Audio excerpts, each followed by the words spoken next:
Welcome back to Grimoire Audiobooks. Today, we continue the enthralling journey of H.J. Potter by S.M. Wane, diving into Part 4, Chapters 31 to 40. This spellbinding tale brings Harry into a world reimagined, a universe where decisions hold more weight, friendships are tested, and magic unfolds in ways you've never seen before. In this segment, the stakes escalate, secrets buried in the depths of history resurface, and Harry's journey takes a daring turn.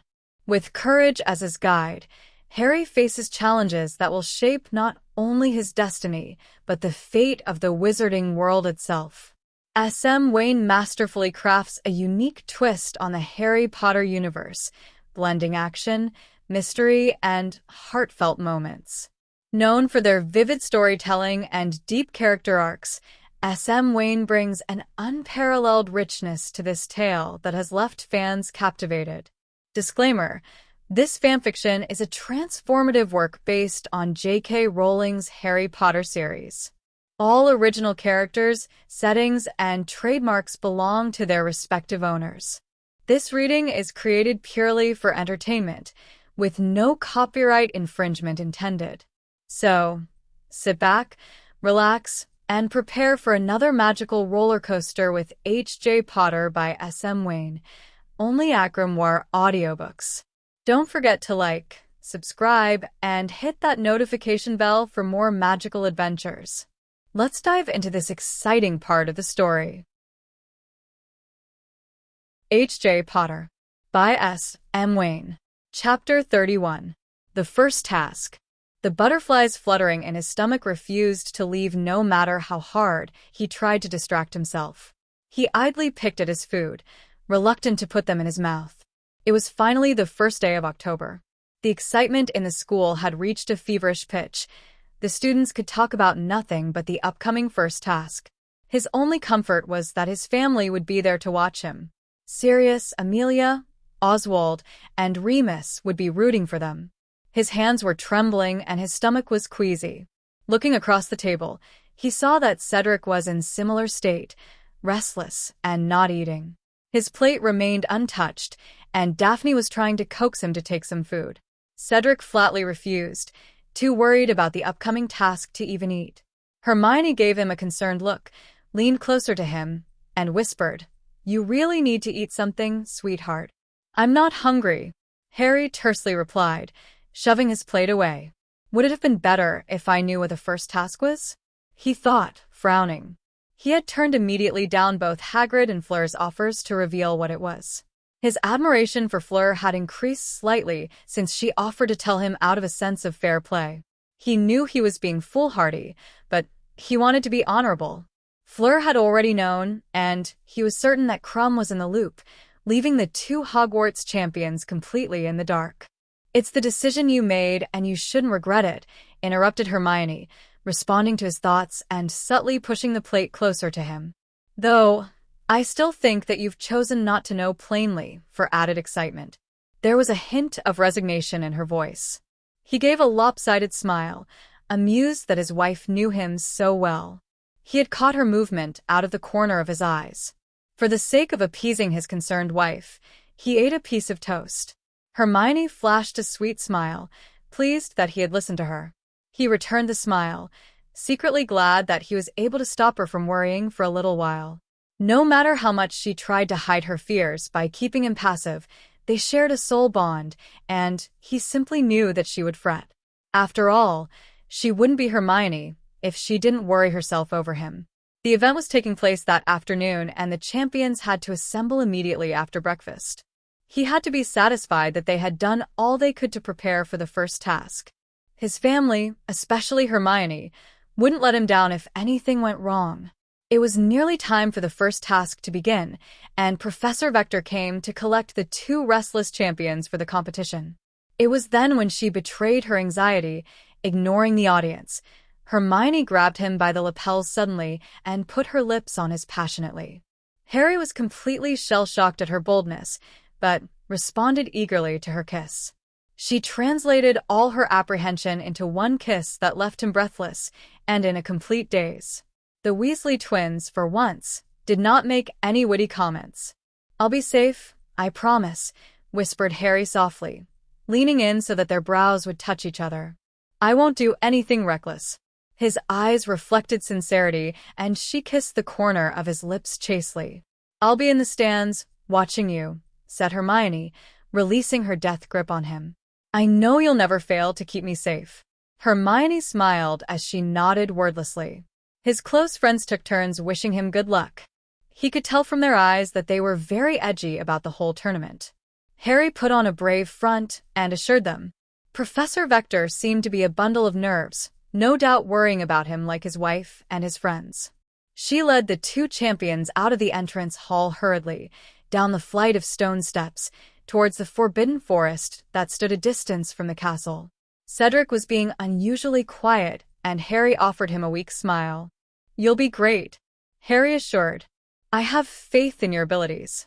You were, after all, chosen over so many hopeful champion wannabes." A light smile played on his lips as he answered. "If I can do this, then you'll have nothing much to worry about, Harry. I know you'll ace this task. That if that bugger doesn't interfere," he thought darkly. Cedric's confidence in him was staggering, and he offered a warm smile. "Thanks, Ced. Too bad there can't be two winners."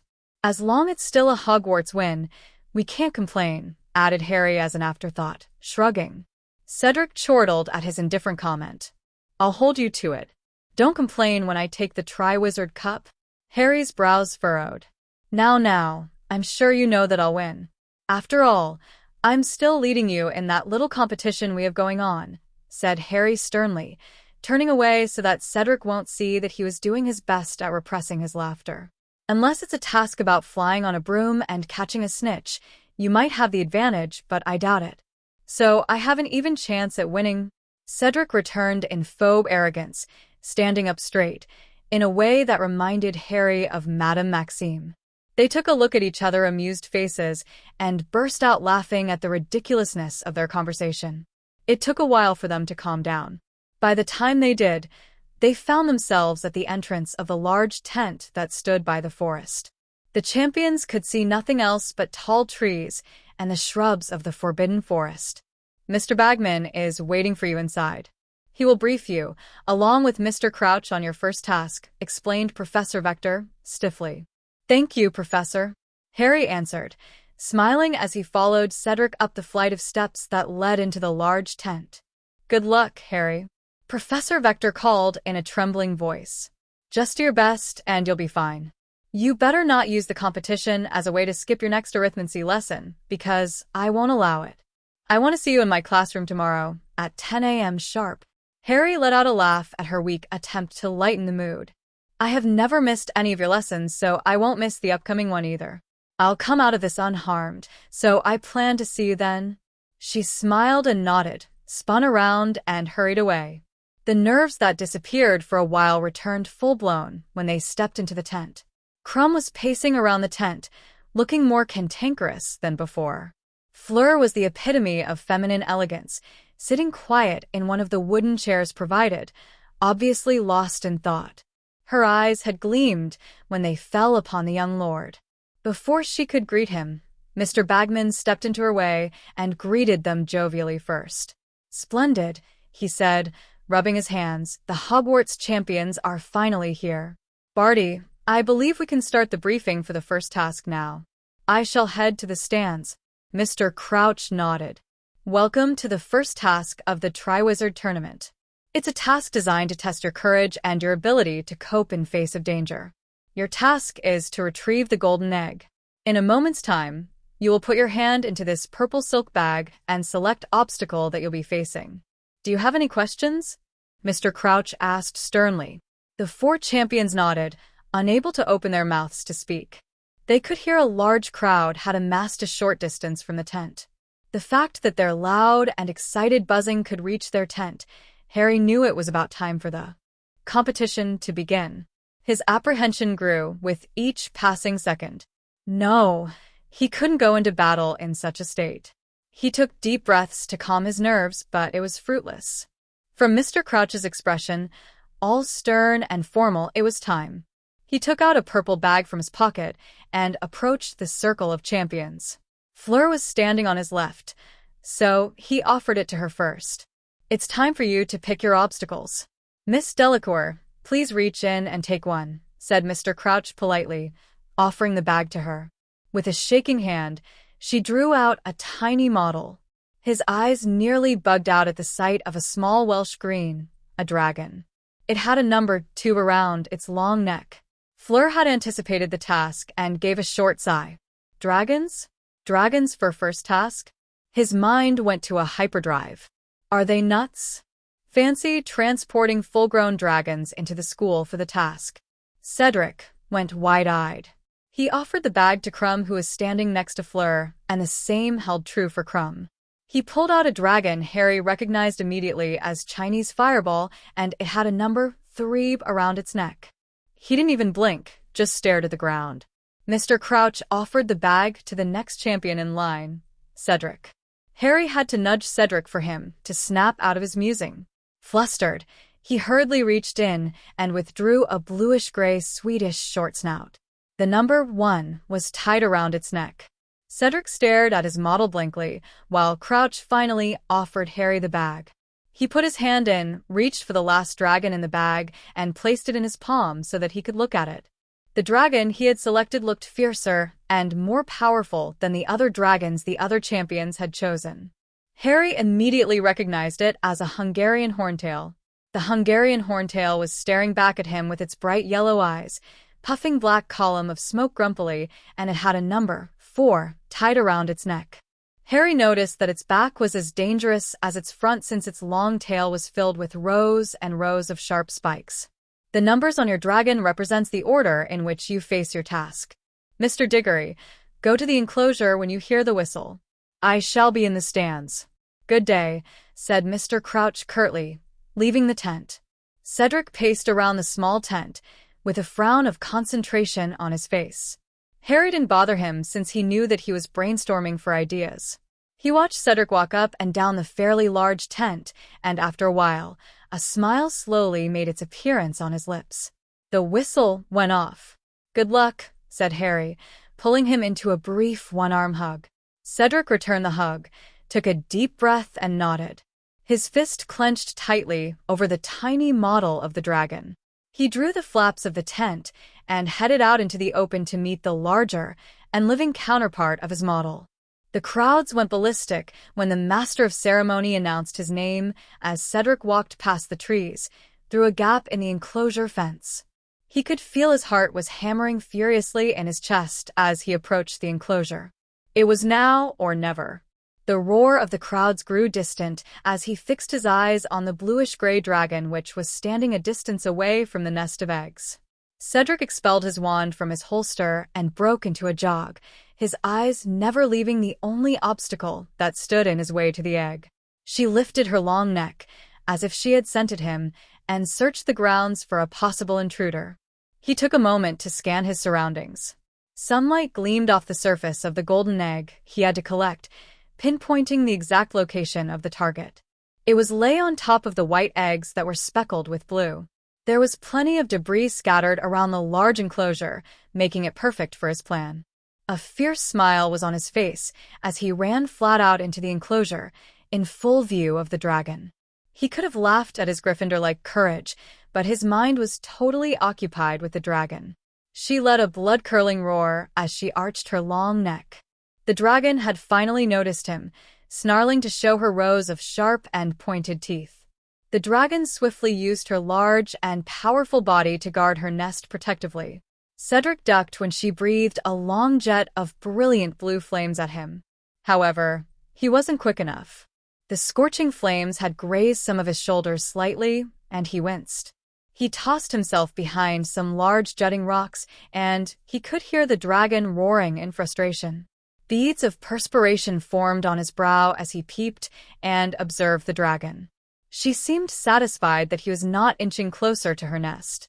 It was time to put his plan into action. Cedric hurriedly transfigured some rocks into a herd of large fluffy sheep. Cedric was certain that sheep was the favorite meal of the dragons, and he crossed his fingers, praying hard that his diversion tactic would work. Bleating wildly, the large herd of fat and frantic sheep dashed haphazardly into the sight of the perching and furious dragon. She emitted another petrifying roar. The frantic sheep dashed towards the other entrance of the enclosure, away from Cedric, the nest, and the dragon. She uncurled herself from her nest and pursued those pesky mouth-watering treats. She lumbered towards the unfortunate sheep, leaving the path between the nest and Cedric clear.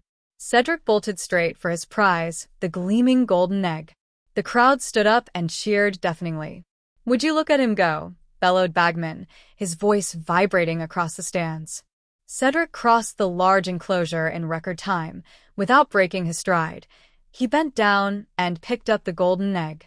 The dragon roared and thrashed around when a few dragon handlers appeared immediately to tame the dragon with stunners. She gave up after a while and was quietly led out of the enclosure. A smile of triumph was on his lips as he jogged out of the enclosure, where Professor Sprouts and Daphne stood there waiting for him. In the tent, Harry was feeling nervous for his good friend. His hands were clammy from all the anxiety. He couldn't watch the competition, so all he could do was to guess from the responses of the crowd and comments. He knew that his friend was hurt from the commentary, and it set him pacing around the room worriedly. "I think Diggory has got the golden egg." He cheered and punched the air when he heard the crowd cheered and applauded loudly for the final time. His actions surprised the other champions, but Harry couldn't care less. Fleur looked slightly green when the whistle went off for the second time. "Good luck," he said hoarsely when Fleur lifted the flap of the tent. She spun around and nodded in gratitude. With her head held high and her hand clutching her wand tightly, she left the tent. Harry rolled his shoulders as he watched Crumb pacing around the tent. He closed his eyes and willed himself to tune out the noises and meditate. There was the usual cheering when Fleur finally appeared at the enclosure to face her dragon. 10 minutes later, she finally retrieved her egg and the crowd went ballistic with cheering. Crumb continued to pace around the tent until the third whistle went off. Harry was so absorbed with his meditation that he did not even notice his surroundings. The tension from his muscles slowly seeped away from him as he focused on his breathing. His mind was completely blank, like a clean piece of parchment, and his emotions were calm like still waters.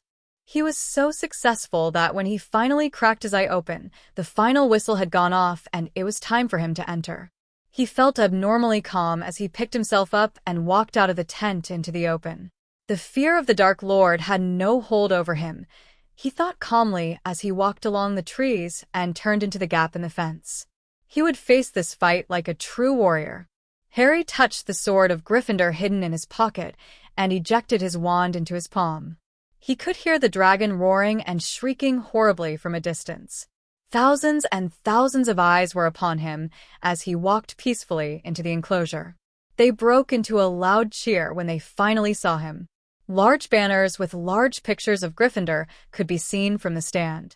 Across him, the Hungarian horntail was emitting an ear-deafening roar when he finally stood at the enclosure. Her fiery yellow eyes were scanning the area in a twitchy and almost desperate kind of way as her long spiky tail whipped around her, leaving large gouge marks on the hard ground. She stood protectively over her nest, refusing to move a budge. Her long, large and shiny black wings were half-furled. Harry took a moment to admire his opponent. The Hungarian horntail was gorgeous in her own vicious way. Her smooth scales were a glimmering black that caught the light and shimmered whenever she moved beautifully. The hard armor covered every inch of her body, starting from her regal head, down her neck, continuing through her body, all the way to her long, powerful tail.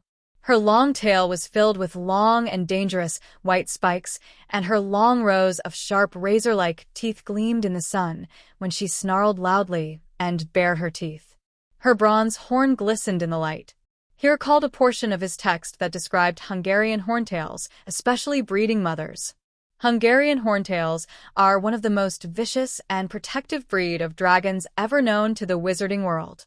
They are typically found breeding in the deep forests of Hungary, hence its name.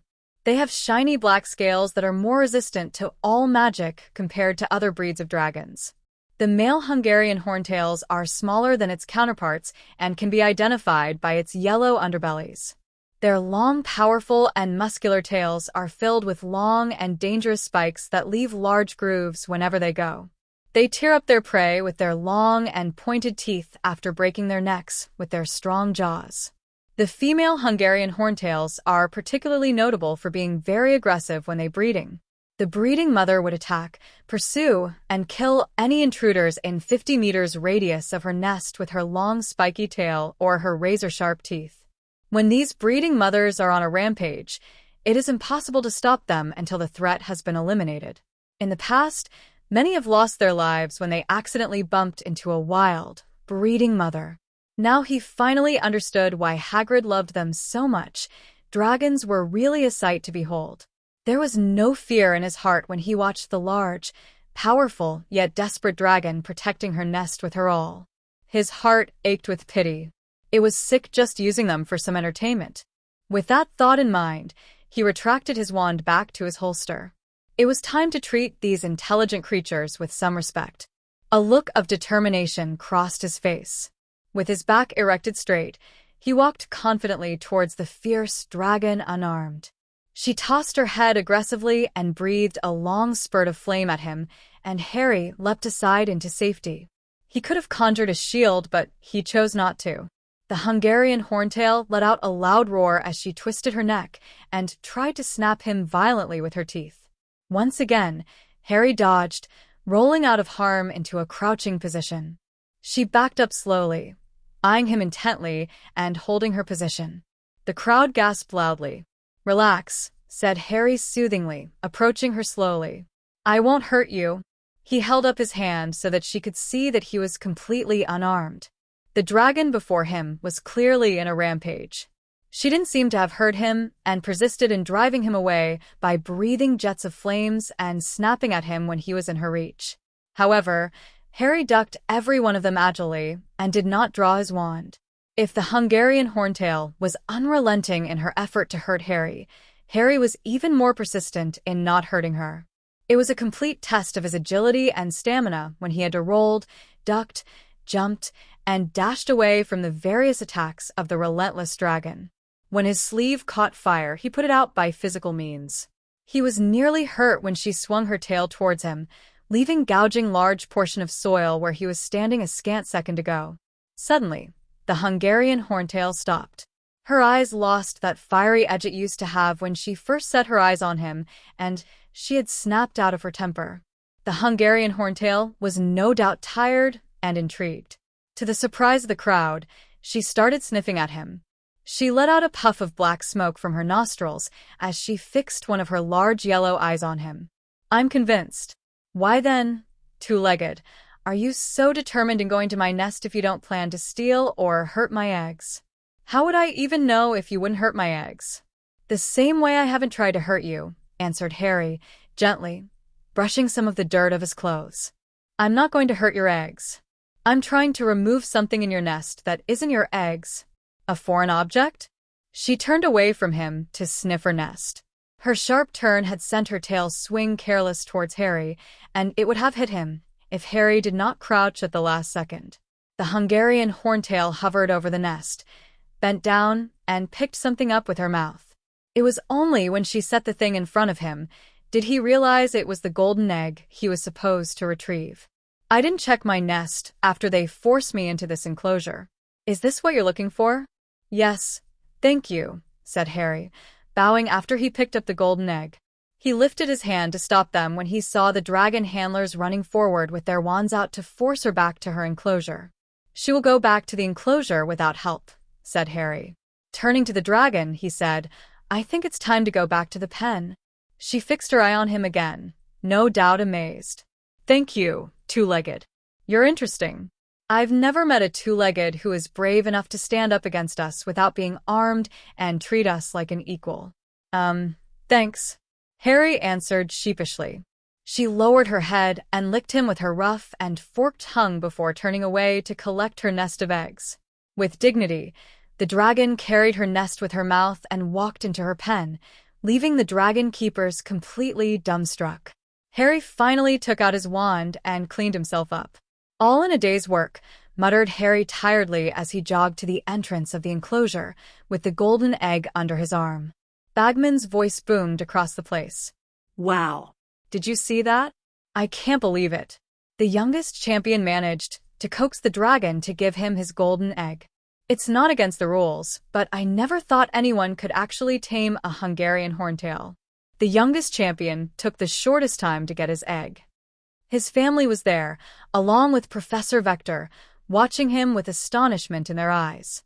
I didn't know you could speak to dragons, exclaimed Sirius excitedly, grabbing him around the head and ruffling his hair.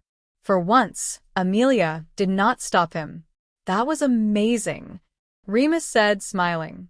You're definitely a true Potter and Gryffindor, putting your life at risk to make such a bold statement. Ya did it. Wonderful. Hagrid congratulated, slapping his back. Got me a little worried when ya turned me down. I'm glad ya did it without hurting the dragon. That was wonderful. I thought Cedric did a good job, but you did better, praised Oswald, smiling warmly at him. It had been quite some time since he last saw Lord Greengrass. All he knew was that he was busy working on an important top-secret project that took up a lot of his time and resources. His smile widened. He let out a sigh of relief, glad that it was finally over while his family continued to fuss over him. Well done, Harry, bade Amelia, smiling at him. Harry noticed that a bubblegum pink-haired and petite girl was standing at the corner, watching them closely. She could have passed off as a student if she had chosen to wear a uniform. Harry was certain he might have seen her before. He was distracted when his eyes finally fell on his wife. Hermione was standing behind Oswald, half hidden in his shadow. "Mione," said Harry hoarsely, wrapping his arms around her tightly. Her feelings started pouring back into him as if the gates of the floodgate had opened. He could sense her relief, her anxiety, her frustration, her joy, and her pride. Her eyes narrowed slightly. I was very worried, watching you face the dragon unarmed. How could you do such a reckless thing, Harry James Potter? She demanded angrily, hitting him on the chest. He noticed that the skin of her bottom lip was broken from all the anxious nibbling, and he let out a huskily laugh, rubbing the pad of his thumb over her abused lip. There were fingernail marks on her face, where she was clutching it in fear. I'm sorry, offered Harry, stroking her cheeks lovingly. His actions brought his partly burnt sleeve into view, and her anger was replaced with concern immediately. She lifted up his slightly scorched sleeve and checked his arm, and was glad that he wasn't injured. His family started talking amongst themselves, giving the couple some time alone. How's Cedric? Harry asked worriedly as she led him by the hand back to the edge of the enclosure to get his marks. His shoulders were slightly burnt. I think it was a second-degree burn. Nothing Madame Pomfrey couldn't fix, answered Hermione. Cedric sparked a change in Daff that I never thought I would see. She actually dashed straight to the enclosure to wait for him when his task was over. I've never seen her so worried. Harry laughed at her comment. Hermione took the time to briefly update him on all the champions. Fleur and Crumb were completely unharmed, choosing to put the dragon into a deep sleep and using a spell on its eyes. Crumb was cautious, using a simple spell that exploited the weakness of the dragon, commented Harry absently. Both of you have done spectacularly, taking account that neither of you knew about the task, said Hermione, watching him. It doesn't matter. I'm just happy the task is over, and I'm not on my way to the hospital wing, Harry commented offhandedly, staring at the stands. He could see that the 5 judges were sitting on raised seats draped in gold, in full view of the arena. They appeared to be heatedly discussing the allocation of his marks. This whole task is sick, began Harry, looking distant. Dragons are already an endangered species, and we're using them like some circus animals, even encouraging other students to harm them. What happens if we actually squash those eggs? I don't think taking points off would ever make up for the loss of new dragons. Hermione nodded. There were truth in his words. Crumb accidentally destroyed the nest full of eggs when his dragon was lumbering around in pain. We could bring it up to the committee as a formal protest, Hermione suggested. Is that why you chose not to hurt it? Harry smiled and looked at her. She's a mother, desperate to protect her unborn younglings after being prodded and hurt by us. It's understandable that she would attack, so I couldn't bring myself to hurt her, answered Harry, thinking of his own mother who had died to protect him. Anyway, she isn't unreasonable. When she realized I wasn't out to harm her or take her eggs, she relented. Because of your actions, people will see dragons in a new light. They now know that dragons react out of a need to defend themselves instead of just being senseless, aggressive creatures. I'm proud of you, sweetheart, Hermione announced, her heart swelling with pride. She wrapped her arms around his neck and kissed him passionately. He put his arms around her and returned the kiss with equal fervor, tuning out everything but the feel of her in his arms, the sensations she evoked with her touch and her kiss. He ignored the marks that the judges had given him or the loud applause and cheering that accompanied it. All that didn't matter to him. Only she did. You're in first place, announced Charlie Weasley as he dashed up to meet them after his marks were announced. Since the Harry and Hermione were preoccupied, it was news to them. Despite the fallout with Ron last year, he was glad that most of his relationships with the other Weasleys had endured. His relationship with Mr. Weasley, Bill, Charlie, the Weasley twins, and Ginny remained more or less intact. Hi, Hermione. It's nice to see you again. You too, Charlie. Hermione returned with a warm smile. It was unbelievable, Charlie went on, how you handled the Hungarian horntail. You should consider being a dragon keeper, Harry, since you're so good with them. Oh yeah, they asked me to tell you to hang around for a few minutes. Bagman wants a word with all the champions back at the champions' tent. Thanks for passing on the message. Being head of an ancient house is a full-time job, so I doubt I will be able to even consider another line of work, said Harry, his eyes twinkling with amusement. What a waste! Charlie exclaimed with equal parts of dismay and amusement. We'll have to catch up soon. Maybe go for a drink? Anyway, I need to run. I'll see you two later. They exchanged goodbyes. Afterwards, Charlie then joined the large crowd swarming back to the castle and disappeared out of sight. Harry and Hermione leisurely made their way to the champion's tent, glad that nothing extraordinary happened in the first task. They met Fleur, Cedric, and Krum outside the large champion's tent. Krum grinned when he saw Hermione. To Harry's surprise, she returned it as if they knew each other. That was good work, Krum, commented Hermione, smiling. Victor, please, Hermione, he insisted with a thick Bulgarian brogue, frowning at the formality of her tone. Hermione, she repeated, her eyes narrowing slightly at the way he butchered her name. To his surprise, the Bulgarian seeker smiled in amusement, dipped into a bow, and apologized with his thick Bulgarian accent. Anger coursed through his blood as he watched them. The grumpy Quidditch star obviously was besotted with his wife. A flurry of questions flooded his mind. Why did Hermione keep him in the dark? How did they meet? How long have they known each other? His eyes narrowed in anger, and he stepped protectively between them like an overzealous lover. Before Hermione could explain, Fleur interrupted. So this is the Hermione's?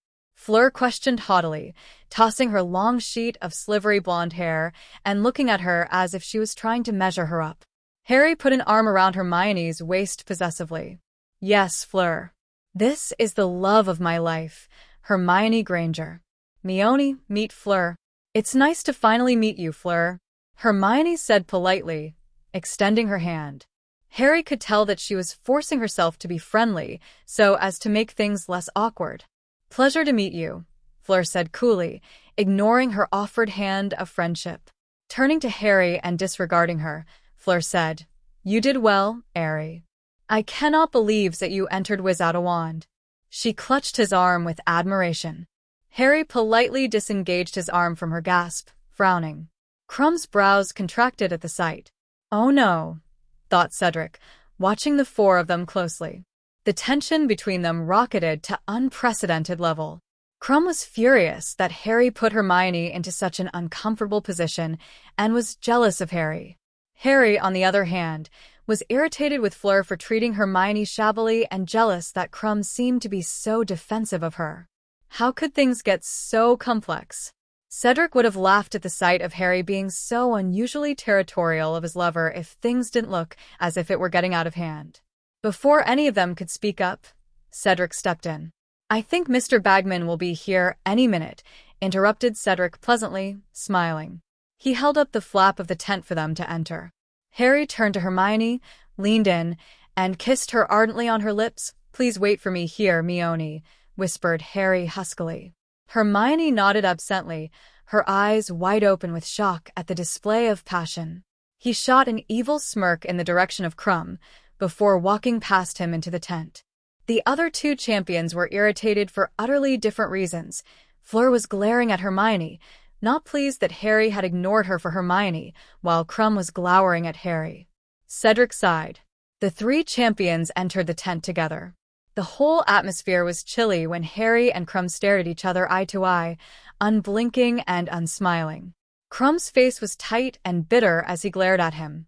Harry wore a defiant expression on his face, as if daring Krum to do his worst. Cedric put a hand on Harry's shoulder, catching his attention and leading him away before they actually fought over Hermione.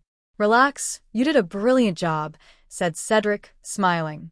Krum slouched away, with a belligerent look on his face. Harry's face immediately broke into a grin when he saw Cedric. Good job as well. Hermione told me all about it.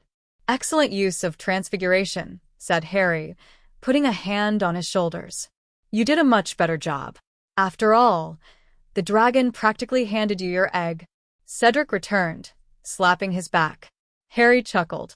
Why is it that things involving you are always so complex? Asked Cedric quietly.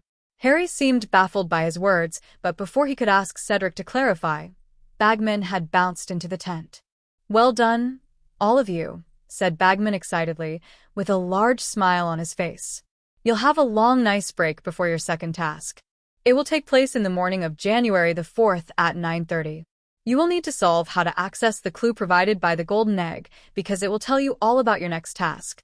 Everyone clear? Great. Good luck. Now, off you go. Bagman dismissed them, and the champions headed out. Do you know that Krum and Hermione are friends? Asked Harry as he fell into step with Cedric. No, I was as surprised as you to see them being so friendly to each other. Harry, if you didn't even know about it, what made you think I would? You and Hermione are usually together, said Cedric, amused. Not really. Ever since I was made champion, we've been spending our spare time apart. She'd be in the library and I'd be with you, training, replied Harry, frowning. Scratch that, you spend the most time with her, rectified Cedric. I know you're worried about the whole thing between Hermione and Krum. Why don't you just talk to her? Only Hermione can provide you with the answers you need, Harry. Cedric advised sagaciously. Harry nodded and kept his silence until they rejoined Hermione. They were surprised to see Daphne with her, chatting quietly. Cedric smiled when he saw his girlfriend and pecked her forehead chastely. There was a light cease on Hermione's brow. She seemed to be contemplating, and he could not tell what was on her mind, since she put up a mental block. He offered his hand, and she took it quietly. Cedric and Daphne exchanged looks at their unusual behavior, but made no mention of it. Hand in hand, the couples made their way back to Hogwarts Castle, to Harry's and Hermione's marriage quarters, where everyone was waiting for them. Harry and Hermione looked as if they were lost in their own world. They walked past the Black Lake, where the large Durmstrang ship was anchored. Durmstrang students were seen entering and leaving the ship. Ced and Daph, why don't you go on ahead? I need to speak to Hermione, said Harry suddenly, stopping. Their friends looked at both of them and noticed the determined expression on Harry's face. Casting a final worried look at them, they head towards the castle. Wordlessly, Harry led her to her favorite spot in the grounds, the lone tree by the Black Lake. Harry paced up and down, trying to find the words to speak. What's up with you and Krum? Asked Harry, furiously, spinning around to look at Hermione. Why haven't you told me that you've gotten chummy with him? Look, Harry, I didn't think it was important enough mention, said Hermione, brushing the lone strand of hair away from her forehead. We met in the library. It's his favorite haunt after he was selected champion. It was a mutually beneficial arrangement for him to sit at my table to avoid the giggly girls while I maintained my peace and quiet as I did my research. So, he always shares a table with you in the library, demanded Harry. Hermione frowned at his tone. She turned around and walked away from him, to the side of the Black Lake. Harry, determined to get his answer, followed her. Yes, it shuts those fangirls that are in the library to ogle him. Our conversations are limited. I think besides exchanging our names, we haven't talked much, snapped Hermione, glaring at him. Harry could feel his anger ebbing away when her reason hit home. Harry could tell why Hermione didn't think it was significant for her to bring him up. I don't have to report to you who I chose to be friends with, Harry. Hermione shot, and his jaw tightened visibly at her retort. Besides, what do you think was between us? Asked Hermione dangerously. Harry knew that he was treading on treacherous grounds by insinuating that she and Krum were more than friends. Silence fell between them. He finally saw reason and realized that there was no cause for his anger. There was no anger in his voice when he spoke. He likes you, Harry explained, drawing his hand through his hair absently, his tone softening, betraying his insecurity. Didn't you see the way he became possessive when Fleur slighted you? Well, Fleur likes you. Hermione returned with frustration. I don't get all worked up over her. I don't get it why you're so uptight about Victor, unless you think that I'm just attracted to people with reputation and wealth. No, replied Harry sharply, grabbing her arms so that she would look into his eyes and see the truth in his words. I don't see you that way, Mione, declared Harry solemnly. Suddenly, the fire in his eyes was gone, and he let go of her, turning away. Hermione had half a mind to grab him and force him to speak about his feelings, but she stopped when he continued in a quiet voice. I think you're attracted to people who are reckless and passionate. Besides, he's the first Quidditch player that I have ever heard you singing praises of. You, a person who hates Quidditch. I mean, you even spoke of him excitedly the first time I ever heard you talk about Quidditch. Despite the years, there was always the battered boy with low self-esteem lurking somewhere within him, and this was one of those moments. His answer was so hilarious, Hermione couldn't help but laugh. Harry was taken aback by her display of insensitivity, and he turned away from her. Sweetheart, let me rephrase that, Hermione said gently, a bit guilty that she'd inadvertently hurt his feelings. You're jealous because you think he was significant enough to make me accept Quidditch, she questioned incredulously. Harry nodded. Nothing could be further from the truth. Hermione admitted. Silly, he isn't the first Quidditch player I've sung praises about. That person is you, said Hermione. I'm glad that at least you remember that I hate Quidditch. What do you think motivates me to play it in my spare time despite my dislike? It's because of you, love. I still hate flying, but I do that because I want to know what draws you to the sport.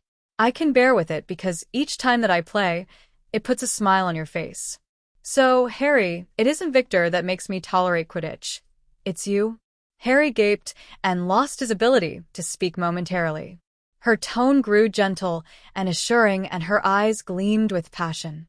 There is absolutely no need to worry about him. I'm not at all attracted to him. If you think that I'm attracted to people who are reckless, the first task should have shown that he's not even close. He played it safe by manipulating the weakness of dragons while you went armed with nothing but your courage. No one could ever be more reckless than you, sweetheart. Just like there isn't anyone in this world who is braver than you. It made him feel so stupid.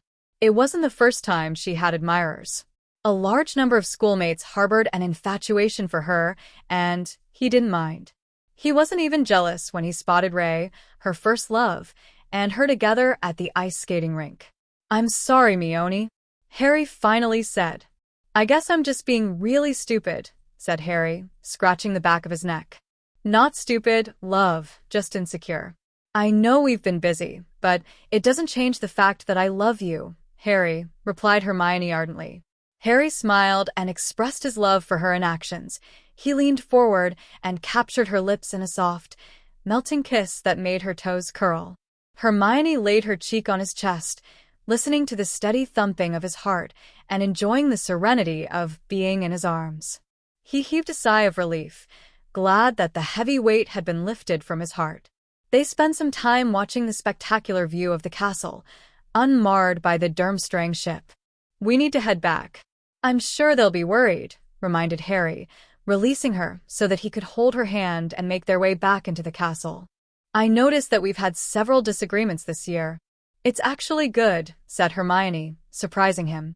It shows that we're talking to each other and are being open about the issues that are bothering us. There were times in the past when you kept your mouth shut and let what was bothering you eat you up inside, if I didn't pry it out of you. Harry laughed and kissed her head gently. I'm glad that you always make sure it didn't fester. It's been a long time since I felt jealous. Hermione smiled at the memory.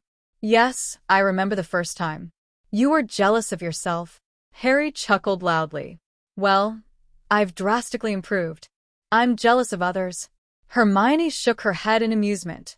It's silly of you to feel that way, so don't make it a habit. I love you, no one else. Their friends appeared to be very worried that they were gone for such a long time. Cedric had no doubt updated the group since he witnessed everything, but none of them brought it up. Harry was greeted with enthusiastic hugs from Luna and Susan at the door. Their friends fussed over his spectacular face-off with a Hungarian horntail and begged him to share his experience with the dragon. Harry and Hermione appeared to be in sync again, like always, as Harry shared his side of the tale. It was clear that the couple had worked out their issues, and everyone relaxed. It had been such a long while since they'd seen one another that everyone stayed to have dinner together. They couldn't remember the last time they'd been that relaxed. It was as if the heavy black cloud hanging over their heads had finally disappeared. It was a night where they could forget about the uncertainty that was around them. Instead, they could celebrate their victories, their friendships, and their family. It was loud and boisterous reunion. They raised their glasses to the champions and feasted. The conversations revolved around school and the triwizard competition. Hermione and Daphne spearheaded the conversation about the cruelty of their treatment of magical creatures. They had convinced most of the table, especially the four heads of ancient houses, to raise a petition to the ministry about the abuse of dragons in triwizard competition. Who was that lady with shocking pink hair? Harry asked Amelia. She seemed surprised that Harry had actually noticed her. That's Nymphadora Tonks. I have assigned her to help me with my ongoing investigation, Amelia replied. You'll be seeing her very often. She looks really young. Is she fresh out of Auror training program? Questioned Harry curiously. Yes, she was in the first batch that graduated from the modified training scheme. She is also Alastair Moody's protege. She has tremendous potential, and she's already made a binding magical contract with me to keep the investigation confidential as an extra precaution. She is also Sirius' cousin. Tonks? Yes, she's my cousin. Her grandfather is my mother's brother.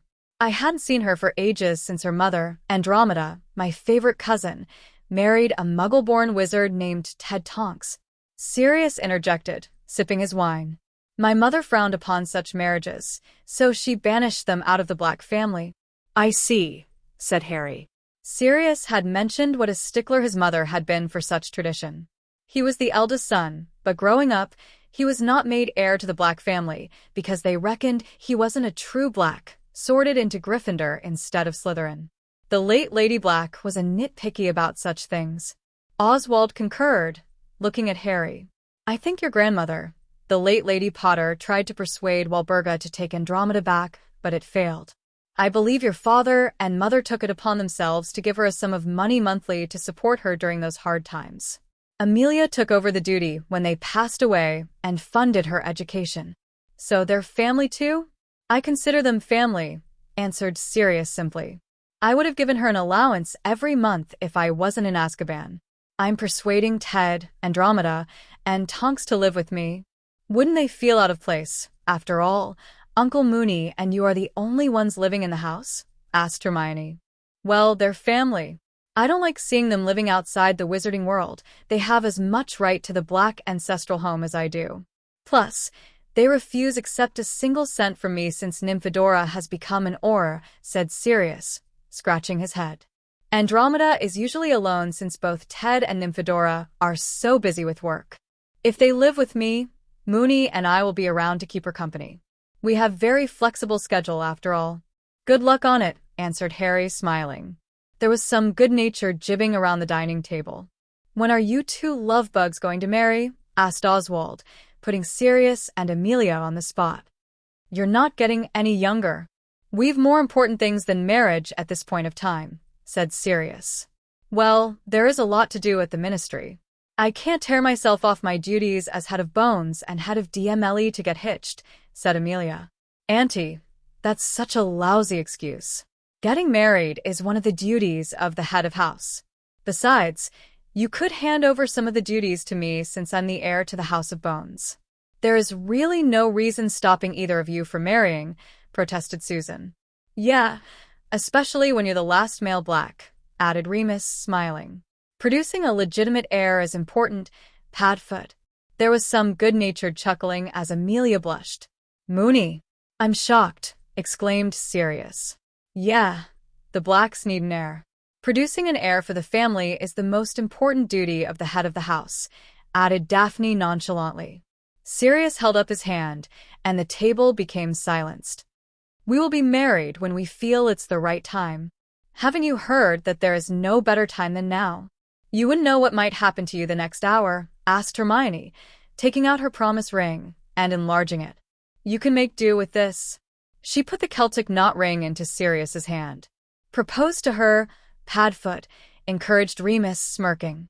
Sirius's mouth had run dry at the sight of the ring in his palm. Don't you think that a proposal should be done in private? Sirius asked, trying to think of a way to slither out of the situation. Just propose to her, godfather. Unless you don't have the guts, challenged Harry, with a mischievous glint in his eyes. Sirius frowned and returned the ring back to Hermione.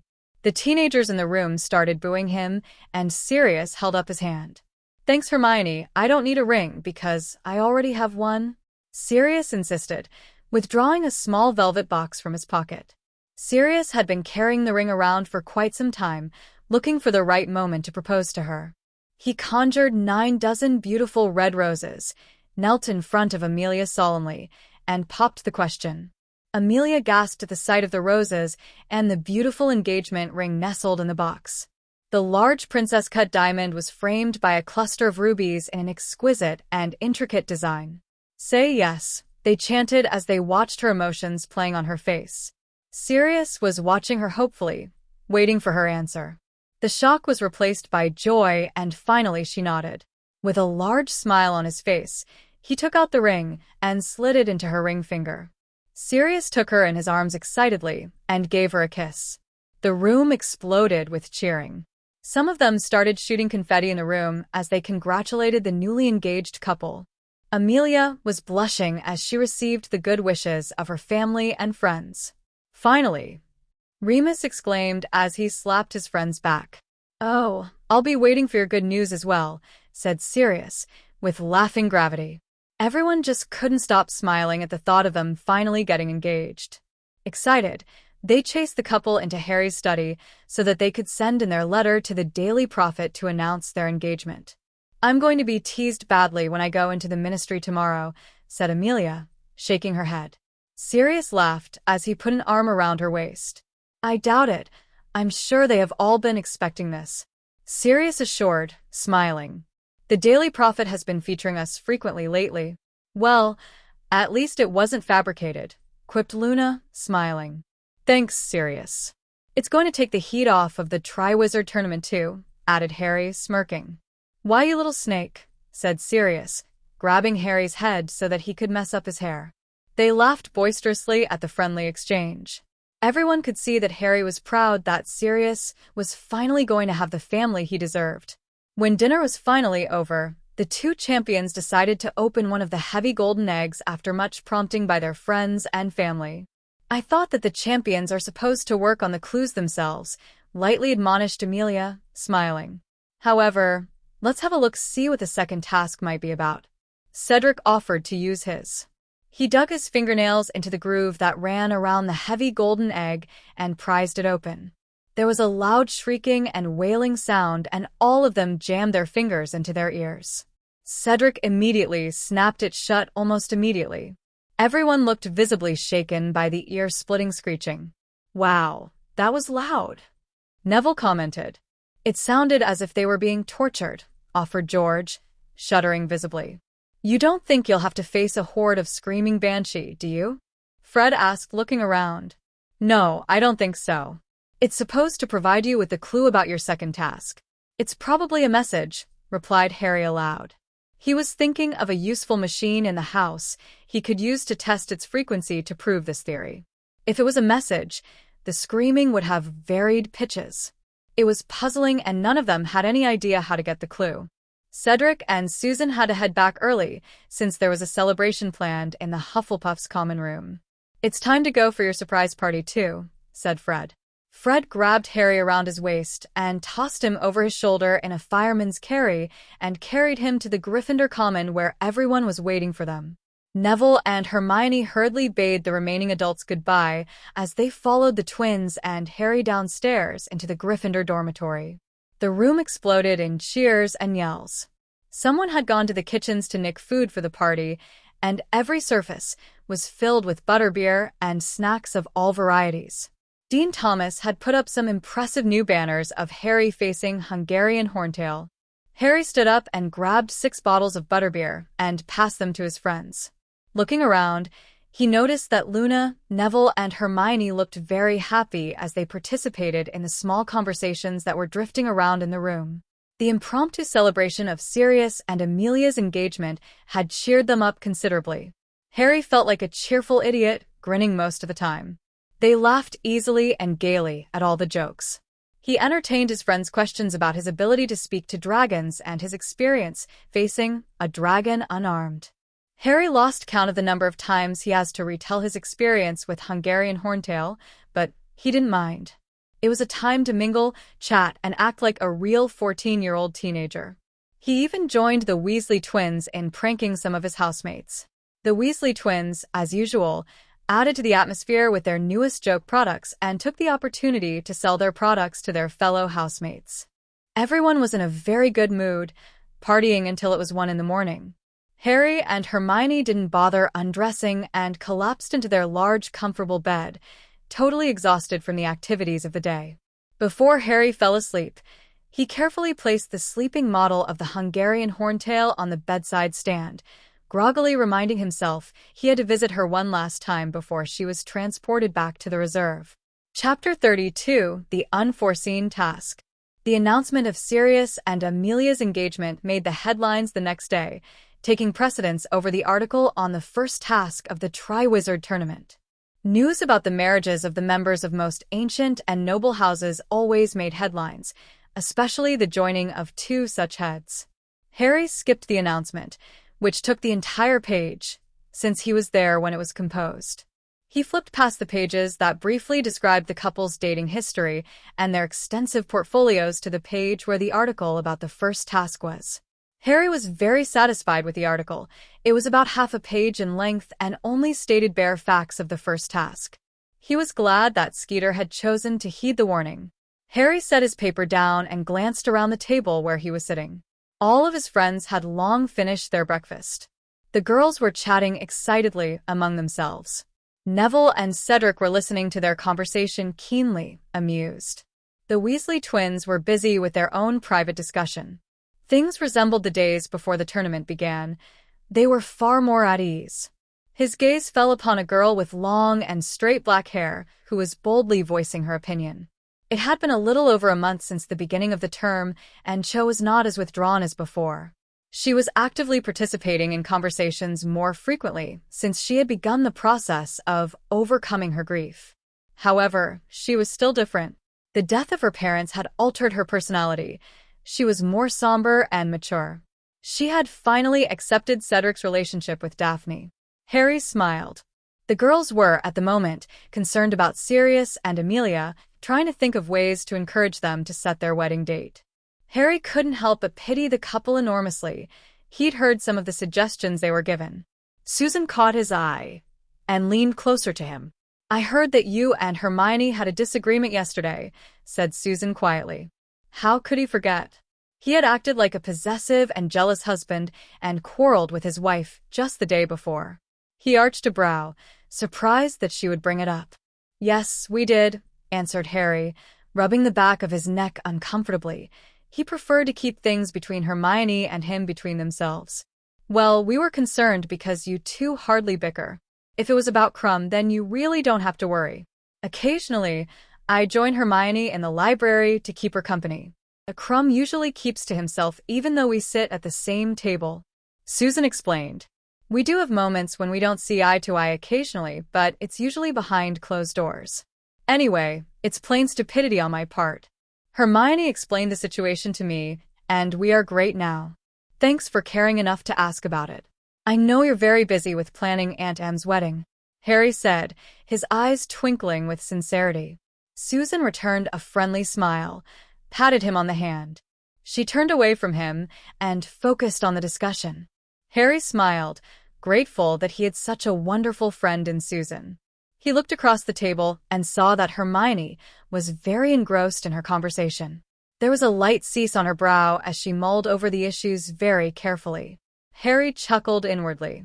He decided not to bother her and excused himself quietly so that he could attend to his duties as head of the house. He headed upstairs, towards the quarters, ignoring the students he'd walked past. After the first task yesterday, Harry was being hailed like some sort of hero. He caught some of the murmurings of the other students while he walked along the corridor and rolled his eyes at the audacity of the gossip. Most of them thought of him as a great wizard with the power to even control dragons. Harry refrained from correcting them. It was respect, understanding, and a little help from Edmund that helped him to accomplish the task. All the students could talk about was power. Haven't they considered appreciating and respecting other magical creatures? Harry thought impatiently, tuning out the gossip. Besides, Cedric did a pretty impressive job as well. He continued wistfully, scaling the stairs quickly by taking 2 steps at a time. Harry heard someone calling him as he turned into the 3rd level. To his surprise, it was Professor Dumbledore. "Good morning, Mr. Potter. Do you have time to spare? I wish to speak to you," said the elderly professor gravely. Harry searched the ex-headmaster's face and saw that he was being unusually serious. He nodded and followed him to his office. It had been a while since he had entered in Dumbledore's office. Harry preferred to keep their contact with each other to a minimum. Fawkes, the fiery phoenix, was perched magnificently on a large metal stand, watching him. He burst into a sweet and delighted song when he saw him. Harry grinned. The song of the phoenix never failed to make him feel at peace. He reached out and stroked his head. The smile on Harry's face widened when he realized that Fawkes enjoyed his touch. "Would you like to have some tea?" Dumbledore offered suddenly. The voice of his ex-headmaster reminded him that he wasn't here to play with the phoenix. "No, thank you," Harry politely replied. His face suddenly cleared of all emotions as he watched the professor warily. Professor Dumbledore sat in his chair in a resigned manner, sensing Harry's apprehension from his formal manner. Harry might have forgiven him, but he still didn't trust him. He took a seat in front of the desk and continued to eye the elderly professor with suspicion. "This isn't about academics, is it, Professor?" concluded Harry, leaning into his seat. A small smile appeared on Dumbledore's face. "Good deduction, Lord Gryffindor." "No, it is not. I know I'm overstepping the boundaries that you have set, but because of the unbreakable vow I've made with Lord Black to protect you, I have little choice." Professor Dumbledore returned. "Please explain, Professor," said Harry courteously, his face blank. Professor Dumbledore tipped his spectacles in frustration. He spent decades observing and understanding people, but he couldn't tell what the young lord was thinking. "First, you might think it was very brave of you to enter an enclosure and face a dragon unarmed. However, it was simply folly and arrogance. I'm sure that you know that you're in danger since you've requested Lady Bones to investigate the event that led you to become the 4th champion. As such, you'll have to act with more caution." His brows furrowed, but he held his tongue, knowing that the professor was right. "Second, Lord Voldemort is getting stronger. I've been informed that the dark mark is gradually darkening, signifying that he's steadily gaining strength. He will no doubt go after you, the person who caused his downfall. Personally, I don't think it is coincidence that you're competing in the triwizard tournament while he's on the rise. I'm now beseeching you to treat all tasks with more care and less recklessness. It is not clear what he will do, so you'll have to do everything with caution," said Dumbledore gravely. "How do you know about the dark mark?" asked Harry curiously, leaning forward. "I have my sources," replied Dumbledore simply. "I can't betray their confidence." Harry nodded thoughtfully. He knew that Professor Dumbledore was telling him the truth because of the unbreakable vow. Has he been working for you since the last war? Asked Harry, watching the professor. Yes, answered Dumbledore honestly, not at all surprised that he would ask. I don't question his loyalty to me. Dumbledore's complete faith in his source would have to be sufficient to Harry for the moment. Do you know anything about Riddle's moves? Harry persisted. Unfortunately, I don't. He's keeping quiet, said Dumbledore. However, there are signs. Pettigrew has remained unfound. Jorkins has disappeared. The events that happened at the World Cup, Alastor Moody was attacked before he entered Hogwarts, and the darkening of Voldemort's mark. All I can guess is that he's on the move. Harry remained expressionless as he pondered for a moment. While he might think of Dumbledore as a great teacher, he obviously didn't trust him, which explained the number of unbreakable vows they made him swear. Yet, it was imprudent to lose any allies at this point in time, when they were approaching the tipping point that would shatter the fragile peace of the magical world. With the revival of Lord Voldemort, they would undoubtedly go to war. Thank you for the warning. If Riddle is gaining strength, then I believe we're standing at the brink of another great war, and I wish to prevent that. After all, he'll most certainly come after me and my family, so as to strike fear in the hearts of the people. To protect my loved ones, I'll need to stop him, Harry finally said. The old man let out a sigh. How I wish that you were wrong, but yes, he and his minions will target those who are nearest and dearest to you in an effort to break you. If you're determined to prevent this war, then I have little choice but to help you as much as I can. It was true he had little choice in the matter since he made an unbreakable vow to serve him for the next 13 years. You'll have to, Professor. I know you're being forced to protect me, but I really will need your help when the time comes. You have more experience with wars and your expertise will be invaluable, said Harry earnestly. Although I don't want to be kept in the dark of any actions you will be taking, I will however allow you to keep the confidence of your source. Professor Dumbledore nodded. I'll do exactly as you've said when that time comes. In the meantime, I will continue to get updates from my source, and I'll inform you accordingly. I've kept you long enough. I believe you have lessons to attend this morning. He nodded, standing up. He bid his professor goodbye before heading to his first class of the day. Hermione was sitting at the front, reading an extremely thick book as she waited for him. Harry was glad that her bag was charmed to be weight as light as a feather, or the weight of all her heavy books would have affected her posture. Harry quietly slipped into the seat near her, hoping to surprise her. However, once again, he failed. She sensed him when he was inches away from her. Where have you been? Asked Hermione. He placed his bag down and recounted his meeting with Dumbledore. She grew thoughtful as he shared. It's good that Sirius had the foresight to ensure Dumbledore watches your back. We might miss some of the signs because we're too involved in it, said Hermione, smiling. It's one more reason to put your mind at rest. We're lagging on our schoolwork, you know, commented Harry casually. What? Hermione exclaimed in alarm. She hurriedly pressed several buttons on her watch and checked her schedule and her to-do list. No, we're on schedule.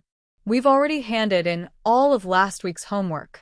The rest is due this Friday, said Hermione, expelling a sigh of relief. She was so busy that she was afraid she might have really neglected her schoolwork. That's why we're behind, Harry insisted with a straight face while Hermione frowned in confusion. We usually turn in our homework at least a week in advance. Harry went on, repressing his laughter. Hermione let out a snarl and swatted his arm in annoyance, causing Harry to burst out laughing. After a while, the other fourth-year Gryffindor students entered the classroom in groups and filled up the room. A good number of them had dropped divination or another elective and took arithmancy instead. Neville was one of those who ditched divination, finding the subject difficult to manage. He joined them right at the front. I thought I was going to be late. I was working on one of my potion essays, explained Neville. Before Harry or Hermione could answer, the professor had arrived. The class took out their books and fell silent immediately. Professor Vector might be young, but she was nearly as strict as Professor McGonagall. Professor Vector was glad that Harry had honored his promise by being prompt and present for her lesson, and she smiled when she saw him. She greeted the class and began the day's lesson. They obediently flipped their books to the page she had instructed.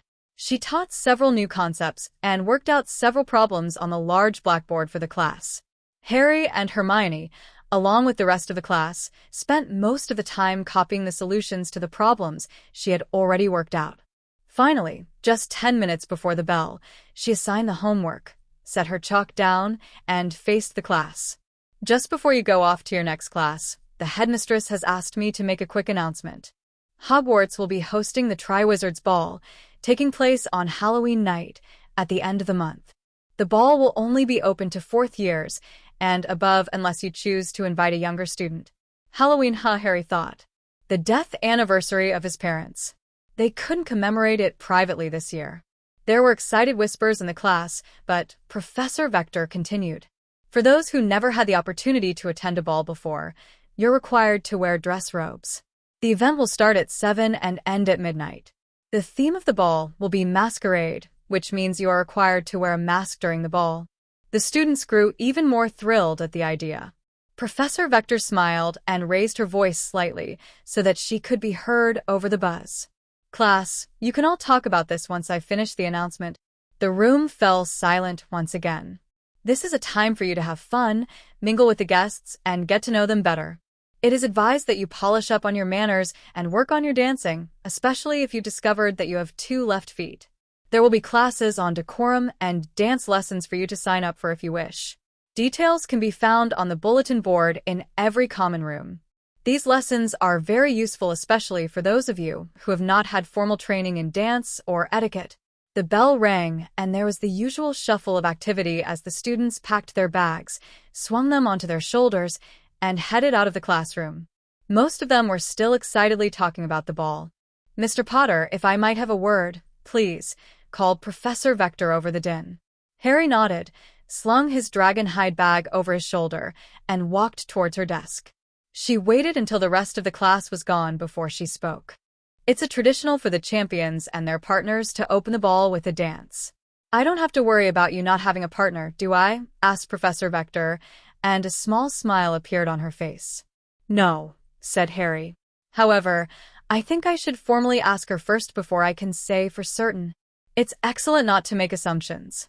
Please be reminded that you and Miss Granger have to be at the entrance at 7 sharp on the evening of the ball, concluded Professor Vector. Harry chuckled, and he answered, We'll be there. He bade her goodbye and joined Hermione and Neville outside. I heard the conversation you have with Professor Vector, said Hermione when he approached them. That's great, so you probably know what I'm about to ask, replied Harry, smiling. He cleared his voice in a dignified sort of way and straightened himself exaggeratedly. Hermione repressed her laughter as she watched him intently. Milady, began Harry earnestly, would you do me the honor of attending the ball as my partner?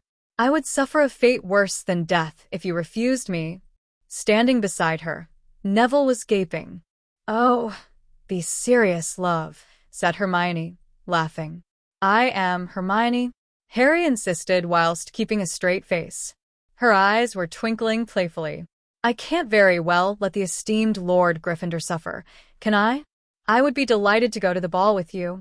Harry grinned, took her hand and planted a kiss on her knuckles.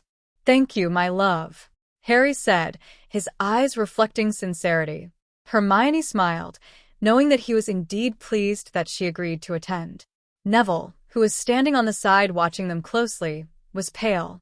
I think you've frightened Neville with your exaggerated manner of asking, Harry, commented Hermione as she watched Neville.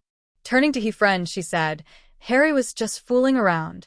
That's really not a good way to ask a girl to the ball. Neville gave a sigh of relief and wiped the perspiration from his brow. That's a relief, answered Neville, smiling. I can't imagine myself doing that. Harry chortled. It's actually a lot simpler. Just go up to the girl and ask. Anyway, who are you planning to ask? Harry asked as they fell in step and headed towards the dungeon for their potion lessons. I noticed that Lavender was staring at you when Professor Vector made the announcement. He pinked a little in embarrassment. No, I was sure she was staring at you. No, I'm very certain it was you. I'm sure everyone in Gryffindor knows that I'm going with Hermione, said Harry, and Neville chuckled. You do have someone in mind, repeated Harry, watching him closely. Harry had noticed that Neville and Luna had been spending a lot of time together. Harry was concerned with his friend. Even though he had grown to be more confident of his abilities, He still possessed a rather low self-esteem. I do, but I'm not sure if she'd want to go with someone like me, Neville admitted, lowering his head. Of course you aren't sure, you haven't asked her yet, Harry pointed out. Neville looked bewildered for a moment before he smiled. I'd go with you if Harry and I weren't together, Hermione interjected. Why wouldn't I? You're such an amazing person. The smile on his face grew wider. Thanks, I appreciate you saying that, Neville said. It's not like anyone could even imagine the two of you apart. Anyway, I'll ask her soon. There was determined expression on his face. Harry couldn't fathom what things would be like, not being with Hermione, and a thought crossed his mind. Mione, I realize that because we've made a deep commitment to each other and I've pretty much asked you to be my partner in all aspects of our life, you won't be able to accept any other invitations to the ball. I hope you don't feel like you're missing out, commented Harry in an afterthought. She lifted one of her brow inquiringly. Of course not. Anyway, who'd ask me? I'm sure no one is even thinking of asking me, because they know that I'll attend it with you. Professor Vector doesn't know we're married, but she was dead sure that I'd be accompanying you. People who love to take chances, said Harry, shrugging indifferently. Like Victor Crumb. Hermione rolled her eyes. Really, Harry? There was a hint of exasperation in her tone. He held up his hands in a placating manner. It's the truth, sweetheart. Don't get annoyed with me, because he'll definitely ask you, said Harry. There wasn't a hint of jealousy in his voice, and she relaxed. A silly grin appeared on his face suddenly. I'm so convinced that I bet you a galleon that he'll ask you within 2 days. Hermione frowned, but she took him up on his bet. During lunch, Harry discovered that Cedric also made sure that Daphne would go with him to the ball before someone else could ask her. Earlier, Cedric decided to pick her up from her potions class when he walked in on an older Slytherin student about to ask Daphne to the ball. Cedric frowned and promptly asked her at once. She turned to Cedric and agreed to his request at a heartbeat. Turning back to the enthusiastic older Slytherin, she told him that she'd already promised to go with her boyfriend. That was really mean of you, Daph, said Susan, frowning.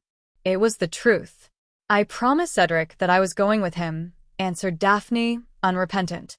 Besides, why would I go with anyone else? Everyone knows that Cedric is my boyfriend.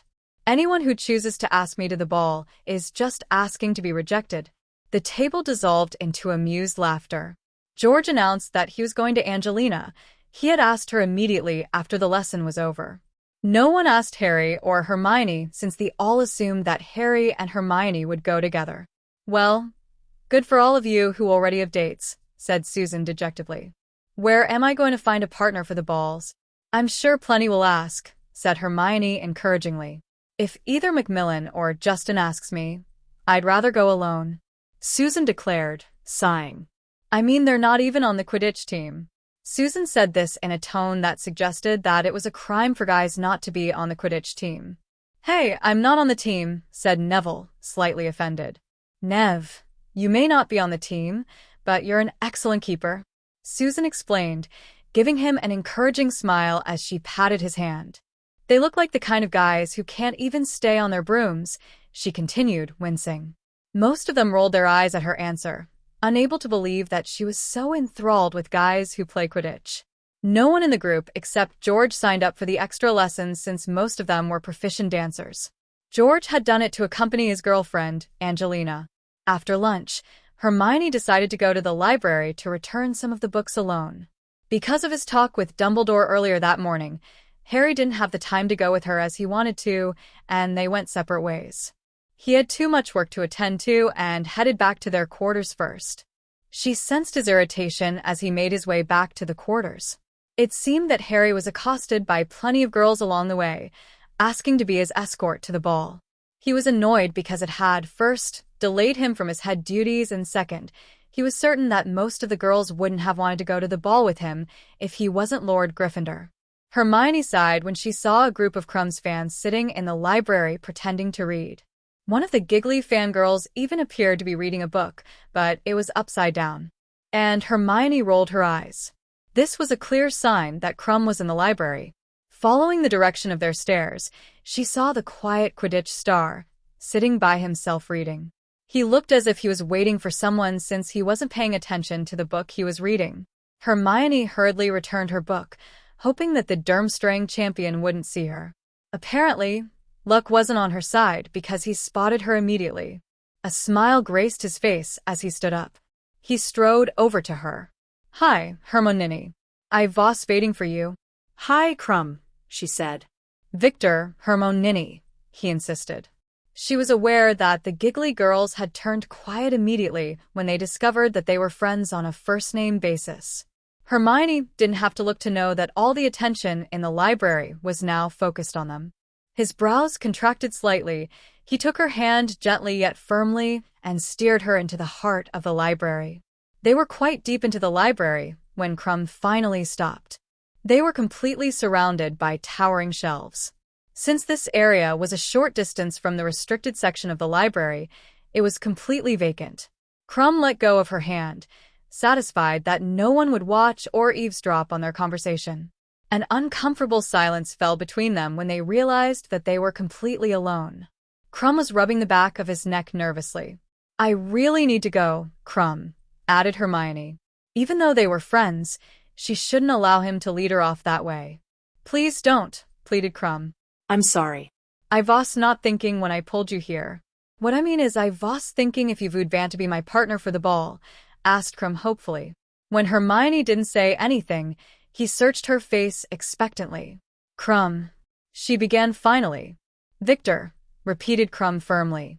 "Victor, I'm sorry, but I can't. I'm already going with someone else," Hermione answered, brushing one of her stray hair back. Crumb frowned. "Harry Potter?" questioned Crumb in his thick Bulgarian brogue, eyeing her closely. "Yes," said Hermione.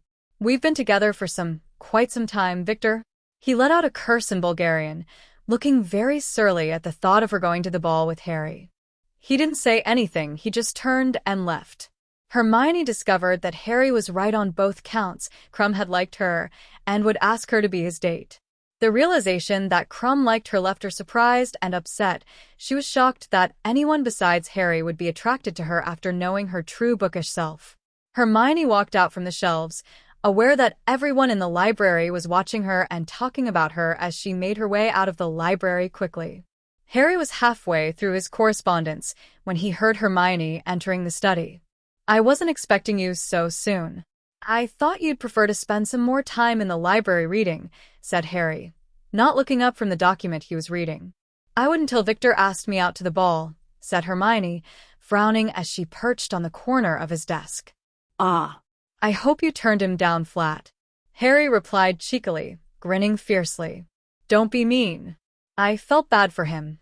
He looked as if he mustered a great deal of courage to ask me just so I could turn him down, Hermione said quietly. Harry realized that Hermione really did view Crumb as a friend after spending so much time with him in the library. Harry stood up, put his arms around her gently. "He'll get over it," said Harry, kissing her brow tenderly. "I guess maybe I should be upset since I turned down plenty of girls today," mused Harry, idly playing with her hair. Hermione lifted her head from his chest and swatted his chest. "I know you're not feeling a bit remorseful for your deeds," said Hermione, her eyes narrowed. "You're right. I don't regret turning all of them down." "Why should I, since they only like the image of Lord Gryffindor?" asked Harry with laughing gravity. "My heart belongs to only one person. I know there's only one silly fool who would choose to go to the ball with me even if I had no money, no fame, no title, and a lot of emotional baggage." "Pratt," answered Hermione, swatting his chest again since he called her a silly fool. She leaned into his embrace and let him hold her close. Harry closed his eyes, enjoying the feeling of having her in his arms. He also knew that he wasn't the only one who had fallen in love with her. His spirit soared when he reminded himself that she had chosen him over those other guys. Hermione had the chance to meet the Hungarian horntail up close the next day when Hagrid took all his care for magical creatures classes to the pen where the Hungarian horntail was. He recalled a favor so that his class would have a closer glimpse at the magnificent creature. There were about 8 keepers struggling with a Hungarian horntail, trying to chain her properly. She was kicking a great fuss, breathing jets of fire in the air. The Hungarian horntail let out an awful screeching howl as she arched her neck. Back away. Stay at least 40 feet from the dragon. I've seen her do that far before, said one of the keepers. The students all oohed and awed at the sight of the large Hungarian horntail and kept a safe distance from the raging dragon, but Harry didn't. He was upset. He threw himself over the high fence and approached the dragon with a boldness that shocked everyone. The keepers had whipped out their wands in their attempt to stun the dragon when he halted them. Harry saw rows and rows of chain on her body, neck and head shackling her to the ground. Relax, cooed Harry, leaping away when she blew a jet of flames in his direction. She halted at the sound of his voice and turned to look at him. The keepers gave a sigh of relief as they tightened the chains. Aren't you that brave one? Yes, I am, said Harry, glad that she still recognized him. I'm sorry about that, she said apologetically. I'm a little hungry, and these two-legged refuse to let me hunt. She arched her neck slightly, sniffing. We're not alone. I smell more two-legged. No, my schoolmates are over there, said Harry, gesturing around the pen. The keepers are afraid that you might eat them. Mushroom-shaped smoke erupted from her nostrils as her laughter filled his head. I don't seem to be trying to devour you, am I? I'm not at all interested in eating humans, but I want fresh food. Harry grinned broadly. The forest is quite large, and I believe you can feed in there. Let me see if I can convince to let you have a bit more movement. She snorted in disbelief. She's hungry, and she wants to hunt for food herself, began Harry. Don't worry, she won't hurt anyone, just release the chains, said Harry to the keepers. The large and proud dragon, which was heavily chained to the ground, was watching them expectantly. The keepers, with their wands out, looked at each other with uncertainty. It'll put your schoolmates in jeopardy, the head keeper warned, keeping a close eye on the dragon. I don't want to take any unnecessary risk. She will continue to kick a fuss if she remains hungry, answered Harry impatiently. As if to prove his point, the Hungarian horntail snarled. Hermione climbed over the fence towards the Hungarian horntail cautiously, unarmed. The Hungarian horntail, intrigued by the entry of another unarmed human, turned to look at her. She whipped out her wand and removed the chains that were holding the dragon's neck down. The keepers protested loudly but backed away when the Hungarian horntail bared her teeth at them. Smoke was billowing from her nose threateningly. The dragon stretched her neck slightly and scanned her surroundings. Seeing nothing intimidating, she lowered her head so that she could look at Hermione critically. Thank you, two-legged. You're welcome, said Hermione, patting her on the snout as if she was just a tame dog. How should I address you? The dragon blinked in surprise. I am Yule, and you are? It was a befitting name for a creature so proud and strong. Hermione, the one you call brave one is Harry, answered Hermione. Harry, following Hermione's lead, released the dragon completely from its restraints. She stood up and stretched her large velvet wings. Thank you, Harry. The keepers and students hurriedly backed off, in fear that the Yule would harm them. She snorted again when she saw the other humans scurrying away. Hagrid was the only one standing by the fence, watching the dragon with admiration written all over his face. Care to accompany me on a hunt, young Harry and Hermione? They exchanged looks between themselves. It was exceeding rare that a creature as proud as the dragon would invite a human to ride on her. They hurriedly conjured makeshift saddles with harnesses so that they could tie themselves to the dragon. Much to the astonishment of everyone, they climbed on the back of the fierce and unapproachable dragon. She gave the keepers an arrogant look, as if challenging them to do their worst, as she unfolded her large black wings. Without giving a warning, she took off and flew into the air. With 3 strong flaps of her large wings, she was soaring above the forest. Harry and Hermione held onto the dragon firmly, paying attention to the sharp spikes on her large body. Harry yelled in delight as Yule sped up, his hair tossing wildly in the air. Yule was equally delighted with the freedom to soar. Back in the reserve, we would fly often like this, she commented. You two are mates, aren't you? Harry and Hermione were taken aback by her sudden question. Yule chuckled, breathing black smoke, at their surprise. It's not difficult to tell. She gives you courage to do what you think it is right, while you trust and believe in her strength and power. You make a splendid couple. The aerial trip around the Forbidden Forest was thrilling. Yule was very careful as she soared around the Forbidden Forest looking for food. It was an eye-opener for both of them, and they admired her skill at hunting. Yule was intelligent, decisive, and bold. She would use any advantage that was given to her to capture any unsuspecting large prey. For a creature as large as her, she was unusually swift. She knew how to hide her presence well. Before the prey could notice her, she would have broken its neck with her jaws, and then she would swallow it with a gulp. Yule, Harry, and Hermione had a compelling conversation with one another. "Why is it that you understand what I speak?" Yule finally asked. "We have an ability to communicate with magical beings," replied Hermione. After hunting several large animals, they finally returned back to the pen. They gracefully climbed off the back of the dragon. "It has been a pleasure to meet the both of you, Harry and Hermione. I learned earlier that I'll be going back tonight. I hope we'll have a chance to see each other again," said Yule. "We will," answered Harry, patting on her snout gently. She playfully breathed out a cloud of black smoke on him. Hermione laughed, petting her. She lay on the ground tamely, protectively watching the couple join their friends. The keepers were shocked that she was so well-behaved after a hunt. "Didn't I tell you that she was hungry?" Harry asked as he approached the keepers. "There's no need for her to be tied up. She won't harm anyone. If you all could see her as more than just a beast, you'd realize that she is quite intelligent. She understands what we say. Anyway, she's looking forward to going back to the reserve tonight." Hagrid was mighty pleased with them. They returned to the castle for their theory lessons on dragons. Later that afternoon, Amelia privately met Harry in his study. Hermione was with the rest of the girls in the sitting room of the chamber, discussing the upcoming triwizard ball. Harry teased her about her engagement for a while before she began updating him on her investigation. The usual spells to stop others from eavesdropping were put in place, as they spoke at length. "I've finally come up with the final lists of names after a lengthy inquiry," Amelia announced proudly. "Most of the names on the list are either very influential members of the society or they are a part of the ministry. Avery Alecto and Amicus Caro, Crabbe, Goyle, Walden McNair, Lucius Malfoy, Knott, and Yaxley." Amelia listed grimly. They fit the bill. They were suspected Death Eaters that escaped Azkaban claiming that they were under the Imperious Curse. They all had the same special burns on their bodies, and they had bought tickets to attend the World Cup. A frown of confusion appeared on Harry's face.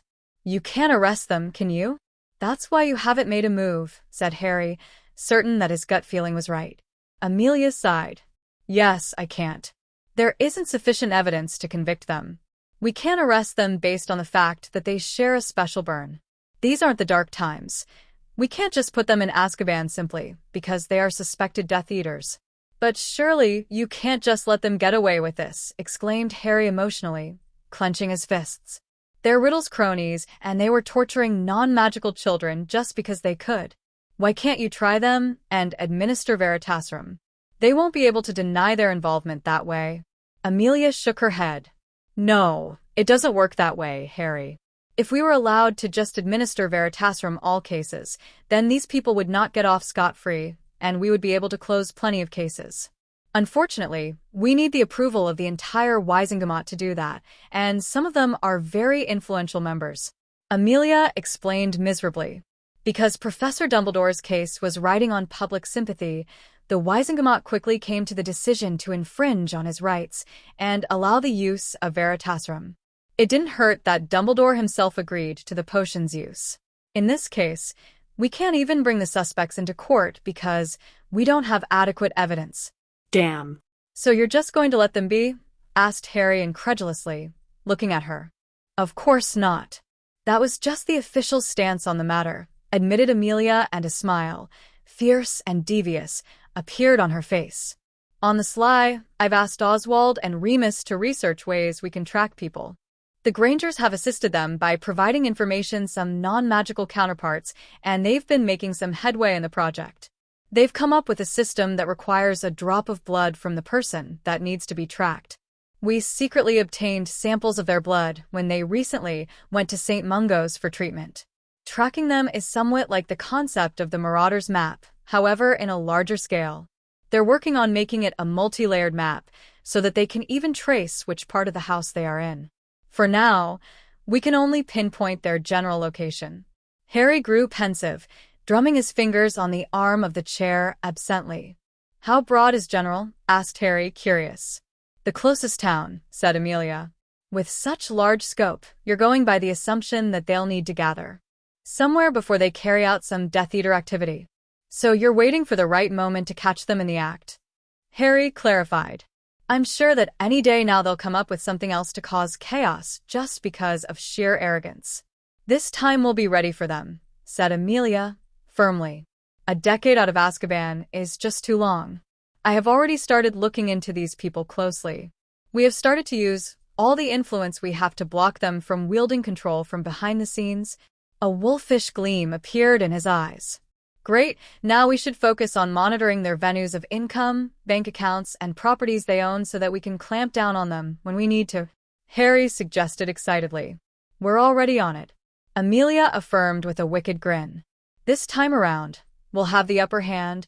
Harry updated her on the incident with Dumbledore, and she was glad that a person as experienced as Dumbledore was looking out for him. She was confident that the old man would not be tempted to return to his old ways because of all the unbreakable vows in place.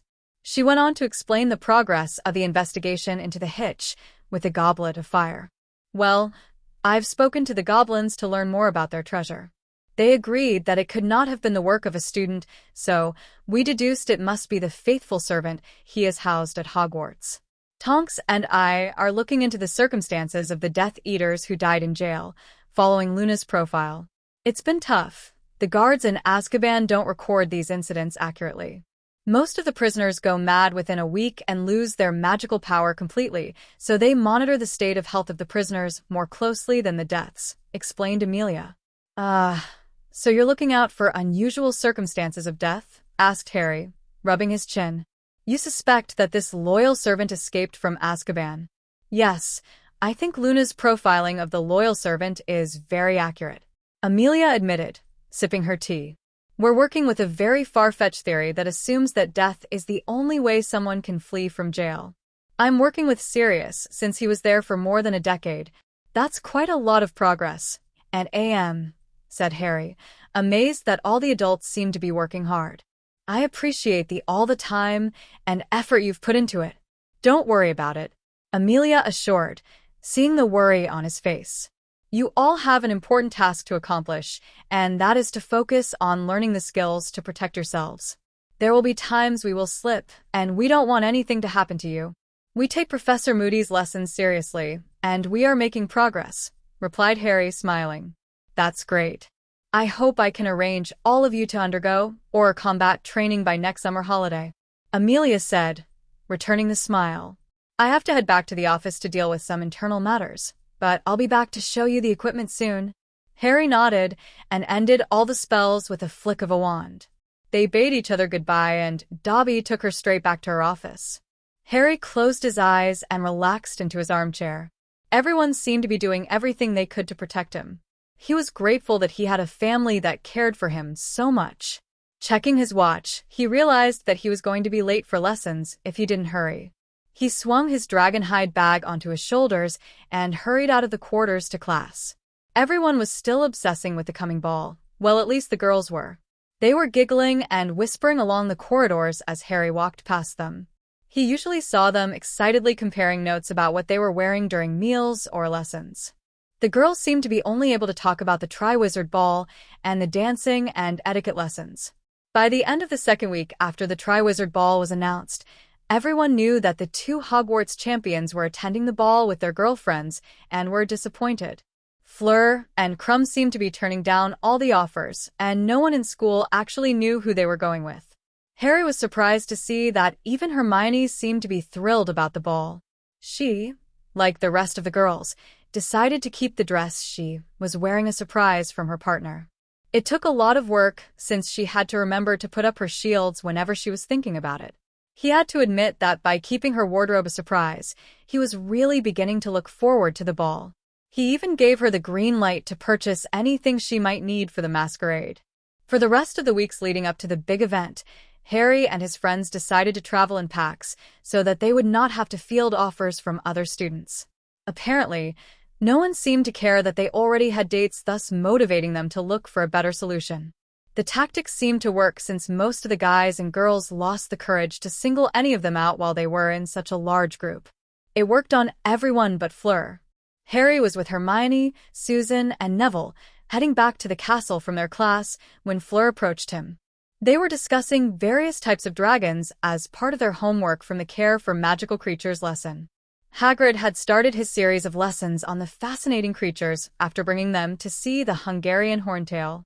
"Hello, Harry," said Fleur, cheerfully. "Do you have a moment? Can we talk privately?" asked Fleur, looking meaningfully at his company. He acceded to her request when Hermione and Neville politely moved away to give them space. Susan did it reluctantly, only moving away when Neville led her off by her hand. "What is it, Fleur?" Harry inquired curiously, keeping his distance. Fleur gave him a dazzling smile. "Well, I was hoping that you're still looking for a partner. Would you go to the ball with me?" Fleur asked hopefully, tossing her hair. He arched one of his eyebrows in surprise, certain that she must have heard that he was going with Hermione. "I'm sorry. I'm already going with Hermione," said Harry finally. "Oh, I thought that she was going with Victor?" Zira's words at Victor asked, to the ball?" Fleur said in surprise, glancing at Hermione, who was standing a distance away from them. "Victor Krum? No, you probably heard incorrectly. He may have asked her, but she's going to the ball with me," Harry reiterated firmly, leaving no room for doubts. She lifted one of her brows in surprise. "Oh, so she agreed to go with you?" "I heard that she has a mind of her own," Fleur said. He frowned at the negative connotation in Fleur's statement. "You're right. She does have a mind of her own," Harry replied. "That is one of the greatest things about her." "You can't think that this is a one-sided relationship," exclaimed Harry. Fleur nodded and explained. "I'm not the only one. Everyone thinks so. You may be crazy about her, but she does not return the affections." "We're crazy about each other," assured Harry. Her brows furrowed, as if she was unconvinced. "She doesn't show it, but you do. You can't keep your hands off her, but she is less excited," clarified Fleur. "If I were I wouldn't be able to keep my hands off you," added Fleur innocently. Harry was certain that Hermione must have heard her since she was standing quite close. Susan looked affronted. "We're very happily in love," concluded Harry. He saw no need in justifying his statement, since he knew that it was the truth. "I'm sure you won't have any trouble finding another date?" She blinked in surprise at the sudden change of topic, and she laughed a throaty and rich laugh. "No, I won't." Fleur shrugged, her eyes twinkling. "For your sake, I'd hope you are right. I was just trying my luck."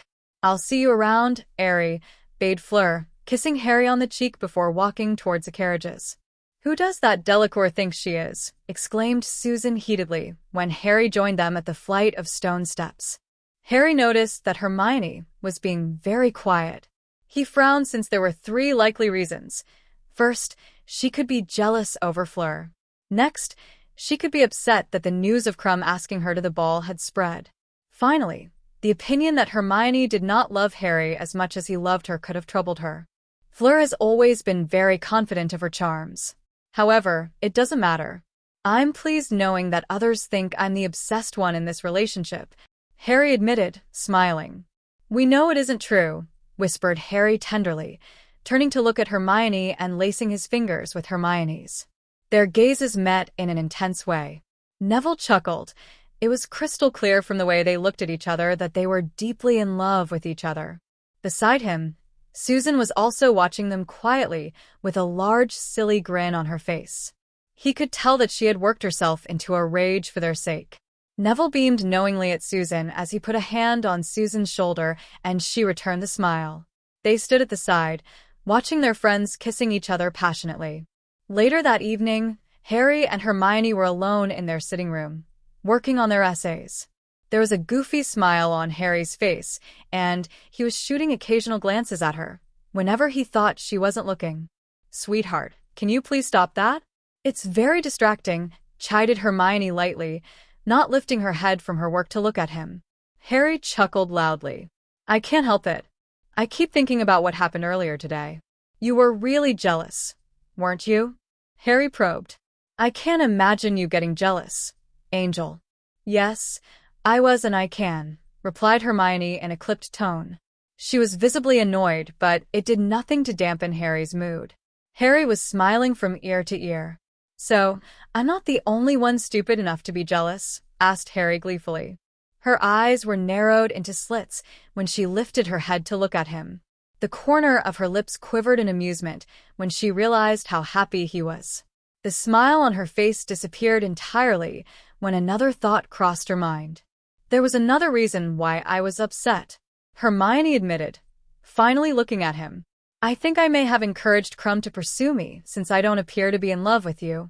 "You silly girl," said Harry, laughing. "Why? It doesn't stop the other girls from chasing me even though I'm rumored to be obsessed with you. Krum still would have asked you to the ball even if you couldn't keep your hands off me because he is really interested in you." Hermione smiled and kissed him lightly on his lips. "I love you more than anything in this world, Harry Potter. Don't ever forget that." "Nev, you really need to ask this girl before you end up dateless to the ball," Harry reminded, shaking his head as they headed to the Great Hall for their lunch. Neville turned tomato red. "I'm trying to work up the courage to ask her," answered Neville fretfully. "Don't think about it anymore. Just go up to her and ask," advised Harry. Neville nodded nervously. He finally took Harry's advice. He mustered all his courage, went straight to Luna, asked her to be his date, and she agreed in a heartbeat. It came as no surprise to anyone in the group. The girls were naturally excited since they were all going to the triwizard ball. Cho was attending the ball with a guy from Buick's patrons. In the middle of the week, Susan cheerfully announced that she had finally gotten a date, but she refused to disclose his identity, afraid that they would make fun of her. "Are you sure it isn't some imaginary guy?" teased Fred. The smile on her face was wiped off immediately. She glared at him with narrowed eyes. "Of course not," she exclaimed in a huff. "You can check for yourself if he's a figment of my imagination during the triwizard ball," growled Susan, storming off furiously. Harry halted Hermione when she sought to chase her. "No, let him do it," Harry said gruffly, glaring at Fred. "You know how important it was to her to find a date for this ball. Why can't you just be happy for her? Anyway, you'd better go after her since it was your fault." A look of guilt crossed Fred's face. It was clear from all the expressions on the faces of his friends that they were very annoyed with him, so Fred stood up and gave chase. It was not clear how Fred managed to calm Susan down, but she wasn't angry when she joined them in the chamber that evening. They had decided to practice dancing in the days leading up to the ball to make sure that they all still knew the moves. Cedric, like Harry, needed to open the ball with Daphne. He didn't have much experience with the formal dances, so he needed to work on it. He looked very ungainly compared to his partner, Daphne, who was a capable and poised dancer. "Confidence," commented Harry thoughtfully, observing Cedric. "You know your steps, and you've got rhythm. Just relax and flow with the music." "It's difficult to relax when your partner is such a graceful dancer and so much better than you," Cedric replied. Harry decided to take up Cedric's challenge. Daphne stepped into Harry's arms, and they began whirling around the large room to the music that the magically enchanted CD player was playing. There were smiles on their faces as they waltzed around the large training room. "Well, I guess you need to become a better dancer so you can keep up with such a skilled partner," commented Cedric, slapping Harry on his back when they finally stopped dancing, albeit reluctantly. Harry laughed heartily. "Bloody brilliant. How long you've been learning to do that?" asked Fred in shock. He couldn't tear his eyes away from them. He had heard that Harry was a good dancer, but this was the first time seeing him in action. "We took lessons about a year ago," Harry answered, grinning as he turned to look at his wife. "Hermione was such a good dancer that I had no choice but to keep practicing so I could catch up to her." "We practiced every day," added Hermione, smiling as she recollected those wonderful days they spent at the house, whirling around the room in each other's arms as Alyssa watched over them. Harry had to massage my feet almost every day because he was always stepping on them. Harry gave an uncomfortable laugh as he scratched the back of his head. His friends gaped in disbelief, unable to believe that Harry was such a terrible dancer when he began. Harry and Hermione watched over them and guided them during these sessions. Cedric wasn't too bad. After a few practices, he was waltzing gracefully with Daphne in his arms. They were a fetching couple, both equally good-looking, with their own charms that were so vastly different. Daphne's charms lay in her enigma and her elusiveness. She was a challenge to all guys who sought to win her heart because many but one had failed. Cedric was attractive with his easy, warm, and bubbly personality. Neville was infinitely patient with Luna as she picked up steps. She did learn a bit during Harry's coming-out ball, so they built on that. He would smile encouragingly whenever Luna accidentally stepped on his feet and instructed the third year unhurriedly and tolerantly. Soon, the third year could perform the steps adequately. Fred had never learned how to dance, so Harry had to take him aside to teach him the steps. When Fred was ready, he partnered with Susan. It was comical to watch the two loggerheads trying to dance together. They were too stiff with each other and they couldn't seem to get it together, which frustrated Susan, who was quite an adequate dancer. "Can you watch where you put your feet?" exclaimed Susan, holding one of her feet, obviously in pain. Fred had accidentally treaded on her feet when he lost the count of the beats again. She had lost count of the number of times he had stepped on her feet. "I'm sorry," said Fred, embarrassed. How do Harry, Neville, and Cedric dance so effortlessly? "Practice," added Harry, laughing. "I stepped on Hermione's feet frequently when I started learning. Do you need rest?" asked Fred, apologetically, eyeing her with concern, atypical of Fred. She shook her head. "We have slightly more than a week to the ball. You need to learn how to hold a beat if you're planning to dance with your partner." "At the expense of your toes?" questioned Fred incredulously. She rolled her eyes. "Are you planning to sit out?" Susan asked, raising one of her eyebrows as if she was challenging him. Fred smiled admiringly. His respect for her had risen considerably again. "Very well, then I can't disappoint you, can I?" asked Fred, giving her a gleaming smile. With a look of determination on his face, he held Susan in the familiar dance posture and tried to dance to the music without crushing her toes. Fred, with Harry's guidance, improved with each practice.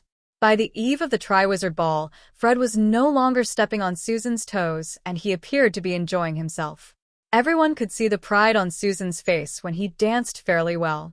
"Katie Bell will be absolutely delighted tomorrow when she dances with you," said Susan, grinning. "Can I have a dance with you tomorrow at the triwizard ball?" asked Fred politely. At her shock, he hastily continued, "I just want to thank you for your effort." She smiled. "Why not?" Hermione suggested we should all change partners tomorrow.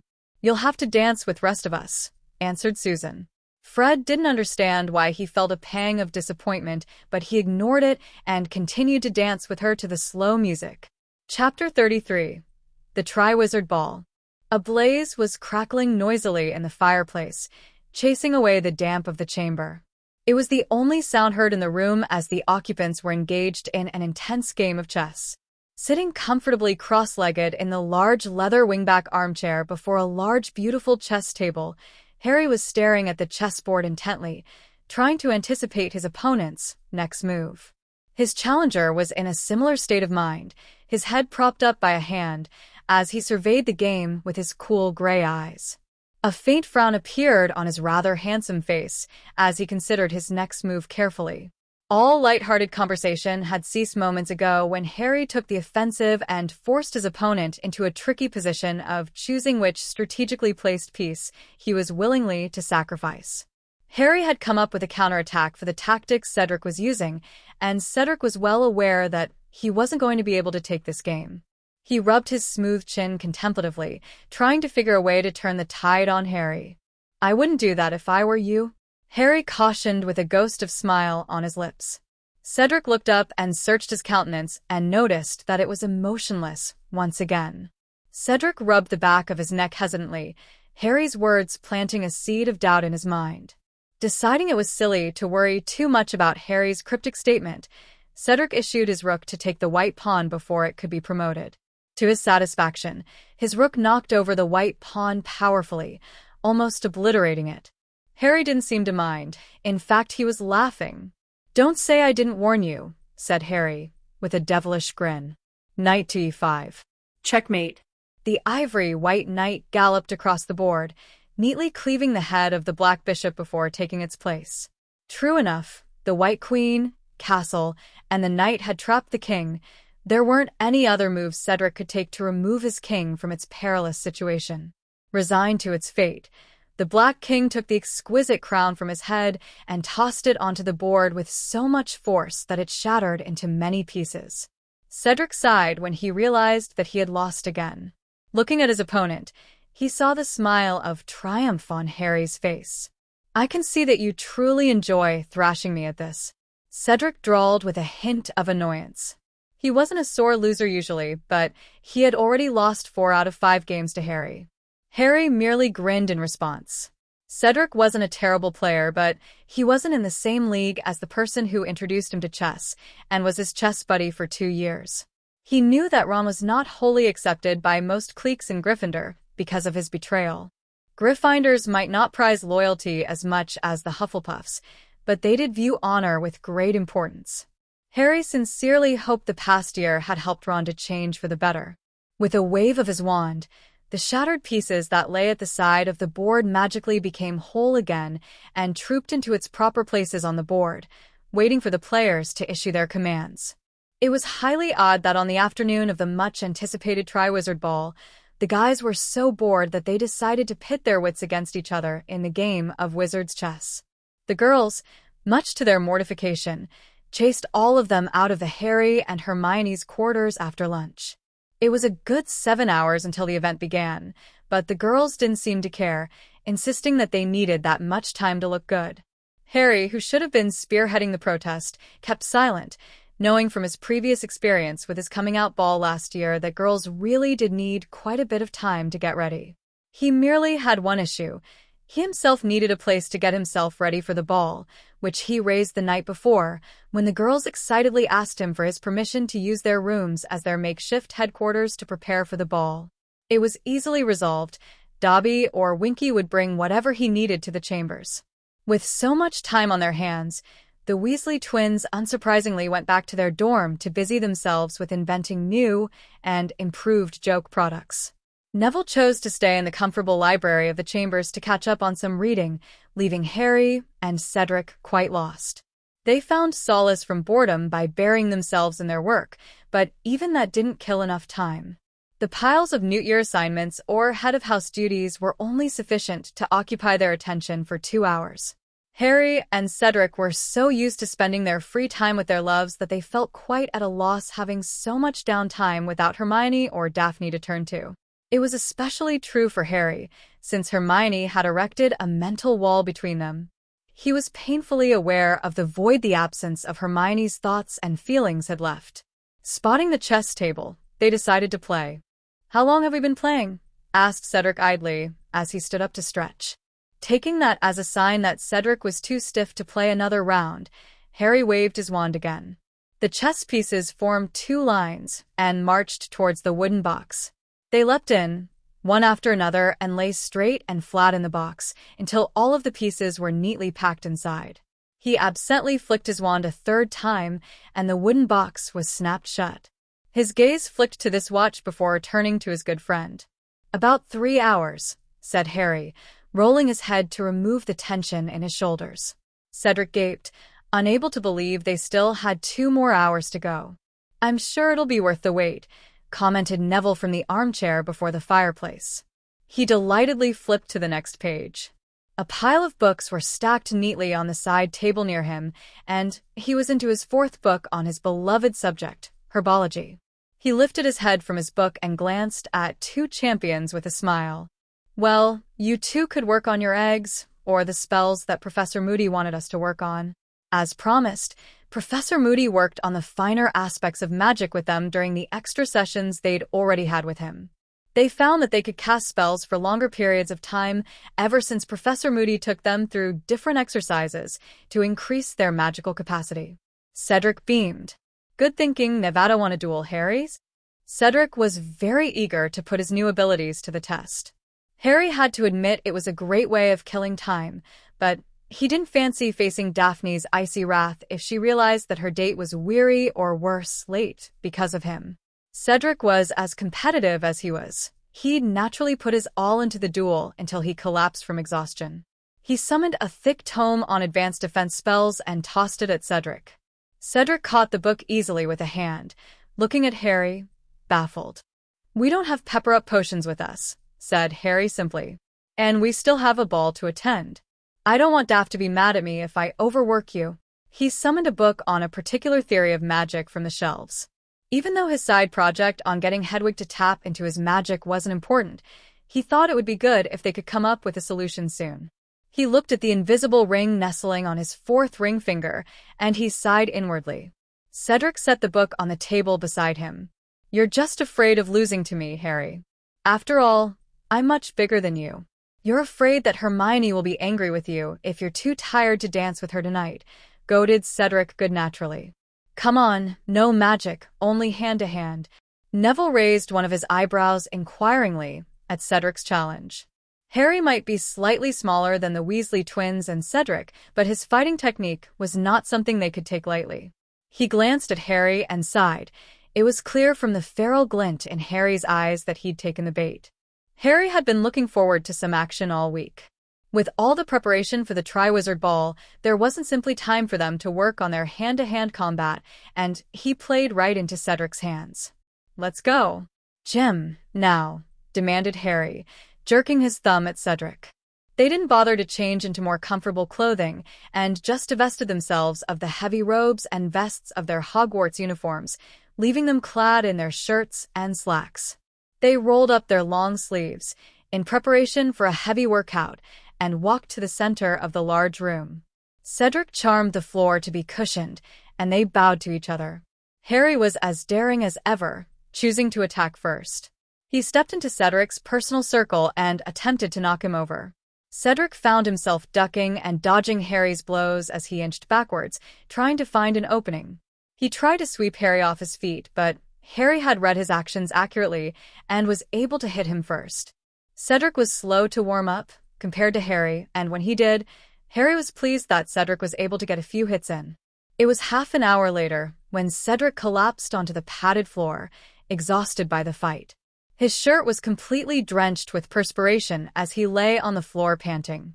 Harry summoned the goblets of drinks and towels that Winky had carefully prepared for them while they were still sparring and sat next to him. "Are you still up for the dance later?" teased Harry, handing him a goblet. Cedric's breathing had finally evened out, and he sat up. There was a large smile on his face when he took the offered goblet. "Of course," admitted Cedric. "Are you?" "Hermione's coming with me to the ball," said Harry. "I'm totally excited for that reason alone. After all, it's the first event we're attending as a couple. However, I can't help thinking about the school's speculations. I'm aware that many are looking forward to see drama unfolding between Krum and me tonight. Fleur's barely getting used to the idea that I'm not available. But it's Krum that I'm most concerned about. Do you know who he's bringing to the ball?" "No, I don't, and I haven't heard any rumors about who it could be either." "Actually, I'm pretty worried about Susan," answered Cedric. "I don't understand her need for secrecy." Harry laughed. "I assume she isn't going with a fellow Hufflepuffs?" He remembered her outburst. Susan had declared that she would be going alone if the guy who asked her wasn't on the Quidditch team. "Yes, I checked with the team. According to them, several of them actually asked her, but they were turned down," Cedric disclosed. "I don't think you have to worry about tonight, Harry. You and Hermione are totally committed to each other as well as being completely in love. Besides, you're bonded for life with the blessings of both your families and are wholly supported by your closest friends. Fleur and Victor can't do much to change that. Your parents haven't given you and Daph the green light to become betrothed," deduced Harry, watching his good friend closely. Cedric sipped from his goblet. "No, they haven't. They're still convinced that Cho and I might get together in the future. I sense that the idea that I'll have to take Daph's family name is also hindering them from giving us their approval. I guess I'll have to wait until Cho settles down with another guy," said Cedric in a resigned tone. Your parents ought to be aware of the rules of the society. Daff is the scion of an ancient house, so she's of higher ranking. The person she makes her husband has to take her name, so that there will be an heir to the line, said Harry, surprised. Yes, they're well aware of that, and that I'd be marrying up. But I'm the only son, answered Cedric gloomily. They don't want to see the line of Diggory ending with me. Harry patted him on the shoulder. I'm sure they'll get used to the idea. I can't see either of them finding any faults with Daff. Cedric chuckled with hilarity. That reminds me of when my dad first met Daff. He was so infuriated when he couldn't find any flaws to criticize. Harry joined him, laughing. Harry checked his watch. I think it's time for you to freshen up. You don't want to turn up late, do you? I really love the convenience this watch offers. It takes me straight to my dorm, said Cedric, smiling. He finished the water in a gulp and handed it back to Harry, who set it aside along with the used towels. Yes, yes. Time is ticking and you stink, Harry declared impatiently, his eyes dancing with amusement. You're not any better, Potter. See you in the Gryffindor common room, bid Cedric, pressing a button on his watch. In a blink of an eye, he disappeared. He realized that Winky had once again quietly taken the used towels and empty goblets away as he turned around to leave the gym. He went to the library to check on Neville and discovered that he was still there, engrossed with his reading. It's getting late. Nevada, shouldn't you head back to the dorm? Asked Harry, amused. Neville became flustered when he read the time off his watch. He hastily placed the books he took back to their places in the shelves. Harry, seeing that Neville had so many books, lent a hand. Are you sure you don't want to head to the boys' dorm for a shower? Asked Neville when he finally stowed all the books. I don't think anyone would mind. No, it's all right. There's a shower here in the chambers, so I'll be using that. Winky will be bringing me everything I need, so you don't have to worry. I'll see you later, Harry assured. Contented with Harry's answer, Neville portkeyed back to his dorm. Seeing that he was now alone, Harry headed into the toilet for a much-needed shower. Harry dressed carefully for the ball, very conscious that it was not only the first time he and Hermione would be attending a formal event as a couple, they also had to open the dance. For the occasion, he picked custom-made charcoal velvet dress robes with silk lapels and a matching waistcoat to give him a sleek and more masculine look. He completed the outfit with sapphire dress studs, white gold cufflinks with a Potter's crest, and a black neckcloth. Harry wondered what color her dress robes would be. Black was a safe color since it was neutral and it wouldn't clash with her outfit, but he could change the color of his neckcloth later when he finally saw Hermione. He double-checked his appearance using the full-length mirror in the room and was satisfied with the final outcome. He looked exactly like a rich and powerful lord, down to his gleaming, black leather Oxford lace-up shoes. His short hair was left untouched since it was the way Hermione liked it most, and he grabbed the single red rose he'd taken the liberty to pick up for the triwizard ball. Harry smiled when he put the finishing touches to the rose. He put on the solid white mask that covered only half of his face and operated upstairs into the Gryffindor common room. Harry stylishly descended down the stairs, as if he was just exiting from his own quarters to keep up with appearances. The common room was swirling with robes of different colors, unlike the usual black mass. He spotted his friends standing near the stairs that led to the girls' dorm, waiting anxiously.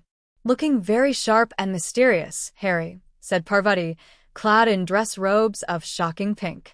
Harry returned an amicable smile. You look pretty, complimented Harry.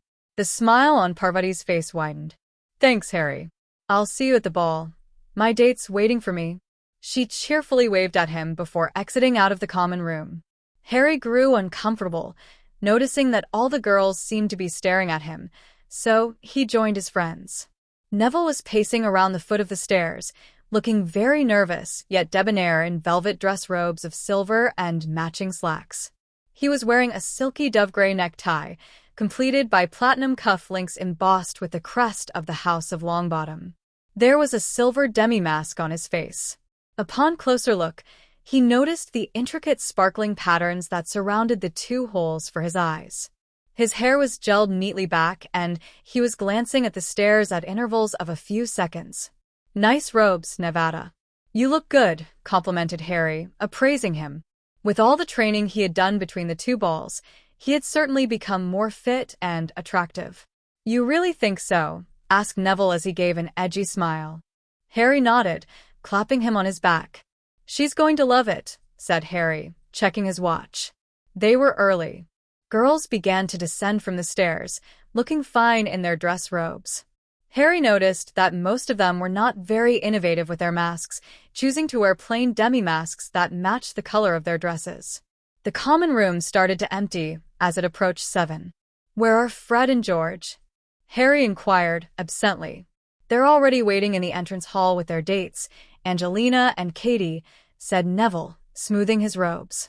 Cedric, looking suave, dressed impeccably in tailored velvet dress robes of pearl white, waxen bow tie but black trousers, strode into the room.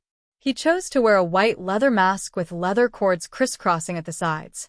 His brown hair was windswept, and it enhanced his boyish charms.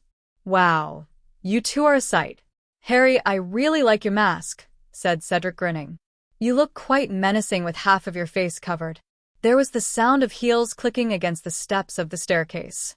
The heads of the guys whipped in that direction and gaped. 3 beautifully dressed girls were walking down the stairs elegantly, with uneasy smiles on their faces. Harry only had eyes for one, and she was standing on the right looking really nervous. He felt his blood heating up at the sight of her. Hermione had selected a snug satin dress robe of periwinkle blue that was floor-length. The brown hair at the side of her head was swept back, joining the rest of the brown shiny tresses that tumbled down to her shoulder. Her fringe was neatly parted, and there was a thin band of sapphires on her crown, holding the hairdo together. She had worn an exquisite sapphire necklace and matching dangling earrings. Hermione was wearing a sparkling Venetian mask that was a sapphire blue with intricate silver wire meshes that outlined the shape of the mask. He removed his mask and stared at her. He could see the blush coloring her cheeks from the intensity of his gaze. Harry had to remind himself to breathe, and judging from the amused smile on her lips, he must have been gawking at her like an idiot. He strode forward. "My love, you're dazzling." "I can't believe how gorgeous you look," said Harry huskily, taking both of her hands in his and raising them to his lips. Her blush deepened, and he could feel her pleasure at his sincere compliments. "You look quite dashing yourself, my lord," whispered Hermione. "Or should I say, phantom?" Hermione went on, looking at his unique mask meaningfully. She knew that he was obsessed with a poignant play, The Phantom of Opera, after watching it at the theater one evening. The smile on his face widened, and he offered her the rose. "Thank you," said Hermione, as she fingered the black ribbon tied around the stem of rose. "How can you be complete without this?" asked Hermione playfully, smiling. Harry wasn't really paying attention to her words, but rather her moving lips. Entranced by her smile, Harry leaned in, and their lips met in a passionate kiss. When they drew inches apart from each other, she whispered against his lips, "I can assume that you like my outfit." "Absolutely," murmured Harry adoringly, stroking her cheeks. "We're going to be late if we don't hurry," Hermione reminded, putting his mask on him and slipping out of his hold. "You guys were a fetching sight when you were standing next to one another dressed in a spectrum of neutral tones. Did you plan that ahead of time?" Harry laughed uproariously when Hermione had pointed out, capturing the attention of the rest of his friends. Luna looked brilliant in a simple, unique, and shiny dress that seemed to change color with each movement. Her mask was an outrageous and bold mix of metallic colors with platinum feathers sprouting from the middle of the mask.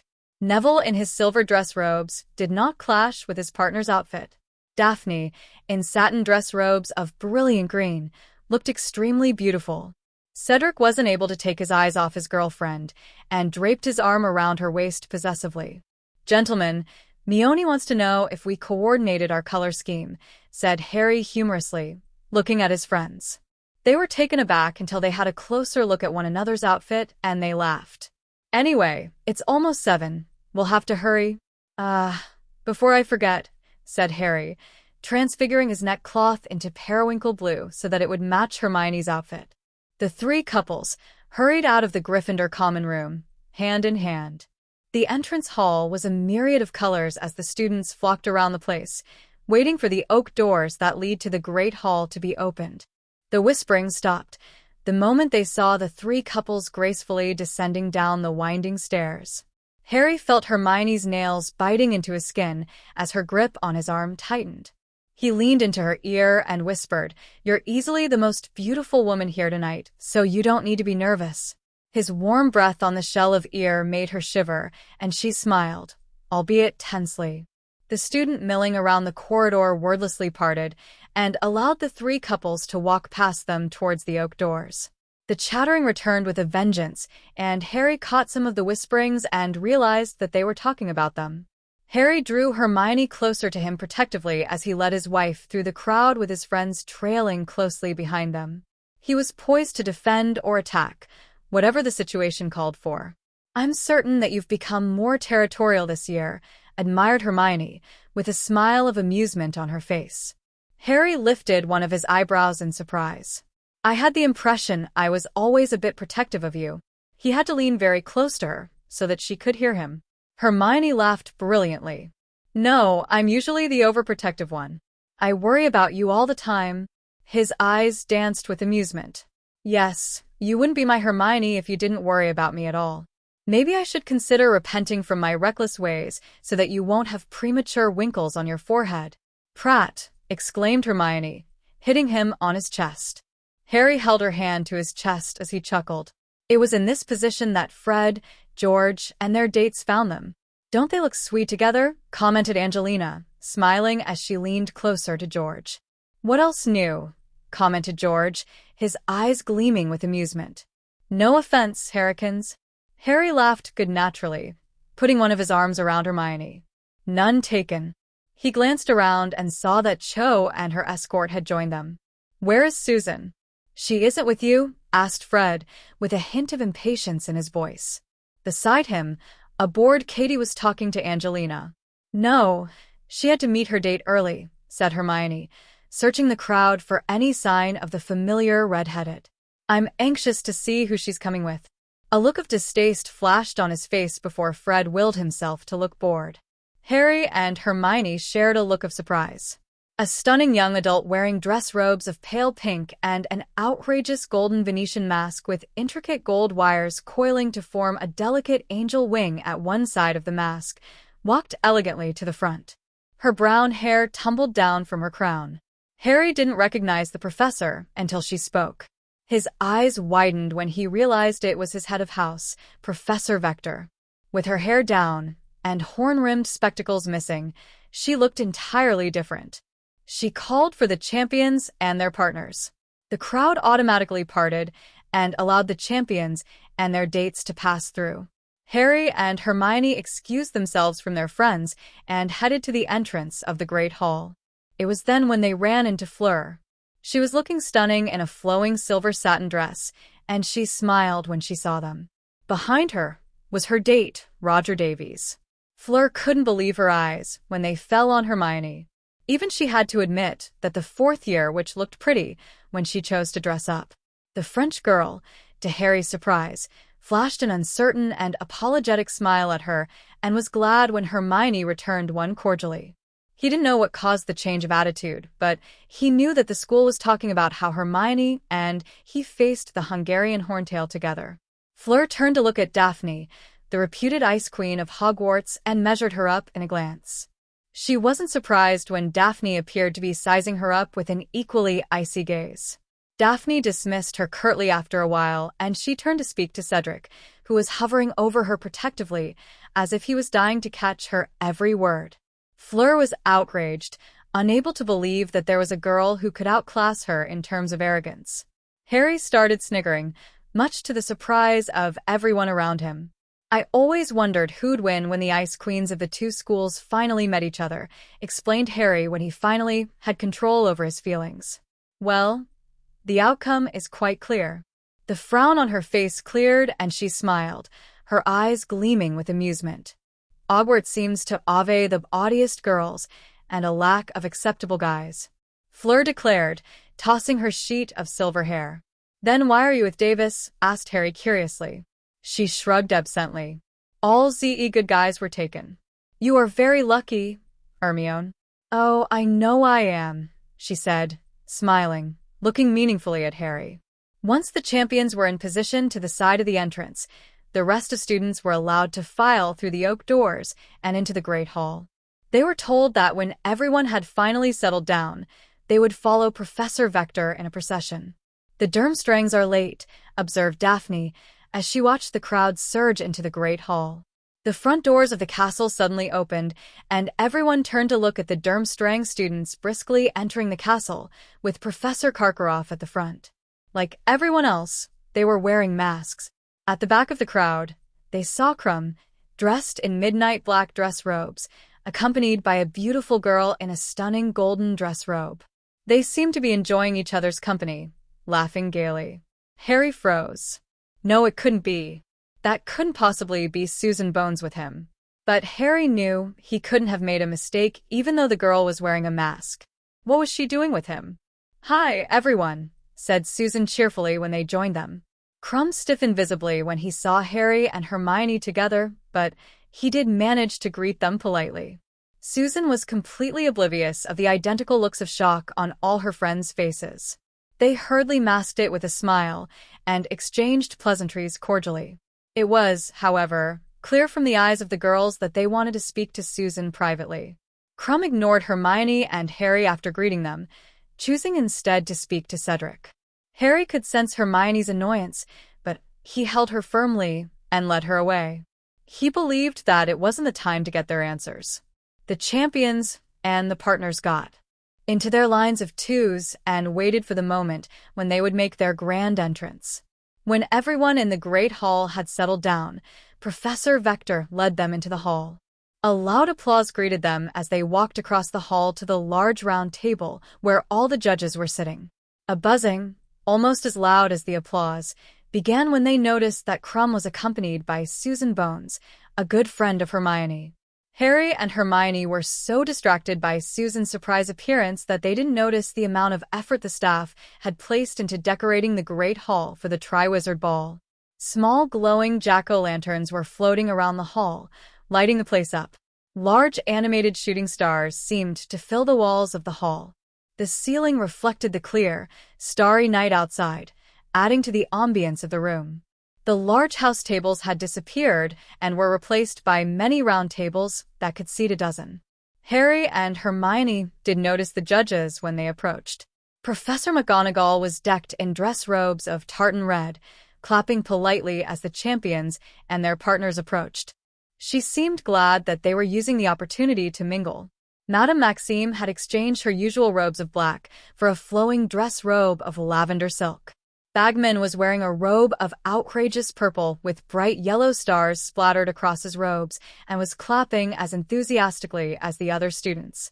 Professor Karkaroff narrowed his eyes when he spotted Krum and Susan together. Crouch was as brusque as ever, dressed in midnight black dress robes, clapping politely. The applause stopped when the champions and their partners reached the large table. As if on cue, the male students sit their partners. Susan flashed a smile of gratitude when Krum slipped into the seat between her and Hermione. The empty, glimmering golden plates and a small menu before them did not interest most of the teenagers on the table. Unable to take the suspense any longer, Daphne stood up hastily and grabbed Susan by her arm. Susan was shocked by the resolve reflected in Daphne's icy blue eyes and was allowed herself to be led away. Susan only had time to mutter a hastily excuse to her partner before she was almost dragged out. Krum looked befuddled by the sudden exit of his partner until Hermione turned to him. "Victor, could you spare a moment?" asked Hermione, with a hint of impatience in her voice. He nodded warily, afraid of the dangerous gleam in her eyes. Hermione turned to Harry. Winding her arms around Harry, she kissed him soundly on his lips. "I'll be back soon." "Order something first," whispered Hermione quietly. Harry nodded, aware of his slightly red cheeks, which was a result of her sudden display of affections. Hermione kissed him again, this time chastely on the corner of his lips, before she stood up and walked across the Great Hall, with Krum trailing behind. He noticed that they had all the attention when they disappeared out of the hall together. Harry had no doubt that they were guessing the reason behind the sudden departure of Daphne, Susan, Hermione, and Krum. The night seemed to be very promising for gossipers. If the adults at the table were astonished with the hasty exit of the 4 teenagers from their table at the start of the ball, they did not show it. They were speaking their orders to their dishes after scanning through the menu, and food began to magically appear on their plates. Harry idly ordered lamb chops, aware that Fleur was looking emphatically at him. Daphne led Susan upstairs, to the dark and deserted hallways of the 2nd level before she finally let go of Susan's arm. "Why did you drag me out?" demanded Susan angrily, rubbing her wrist. She was looking forward to the dinner at the Triwizard Ball. Daphne spun around and gave her a leveled look. "Why didn't you tell us that you were going with Victor?" asked Daphne icily. "You know that things between Hermione and Victor are very complex. Have you ever considered that he might be using you to get back at Hermione?" Susan held her gaze wordlessly, with a frown of annoyance marring her face.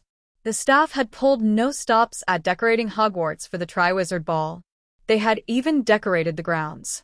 A giant glowing jack-o'-lantern stood in the middle of a lawn, lighted up by millions of fairies residing in it. Scattered around the grounds were clusters of rose bushes, lighted up by fairies of many colors. The warm glow from the plants, with the backdrop of the forest, and the starry night added to the ambience of the place. There were gray stone benches for students to rest if they chose to come out for some fresh air. However, Hermione was not in the mood to admire the scenery. She halted suddenly, when she felt that they were a good distance away from the castle, and wheeled around to glare at Krum. "Did you invite Susan to spite me?" demanded Hermione, her tone chilly like the night air. She wanted things to be kept simple and short. Victor seemed to be unaffected, and even appeared to be amused. "Susan Voss, right? You're protective of your friends." There was a hint of admiration in his voice. "You haven't answered the question, Victor," said Hermione briskly. "No. Susan is here as friend," Krum answered, his tone solemn. The tight fist that was clutching over her heart unclenched itself. She was relieved. Victor wasn't using her good friend to get back at her. Hermione wouldn't have been able to forgive herself if she was the cause of her friend's pain. Krum peeled the raven mask from his face. "Susan is a nice girl. When I first asked her, I want to make you jealous," admitted Krum honestly. "But not anymore." She was shocked by his admission. The intensity of his gaze unnerved her, and she turned away. "Hermione," he began passionately, stepping closer to her. "I never felt the same way for anyone else. I like you from the first time I met you. I felt jealous when I saw you and Harry together, angry that he allowed Fleur to treat you that way. You're just too good for him." The red-headed girl looked slightly affronted at her words, but she answered in an even tone, "I did. I knew that Victor had a crush on Hermione, and Hermione only has eyes for Harry. I was aware that Hermione rejected him when he asked her to the ball. Why wouldn't she turn him down? I also knew that he might have asked me to make her feel jealous. I made it clear that if he was serious about asking me to the ball, we'd be going as friends." "Friends?" echoed Daphne, looking at Susan as if she had grown another head. "Yes, he needed a friend. He reminded me of the way we were before we found one another. Sure, we were always surrounded by people before we became friends, but we were still feeling lonely because no one wanted to be friends with just us," explained Susan. "He'll make a good addition to the group when he gets over his whole crush on Hermione." Daphne smiled. It sounded like the Susan she knew well. "You know, Sue, you're not any better than those fangirls. Who is the one who got so excited when Krum arrived at Hogwarts? Who is the one who wanted her partner to be on a Quidditch team?" teased Daphne. With narrowed eyes, Susan answered, "You're mean, Daph." Daphne chuckled brightly at her answer. "You still haven't answered my question. Why didn't you tell us that you were going with Krum? I knew you guys would kick up a fuss when you all found out about it, and someone would have confronted Victor, thinking that he invited me to spite Hermione. Things between us would have become uncomfortable," explained Susan patiently. Daphne raised one of her eyebrows in surprise. "What difference would it have made? We would have found out eventually." "It made a huge difference, actually. We've had the chance to know each other better in these weeks, and I prepared him for the confrontation with Hermione today, so it wouldn't be as awkward," said Susan. "We were joking about it when I told him, added Susan, smiling. Her tone grew somber. I hope for Harry and Victor's sake, she'd clear the air with Victor. Daphne laughed. If Hermione's confronted Victor just as you'd expected, then she might be doing just that. The two girls returned to the ball downstairs.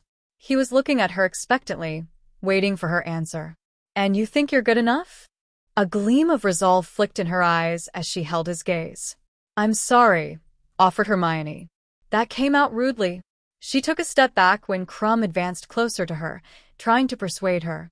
A hint of steel entered her voice when she spoke again, leaving no room for misinterpretation of her intention. Victor, please listen to me.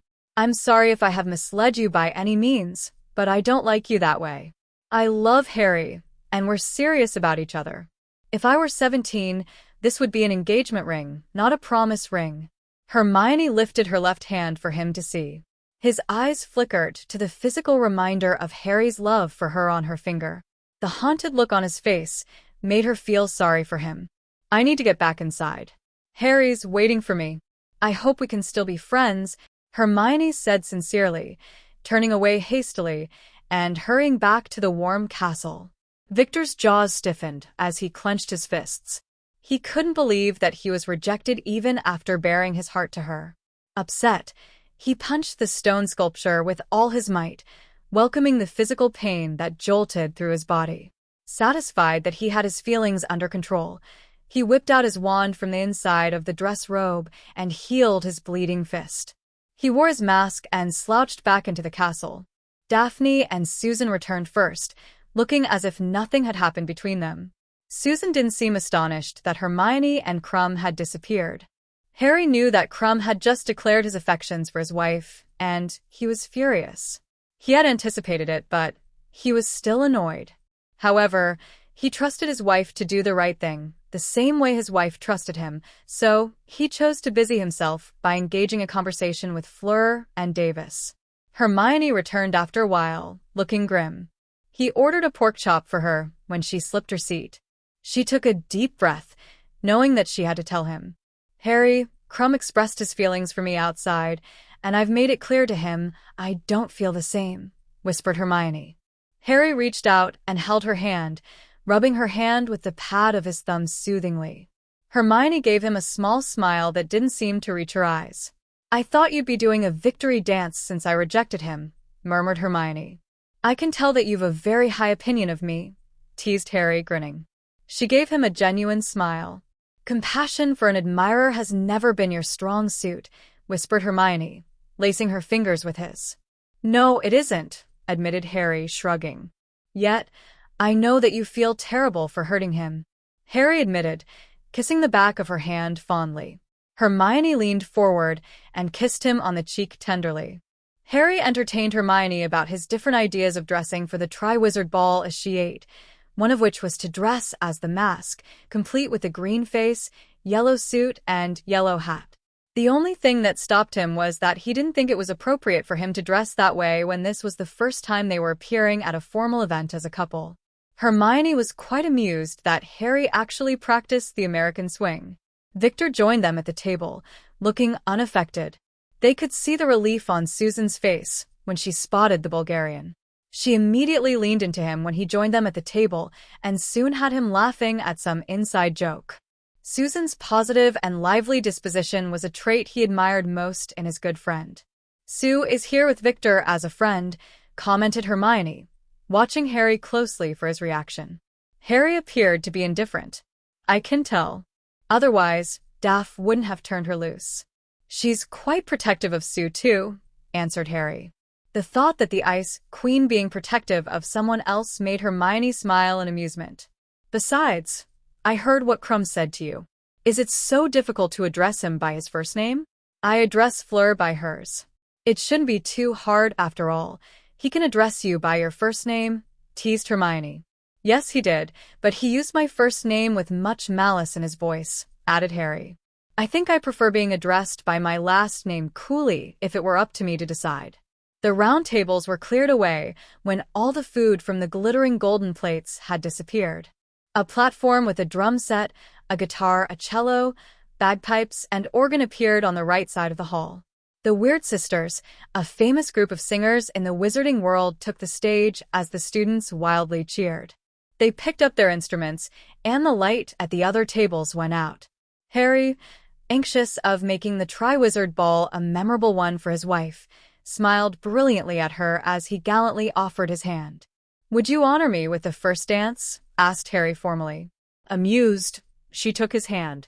They gracefully walked to the center of the great hall, their eyes never leaving each other. Around them, the other champions and their partners were also on their feet. The Weird Sisters struck up a slow and mournful tune. His hand slipped around her waist and took one of her hand in one practice movement as they drew close to each other.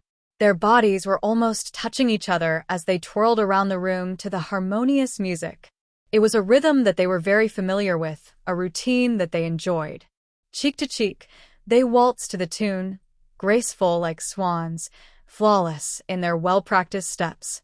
It was simply breathtaking to watch two people moving as one body, gliding magnificently. It was as if they could read each other mind well, and they didn't even miss a step despite adding very complex routines to the waltz. Everyone could tell from the identical smiles on their faces that Harry and Hermione enjoyed dancing with each other. Harry didn't seem to be able to take his eyes off her since they started dancing. Harry enjoyed the elegant way she held herself as they spun around. He tried to surprise her occasionally with more complex moves, but Hermione was brilliant enough to execute them with great poise. She was so enthralling, and it was making it very difficult for him not to draw her even closer so that he could snog her senseless in front of everyone. He was proud that she was his. Harry was aware of the way the constant compulsion to kiss, to touch, and to hold her seemed to be licking his belly like flames. Dancing seemed to do his wife a lot of good. She grew relaxed and untroubled. When the first song had finally ended and the hall burst into applause, he encircled her with his arms and kissed her until her brain grew too fuzzy with passion to think straight. "I'll take a rain check," said Hermione breathlessly when he tried to kiss her again. "It's still early to be this carried away." "That's a good idea," Harry agreed huskily. "We didn't tend to dance all night." Harry led her away from the dance floor to the seats so that they could cool down. The night was still too early for them to exit. The other champions and their partners were still on their feet, dancing joyfully to a faster tempo. This time, the staff and the rest of the students had joined the champions on the dance floor. Harry and Hermione sat there, watching their friends dance happily as they playfully entwined their legs together. They smiled when they realized that their friends truly enjoyed dancing. Luna was at the center of attention with her shiny and unique dress that gleamed whenever Neville twirled her. Neville was grinning from ear to ear as he danced, as if he was the luckiest guy alive. It was a foregone conclusion that Neville would be with Luna one day. Harry and Hermione leaned into each other as they watched their friends, contented. The large smile on Susan and Victor's faces made Hermione happy. They were truly enjoying themselves. Harry was surprised that Krum actually had some rhythm despite being so ungraceful on his feet. Harry smiled when he spotted George and Angelina. They were dancing so wildly that the people around them had to give them a bit more space in fear of being trampled. He frowned and searched the great hall carefully for his other friend, and he finally spotted Fred, sitting a few seats away from them, looking really glum. He was staring at Susan and Krum with narrowed eyes. It was really out of character for him not to be in thick of things. In the corner, Hagrid was enjoying himself with a dance with Madame Maxime. He knew that Hagrid was actively pursuing her whenever he was free. Anything that made his first friend happy was all right with him. The second song was soon over and their friends returned so that they could exchange partners. It was an agreement between them to exchange partners until everyone had danced with each other. They reluctantly parted with their own dates to pair up with others. Since Susan had promised Fred a dance, she chose to go with him, much to Katie's delight. She couldn't stop smiling when the Bulgarian Quidditch star led her to the dance floor. Fred seemed to be very unhappy when he guided Susan to the dance floor.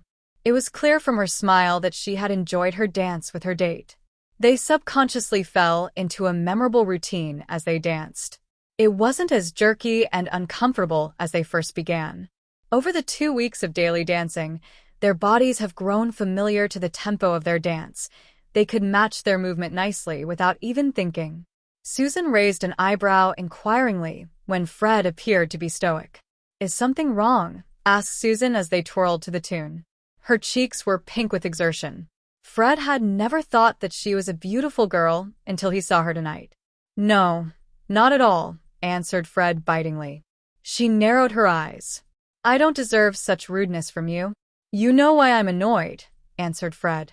Despite his anger, they didn't miss a beat. "No, I don't," insisted Susan firmly. "Tell me, Weasley. You proved me wrong. I thought you were better than those girls who are just obsessed with his fame." Fred snapped, his face turning as red as the roots of his hair. "Apparently you're not, and you know as well as I do he's using you to get close to Cedric and Harry." Her cheeks grew flustered with outrage. "So, you think I'm no better than a fangirl?" Susan demanded heatedly. If Fred was not clouded by his emotions, he would have backed off immediately. "Well, you behave no better than one." "You were smiling and laughing as if you really enjoyed his company," accused Fred. "For your information, I do enjoy his company. He's fun to be with." "I must have been hit by a confundus charm for thinking you were becoming more tolerable," growled Susan, letting go of his hand and stomping on his feet angrily. "Victor has never asked me a single thing about Harry and Cedric, and we're here as friends." Fred howled in pain as he watched Susan stormed off in rage. He didn't know which hurt more, the physical pain or Susan's biting tone. Beside him, his twin brother and Luna stopped dancing suddenly. "You're really an idiot," commented George in annoyance, watching Susan disappear out of the hall. Neville dashed after his good friend after muttering some hastily apology to Angelina. Fred did not look slightly repentant. He stuffed his hands into his pocket and walked away to sulk in a corner. Neville was quick, and he was able to catch up with Susan as she dashed down the flight of stone steps. "Sue, please wait," said Neville. He was glad that she had turned around when she heard him. "I just need fresh air." "I'll be all right. Why don't you return back to the balls?" Susan suggested. "How can I enjoy myself when I know one of my best friends is out here upset?" asked Neville, smiling as he took her arm and led her down the path winding between the clusters of roses. "Let's get that fresh air together," continued Neville. Susan smiled gratefully as they fell in step, admiring the wonderful night of a night in fall. They strolled around the grounds wordlessly with their mask undone. Susan was glad that Neville offered his companionship with no questions asked. She was certain that since he was so far away, he couldn't have possibly overheard their conversation, and was glad that he would give her some time to herself. "I'm really fine, Nev," said Susan, smiling sweetly when she felt completely at rest. "Thanks for choosing to come after me." "I know I haven't been much company," added Susan as she played with the strings of her mask. Neville chuckled. "It's always a pleasure to spend time with you, especially when you're looking like this. You really look beautiful tonight," Neville offered sincerely, and the smile on her face grew larger.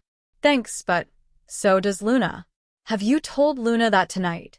teased Susan, as they turned around and made their way back to the castle.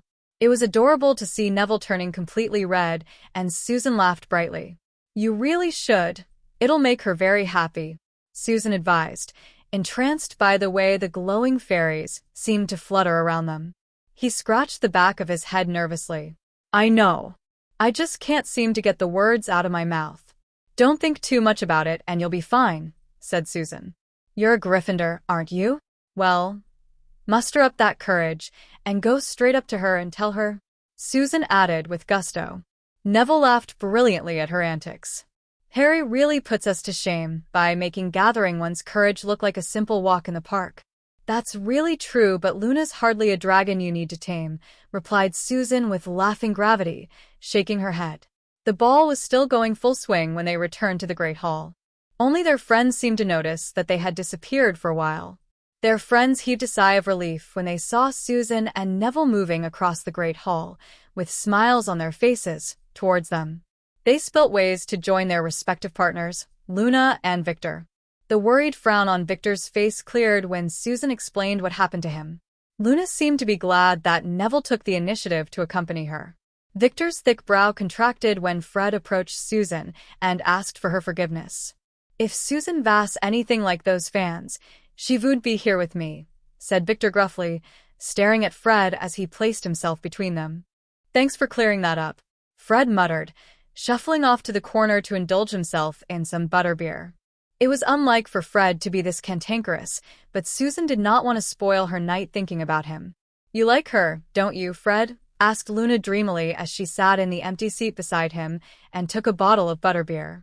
Are you kidding, Luna? How could I possibly like a girl like her? Fred exclaimed loudly. Luna ignored his outburst and looked at him knowingly. Fred doth protest too much. Even as he was sitting by himself, drinking butterbeer, he was watching Susan out of the corner of his eye. She was smiling again as she danced, this time with Harry. Fred, she began patiently after a while, if you like her, then you'd better that you make your intentions known. I believe she will not have a lack of suitors. Fred laughed a hoarse, mirthless laugh. She has already no lack of suitors, replied Fred quietly. Well, I don't want to sit around, Fred. I think they're having a lot of fun. Shall we dance? Asked Luna.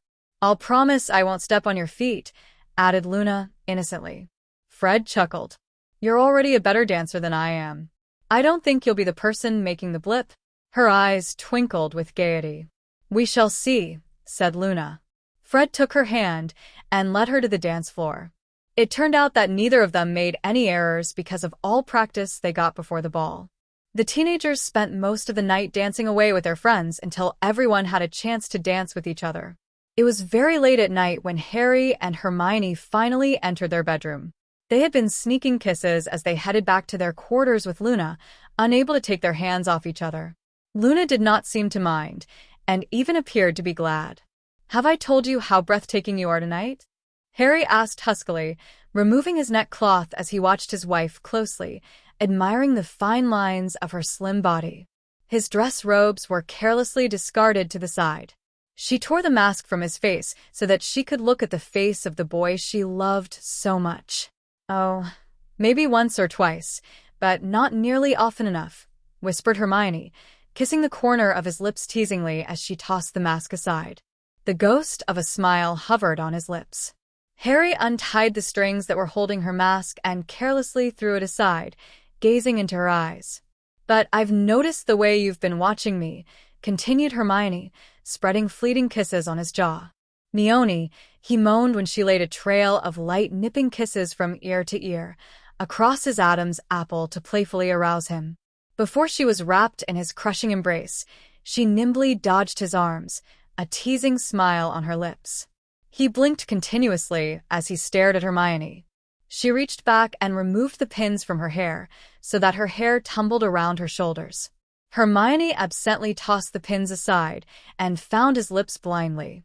He returned the kiss with a demanding insistence that sent a jolt rocketing through her, exploding along every nerve until she was clinging to him, her arms wrapped fiercely around his neck.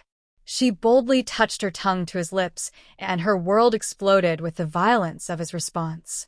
His arms went around her, crushing her firmly to him as his mouth opened over hers, her lips parted in eager anticipation. His tongue plunged into her mouth, and their tongues were engaged in a fierce and ardent dance of domination as they stroked and touched each other. He shifted his hands possessively across her back and down her spine, feeling her shiver with pleasure at his touch, then lower to cup her buttocks, molding her closer to his thighs, forging their two bodies into one. Hermione gasped at the contact, feeling the proof of his desire for her pressing hard against her. She slid her hand inside his shirt and upwards along his chest, feeling the way his muscles quivered, and leapt at her touch. Meone, he breathed in a ragged breath, sliding his lips down her neck, sending shivers of delight up her spine, glorifying in the sensations that she evoked with her touch. He felt her hands fumbling wildly with the buttons of his shirt, and he lent her a hand. His dress shirt was soon discarded, leaving his torso bare. Hermione replaced her hands with her lips, laying a trail of scalding kisses down his neck, his chest, his abs, and lingered teasingly above the waistline of his slacks.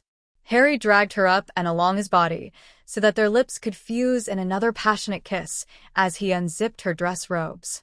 The satin periwinkle dress slid seductively down her slim body and pooled around her ankles, leaving her clad in her bra and underwear. He felt her unbuttoning his slacks and dragging it down so that they were in similar states of undress. Their gaze met heatedly. Some semblance of logic returned to him. "Are you sure?" asked Harry huskily, stroking her flustered cheeks. "I don't think I'll be able to stop myself if we go any further." Hermione let out a throaty chuckle and pressed her body onto his, wound her arms around his neck, and kissed him fervently. Harry swung her into his arms, their lips locked with each other passionately. Together, they tumbled into their large bed.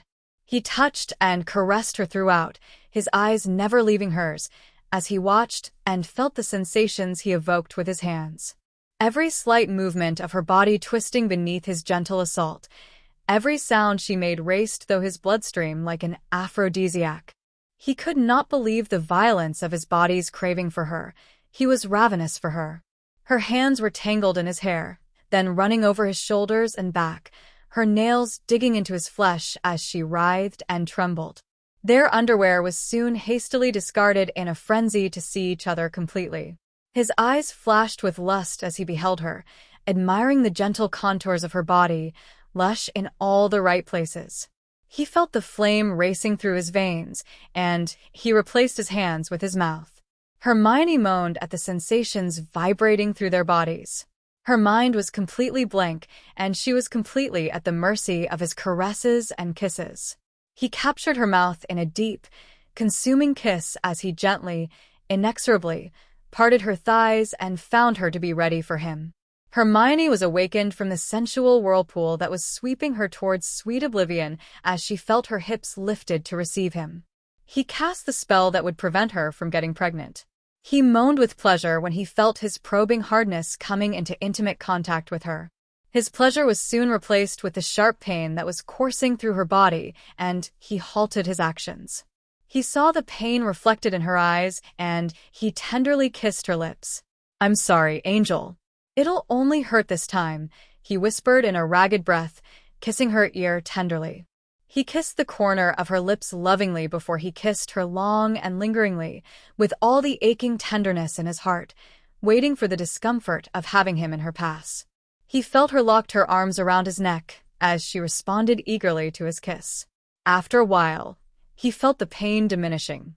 She was lost in incoherent and nameless yearnings to have him inside of her like this forever, to draw him somehow deeper.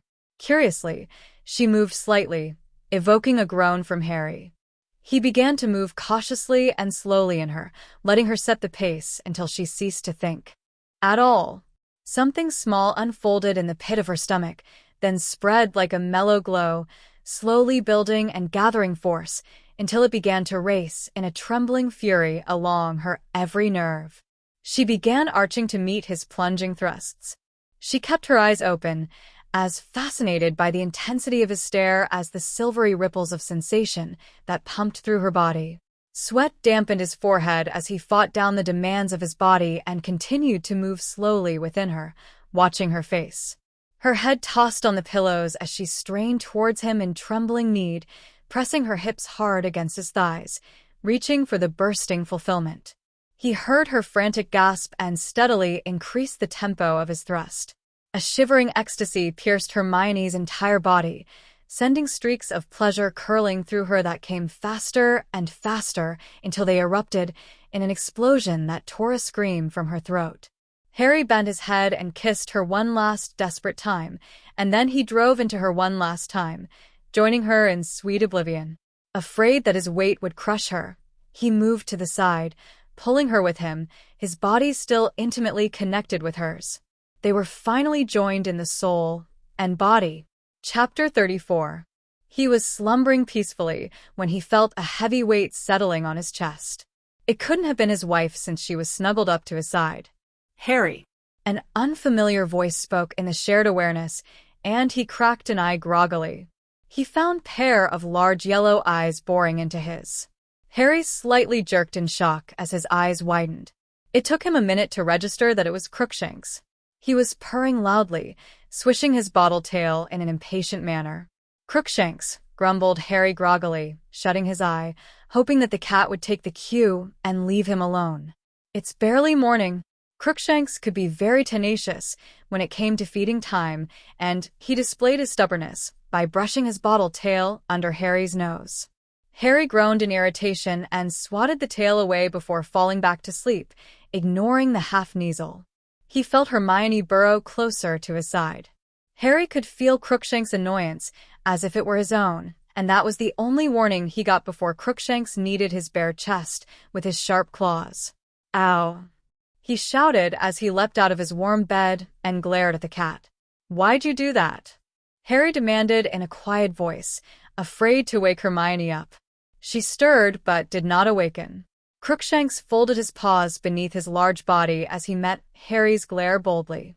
Harry could tell that Crookshanks was not feeling the least bit remorseful. In fact, he was downright smug that he won in the Battle of the Wills and managed to force Harry out of his bed.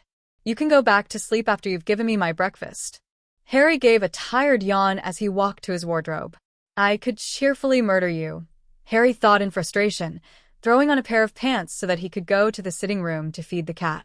"My mistress wouldn't be too pleased if you killed me. Anyway, you can go back to sleep. I'll just wake mistress up." "I just thought you'd rather I wake you up instead of the mistress. After all, she's awfully sore and tired from last night's activity." He halted in his action and spun around to stare at the cat. His mind was reeling from the conclusion Crookshanks arrived at. It didn't make sense because it was much too early in the morning, yet the facts pointed to that direction. They could obviously hear and feel each other's thoughts and feelings, so that meant that Crookshanks also shared a familiar bond with them. "Hooray," said Crookshanks sarcastically. "Now, give me some food." He leapt off the bed with an agility that was unusual for his size and followed Harry out to the sitting room. There was just something different about Harry and Hermione, and Susan couldn't seem to put her finger on it. She watched them closely, akin to a hawk eyeing its prey, and tried to put in words the change she detected in the couple. Maybe it was the way their shoulders were propped against each other in an intimate way that was definitely absent the day before.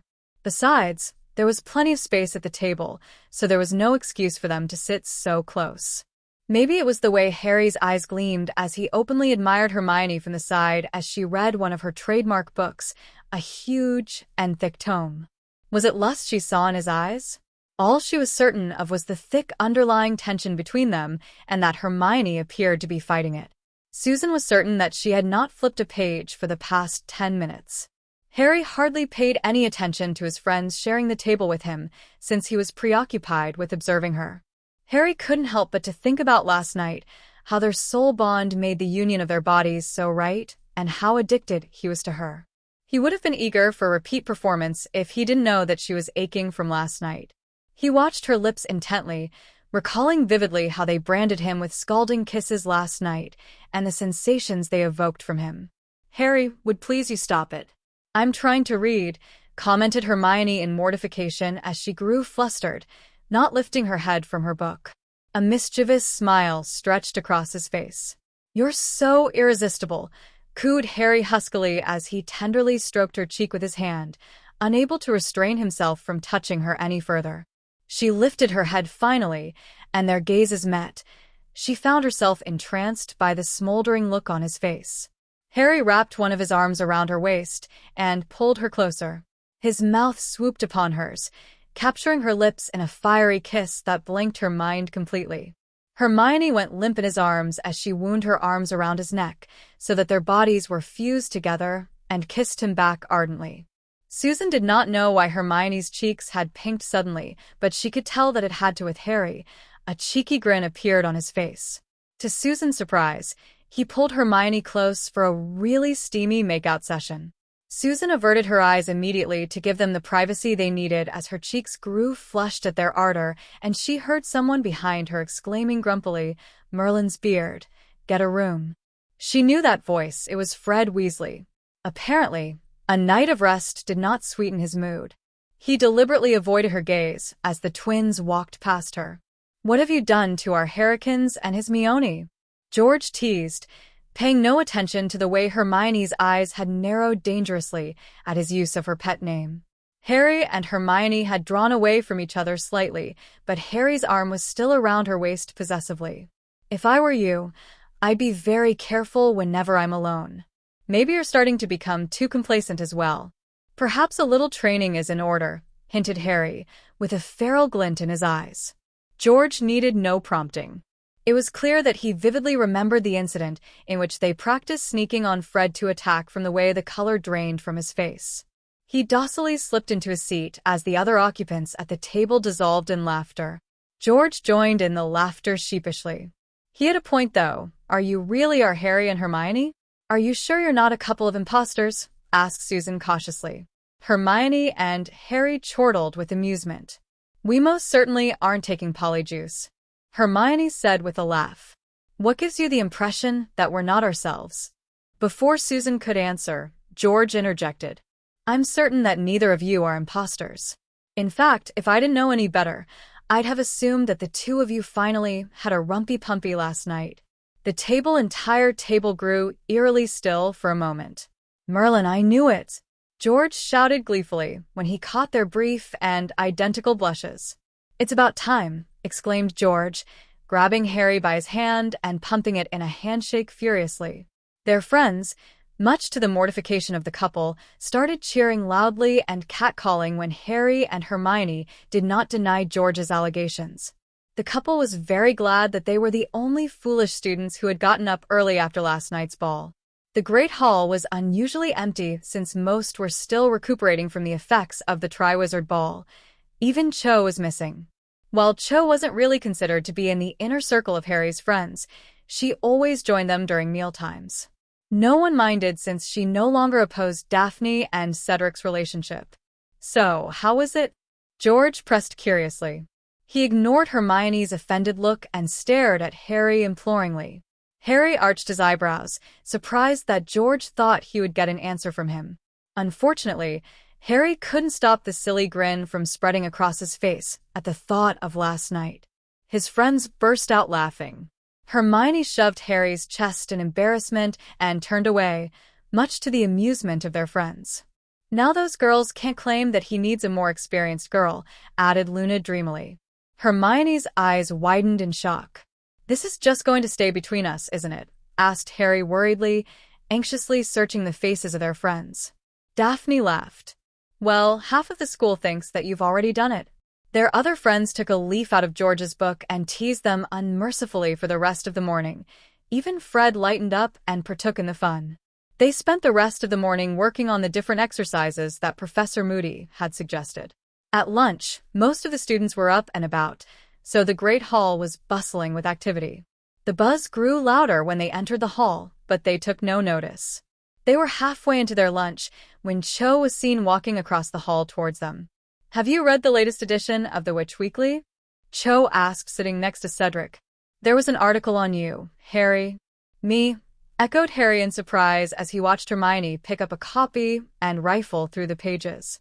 A large photograph of him and Crumb glaring at each other icily with Hermione standing at a side watching them headed a short write-up. He recognized the photograph immediately. It was taken outside Champion's tent. The article was entitled Lord Gryffindor's Complex Love Problem. He leaned closer to Hermione and read the article. Lord Gryffindor Harry Potter seems to be unfortunate enough to be committed to girl who can't seem to get enough of rich and famous wizards. Since the arrival of Victor Crumb, Bulgarian seeker and hero at last Quidditch World Cup, Muggle-born Hermione Granger has been toying with both wizards' affections. Lord Gryffindor, whose life was littered with so many personal losses, will soon find himself suffering another emotional blow when he discovers that his girlfriend, an ambitious girl, has been meeting Crumb in secret. According to Eloise Midgen, a fourth year who frequents the Hogwarts library often, the Bulgarian seeker has been heading to the library daily to seek out Hermione Granger's company since his arrival at Hogwarts, and they were always seen hanging out alone. The Bulgarian seeker, who is openly smitten with the girl, couldn't take his eyes off her. It is unclear why Miss Granger chose to accompany Lord Gryffindor to the Triwizard Ball held on Halloween's night, but she managed to get the obsessed Bulgarian seeker to invite her best friend, Susan Bones, scion of House of Bones, to attend the Triwizard Ball, making the love triangle even more complex, and earned a declaration of love from the stoic star. Mr. Crumb and Miss Granger were seen leaving the hall during the triwizard ball to speak to each other in private, and the Quidditch star promptly confessed his feelings for her, insisting that he never felt this way for anyone and that he was jealous of Lord Gryffindor. It is unclear if Lord Gryffindor is aware of the special relationship between his girlfriend and his rival at the triwizard competition, or if he's in denial about the whole affair, but one must wish that he bestows his heart to a worthier candidate in the future. Harry scowled when he finished the article. Merlin's beard. Skeeter really has some nerve. She'd chosen to write about Hermione, a girl who appears to be not from any influential family, in a gossip magazine to get back at him. It was a smart move since he couldn't do anything about it. Hermione handed the magazine back to Cho, with a thoughtful look on her face. "How did she know?" questioned Hermione, broodingly. "I heard that Professor McGonagall had banned the media from entering the castle after Skeeter wrote an article on you and Fleur." "Well, she interviewed the students," said Harry absently. "There wasn't enough time to do that," said Neville. "She would have had to have been there to witness it, because she knew that contents of the conversation said in private. Besides, she couldn't have got that out of an interview." "Did you notice anyone when you're in the gardens?" Luna asked, sounding unusually alert. "No, I did not see anyone," answered Hermione, a faint frown creasing her brow. "She couldn't have had an invisibility cloak, could she?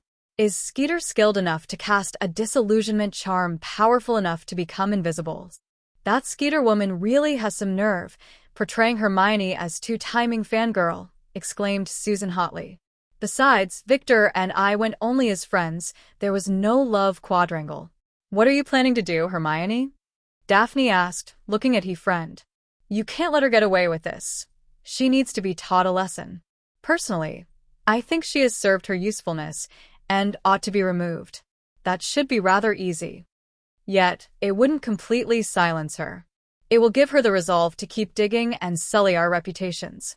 No, I think I might have a better way of making her cooperate with us," said Hermione, her eyes gleaming. "However, I'll have to look into it some more. I'm sure Lady Bones will contact either you, Harry, or Hermione once she reads the article to get the full story," said Cedric. "Sue, I think she'll be very interested how you got involved with the mess and the relationship between Victor and you." Susan let out another sigh. "You all know that there wasn't anything to it at all. But I'll speak to her after lunch." Their conversation soon switched to something more pleasant like the Triwizard Ball. Cho's date was apparently quite serious about her, and they had arranged a date for the next Hogsmeade weekend. After lunch, Hermione and Luna went to the school library to follow her hunch, leaving the rest of them to head back to the chambers for some much-needed physical training. Most of them needed to catch up on their training since they had taken a break from it in order to prepare for the ball. Harry decided to spend some time in the house with Crookshanks since Edmund had been dying to meet the cat.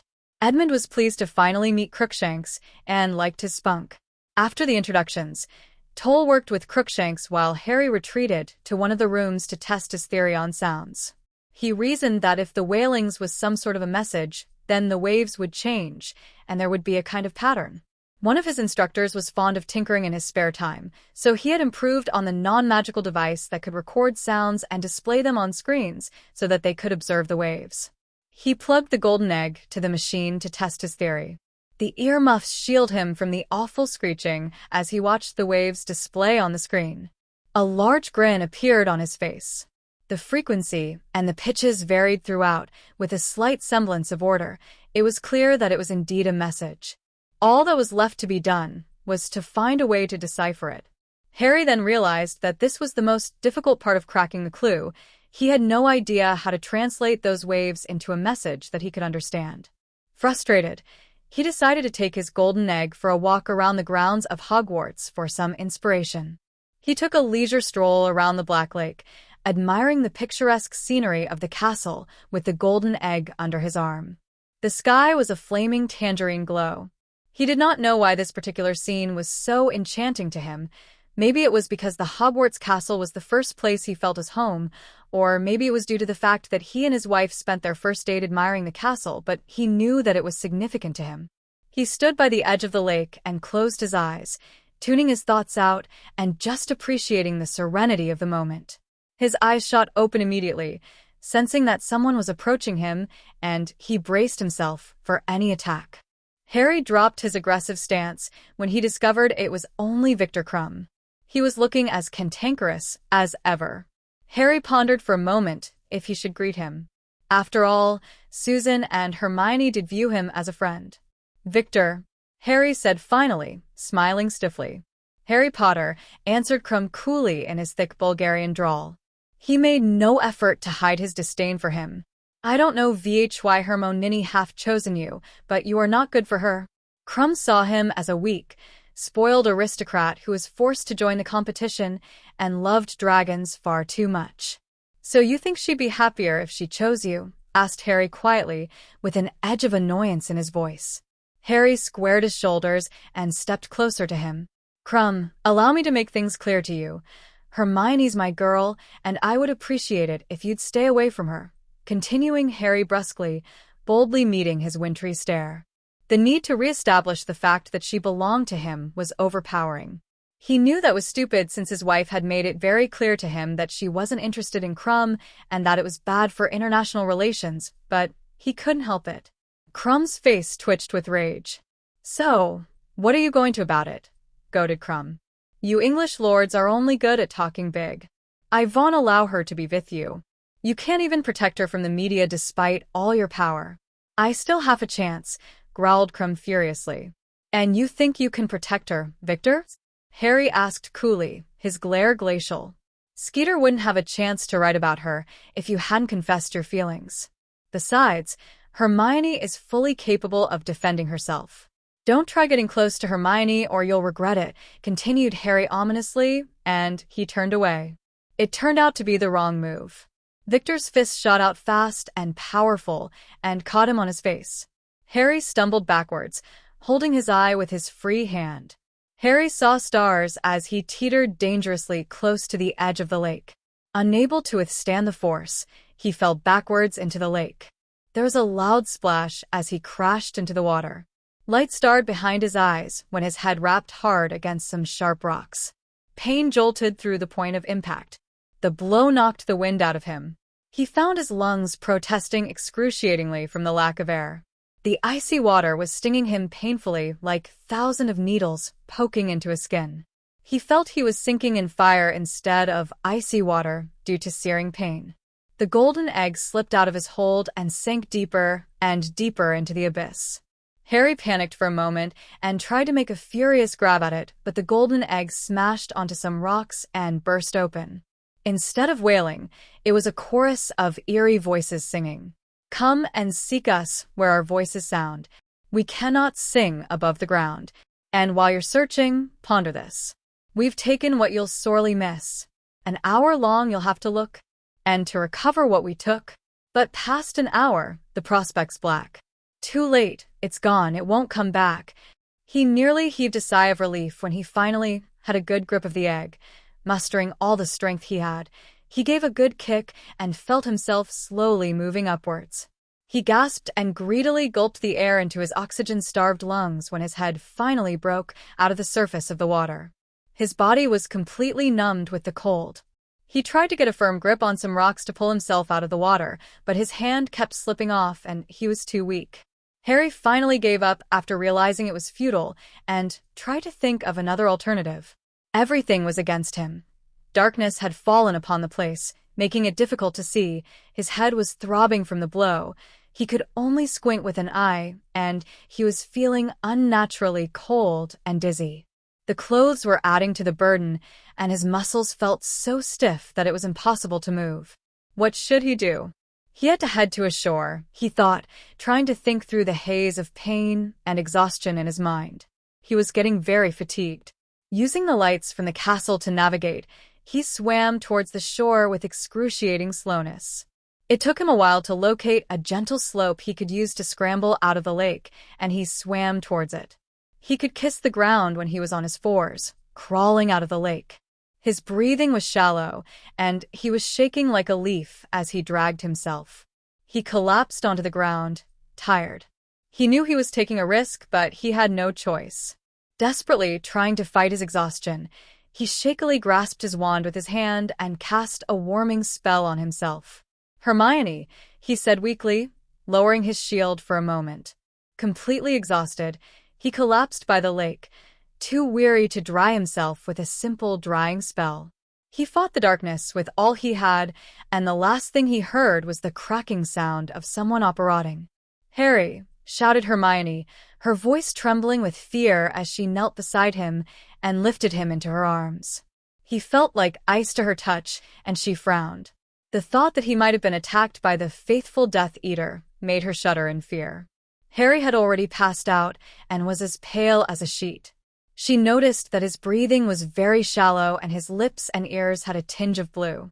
His robes were completely soaked, and there were deep gashes on his hands. When she touched the back of his head, she realized he was also bleeding profusely. Hermione took several deep breaths and steeled herself to remain calm. Panicking won't help him, she thought. Hermione maintained her composure as her brief medical training kicked in, and she cast a drying spell and another heating spell, knowing that hypothermia was the most pressing problem.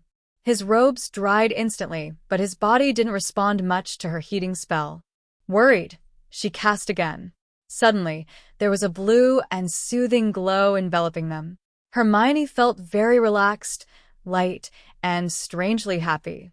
It was as if she was floating on air. Before her very eyes, the black eye began to fade, and all his lacerations on his hands began to heal until it disappeared entirely, leaving only trails of dried-up blood. He was slowly regaining color, and his body was slowly gaining heat. The glow disappeared as unexpectedly as it appeared. Hermione could only sit there silently, numb with shock. She felt Harry stir, and she slowly helped him up. "Mione?" asked Harry, groggily as if he had just awakened from a sleep. "Are you all right?" Hermione asked anxiously, watching him closely. He seemed perplexed at her question. "I'm fine, Mione," said Harry. "Thank Merlin," she said as Hermione threw her arms around him and embraced him tightly. "You were bleeding profusely, and you were suffering from a bad case of hypothermia. You really scared me." Harry could feel torrents of relief flooding through her system. He put his arms around her and kissed her head lovingly. "I'm sorry for worrying you," whispered Harry tenderly. His hands gently framed her face, and he tipped her head so that their lips could fuse in a long and sweet kiss aimed to soothe her. The kiss became enthusiastic when she kissed him back with all she had. Her fingers entangled with his hair as she pulled his face close to her, their tongues engaged in a sensual dance for domination. They drew away after a while, breathless, and she pressed her cheek onto his chest as their breathing evened out. Harry took her robe off his back and helped to put it on her. The more clothes, the better, he thought to himself, not wishing to get too carried away. He felt strangely well for someone who nearly drowned, and he asked her about it. "There was a sudden blue glow, and you were promptly healed," explained Hermione. "I'm not sure what triggered it, but I have a feeling it was our soul bond. You're not the kind who likes to take a dip with your clothes on. What happened?" His face grew tight and bitter. "That git. He didn't even bother checking if I was alive after knocking me into the water with a punch." "Who?" asked Hermione with concern lacing her voice. "A Death Eater didn't attack you, did he?" "No," replied Harry, playing with her hair. "Crumb did. He sucker-punched me when we had words. I stumbled into the water and hit some rocks. My egg slipped out of grip, so I dove deeper to get it back. I swam towards the shore and dragged myself out. You know the rest of the story." Hermione climbed onto her feet immediately and stalked towards the ship in the distance. He could feel her anger coursing through her body. "Mione," he called, jogging after her. He stopped her by planting himself firmly in front of her. "He could have killed you. I won't let him get away with this," hissed Hermione, trying to sidestep Harry, but he held her firmly by her shoulders. Hermione tried to shrug his grip off, but Harry held on, his resolve clear in his eyes. She narrowed her eyes in anger and lifted her head defiantly so that their gazes would meet. There was a belligerent look on his face. "You're wrong. He could have killed both of us," replied Harry quietly. "Please allow me the honor of dueling with him." There was a feral glint in his eyes, and she could tell how much he desired to wring his neck with his bare hands. It was strange that he wasn't doing it for self-preservation, but for revenge of nearly killing her. Because they are soul-bound, she would have died if Harry had drowned. His reaction was not unusual since it was Harry after all. Her determination wavered slightly. "I want to have at least a shot at him," replied Hermione finally, putting her foot down on the matter. "He hurt you? After I'm through with him, you may have what's left of him, milady," said Harry, his expression turning tender. He took her hands and pressed his lips to the back of them adoringly. Suddenly, their stomachs growled. There was a sheepish look on Hermione's face. "I think healing takes a lot of energy," said Hermione, sounding slightly apologetic. Harry smiled. "I think nearly drowning consumes a lot of energy," answered Harry. "The duel can wait till tomorrow. Let's head to the Great Hall." Hermione cleaned up the dried blood from his hair with a spell, and they walked back to the castle, hand in hand. "Our friends might have some questions since I shifted to you without a thought," said Hermione, guiltily. "We were in the chamber, though, so we don't have to do much damage control." Harry smiled. "Well, it's getting more difficult to keep our soul bond under wraps. I can't count the number of times I nearly slipped. Anyway, it's all right. They aren't exactly stupid, so they would have noticed some of our special abilities after a while." Everyone was very worried for them, and they overwhelmed them with questions the moment Harry and Hermione turned up in the hall. They shook their heads and assured them that it wasn't the work of the Death Eater, knowing that the possibility was weighing heavily on their minds. The girls embraced him tightly, glad to see that he was all right. He could see the relief in their faces. Harry had to assure them he was fine many times and promise that he would explain in private after dinner before they would settle down and let him eat at peace. Harry was glad that Hedwig was asleep when everything happened, so there was one less creature he had to reassure. As promised, they retreated to the marriage quarters straight after dinner to give them the answers they desired. Fred had forgotten all about keeping his distance from Susan, out of worrying for Harry, and sat next to her. They eyed the Harry and Hermione closely after they had settled around the sitting room. Luna spearheaded the interrogation for once. She had snapped out of her usual dreamily self and watched them intently. "If it wasn't the Death Eater, then what happened? Hermione said that you were working on your egg in private, so where did you go?" Harry took a deep breath before he recounted the entire incident to them. All of his friends were seeing red when they realized that Crumb had left him in lurch after knocking him into the water. He didn't need a violent love rival to kill him when Riddle has wanted to do that for many years. "No, you won't do anything," insisted Harry firmly when some of his friends wanted to get back at him. "I appreciate your concern. He hasn't done anything to any of you, so none of you will interfere. There'll be no pranks," he said, looking at the Weasley twins meaningfully. "The matter should be kept between us.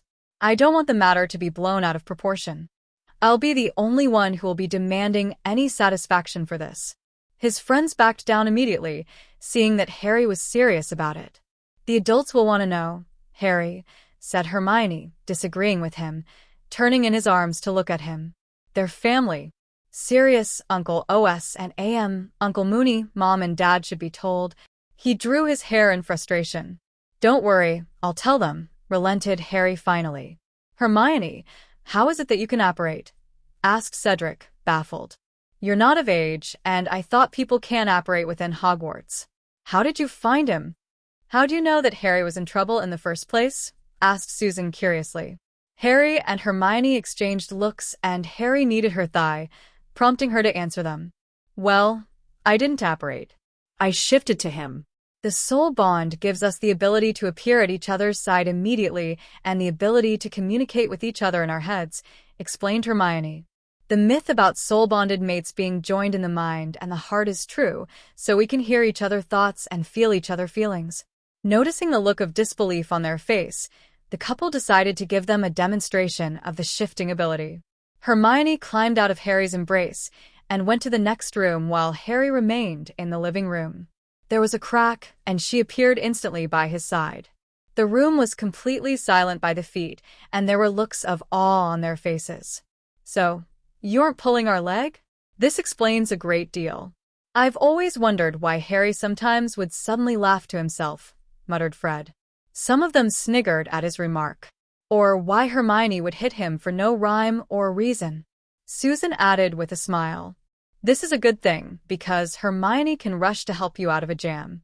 After all, Trouble is your middle name. Daphne chided. If you are truly joined in the soul, mind, and heart, wouldn't that also mean neither of you can survive if one passes on? Asked Luna suddenly, detecting the problem immediately. It was so silent in the room that one could hear a pin drop. He cocked his head, searching the faces of his friends. Yes, said Harry quietly. It was a fact that he was well aware of. Well, I wouldn't have it another way. I won't be able to go on without her in my life. Anyway, we have lessons tomorrow, so we should all have an early night. I still need to inform the adults about my close shave. Good luck, Cedric offered, clapping his back as most of them stood up to leave. They were also worn out from their intensive workout. The talk about their soul bond had given them more insight into Harry and Hermione. Harry went to the study alone to communicate with the adults as Hermione disappeared into the house, leaving him to deal with them alone. When the adults learned what happened, they were just as livid about the situation as his friends. Harry quickly assured them that he would resolve the matter. He'd waited this long to get his hands on Krum. It took him longer to persuade the adults, since they'd never had the privilege of standing up for Harry when he was younger. He called Sirius last. I don't want to sound proud, but if I can't take him down after all the training I have done over the past 2 years, then all that time would have been waste. I definitely won't have a chance against Riddle, Harry declared when Sirius insisted on stepping in. It's unnecessary trouble, pup, and you should keep your abilities a secret, advised Sirius, frowning. It's not your fight, Sirius, Harry pointed out. Actually, it kind of is. The fact that he knowingly attacked a head of ancient house, he would have had to know that he wouldn't be let off the hook that easily. So, Skeeter didn't fabricate that part of it? He's really obsessed with Hermione. Yeah, replied Harry gruffly. It can't get through his thick skull that she's not interested in him that way. Sirius laughed brightly. It must have been really difficult for you, and you really can't blame him for having such good taste. After all, Hermione's an attractive girl. Thanks, Sirius, he answered sardonically. I'll keep you updated. He closed the communication between them, headed for a shower before calling it a day. He closed his eyes and let the jets of water pound on his body. Suddenly, he felt another body pressing onto his back. The shower was turned down, and he felt familiar hands massaging his shampoo into his hair. She was back from her visit to the house. Mione, you don't have to do this, said Harry, enjoying her touch and the feeling of her contours against him. Just let me pamper you, Harry, Hermione insisted, angling his head back. The spray began to pulse like a heartbeat, the water chasing the shampoo away. Hermione lathered her hands with his soap that smelled of wild forests and slicked it up his chest, over his shoulders, down his back, then around and up his chest, with a thoroughness that made his breath race. Unable to resist, his body slammed onto her as the jets of water pounded his body. Their lips met in a wild and desperate kiss. His mouth was hot and almost vicious. When all the soap from his body was gone, they dried each other with towels, with their lips still fused together. They tumbled into their bed together, entangled with each other. They were much too tired to engage in intimate relations, so they drew close to each other and turned off the lights. Hermione was asleep as soon as she spooned close to him, leaving Harry with his thoughts. He turned to her hair and took in her delicious and familiar scent and wrapped his arms firmly around her. As he lay in bed pondering, he discovered that, ironically enough, if it wasn't for Krum, he wouldn't have found the way to solve the clue. It would never have occurred to him to put the golden egg in water. Tired, he closed his eyes, took her hand, linked their fingers, and let himself slide into sleep with her. By the next morning, everyone had already read the article from the Witch Weekly and was anticipating drama to unfold in the Great Hall, where all the students from all 3 schools would gather for their breakfast. For once the students were in luck, because it did happen. Harry sought Krum immediately at breakfast and found him at the Slytherin table, eating with his friends, looking as somber as ever. He marched up to the Bulgarian seeker. The hall grew silent immediately at the impending meeting of the 2 love rivals. Good morning, Krum, said Harry coolly. The Bulgarian seeker rose to his feet, meeting his glacial stare boldly. Harry had considering forgiving the Seeker if he had repented, but it was clear from his eyes that he wasn't remorseful for his deeds, and it strengthened his resolve. I considered forgiving you for a moment, but you don't deserve it. Unlike you, I'm more inclined to do this the above-board and right way, he concluded, his lips pulled back in a mocking grin. With all the students, staff in this great hall as witnesses, I, Lord Gryffindor, head of the most noble and ancient house of the Potter, declare a wizard's duel on you, Victor Krum, for dealing me injustice. I demand the satisfaction of honor on a proper dueling platform, in full view of everyone so that you can't use any underhanded methods, Harry declared in a loud voice, so everyone could hear him. Krum laughed a roaring, spiteful laugh, unable to believe a boy as young and weak as Harry would call him out. He's finally acting like a man, Krum thought. He had been aching to release his pent-up frustration. Vend, do you want this duel? Vo is your second. Lord Gryffindor and Mr. Krum, began Professor McGonagall sternly, standing up. I want to speak to both of you now. She strode to the small room by the side, and the two of them followed after her obediently. The whisperings became loud after they entered the small room. It was the small room where the champions gathered after their names were announced at the start of the school term. Professor McGonagall looked absolutely furious. Even though I've heard about the mess that both of you are in, who gave you leave to declare a duel on another student, Lord Potter? What injustice has he dealt to you? Demanded Professor McGonagall. Professor Karkaroff barged into the meeting. It was clear that he was unhappy about the confrontation. What is this? It's an outrage for him to speak of Krum that way. Krum has a reputation of an international Quidditch star to keep. I demand an apology, Professor Karkaroff exclaimed loudly. Professor McGonagall fixed that headmaster a cool stare. I'm looking into it right now. You'll have that apology if Lord Gryffindor is in the wrong. Turning back to Harry, she prompted, Lord Gryffindor?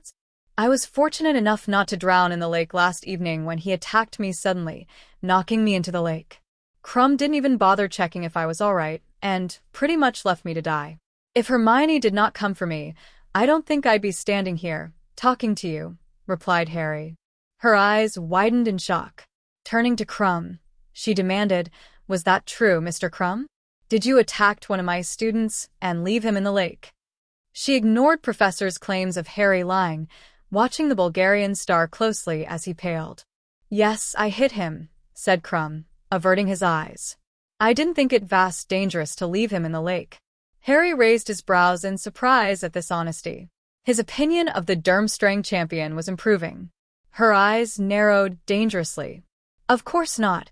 If you could swim like a fish and you were falling into the middle of the lake during summer, answered Professor McGonagall sternly.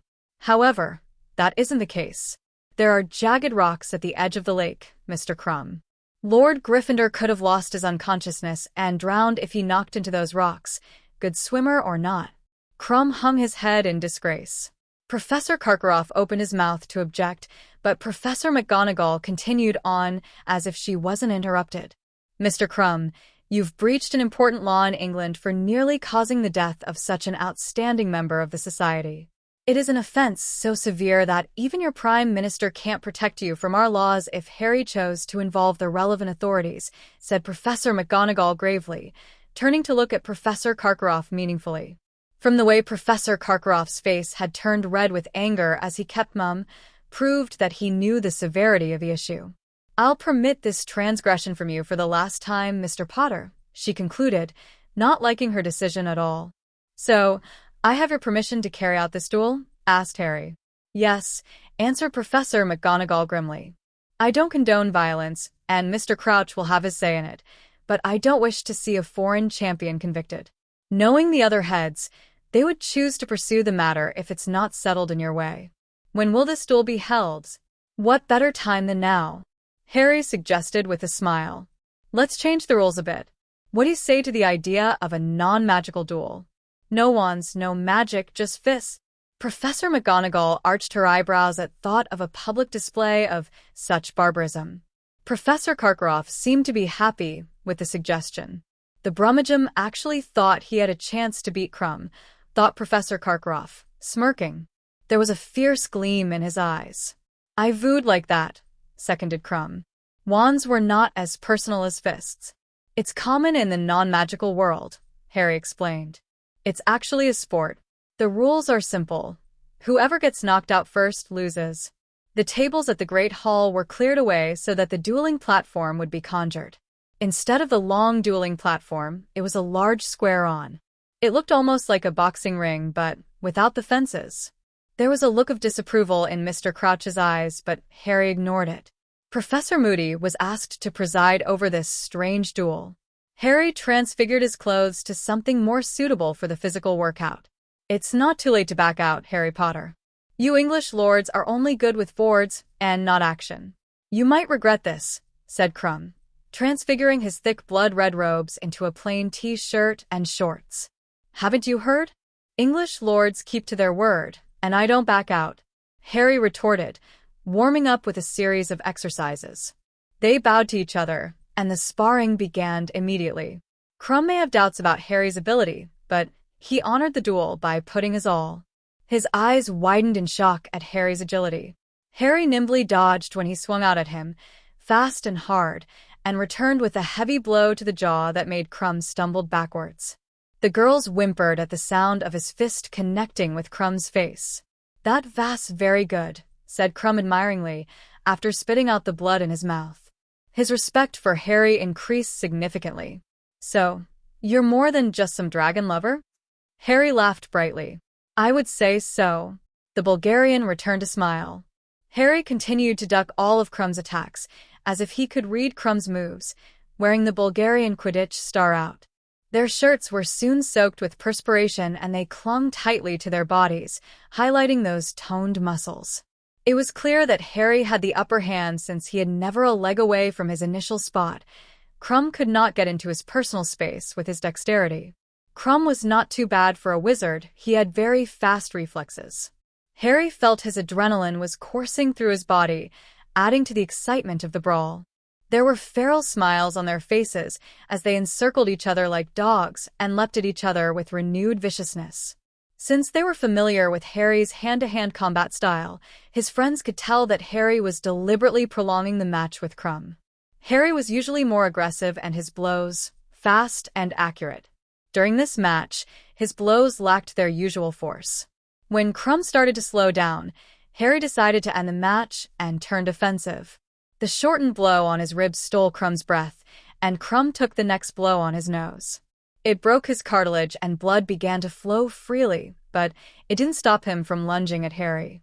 Apparently, international Quidditch stars had to train their physical strength and stamina because he mustered enough energy to pump his fist onto Harry's lips, causing his lips to split and bleed. They backed away, taking the time to clean themselves up with the back of their hands. Crumb was in a worse state than him, with a split lip, a broken nose, and several large bruises blossoming on his face. However, it was nothing the school matron couldn't handle. His breaths were uneven and heavy as he wavered on his feet, and he could hardly see from his black eye, but he was determined to fight a good fight. His admiration for the Bulgarian increased, and he decided to fulfill his desire. Harry's fist shot out one final time and cracked his face, and Crumb went down like a felled tree. "Start the countdown," said Harry, watching Crumb closely, wiping the beads of perspiration from his brow. "I need another bath soon," he thought, taking a whiff of himself. Crumb had lost his consciousness, so Harry was declared a winner. Ignoring the cheering of most of the Hogwarts students, he nimbly leapt off the platform and headed towards the Gryffindor table. "I'll speak to the relevant authorities for the use of violence against my students, make no mistake," exclaimed Professor Karkaroff as some of Crumb's classmates attended to him. Professor McGonagall stood up. "If you recall, Mr. Crumb was honoring a duel. Send him to the hospital wing. Madame Pomfrey will set him right." They marched out of the hall after levitating Crumb. His wife was waiting for him, with a ghost of a smile on her lips. "I know you could put him down in a minute. What took you so long?" asked Hermione as they embraced. Hermione whipped out her wand and healed his lips immediately. She lifted his hands and checked his knuckles and found them to be skinned, so she healed them. "I took Sirius's advice," Harry replied, smiling. He pulled her close for a passionate kiss before they parted ways. "I'll see you at Charms," Harry called out, jogging out of the hall towards their quarters. Since the reason why Harry had declared a duel on Krum was unknown, most of the crowd believed that the guys had fought over Hermione, giving her plenty of grief. She was met with cold stares from Krum's and Harry's fan clubs when she returned to her seat at the Gryffindor table. Surrounded by her close friends, no one dared to approach her. "I think the duel just turned up the heat. If looks could kill." Fred trailed off, looking around the hall. "It's not the first time they've resented me, and it won't be the last. I'm fully capable of protecting myself," assured Hermione. "Better be safe than sorry. Don't wander off on your own," Susan warned. "You don't know what these girls are capable of. We like seeing you in one piece." Susan, Hermione, and Neville headed to the venue of their first class of the day together, where some of the fourth-year Gryffindors and Hufflepuffs were already in the classroom waiting for Professor Flitwick. "It's so romantic. Harry actually fought a duel for you," said Lavender dreamily, leaning forward so that she could speak to Hermione. It was clear that the Gryffindors were glad that Harry challenged Krum to a duel. "Don't mind me saying, but Harry's just so hot," Parvati exclaimed, fanning herself at the recollection of him on the dueling platform. Susan, who was sitting beside Neville, rolled her eyes. Hermione gave them an indulgent smile, not really knowing how to answer her, and she was glad when their attention fell on Neville. "Can you fight without wand like Harry, Nev?" Lavender asked, admiring him boldly. Yeah, but not as well," replied Neville uncomfortably, flushing. "I think there's something very attractive about a guy who can fight with his fists," Lavender whispered flirtatiously. Neville's face turned into a deeper shade of red as he stammered.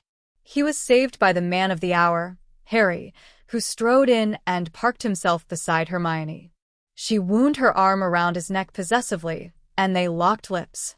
Most of their classmates were whistling or catcalling. Harry was grinning from ear to ear when they shifted apart. "That was some fist fight, Harry," praised Dean, grinning. "You did right showing him a thing or two. Won't you get into trouble for fighting with a star like him?" "No," Harry answered, fishing out his textbook. Victor agreed to it. The tiny professor strode in and started his lesson on banishing charm promptly.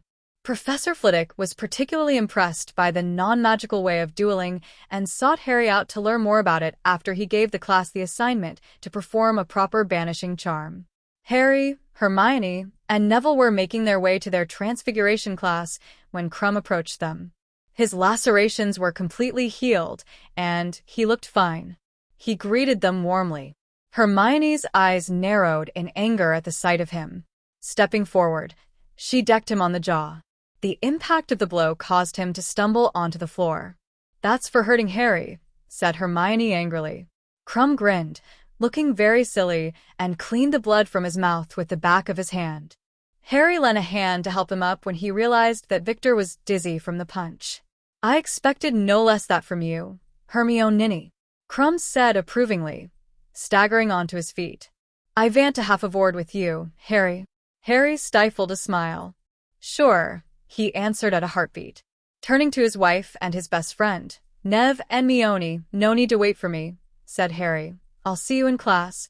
He followed the Bulgarian star to an isolated corner of the corridor so that their privacy would be ensured. To Neville's surprise, Hermione knitted her brows in a frown. "Guys," she muttered under her breath. "They get chummy after a good brawl." Neville chuckled in amusement and steered her towards the transfiguration classroom. There was a look of determination in Krum's eyes when he looked at Harry. "I would like to apologize. You're a better man than me," Krum began, hanging his head in shame. "I didn't think you might be in danger when you fell into the lake. If you're still not appeased, feel free to have a free shot. It's what I deserve. There's no need for that. My honor has been reclaimed at the duel we had at breakfast," said Harry, smiling. Krum appeared to be taken aback that Harry had just rejected an opportunity to hit him. "You fight very well." "I admit my defeat," offered Krum. Harry could tell that he was giving up pursuing for Hermione because of his defeat. "Thank you," answered Harry with a smile. "You fight quite well, too." He returned a rare smile and extended his hand in an earnest offer of friendship.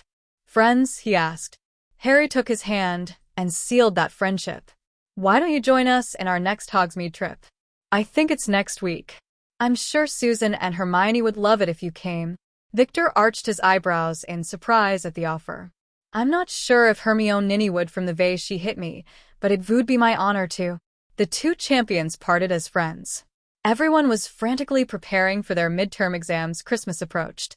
Harry and his friends spent most of their free time in the chamber, where they could study in peace and comfort. As promised, Victor joined Harry and his friends for their next Hogsmeade trip, a week after their duel. Everyone was surprised that Krum was willing to spend time with them. Krum made it clear to Hermione that day that he wanted to remain her friend, and she grudgingly agreed. They took him around the village, and they found that he was quite fun to be around once he warmed up. It was clear that he loved Quidditch, and he was surprised that the two other champions played Seeker for their respective house teams. Hermione sighed when they excitedly talked about the sport. They shared tips about flying, talked about the latest broomsticks on the market, and the different pro teams. Even Fred warmed up to Victor, after bonding over butterbeer and Quidditch. If V have the chance, V must play together, Victor suggested, smiling.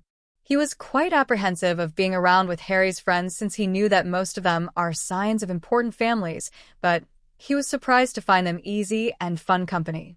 He had never enjoyed himself as much. We'll have to wait till the triwizard competition ends, returned Harry. We could suggest a friendly game if you're still here. I believe V won't be leaving until a week after the end of the triwizard competition, so V should play. Everyone enjoyed themselves immensely at the outing. Harry didn't give much thought to his second task until Cedric told him that he'd solved it. Even though Harry and Cedric were close friends, they stuck to the rules, choosing not to work out the clue together to play fair. He soon realized that they were going to encounter more people on the next task after. Analyzing the clue again. The bubblehead charm that lasted more than an hour would be useful for such a deep-water expedition. However, that was a spell that was supposed to be out of his limits, so he had to use an alternative. Transfiguration was out of the question since it would also be a high-level one. There were bound to be alternatives that didn't need some flashy magic. We've taken what you sorely missed, the clue read. The task won't be easy at all, Harry thought with a sigh. It was going to be difficult to play fair, since he would have to repress his instinct to rush to her side by shifting. He had to bide his time, finding wasn't at all looking forward to the second task. Their midterms ended in a flash, and soon it was the end of the term. Everyone was looking forward to the Christmas and New Year break. As usual, Harry and his friends made preparations for their return to their homes during the holidays to celebrate Christmas. It would be their second celebration, and Harry was looking forward to it. Since they had spent their Christmas at the Potter Mansion the previous year, it was hastily decided that they would celebrate Christmas at the Bones Tower, the principal seat of the Bones family. Professor Hagrid and Krum were both invited to join them for the Christmas celebration. In high spirits, the teenagers boarded the Hogwarts Express, the train that would bring them back to their families.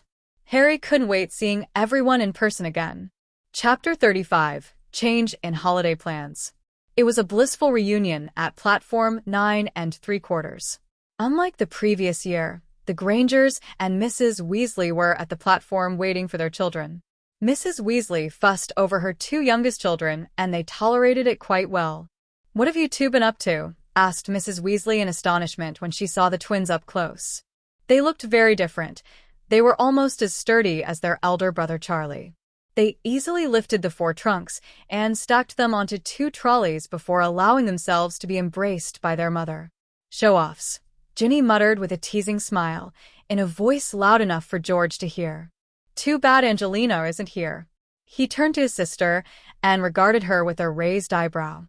"You can always carry your trunk by yourself," said George, folding his arms. "I'll be a nice sister and give you more chances to flex your new muscles," Ginny replied with mock solemnity. Unable to keep up the facade, she burst out laughing. "Mum, we've been horsing around with Harry, of course," Fred explained, with amusement in his eyes, drawing away from Mrs. Weasley's embrace, turning to watch the other families. The Grangers and the Potters were the closest to them, and it was clear from the adults' expressions that they were very pleased to see the young couple. Jean drew Harry and Hermione into a tight hug, as Dan hovered near them protectively. It must have been very difficult term for both of you, Jean said sympathetically, finally letting go of them. It's been okay, Mum. At least the competition will be over by February, assured Harry, smiling. When the tournament ends, we can finally take a breather. Yes, we'll all be able to relax. Jean agreed. Harry knew that the adults had been worrying about him since his name appeared out of the goblet of fire. The Grangers were anxious to ask them several questions, but the platform wasn't the right place for it. They knew the importance of secrecy, so they couldn't say too much in public for fear of eavesdroppers. What's all this I've been hearing about Fleur Delacour and Victor Crumb? Dan asked curiously, looking at the teenagers. Rumors, Harry replied, putting his arm around Hermione's waist after putting Hedwig's cage and Crookshank's carrier on the trolley. Suitors, corrected Hermione indifferently, shrugging. We're all friends now. In fact, you'll have the chance to meet Victor sometime soon because Susan's invited him over. Being ever observant, Jean lifted up Hermione's hand to observe the Celtic knot ring on her finger. So, this is what you got her. It's a beautiful and meaningful ring, Harry, commented Jean with a tender smile as she turned to look at him. Your hearts, souls, and minds eternally intertwined in a never-ending knot. It is a fitting ring for commitment. Hermione liked the ring very much, but she only had one complaint. He gave it to me in front of the whole school, grumbled Hermione lightly, knitting her brows at the memory. It was absolutely embarrassing. Harry cocked a brow in surprise as he turned to gaze at his wife. Bollocks, I'm certain that you were touched by the gesture, not at all humiliated as you claim. It was mortifying on my part. Why? My knees were buckling beneath me as I was walking up to you, claimed Harry. The frown cleared up as the corner of her lips quivered. Then you did a brilliant job of appearing confident, replied Hermione. The Grangers couldn't help chortling in amusement at their exchange of words. Nevertheless, for a boy who a year ago didn't know he had to take his love out for a date and didn't know how to go about planning said date, you've sure learned a lot, said Dan, his eyes gleaming with laughter. Truth dawned upon Hermione. So, you're the one who suggested he needed to take me out on our first date? I've been wondering who had kindly pointed Harry in the right direction. I know my husband quite well. He'd never have thought of planning a date on his own. Hermione exclaimed, grinning at Dan. Thanks, Dad. Out of the corner of her eye, she saw that Harry was feigning an expression of hurt. Anything for you, sweetheart, Dan replied, returning a fatherly smile, watching his daughter nudged Harry in the ribs with her elbow. Harry's actions just reminded me that your father has never done anything remotely as romantic, commented Jean, eyeing Dan with narrowed eyes. Dan gave a nervous and mirthless laugh as he scratched the back of his head. Sorry, Dad, Harry said, laughing out loud. The Weasley family, led by Molly, approached to exchange pleasantries with them. Mrs. Weasley was unusually reserved with the Potters. She didn't know how to interact with them after the incident last year. A humbled and uneasy Mrs. Weasley was one the Potters have never seen. Harry, I'm sore dash. He lifted up his hand to halt her from finishing the sentence. There's no need for another apology when we've already forgiven you, interrupted Harry firmly, speaking for Hermione and him, even though the matriarch of the Weasley family wasn't aware of it. The air of authority that surrounded him fitted him well. With a ghost of a smile on his lip, he continued. Besides, you did provide me a sanctuary for me for one summer. It didn't matter if Molly Weasley had some kind of motive behind the move, but the fact that she did momentarily relieve Harry of the terror of living with his relatives at a point when he was still at their mercy made Hermione somewhat obliged to her. Her eyes grew misty, unable to believe that Harry would forgive her so easily. Ron, lingering behind Mrs. Weasley, was watching Hermione and Harry closely, with an inscrutable expression on his face. Thank you, said Mrs. Weasley finally, clutching his hand. Thank you, Mrs. Weasley. I'm sure you're well aware of the holiday arrangement we've offered to Fred and George, said Sirius, interrupting into the moment. Mrs. Weasley blinked continuously in surprise as the twins looked on in interest. Yes, Lord Black. We've decided we won't be celebrating Christmas in Bones Tower. We're heading to tropical climes for our Christmas and New Year holidays. Will you allow both Fred and George to join us? Asked Sirius. You don't have to worry about their expenses, because we'll cover them, offered Sirius. Sirius appreciated Fred and George's company, since they were essentially birds of the same feather. I'll leave the boys to decide for themselves, Mrs. Weasley replied finally, surprising everyone. The Mrs. Weasley they knew would have made the decision on their behalf and declined his offer. The twins exchanged astonished looks with each other, thinking over their options. It didn't take them too long to come to a decision. As much as we'd love to go, we'll give it a pass. Christmas is a time for families, said George, looking at their mother. The large smile on her face told them that they'd made the right decision. And you have as much right to spend some time alone with your family, Harry. Besides, we miss pranking the Burke, Fred continued with a cheeky grin. I don't know how he got a job in the Ministry of Magic. I'm sure Dad wouldn't have pulled strings. They were, of course, referring to Percy. No, but your brother did do well on his newts, defended Mrs. Weasley, uncomfortable at the idea. And he would have been too proud to accept a job if Dad really did pull some strings, continued George, shrugging. You'll hardly see him. He's been working very hard to prove his worth. As for your father putting in a good word for him, well, I think that Percy would have appreciated any help he could get if it were the only way he could work at the ministry. After the huge scandal last year, it can be considered a miracle that he managed to land a job there, and Percy is fully aware of that. Mrs. Weasley explained, with worry clouding her eyes. Hermione raised her brow in surprise at the news, while Sirius looked slightly uncomfortable at the disclosure. Mr. Weasley was right. Percy had difficulty getting a post within the ministry. No one wanted to employ him after he was seriously disgraced last year. They were all fearful of offending the 4 ancient houses. Even though the heads had forgiven the entire family, there were still many who would not place him in a prestige position unless they were out to challenge the authority of the ancient houses. That Fudge's government would actually employ someone who had a past conflict with the head of the ancient houses suggested that Fudge was out to get the ancient houses by stirring quiet political undercurrents, she thought. It was a move, no doubt, to save his own hide, especially since he'd put one of the heads of the ancient houses in Azkaban. Hermione wouldn't be too concerned about the government if Amelia, another one of the heads, was working directly with him. Unfortunately, Aunt Amelia was frequently out of the office, which put her in a precarious position. It would spell trouble in the future if they did not keep an eye on Fudge. Hermione made a mental note to discuss the matter with the heads when they had the time. After chatting for a while, the Weasleys bade them goodbye and left the platform. Our holidays will be very different without the twins, commented Harry, watching them depart. Well, they're happy, answered Hermione. After all the problems last year, they've gotten closer to the other members of their family. During difficult times, stronger ties are usually forged between family members. So, it'll be just the 4 ancient families then? Harry asked, turning to Sirius.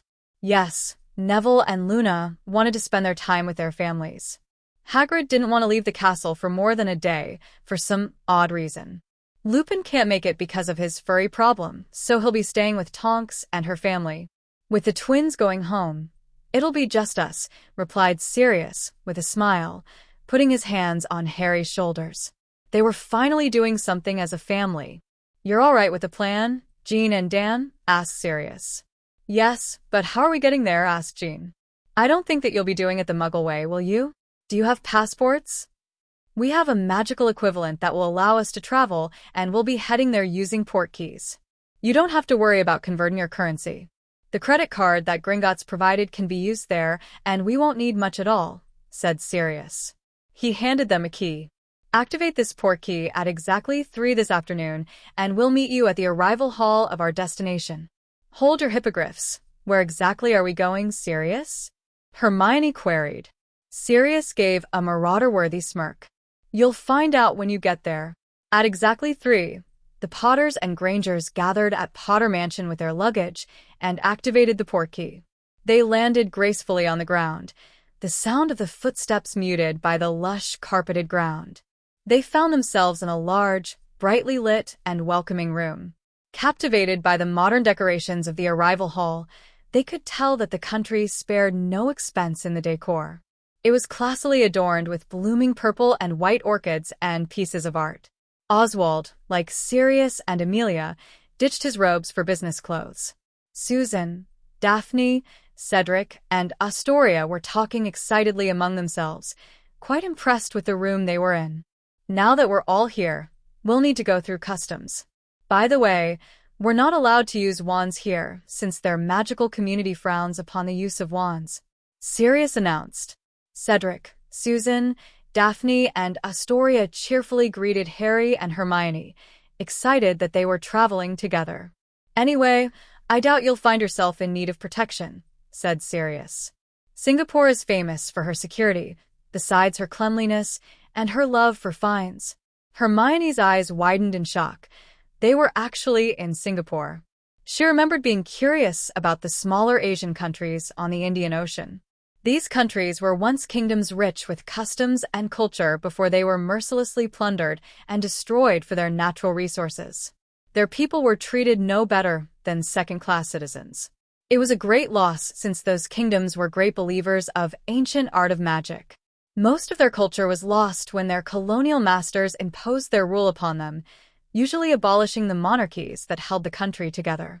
They were in the most successful example of a once colonized country, since most of the neighboring countries were still fighting to come with terms with themselves. They were successful in coming up with a political system that would be more suited to them than the structures left by their colonial masters. She was interested in the small magical community residing among the non-magicals. The social tapestry of the migrant country was so rich, the practices of magic so varied, that it was impossible to pinpoint the kind of magic the magicals in the country practiced.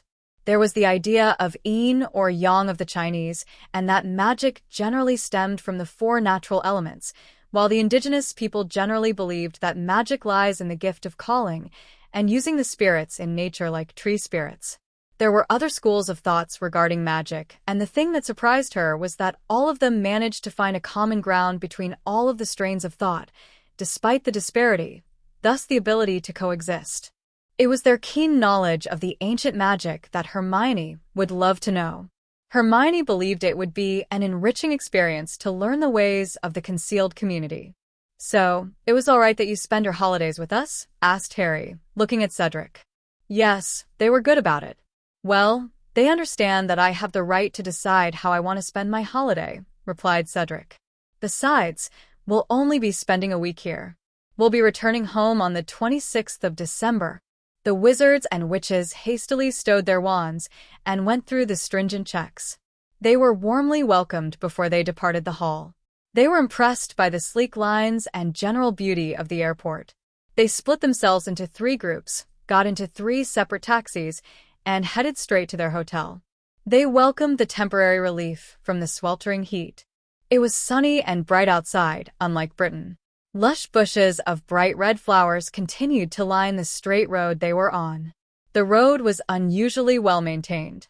When the control tower, a large tower that looked as if a large spaceship was resting on it, had faded away from sight, they began to see more of the city.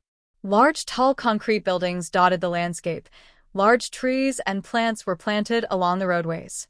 They were soon brought to the heart of the country, where malls huddled next to each other and large crowds of finely dressed people paced the wide streets.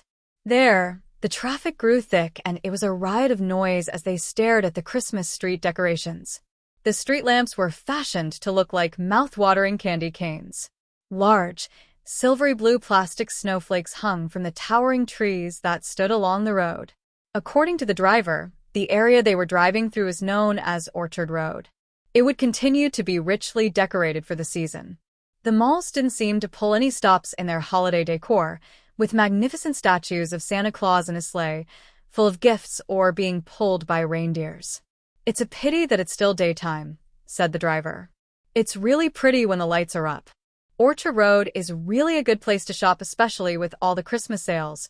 I can tell from the number of malls," Jean commented, peering out of the window at the streets. "I'm just curious, what would you advise a tourist to do, other than shop?" He smiled. "Well, the Mandai Zoo is a nice place to go to. Just remember to go early so that you'll have the chance to look at all the exhibits. Well, if you prefer to visit at night, then you can experience the night safari. Tourists typically head to Little India, Chinatown, Geylang Serai, and Arab Street to get a taste of Singapore's multi-ethnic society. There are lots to see, try, and eat. If you like to eat, then Singapore is the place for you. You can find good food at cheap prices all around the island if you know where to look. I'm sure the hotel would be most helpful in directing you. So, are there any dishes that you'd recommend? Harry inquired. He frowned slightly in thought, as if he was asked a particularly difficult question. I would guess chili crabs, chicken rice, laksa, roti prata, and satay. What is this roti prata or satay? Asked Hermione curiously, leaning slightly forward. The taxi driver chuckled at the way she pronounced it. Roti prata is an Indian pancake, and the more creative stalls sell them with many different fillings like banana, onion, or cheese, and you eat them with curry. Satay is barbecued meat on skewers served with peanut sauce. Are they difficult to find? Asked Dan, turning to the driver. Not at all. You can find them easily at any hawker centers. You need to ask around for the really delicious ones. Harry noticed that the places of worship belonging to different ethnic groups were built beside one another. An Indian temple was set next to a large Chinese temple, and the Chinese and Indians were seen intermingling and entering both sacred places. The sight gave him hope. It wasn't an impossible dream, Harry mused, thinking about the discrimination back at home. The four ancient families were already planting the seeds, intermingling, and entering both magical and non-magical Britain. Hermione turned away from the window to look at him. Placing her hand over his, she assured, "The day will come." It had to, lest another Riddle would rise up. After all, Riddle was a product of the class prejudice rampant in the magical society, so really they had to find a solution to nip the problem in the bud. The landscape of the buildings began to change. Instead of the tall modern buildings, the streets were now filled with shorter and older buildings which were very common around Singapore in the old days. They were told that these two-story buildings were called shophouses. The shopkeepers and their families would live in the apartment above the shop in the past. Their hotel was situated in the civic district, where there were many reminders of British rule. Singapore, along with Malaysia, Burma, and India, used to be part of the British colonies. They spotted several old colonial houses as rode on to the hotel. They soon approached a large, white, 19th-century neoclassical bungalow fondly known as the Grand Old Lady. A doorman, dressed impeccably in a crisp uniform, politely opened their door when the taxi finally came to a halt at the grand entrance. He helpfully took their luggage out of the boot and carried them into the large three-story bungalow. They walked through the trademark white arches into the large and airy lobby. The furniture that adorned the ground floor keenly reflected the diversified culture of Singapore, with its oriental rugs, large imposing teak coffee tables, and side tables with intricate carvings and beautiful and regal Peranakan-styled furniture. Oswald, Amelia, Sirius, and the rest of their company were already waiting patiently, chatting as they sat at the plush armchairs and lounges. They were clearly impressed with the service and the hotel. "Welcome to Raffles Hotel," greeted the staff politely when they spotted the Grangers and the Potters. They were led to the counter for registration, where they also met their butler. They were taking 3 grand hotel suites since they boasted of 2 bedrooms, a private balcony, and a pantry. The 3 suites were large enough to house all of them comfortably. "I bet the twins will regret not coming with us. I was told that Singapore is practically a food paradise," said Harry, smiling when he met up with his friends. They were taking in the structure of the building, admiring how well-maintained the hotel was. The hotel was built in 1887, hence its distinctive 19th-century design. It was refurbished in 1991 to enhance its look. If you're interested in learning more, you could always pop by the Raffles Museum where you can find out about the history of the hotel, explained one of the staff when they noticed the group's keen interest in the architecture of the hotel. "Is this one of the oldest hotels in Singapore?" Harry asked curiously. "Yes," answered the staff politely. "It's known as one of the national monuments because of its long history."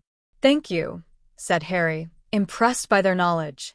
The hotel porters took their luggage to their respective suites so that they could freshen up and change into lighter clothing.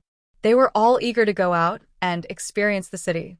Their air-conditioned suites left them completely astounded since they spoke of comfort and luxury with rich oriental carpets on the teak floors, elegant themed furniture, and brilliant art. Pieces that depicted scenes from old Singapore, as well as China that reflected the unique heritage of the country. As soon as the porters delivered their belonging to their respective rooms, they began to change into suitable clothes, noticing that Singaporeans dressed very casually. Oswald had all the arrangements down pat, and they made their first stop at a small coffee shop located on a small lane nearby. They could see many shops and restaurants on both sides of a small road, facing each other. Apparently, they sell really good duck rice here, said Oswald, leading his party to sit at a large round table near the stalls. Several braised duck, chunks of fried pork belly, and meat were displayed by the small stall which sold duck rice. A mouth-watering scent drifted from that stall, and they decided to order a duck and a large portion of fried pork belly. Plates of brown rice, cooked with yam, were served, together with those dishes. The bones of the duck had been removed, cut into smaller pieces, drenched with brown gravy and garnished with sliced Japanese cucumbers. They were surprised at how delicious it was despite the fact that the dishes were relatively simple fare.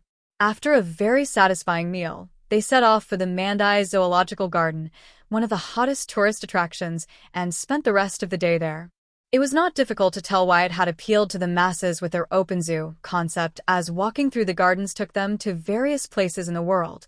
The African savanna, a grassland in which the lion reigns king, the high ridges of the Himalayas which the mountain goats climb easily, the tropical rainforest where a diversity of animals live, and the air-conditioned enclosures imitating the colder climates for the animals of the Arctic Circle. The barriers that separated the visitors from the animals were almost invisible. Wet moats or vegetation lay below their eye level. They could get up close to animals that posed no danger, like the golden lion monkey. Its flaming orange fur and the brilliant mane around its neck gave the monkey its name. It perched on a tree near them, watching them with great interest, as if the humans were the exhibits, not the other way around. They saw the highlight of the zoo, Taming, the matriarch of the family of orangutans swinging in their enclosure. The adults laughed when they watched the other teenagers anxiously pressing their faces up the glass-fronted enclosures of polar bears after they moved away from the primate land. Peacocks with their colorful feathers in full blossom strutted freely around the garden, adding to the charms of the garden. With the reservoir and the forest as its backdrop, the zoo was a picture of tranquility. They caught some of the feeding shows and had an opportunity to ride on the elephant. The elephant would lower its body to the ground at the command of its keeper, then steady itself when the visitors were on its back. It was a short ride around the fence, but it was an experience so novel that Harry didn't think he would ever forget it. They saw some people taking photographs with a large local python. There was a photographer on hand to take the picture for a fee, and all proceeds were promised to go to the maintenance of the zoo. They were watching a family cautiously carrying the large python from a distance. The snake looked so bored that Harry laughed. Hermione arched a quizzing brow. Harry leaned in so that he was whispering into Hermione's ear. The snake is feeling very bored from keeping so still. There was an impish grin on his face suddenly, and he addressed the rest of his family. I think to commemorate our time here, why don't the Slytherins take a shot with the symbol of their house? It's not every day where you can carry a snake, suggested Harry, gesturing to the python. After all, we all can't squeeze into a photograph. Oswald eyed him suspiciously. No, thank you, answered Daphne flatly. It looks fun. Let's do it. Let me see. Dad, Mom, and I are Slytherins. Are there any other Slytherins in the group? Astoria searched the faces of the group and found no more. You ought to include Cedric since it looks like a Greengrass family portrait, said Susan, nudging Daphne. Daphne promptly ignored her, but Cedric blushed red. Let me talk to the person in charge, said Harry, hurrying off to speak to the keeper of the python. Hermione spotted him bending his head slightly so that he could speak to the snake. The snake tipped his head as if listening to him and nodded its head occasionally. What are you up to now, Harry? Harry gave them a thumbs up and gestured them to join him. Felicia and Oswald exchanged a look with each other. However, seeing that their youngest daughter was so excited, they did as told. I'm not a Slytherin, Cedric protested when Susan shoved him towards the seats where the keeper stood ready with a python. Astoria took it upon herself to grab him by his wrist and dragged Cedric to accompany them. All 5 of them managed to squeeze into the seats provided, and the keeper gently handed the python to them. The python seemed to have a mind of its own, slithering across the shoulder of Oswald as the others supported the heavy snake. Oswald appeared to be uncomfortable with the snake getting so close to his face, but he straightened himself, looking as dignified as ever. The keeper looked mildly surprised that it had moved. "All of you look set for a shot," said the photographer with a smile. "On my signal, 3, 2, 1. The jaws of the audience nearly touched the ground when they saw the python in a striking position and enlarging his jaws so that it looked as if it was going to swallow Oswald's head whole after giving his shoulder a little squeeze. The result was quite comical. Oswald's eyes nearly budged out, his jaws hanging open as he jumped slightly from the constriction. Once the shot was taken, the snake became its usual mild self. Hermione could swear she saw the snake give Harry a wink. Harry, serious, and Dan howled in laughter at the sight. Harry had to applaud the python's timing. The camera captured that surprising moment precisely. "How did he do that?" asked Dan after he recollected himself. "Harry can speak to snakes," Hermione replied, glaring at Harry. "That was a good one, pup," said Sirius, wiping the tear off his cheeks. He laughed so hard he was in tears. Oswald was shooting daggers at Harry with his eyes after he saw the photograph. "You couldn't resist, could you, Harry?" The other greengrasses were laughing at the sight of their father. "No, the snake and I were bored. It's not exactly my fault. He had a choice between Cedric and you, and apparently, he felt that you were the better deal," said Harry indifferently. When they walked to the House of Snakes, they egged Harry to use his ability to charm a large, handsome black king cobra to dance like Indian snake charmers. The dignified snake stood erected, his hood expanded, watching Harry closely. "No, even though I'm called a king cobra, I'm hardly one." It motioned to the sign on the enclosure. The king cobra, despite its name, isn't a cobra at all. It does not have the mark of a cobra, double eyes, or single eye stripe pattern on its neck. Instead, it has inverted V-like marks. "The other cobras are asleep," said Harry, gesturing to the other enclosures. "I can see that," answered the king cobra sarcastically. "Contrary to popular belief, my eyesight's quite good. And I'm not one who would entertain others like a circus animal." Harry rubbed his chin thoughtfully. "So, what's the price? You want me to dance? You'll have dance-along, too." Hermione was stifling her laughter with a hand covering her mouth as she watched their interaction. "It's time to let down your hair, isn't it?" said Harry, letting out a sigh. "Go easy on me. Hit it, pal." The reversal of roles was extremely entertaining. The king python was the charmer while Harry was its snake, imitating its actions, and his family began laughing loudly. The heat of the day soon dissipated as night began to fall upon them, but the city remained unusually bright with all its street headed over to Orchard Road in the evening for some shopping and dinner. The street was indeed beautiful when it was lit up, and it enhanced the festive spirit. They began their Christmas shopping straight after a lavish dinner at a Japanese steakhouse. The large Christmas tree they had at the shopping mall rivaled their own in Britain. It was about 5 stories high, beautifully decorated with a large glowing star sitting on the top of the tree. There was a faint pine scent in the building. "Are you sure that's not done by magic?" asked Amelia, admiring it from the second level. "How do they put all those lights on the tree?" "I can't really answer that. We already have difficult decorating one smaller than this with magic," said Hermione. They strolled through the shopping mall, picking up presents along the way. When they had finally returned to the hotel room, it was very late. Harry and Hermione put their shopping bags aside and crashed. They woke up in the morning to a traditional breakfast consisting of 2 half-boiled eggs, toasted bread with kaya, a coconut egg jam, and butter, and shredded chicken congee. They lounged around at the beautiful palm garden of Raffle Hotel for a few hours before they started on their next part of the journey. They decided to explore Chinatown, the ethnic quarter of the Chinese. They were advised to check out the smaller lanes where most of the treasures lay. There, they could find good food and interesting trinkets if they were willing to hunt for it. True enough, they They came across many interesting shops selling a variety of things, ranging from Chinese calligraphy to furniture. Harry, much to Hermione's chagrin, wanted to buy a large granite bench.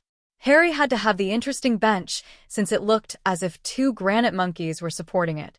He also admired the fine handiwork.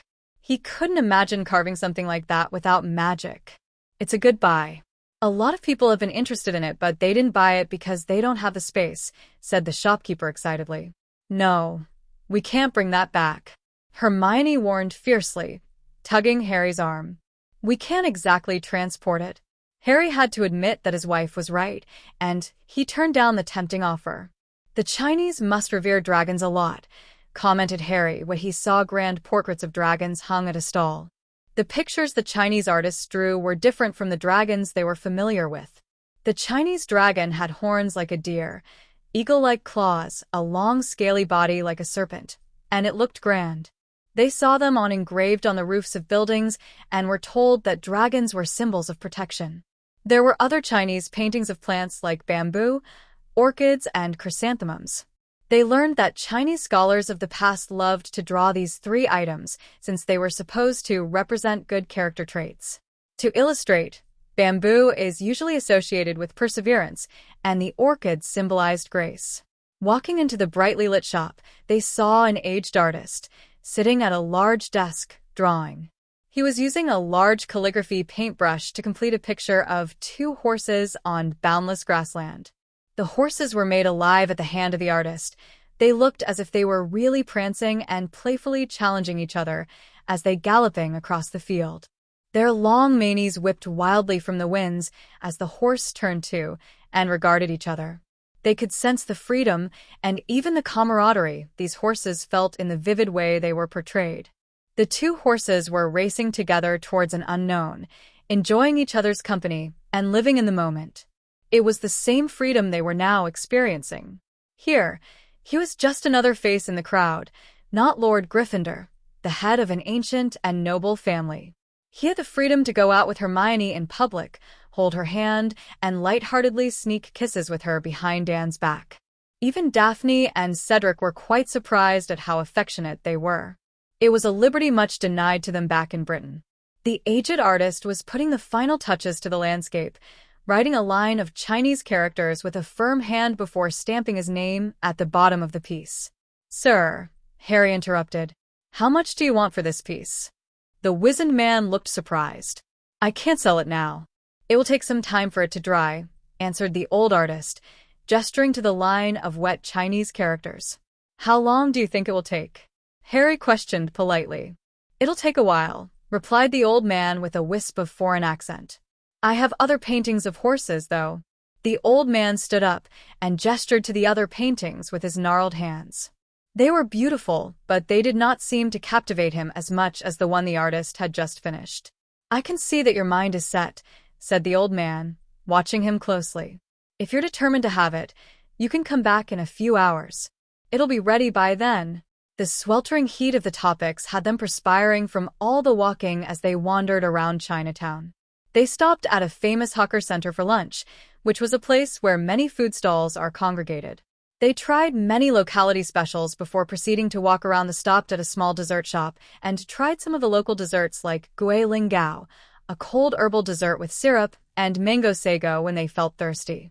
The teenagers had found many unique trinkets in the small stalls that lined the road and decided to buy some of them for Luna. They soon wandered away from the tourist areas onto a quiet lane. Bicycles stood along the lane, on the dull gray cement grounds. Steel gates were bolted shut, and they could hear the echoes of the hustle and bustle from the other busy streets. It was as if this lane was a world of its own, far away from the other parts of Chinatown. A line of old shop houses huddled together in that lane. Most of them were closed with an exception of a particularly old shop that stood at the end of the row. "Do you think we should turn back?" asked Susan, looking around. "There isn't anyone on this street." Harry spotted a dirty yellow banner with a picture of Palm hanging on the gates of the only shop house that seemed to be open for business. "Let's have a look around," said Hermione, curious about the loan shop. The old shop turned out to be offering palmistry services, and it looked very old. Traditional green ceramic tiles filled its ground. Most of the sunlight was blocked out by the 5-foot veranda, so it was very dark. There was a large wooden table in the center of the room, and wooden stools surrounding it. Harry and Hermione could sense faint traces of magical energy in the place. 2 wooden flap doors separated the place for business from the private quarters. The wooden flap doors were pushed open suddenly, revealing an old Chinese man. The aged man was bald and had a long silver beard. He was dressed in a traditional black chignon. He smiled at them cordially. Harry could feel the aura of restrained magic resonating around him. "Welcome. Do you want your palm to be?" His smile disappeared from his face when he spotted Harry. "You bring a dark spirit into this place, young one," said the old man gravelly. "Hold his gaze." With a flick of his wrist, the metal gates crashed down, shutting them inside. None of his companions noticed it since his declaration left them wheeling in shock. "You really don't need those," continued the old man calmly. With another wave of his hand, his shrunken sword and Hermione's wooden pistol flew onto his outstretched hand. Harry blinked continuously, surprised that his Gryffindor sword and Hermione's pistol were summoned away from their anti-summoning holsters. The teenagers brandished their wands immediately, with a spell on their lips as they eyed the old man carefully. "I don't like being near weapons. Put those away. We've much to talk about," Harry and Hermione instructed the old man calmly, even though 5 wands were pointing in his direction. Harry lowered his wand slightly. "How do you know our names?" asked Harry guardedly. "I sense a unique bond between you and her, so I hazarded a guess. I've been waiting anxiously to meet either of you." "I didn't expect the abomination." A sparkle of interest lit Hermione's eyes. "An abomination?" Harry echoed, raising his brows in surprise. The elderly nodded solemnly. "A deviant from the natural. An evil spirit. A parasite. It feeds on your life force. I believe we can talk more inside." "Come with me," said the old man, turning around. Hermione promptly lowered her wand, seeing that the old man meant no harm, and the other teenagers followed suit after coming to the same conclusion. "Wait, how do we know that you won't harm us?" Amelia asked, eyeing him cautiously. He grew slightly impatient. "How would I know you won't hurt me?" The old man returned, meeting her gaze. "I'm severely outnumbered, and you're still armed with your wands." They had no arguments against that, so they followed him into his private quarters. However, the adults did not lower their guard. There, they saw diagrams of the Chinese 5 elements and yin-yang. He gestured all of them to take a seat at the round wooden table and politely offered them some Chinese tea. Not even for a second did his eyes leave Harry. "I'm Cheng Zi," the Chinese wizard said finally. "May I?" Before they could register his request, he grabbed Harry's right hand and Hermione's left hand. A tiny furrow appeared between his eyebrows as he scrutinized their palms. The adults immediately pointed their wand at him but lowered it when they realized that he was reading their palms. Everyone seemed to be holding their breath, waiting for him to speak. "Yes, a heavenly match," Chang Zhu proclaimed with a smile, lifting his head to look at them. "Both of you are joined in the heart, spirit, and mind. It's exceedingly rare, and a heavenly match usually appears when a catastrophe is befalling us. You're the pair that I was supposed to meet in this lifetime." His smile faded away, and the furrow on his face grew deeper. "It's strange that your union can't expel this parasite out of your body," continued the aged man, looking at the couple. "I would have expected the power of your joining to be forceful enough to get rid of it." "What is this it?" Hermione asked, her brows furrowing into a frown. He blinked continuously in surprise. "I'm referring to a piece of spirit unnaturally linked to Harry's spirit." Hermione lifted her brow in surprise and her breath hitched. "Do you mean that there is another soul connected to his soul, other than my soul?" demanded Hermione. "A small piece of soul crudely joined to his," replied Cheng Zhu contemplatively, stroking his long silvery beard. "I wonder," he mused. Suddenly, he trained his eyes on Harry again. "Was there a premeditated attempt on your life, young man?" "Why would you ask such a thing?" questioned Amelia, finally speaking. "What makes you so sure that he has a piece of soul connected to his?" There is an imbalance in the energies because of how unnatural this piece has attached itself to the young man's soul, and the presence of the evil soul are stirring up a lot of Ian vibes around here, answered the old man coolly, looking at Amelia. I mean, no offense, but it is something I won't expect people like you to pick up since you're not taught to be in tune with the energies, continued the old man, sipping his Chinese tea. Chinese believed that magic are energies that stem from the 5 classical elements and yin and yang. Hermione explained, seeing their blank expressions. Not a specific attempt on his life, but someone wanted his whole family dead, said Oswald, frowning in thought. Yes, there was an attempt, answered Harry in a quiet voice, looking up so that he could meet the piercing gaze of the old man. The room fell still immediately. It happened when I was just 1 year old. One of the darkest wizards of all times entered my house, with the sole intention of taking my life. Harry could hear the gasp of shock at the revelation. Most of the wizards believed that Lord Voldemort entered the Potter residence in Godric's Hollow with the purpose of wiping out his opponents, namely Harry's parents. He clenched his fist and continued in a firm voice. He didn't expect that my mum would use her body to shield me when he tried to kill me after killing my dad, and when he turned his wand on me again, the spell rebounded on him, and he sort of died. He was conscious of the way Hermione held his hand to lend him support. While the other heads of the houses were reeling from that shock, the old man stood up suddenly. He stared at Harry with a wide-eyed expression. He sort of died, questioned Cheng-Tzu sharply. Harry was slightly taken aback by his tone, but he answered him.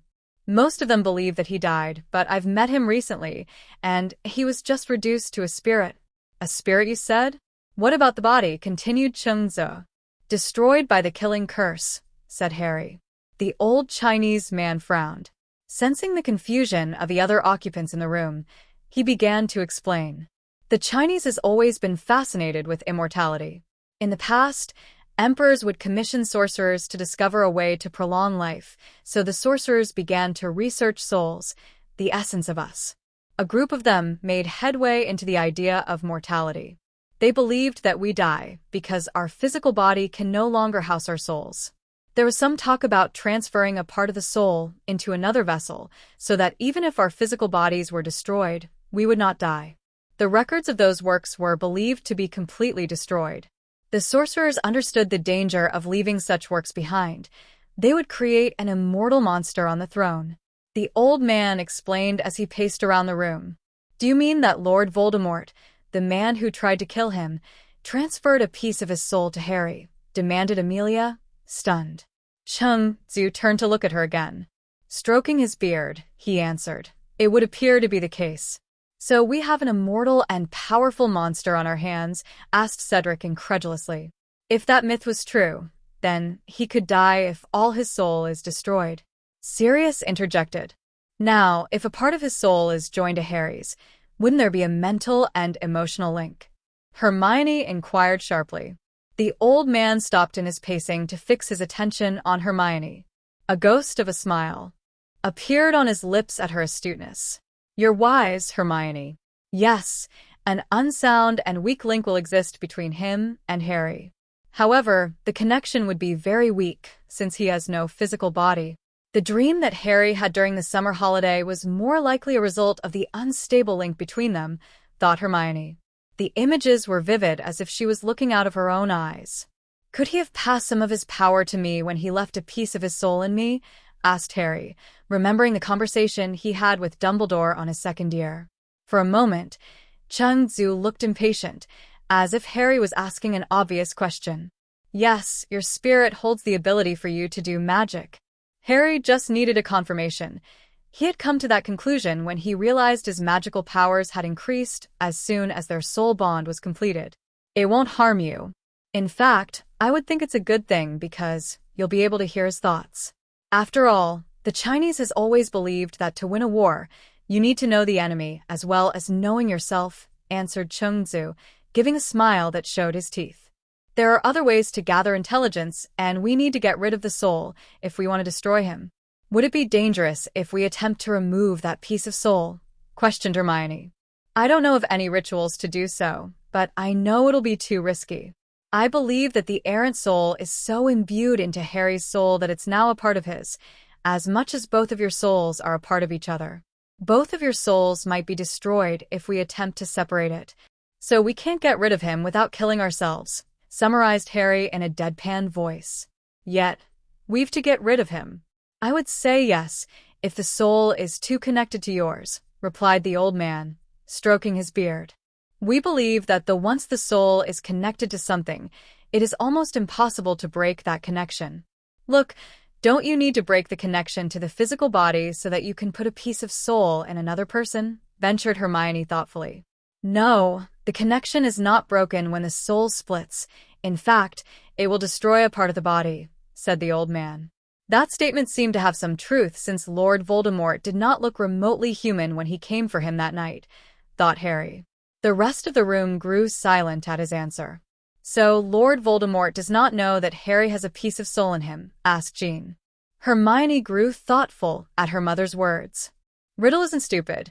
He won't put a piece of his soul into another body since it might be easily destroyed. Yes, I don't think he even knows of the connection Harry has to him, said Hermione. If we could use the link without alerting him, we could gather a lot of intelligence, said Oswald, stroking his chin contemplatively. I don't know how to. I'm not even aware of the presence of the link between him and me until Chungzu pointed it out, Harry replied. Though, I would love to find out the faithful servant hiding in Hogwarts. You two have interesting rings, the old man said suddenly, staring at their left hands. May I? He asked before waving his hand over their left hands so that the simple gold bands suddenly appeared on their fourth fingers. How did you do that? Demanded Hermione, absolutely certain that what the old man would do will not cease to surprise her. Everyone was equally shocked to see golden rings on their fourth fingers. Jean and Dan had only seen them once, on the day of the wedding when Harry and Hermione exchanged rings. They didn't think they'd worn it this whole time. I wield the element of metal, said Chungzu. With enough practice, your element can respond to your wishes like an eager puppy. There is no need for such crude devices to create a bond between your element and you. With another wave of his hand, the rings slipped off their fingers and fell onto the table with soft cling. Their eyes widened with surprise. Edmund had told them it was charmed never to leave their fingers. I believe you were asking me how I removed the charms. I didn't. The charms in the ring are irremovable, so I added charms to overcome them temporarily, explained Chungzu. Let's move on to some basic practices. Harry, why don't you give it a try? Offered the old man patiently. Try to reach out and connect to the candle flame. When you finally feel it, concentrate what you want to do and believe that it will. Harry and Hermione exchanged unsure looks with each other. Finally, he climbed onto his feet. Harry walked over to the lighted candle. With an intense frown of concentration on his face, he waved one of his hands over the naked flames. He gingerly tried to reach for the flame and could feel the heat coming from the small flame. He was perplexed. What was he exactly supposed to feel? He cleared his mind of his doubts and uncertainty and tried again. He could feel the warmth of the small flame as it danced about on the wick. He detected a power that seemed to be resonating from the small harmless flame, an energy that could destroy or save, depending on the will of the user. He felt a sort of enthusiasm from that ball of energy, an eagerness that of a willing worker, waiting to be put to work. Try changing its color, Harry, said Chungzu, watching him with interest. The smoky orange, red flame flickered on the wick a little before flaring in a brilliant green, leaving the rest of the family dumbstruck. An excited smile appeared on his face. It soon transformed into a myriad of colors at the hand of Harry. Harry finally settled on a blue in the same shade of Hermione's trademark portable waterproof flames. It was unusually effortless. Chungzu smiled. Try sustaining the flame in your hand, Harry, encouraged Chungzu. Harry nodded. He did not falter for a second as he scooped the flame into his palm easily. The blue flame floated and wavered slightly above his palm. Harry teasingly swiped his friends with the flame, and they ducked nimbly. We'll get you for that, Harry, said Susan, her eyes gleaming with amusement, dodging away from the flame. Harry began to play with the flame, tossing it to and from between his two hands like it was a ball. It's enough, Harry, said Chungzu. Your bond is still weak, so you can't sustain it for long.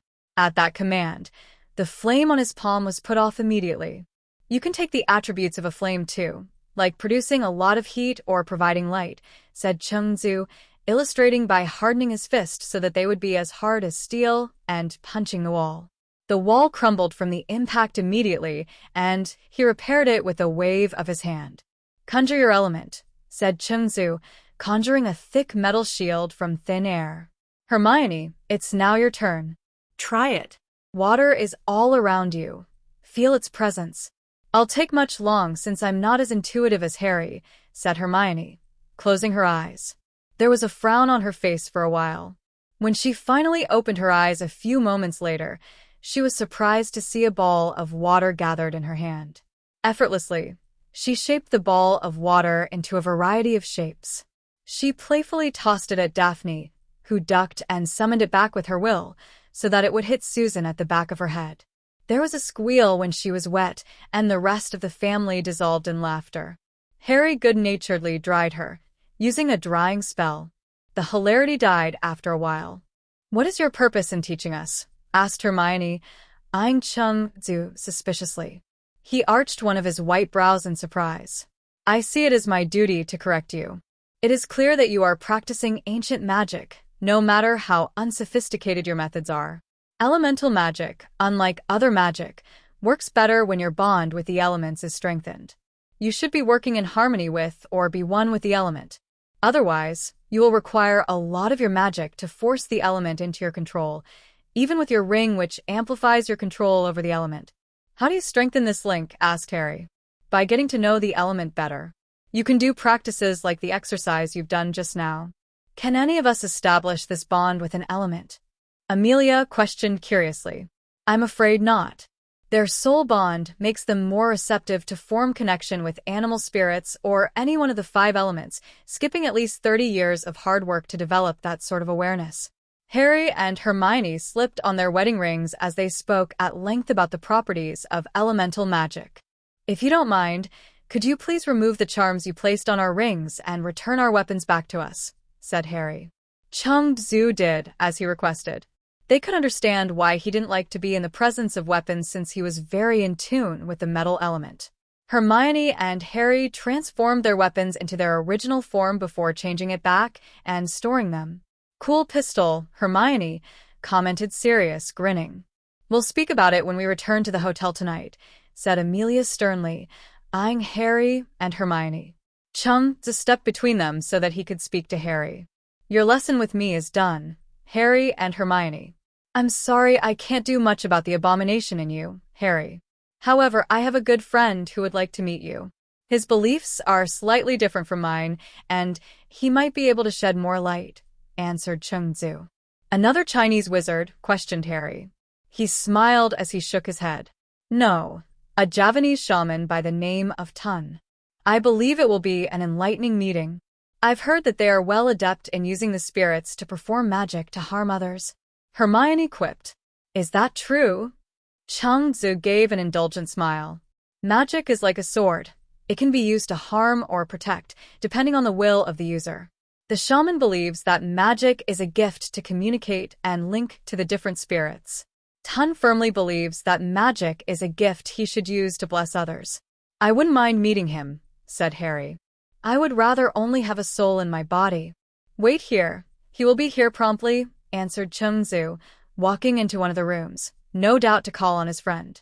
"You've been keeping a lot of secrets, pup. I had no idea that you could use elemental magic," Sirius said. "We discovered that we had a bond to an element when our soul bond was finalized," Harry explained indifferently. "Whatever you learn here must stay within these walls until further notice." Merlin's beard.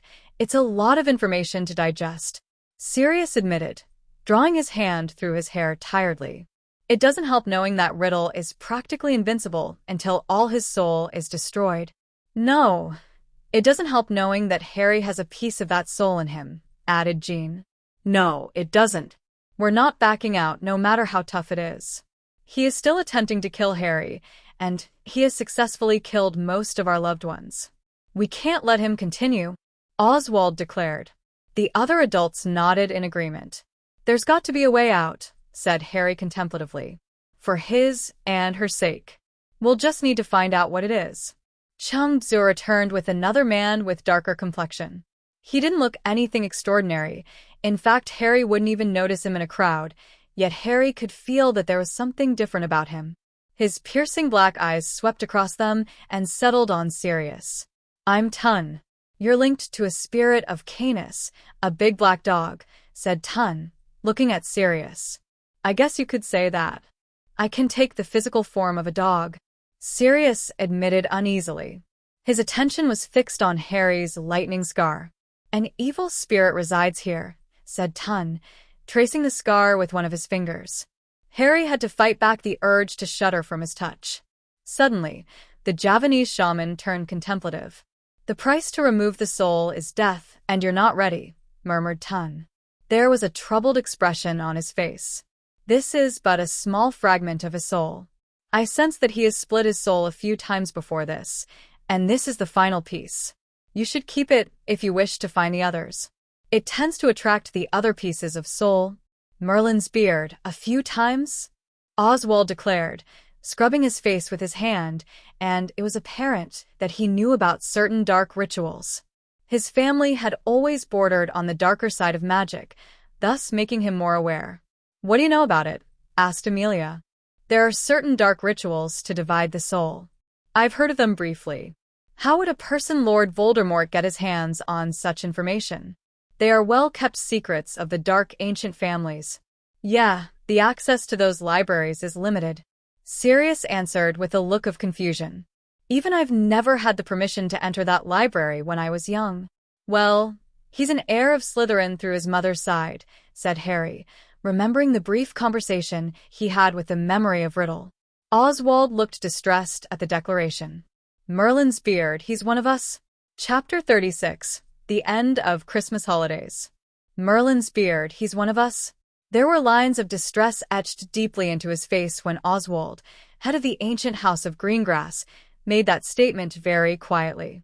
The disclosure was like a jolt in the blue, and it left them all speechless. The presence of the foreign wizards was soon forgotten. Chang-Tzu and Tun, sensing that the group needed a moment, slipped quietly into one of the rooms. It took a while for Amelia to gather her wits. "What do you mean, one of us?" echoed Amelia, perplexed. "One of the ancient families?" Oswald stood up and paced around the small dark room. "It was supposed to be a secret between 3 ancient families, now 2 really. I didn't think the Gaunts had a successor." "So, in the past, there were 5 ancient families? Why isn't that recorded in any of the books in the Potter library?" Hermione inquired, knitting her brows in a frown. "I've been gathering as much information about the ancient families as possible. It seems implausible that I would never have heard of a 5th family." Oswald chuckled, knowing that it would take a while for Hermione to digest the fact that books may not be completely accurate. That's simple. The Gaunts haven't really done much to earn their place in written history." "Well, really, the only thing that they could take pride in was being the descendants of Salazar Slytherin." "The Gaunts, where have I heard that name somewhere before?" Amelia murmured absently, staring into space. Her eyes lit up suddenly.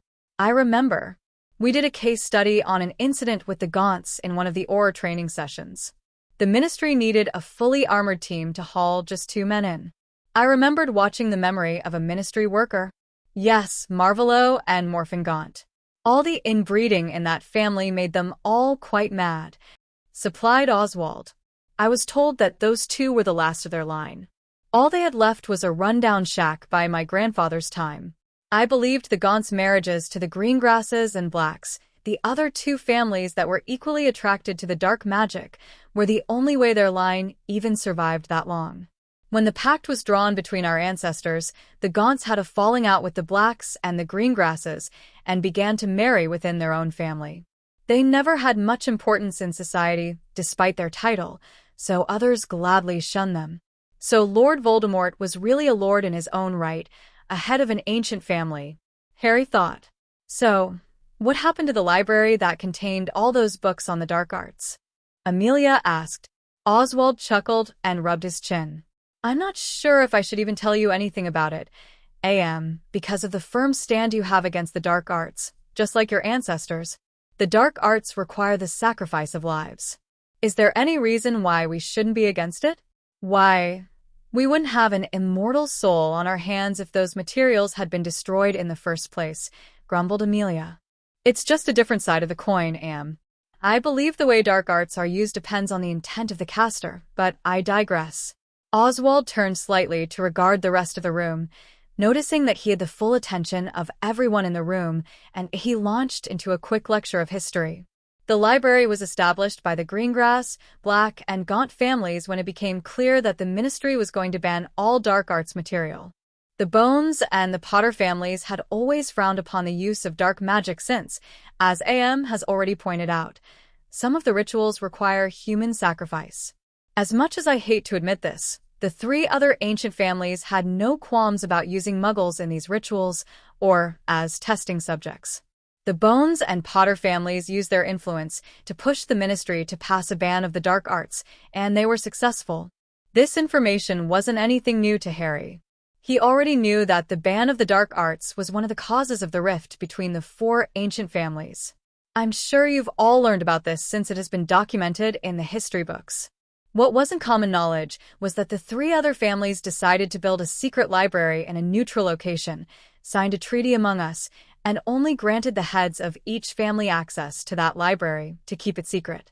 Since the Gaunt's line was supposed to die out, and Lord Black most certainly didn't tell Sirius the secret, I had the impression that the secret would die with me. Why don't you just destroy the library and its contents? Asked Daphne, looking at her father. I wish I could. It would definitely make things easier. The problem is, our ancestors had thought of that possibility as well.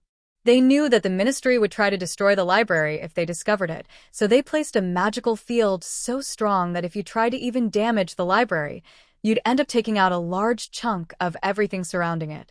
I estimated the monetary worth of the damage it would cause destroying that said library would be colossal. Because it's sitting right under the Ministry of Magic, deduced Hermione, her eyes narrowing at the thought. Oswald gave a short laugh. Hermione's right, as usual. Demolishing it would detonate a magic field that would blow the heart of London into pieces. I believe it would raise both the magical and non-magical political institutes in a flash. I imagine such devastation would be difficult to keep from the Muggles. Sirius chuckled in amusement. How sly of them. The Ministry would never think of looking right under their feet, and they would be much too terrified to break the statute of secrecy by destroying it even if they knew about it. It was clear that it was a better choice to keep his words to himself. Her glare turned lethal when Amelia turned to look at him. I thought the same as well, so I didn't want to make a fuss out of it, said Oswald to himself. Your damn ancestors. To emphasize each word, Amelia jabbed Sirius's arm painfully. Hey, it's not my fault, yelled Sirius, shifting away from his incensed fiancé. I knew nothing about this. Harry couldn't help but be entertained while watching Amelia vent her frustrations on his poor godfather. Couldn't you just block the two other heads from gaining entrance to the library? Cedric asked Oswald, ignoring the couple entirely. Daphne, who was sitting beside him, rolled her eyes inwardly at Amelia and Sirius's antics. Oswald threw his head back and laughed. No, Cedric. Even though we were all related by marriage, we remained very distrustful of one another. The treaty they signed prevented the removal of the materials and artifacts, as well as any of the families turning on each other. Afraid that any one family might absorb the entire collection, quipped Astoria, laughing. I would think that the temptation of having the comprehensive dark art library at your personal disposal is hard to resist, said Oswald. His eyes narrowed slightly. You do know you're laughing at your own ancestors? Astoria gave an indifferent shrug. The pureblood-driven politics of the past is really screwed up, commented Dan in amusement, placing a hand on his wife's shoulder. Well, I understand the need for the pact between the four families now. I must admit that the families have been really devious. Sorry to interrupt this history lesson, but I think we have more important things to discuss. Oh, I don't know, like the peace of Lord Voldemort's soul in Harry, spoke Susan, and the room grew eerily silent at once. They returned their attention to Harry. Harry averted his eyes, with a frown on his face. We can't make hasty decisions with so little information, said Amelia finally. OS, why don't you read up on the process of splitting a souls? Sirius suggested. This way we'll have a better idea about how to deal with the situation. Oswald's tone became clipped. No, I can't. The dark arts entices all of us. I'm not going to tempt myself. Before Sirius could protest, Harry spoke first. There's no need for anyone to research the dark arts. I'm not going to do anything that risks Hermione's life, said Harry, looking at all of them at the eye. It was absolutely clear to all that he was nothing but resolute. Our lives, Harry, corrected Hermione, intertwining their fingers together. He gave her a small smile at her show of support. I'm not saying that we won't destroy Lord Voldemort. We can't let the sacrifices of the previous war go to waste. If the decision of getting rid of him for good boils down to destroying the peace that's in me, then we'll take the risk, said Harry. Hermione nodded in agreement. As you've decreed, Lord and Lady Gryffindor, Oswald said gravely, with a smile on his face. Dan and Jean exchanged looks briefly. After a moment, it was Jean who relented, and she let out a sigh of resignation. Dan placed his hand on Harry's shoulder in an unmistakable sign of support. You know how we feel, Harry, Cedric voiced, speaking on behalf of his friends both present and absent from the room. The other heads nodded in agreement. Then we'll have to find a way to remove it without harming them. As if on cue, Tun and Chengzu walked back into the room. We've discussed the situation for a long while. We believe there is a slim chance that your bond might be able to pull you through the process since the fragment is not joined to your bonded souls, contrary to our earlier beliefs, said Tun contemplatively. We don't know much about the powers of the heavenly couple after all the two of you are joined in a very special way. It may turn out to not be as dangerous as we believe, continued Chengzu. Well, that's reassuring, commented Daphne sarcastically. Chengzu chuckled deeply. The world is very much a mystery, young lady. We can't be so arrogant to claim that we know all the secrets of it, but I believe in the balance between darkness and light, Chengzu said, stroking his long beard. Faith is just not enough. Amelia interjected, a frown marring her face. Yet without faith, things become even more impossible. What is life without hope? I know of instances where it boils down to one's attitude, replied Chengzu. I need some time to look into this, Tun declared finally. The process is so obscure that I'm sure that not many would possess the information you require. You're willing to help us? Asked Oswald guardedly, staring at the Javanese shaman. Tun chuckled deeply. It's too late for suspicions. The case has caught my attention, and I'm intrigued. I'm going to consult with the other elders and the spirits. It may take months before I can find anything useful. However, I do agree with Chengzu. Sometimes, all you need is faith. Tun asked them for a contact number so that they could keep in touch with them once they've left Singapore. They could believe their ears when they heard that the wizards in Great Britain did not use telephones. Jean and Dan agreed to act as a go-between between the two parties after they realized it would be much safer that way. Realizing that it was way past dinner time, they rose to their feet, thanked the two for their time before exiting the shop. It was a bizarre experience for all of them, and it was clear that they all needed to sit down to talk about what they learned.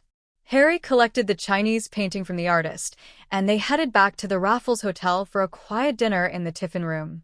The Tiffin Room was restored to its former glory, so the ambience reflected the simple neoclassical colonial look of the early 18th century. It featured square teak tables and bentwood chairs, silver vases and salt and pepper shakers that didn't look anachronistic with the setting. Dining in such a restaurant transported them back to that period. They were led to a private room, which was similarly furbished, but on a grander scale.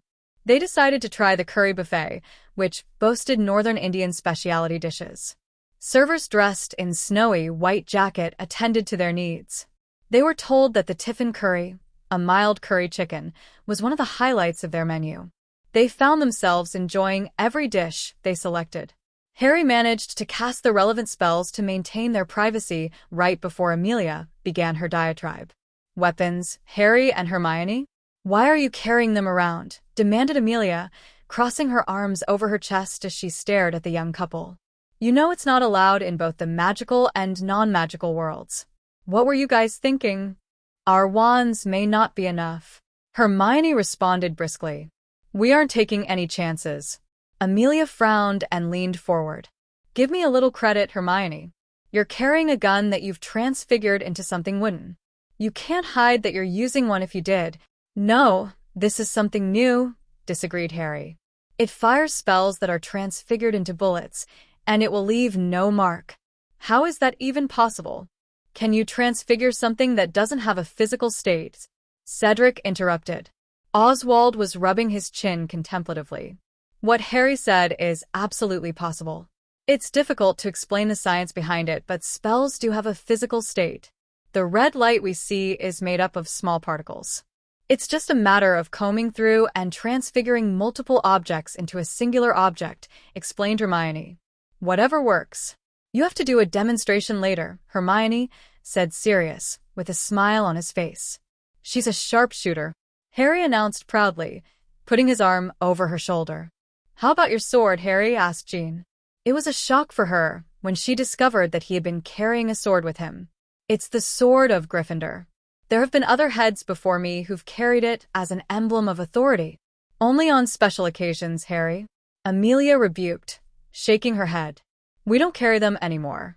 Swords are too flashy and no one makes them anymore. Rules aside, and think about it, AM. Would Riddle think that they'd be using such weapons? Personally, I think it's good that they're carrying them around for protection. He won't even know what hit them, said Felicia. It's a brilliant idea, Hermione. There'll hell to pay if others discover that you two are carrying weapons with you. You're a lord of an ancient and noble house. It would make things even more complex. First, the elemental magic. Second, your weapons. Finally, your rings. What other secrets are you keeping? Amelia went on, clearly exasperated. Hermione immediately picked out the reason of her protest. Complex? You mean make things complex with the Ministry? What's going on in the Ministry? Said Hermione suddenly, leaning back so that she could look at Amelia. Is the Ministry targeting us? Not the Ministry, just Fudge and his minions. He's trying to get more power for himself by undermining ours. Oswald replied uninterestedly. He's not a threat because AM still commands more respect than he does, so we can allow him to play his little political games. Fudge has been stirring up a lot of unrest in the Ministry lately. However, the DMLE is the largest and most important branch of the Ministry, and it's firmly in my control, so he can't do much, added Amelia absently. I beg to differ. A small spark is all it takes to set a forest ablaze. Hermione interjected. Circumstances can change in a snap of fingers. I'd rather not take those risks. Okay, enough of this heated discussion. It's going nowhere, Oswald declared, raising his voice slightly so that he had Hermione and Amelia's attention. There is no need to squabble amongst ourselves when Hermione has correctly pointed out that we have two enemies. His statement had its intended effect. Both Amelia and Hermione kept their silence. Oswald scrubbed his face with his hands before he expelled a breath. It's clear we have several issues. The secrets Harry and Hermione have been keeping from family, our problems handling the Ministry, and the issue of carrying weapons. We're going to discuss all of them like civilized people, do you understand? If you need time out to keep your anger in check, feel free to leave the room. Everyone around the table nodded their heads. He turned to look at Harry and Hermione. Why do you see a need to keep secrets from us? Aren't we a family? I mean, even if you don't trust us to keep your secrets, there is still an unbreakable vow between our families, asked Oswald. No, it's not about trust. It's all about protecting all of you. We're sorry if you feel that way, Harry offered. It's all right, pup. Just don't make it a habit. We owe you an apology for keeping the problem with the Ministry a secret, so I'm sorry. In truth, you and Hermione are the same status as us. However, we can't help trying to keep things away from you so that you can concentrate on more important things. Anyway, if we want you to be completely honest with us, we have to be completely candid with you too, said Sirius, smiling. Okay, what are we going to do about Fudge? Do you really want to leave him alone? Susan inquired. I'm not trying to be proud, but he's a harmless git who is absolutely clueless about who's he dealing with. We'll have him for lunch, metaphorically speaking, if he does anything, Sirius assured, grinning fiercely. We've been keeping watch. Well, as long as we don't underestimate him. Things will change drastically when the magical society knows that Voldemort's back, Hermione reminded. We'll continue to monitor him. So that solves another problem.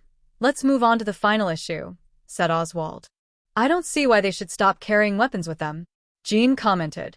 You're worried about their safety, and these weapons offer additional protection. I know it's against the law, but they're up against this immortal Dark Lord. Shouldn't there be an exception? Well, it's the political tidal wave that they will generate if anyone finds out, explained Daphne. The backlash can potentially turn the tide against us if the issue is not handled properly, and Fudge can use that to his advantage. She smiled when she caught Oswald nodding in affirmation. Yeah, but it might save their lives, added Dan. Save their lives from Lord Voldemort? No one, besides us, knows that Lord Voldemort is still alive. The consequences of opening that particular can of worms are unimaginable, continued Daphne evenly. Well, personally, I don't really think this whole weapon issue matters in light of everything. Oswald chuckled. I guess that means only one person is opposed to Harry and Hermione carrying their weapons around with them? Amelia rolled her eyes. I didn't arrest them on the spot, did I? I felt I had to put in my 2 cents worth. The rules are created for a reason, and I'm the head of DMLE, the department that enforces the rules. I can't head the department if I don't believe in the laws. Sirius laughed and wrapped his arm around his fiancée. We know what a law-abiding citizen you are. Amelia narrowed her eyes and smacked him on his arm. Harry removed the charms that he cast when he realized that they had concluded their discussion. To be honest, he was relieved to have everything out in the open. He felt that he no longer needed to keep secrets from them, and that the burden of this upcoming war no longer rests solely on his and Hermione's shoulders. They retreated back to their rooms for a good night's rest, seeing that everyone was exhausted. The next few days in Singapore were spent in high spirits. Everyone was determined to enjoy the small island country to the maximum. They spent a day at each of the ethnic enclaves like Little India, Kampong Glam, and Arab Street, trying the different cuisines and experiencing the varying cultures. They even had their hands painted with the dye from the henna plant. Brown, intricate designs began from the tips of their fingers and radiated out to cover every inch of their hands and wrists, the designs a stark contrast against their fair skin. They got to know the island a bit better when they visited the many area museums and took a heritage walk around Civic District. They were game enough to try hiking up Bukit Timah Reserves, the tallest hill in Singapore. It was physically harsh on the adults due to their lack of exercise, but the teenagers had a lot of fun. The trek offered a refreshing change of scenery from the urban landscape they were staying in, and it was an experience they would never forget. Harry knew that none of his family would be trying the rambutan, a sweet, bright red fruit, anytime soon. They had been walking into the reserve for about 10 minutes when they realized that they had walked into an area filled with rambutan trees. It was a pretty sight because they were bearing clusters of bright, red fruits that stood out among the lush green leaves. Do you think the fruits could be eaten? Asked Cedric curiously, staring at the closest tree. The fruits were located at the crown of the tree, so he couldn't try them.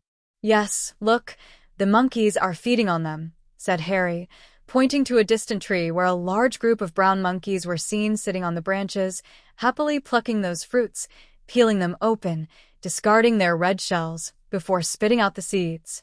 That explains why we've been walking all over the shells of these fruits, commented Oswald Riley, staring at the monkeys from a distance. Suddenly, he felt something being thrown on him, and he dismissed it. When he felt something sticky being thrown at him the second time, he shouted in irritation and looked up. A few monkeys were sitting on a branch close to them, eating rambutans. There was a decidedly mischievous smirk on their faces when they saw Oswald looking at him. One of them brazenly peeled open another brilliant red fruit, took aim at him, and flung the shell at his head. Those bloody monkeys! Oswald roared. He fumbled around his pocket, trying to find his wand as the rest of his family unsympathetically burst out in laughter. They're only monkeys, OS. To Oswald's horror, that same monkey spat out the large seed of the fruit, took another aim, and tossed it at him. You, shouted Astoria when the other monkeys started to fire bullets at all of them. Run, said Cedric when he realized that the monkeys were starting a war with them. With their hands covering their heads, they ducked the incoming missiles and dashed to safety. The last thing they remembered were the howls of the monkeys echoing around the reserve, sounding as if they were laughing at their cowardice. They had become a source of entertainment for the residents of the reserve. They visited the night safari, located next to the Singapore Zoo, which was said to be the world's first, for an interesting experience. The night safari was built to look like traditional villages of the past, and the moment they stepped in, they felt as though they were transported to another time. These old atap huts housed several retail shops. Harry and Cedric were attracted to the sight of a man who was sitting on a bench above a long tank, soaking his feet in it. A black cloud seemed to form around his feet, and the man appeared to be trying to stifle his laughter. Intrigued, Harry and Cedric took a closer look and found that the black cloud was actually made up of a large school of small fish that seemed to be feeding on his feet. "Would you like to try the fish spa? It's therapeutic and it removes the dead skin from your feet," said one of the retail assistants politely, gesturing to the tank, ignoring the look of horror and curiosity on their faces. Cedric gave a nervous smile. "It looks interesting," Cedric finally said, taking several steps away from the shop. "I'm glad you think so," called out Harry, standing near the counter inside the shop. No one had noticed that he had entered the shop. "Because I've just paid for you to have a go at it." Cedric's jaws immediately drop at the news. "And me? You're the Gryffindor here." "Well, that's a situation that can easily be resolved," interjected Oswald with a smile, walking to the counter and brandishing his wallet. He paid for 2 more people to try the fish spa. "Why don't we give the Gryffindors a chance to display their valor?" He flashed a bright and fierce smirk at Sirius and Harry. Ha! "It's payback time," Oswald thought. What? Sirius exclaimed, his eyes widening at the suggestion. "Don't tell me you're going to chicken out, Sirius. Did the sorting hat place you in the wrong house?" mocked Oswald, raising one of his brows as he approached them. Daphne turned to look at Harry meaningfully. "I never said I was chickening out." Sirius sputtered defensively as his cheeks grew pink. Oswald placed his hands on his waist in akimbo, with a pointed look directed at Sirius. Defeated, Sirius walked towards the preparation area to have his feet washed. What? "I didn't do anything." Harry innocently thought through their link as soon as he noticed the exasperated look on Hermione's face as she entered the shop and prepared for the fish spa, with him by her side. They had to remove their shoes and wash their feet at the sink before they were led to one of the 2 huge tanks. They climbed onto the bench, eyeing those tiny fish cautiously. Taking a deep breath, as if they were free-fall jumpers taking their first unassisted leap, they plunged their feet into the tank. They didn't have to wait long. The tiny fish immediately dashed to nibble on their feet, as if they haven't been fed for a long time. "HHH!" screamed Hermione, flinging her arms and legs wildly. The sensation of the fish nibbling on the soles of her feet, between her toes, and on every inch of the skin of their feet was so ticklish, she couldn't help screaming. Harry threw his head back and laughed, tickled both by the reaction of Hermione and Fish. He stopped laughing immediately when Hermione grabbed his arm in a powerful death grip. Harry gently eased her hand off his arm. A large smile broke out on Sirius' face excitedly when he realized it wasn't that bad after all, and he wiggled his toes as he sank into a seat. "It feels quite good," said Sirius. "You're chasing my fish away," Harry protested when he realized that the waves that Hermione's fidgeting had caused were chasing the fish to the opposite end of the tank. He put his hands on her thighs and held her legs still. The fish immediately gathered around her feet, and that sent her bursting in fits of uncontrollable laughter, much to the hilarity to the small crowd that had gathered to watch them. Harry gave a dejected sigh after noticing that his fish had once again fled from his feet. He slid across the bench to put some distance between him and Hermione. The fishes soon returned to nibble on his feet. Harry watched in amusement the way Hermione would alternate between bursting into unrestrained laughter and squirming. "Well, after watching that, the money I paid for them to try the fish spa was well worth it," Oswald announced with a laugh. After the 3 finished their foot treatments, they caught a show featuring the natives of the Borneo rainforest and their rituals. They demonstrated the ability to produce the sound of birds chirping by blowing through leaves, pressed tightly between their fingers. Jean was invited to join the Thumbinaka tribe members. She was asked by one of the exotic natives to use the blowpipe to burst the black balloon held between the legs of one of the tribal men. Looking at the unsteady way Jean was holding the long wooden pipe, the tribal man tried to flee from the cruel assignment, but was held firmly by his friends. He desperate covered his groins with his hands and gave a silent prayer. Jean took a deep breath, aimed and blew into the pipe. "Oh no!" someone exclaimed. The needle struck the poor man on his inner thigh, causing him to howl in pain as his friends and the audience laughed at him. He promptly collapsed on the ground, feigning his death. Naturally, the tribal man had his chance for payback.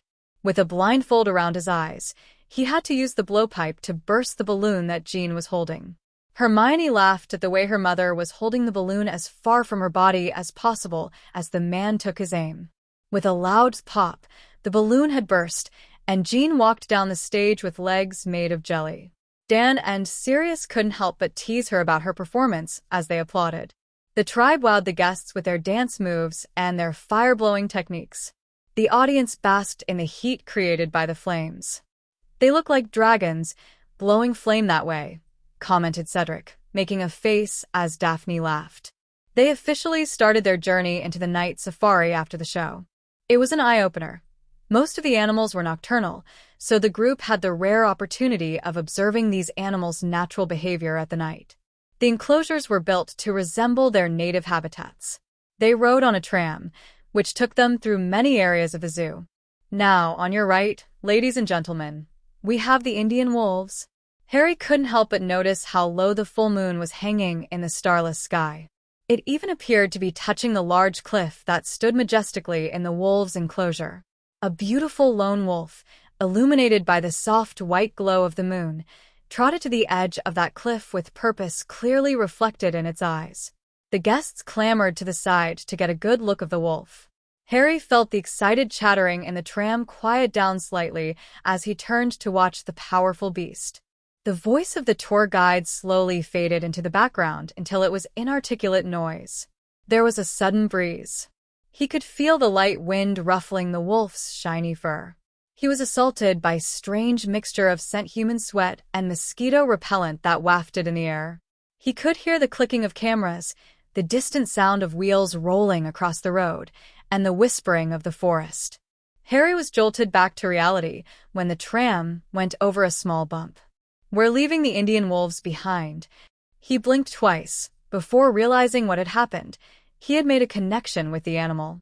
The wolf arched its back gracefully and let out a howl. The sight of the wolf slowly faded from his sight as the tram took a turn, but the echoes of its solitary howl continued to reverberate through the reserve throughout the rest of the ride. It was way past midnight when they finally reached their hotel. Sunlight seeped through the curtains of the bedroom, giving the large bedroom a glow. Harry groggily climbed out of his bed, feeling unusually relaxed and cool. "Happy Christmas," greeted Hermione, slipping into the bed to kiss him on his lips. "I was wondering how much longer you were going to sleep." "It doesn't feel at all like Christmas," said Harry, wrapping his arms around her, drawing her into his embrace. "More like summer holidays." The temperature of the room was set at 19 degrees Celsius. There was an absence of a fireplace and snow. "Yes, definitely like summer," said Harry, nuzzling her neck. She chuckled. "It's an equatorial country, Harry," said Hermione, with amusement in her voice. "The lack of snow doesn't stop Singapore from celebrating it, though. Get yourself freshened up." Daph, Sue, and Cedric are in the living room talking to everyone back home through the mirror. He obediently headed to the bathroom to freshen up, leaving Hermione to talk to their friends who had stayed up to exchange Christmas greetings. Fred and George invited them over to the Weasley home when they returned. The presents they had sent from Singapore for the Weasleys arrived on time, and they all seemed to like what they had received. The Weasley twins were green with envy when they realized that the group had been having a wonderful time. They definitely enjoyed hearing about the prank that Harry had pulled on Oswald at the Singapore Zoo. "Watching Hermione at the fish spa was hilarious," said Susan, laughing as Hermione pinked. She was screaming and laughing at the same time. "That's a memory I must see," the well-mannered Hermione losing her composure. Fred admitted, chuckling. "Well, I'll be more than willing to show you," answered Susan, ignoring Hermione's glare. Fred grinned widely. The teenagers chatted for a while before ending the call with promises to tell them more about their adventures in Singapore as soon as they got home. They were leaving the next day. After bidding the twins goodbye, the group headed down to Amelia's suite to open their presents. The females were surprised when their partners gave them each a rather large box. Susan and Astoria were surprised to receive a similar-looking box from Sirius and Oswald respectively. "Well, this is the first Christmas we're celebrating together in Singapore, so we've decided to do something special," Oswald explained, smiling. "The presents were selected by your partner, but given on the behalf of the rest of the guys." Intrigued, they began unwrapping the boxes. The girls found stunning cheongsams, body-hugging traditional Chinese costumes, with matching heels and accessories. It was clear that they had spared no expense for the outfits. There was silence in the room as the males looked on anxiously, waiting for them to react. "How did you all manage to do this? I didn't think any of you had the time to do so much planning. I can see why it's a gift from all of you. It's wonderful," Amelia proclaimed, lifting out a stunning bronze number with several large fiery phoenixes embroidered on it. "Is there a reason why we're receiving cheongsams for Christmas?"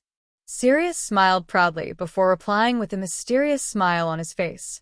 "Always the sharp one. This is just part one of our Christmas gift to you." They had lunch at one of the coffee shops after they had finished exchanging presents. The girls were chauffeured to a salon the males had arranged so that they could prepare for their surprise that evening. Night soon fell upon the city. It had been a few hours since Hermione had seen either Harry or any of the guys. He had even put up a mental barrier between them to prevent her from finding out what they had in store for them. Sitting next to her, her mother, looking stunning in the royal blue cheongsam embroidered with large blooming peony, was absolutely thrilled. It had been a while since Hermione's father had done anything remotely romantic for her. Hermione felt like it was almost a reenactment of the triwizard ball. Daphne was sitting quietly, watching the landscape passing outside the car. Her pearl-white cheongsam embroidered with many small dragons was exquisite, and it felt like a second skin. The scenery of the urban jungle of Singapore had passed a while ago as the car took a turn and drove up the winding roads of a hill. Hermione briefly caught a sight of a wooden sign announcing Mount Faber at the turn. Trees and undergrowth of various sizes soon dotted the view outside the window, and they felt as if they were driving through an uninhabited forest. The pockets of land reserved for forests no longer surprised her. However, she was astonished that this was where they were headed. The car soon halted in front of a building. A befuddled Amelia, Felicia, Astoria, and Susan soon joined the intrigued Hermione, Jean, and Daphne. They looked absolutely ravishing in the dresses that they were given for Christmas. "This way," said the driver, leading them to the building. The Jewel Box, as the place was called, was a beautiful building that integrated nature and style. Elegant hibba wood arches filled with creepers lined the walking paths. Standing at the large glass entrance of the building were the guys, dressed neatly for the occasion. Harry was grinning happily at his gorgeous wife. "You look ravishing," commented Harry, through their link before taking her hand. "Our dinner is served," he said, leading her into the building. The floors were of a rich hardwood, and large glass panels surrounded the entire restaurant. They were greeted warmly by a restaurant host and were led inside. Granted that the Jewel Box was a nice place to dine in, but they had eaten in far more luxurious places. Hermione couldn't fathom what the surprise was. A small smile appeared on his face when he heard Hermione's thoughts, but he chose to keep his silence. Hermione gasped when she saw several sparkling cable cars parked within the building through one of the glass panels. The cable cars were brightly decorated with lights, and she could now see the candlelit dinner prepared for them. The strong winds tousled her thick hair as she stepped into the holding area for the cable car. They were quite a distance away from ground, and the cable car would take them across sea. "We thought you all might want to try skydining. After all, it offers a splendid view of the harbor and the Singapore skyline. The whole place is reserved for us tonight. It's our last night in Singapore, and I really wanted you to have a taste of her splendor over dinner, said Harry, smiling. He led her into the first cable car. The 6 other seats were flipped up, and there was a music system in the cabin. A table set for 2 had already been prepared, and it looked very comfortable. A small lamp was placed in the cable car, giving the cable car a soft and warm glow. A professional photographer took a photograph of them together as they stepped into the cabin and settled into their seats. The panoramic windows lined the cabin, offering them a good look of the outside. "Wait, are we going to have dinner as the cable car takes us across the sea?" asked Hermione finally. Harry chuckled. That was the intention. They could hear the gasp of shock by Jean and Amelia when they stepped into the building and realized that they were going to have a romantic dinner in a moving cable car. It was a first time for many of them to even sit in a cable car, and now they were given the rare opportunity to dine in one. When they all were finally settled at their respective tables, their last dinner at Singapore officially began, as the large wheel began to turn. With a jerk, the cable car slowly departed from the building as it traveled slowly across the sea towards the adjoining island, Sentosa. They were offered a breathtaking sight of the brightly lit skyscrapers of the central business district of Singapore as they dug into their mouth-watering dinner. Mum can't complain that Dad has never done anything remotely romantic after this, Hermione commented. Sue and Astoria got the shorter end of the stick since this experience is best enjoyed with your partner. I doubt they think so. Sue and Astoria were equally excited. It's the first time to even see a cable car, much less ride in one. And now, they're having dinner when hovering in air, returned Harry. Anyway, what's with my Christmas present? Why are you waiting until when we're back in school to give it to me? Because it's only useful there. I decided on this present after much thought, Hermione replied, shrugging. But I won't tell you what it is, no matter how much you try to get it of me. Harry gave an indifferent shrug, and he was soon consumed with his own thoughts as he returned his attentions to the skyline of Singapore. Singapore, a business hub for Southeast Asia, was one of the most prospering nations in the region. It was amazing that such a small island with limited resources could actually make it so far. Despite all the odds, climbing out of the mire and finally getting some sort of foothold. It was nothing short of a miracle. He had come to admire the country, how she refused to bow down to her fate and managed to survive. It was a courage that he now needed to possess, in light of all the new discoveries they'd made. Several cabins away, Astoria and Susan were excitedly staring out of the windows, taking in the splendid sight of Singapore. This is so amazing. I can hardly believe that we are having dinner while hovering in the air, exclaimed Astoria. Yes, and the view is absolutely breathtaking, said Susan. She caught sight of the cabin in front and saw Daphne and Cedric snuggling close to each other, admiring the scene. Without a thought, she let out a sigh. Astoria, noticing how she was gazing at the couple in front of her, smiled. I heard that you've got quite a few admirers. Why don't you pick one of them so that you don't have to be alone? That's the wrong reason to enter a relationship. Susan responded. Maybe so, but I really think you're just waiting for a certain someone to ask you out, Astoria declared. Susan's cheeks pinked.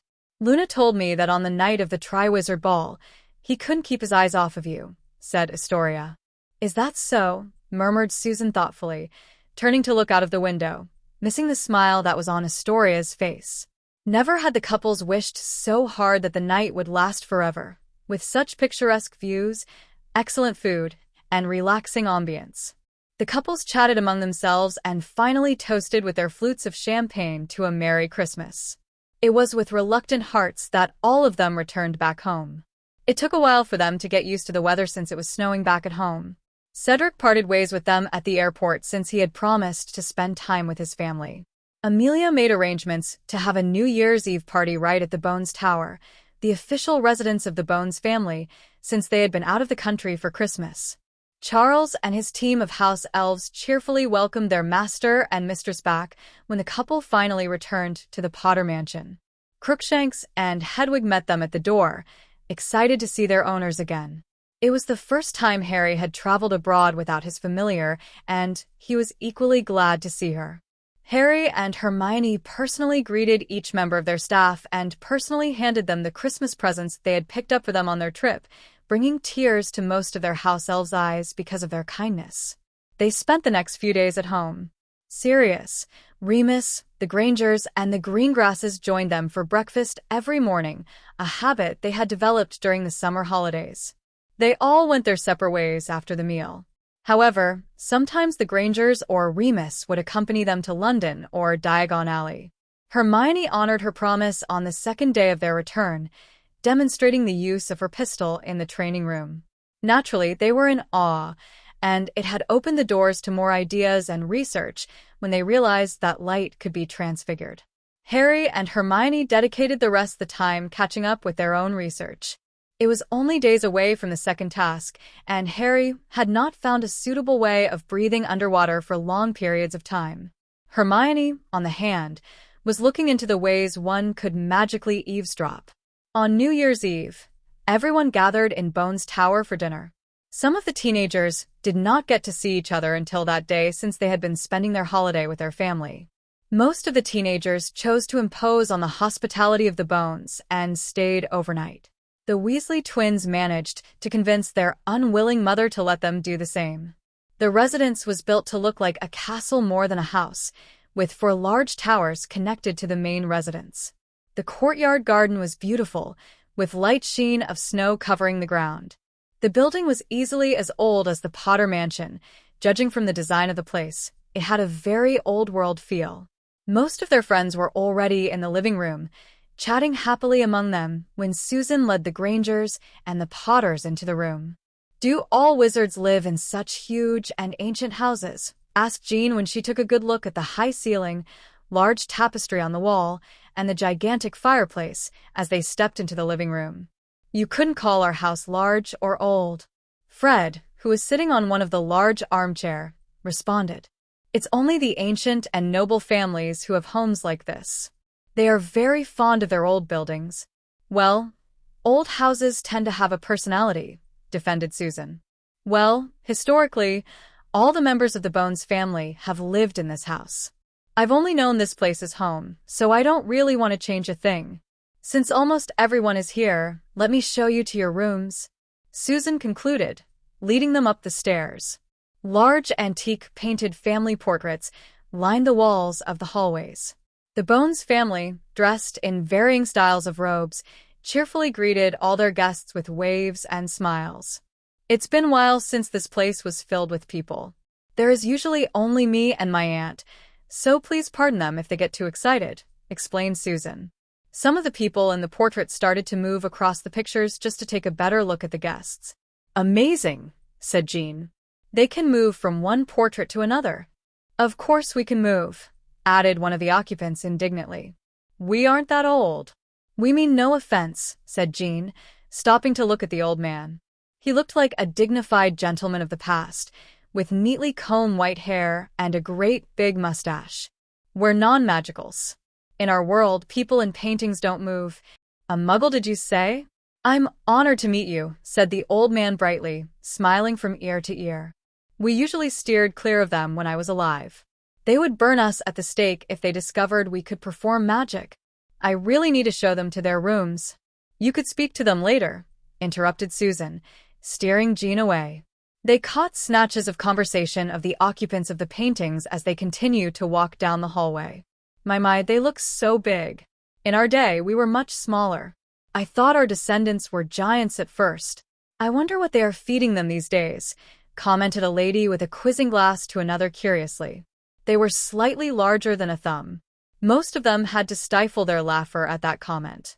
Susan showed them to each of their rooms and left her guests to clean up before dinner.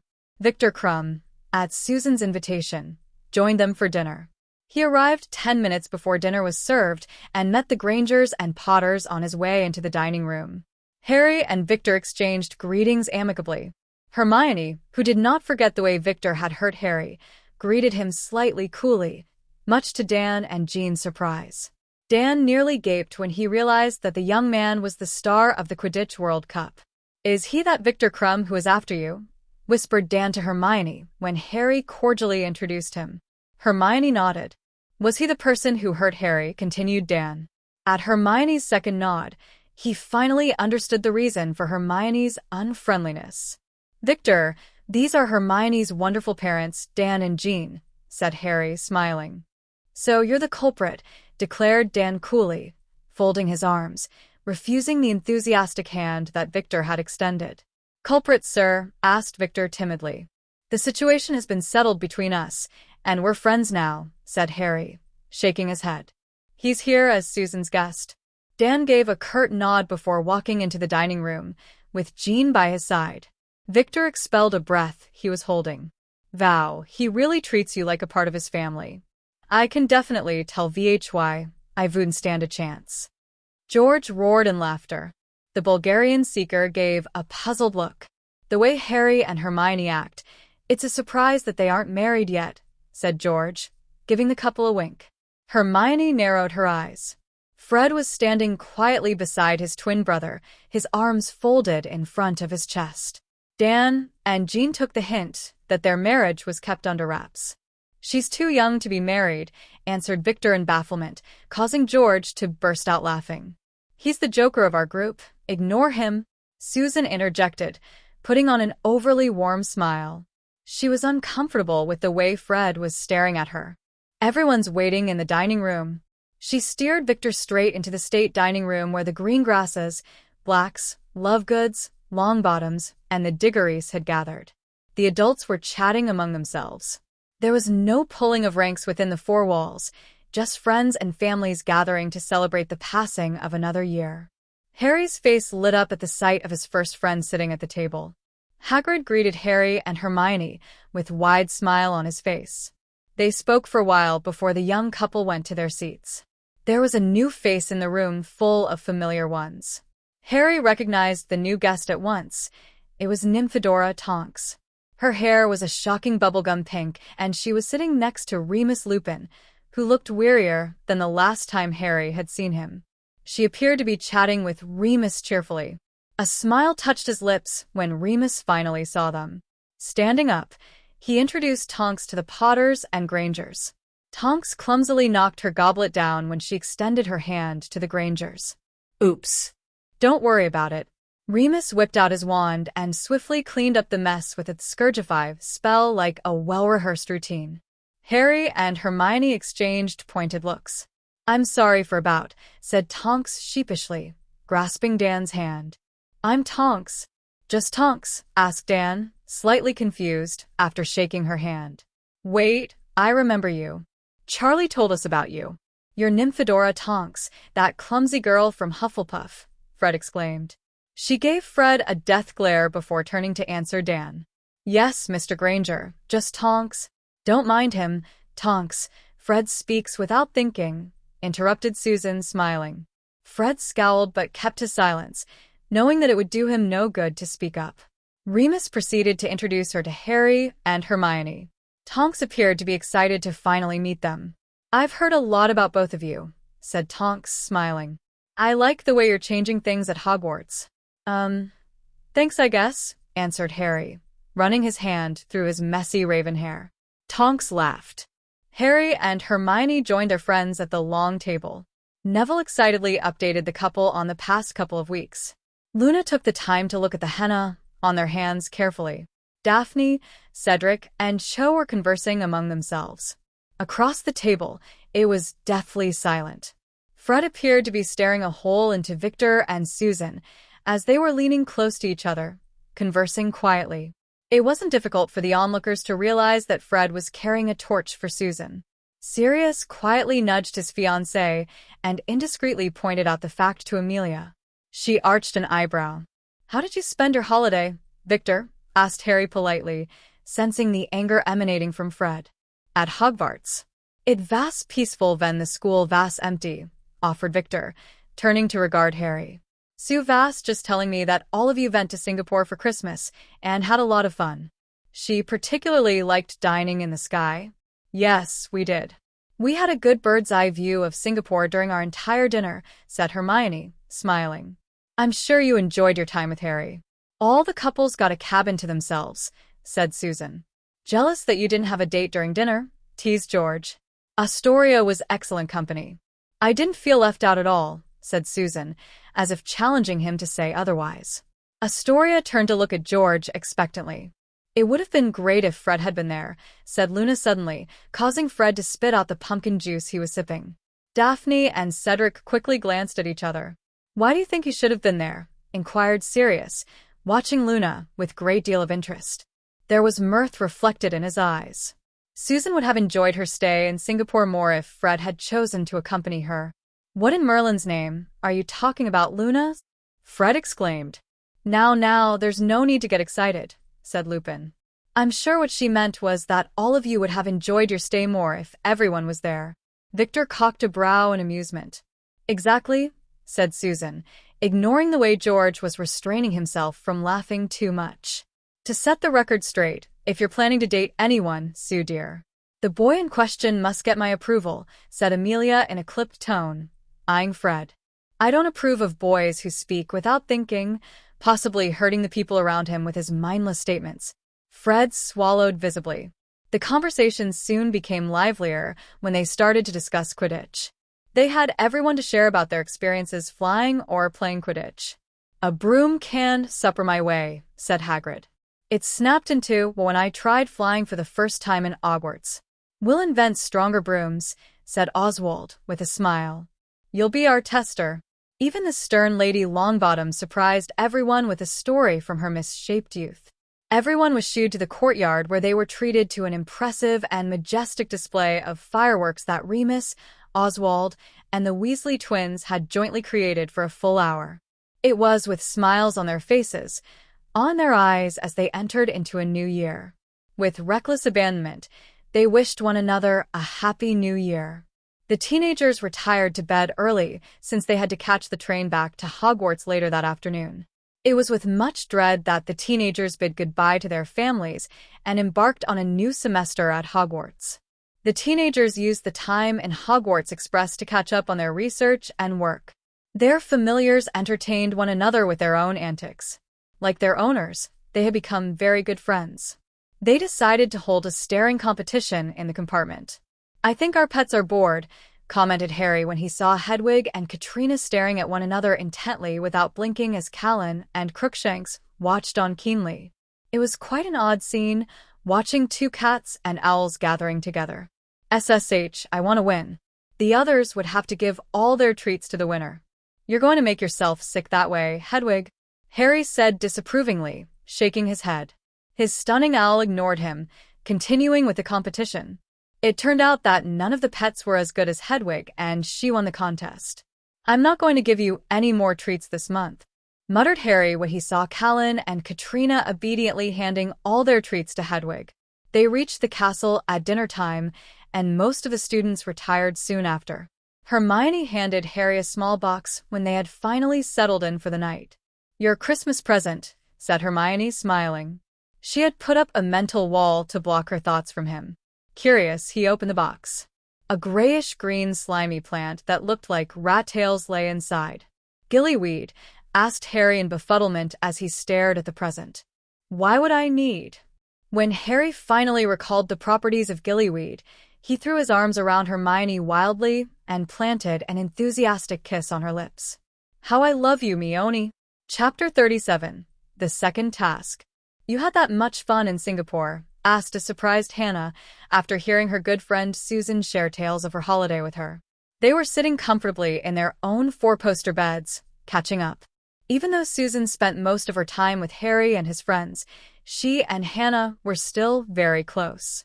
Susan's usually plaited flaming red hair hung loosely around her shoulders, and she was dressed simply in loose nightdress.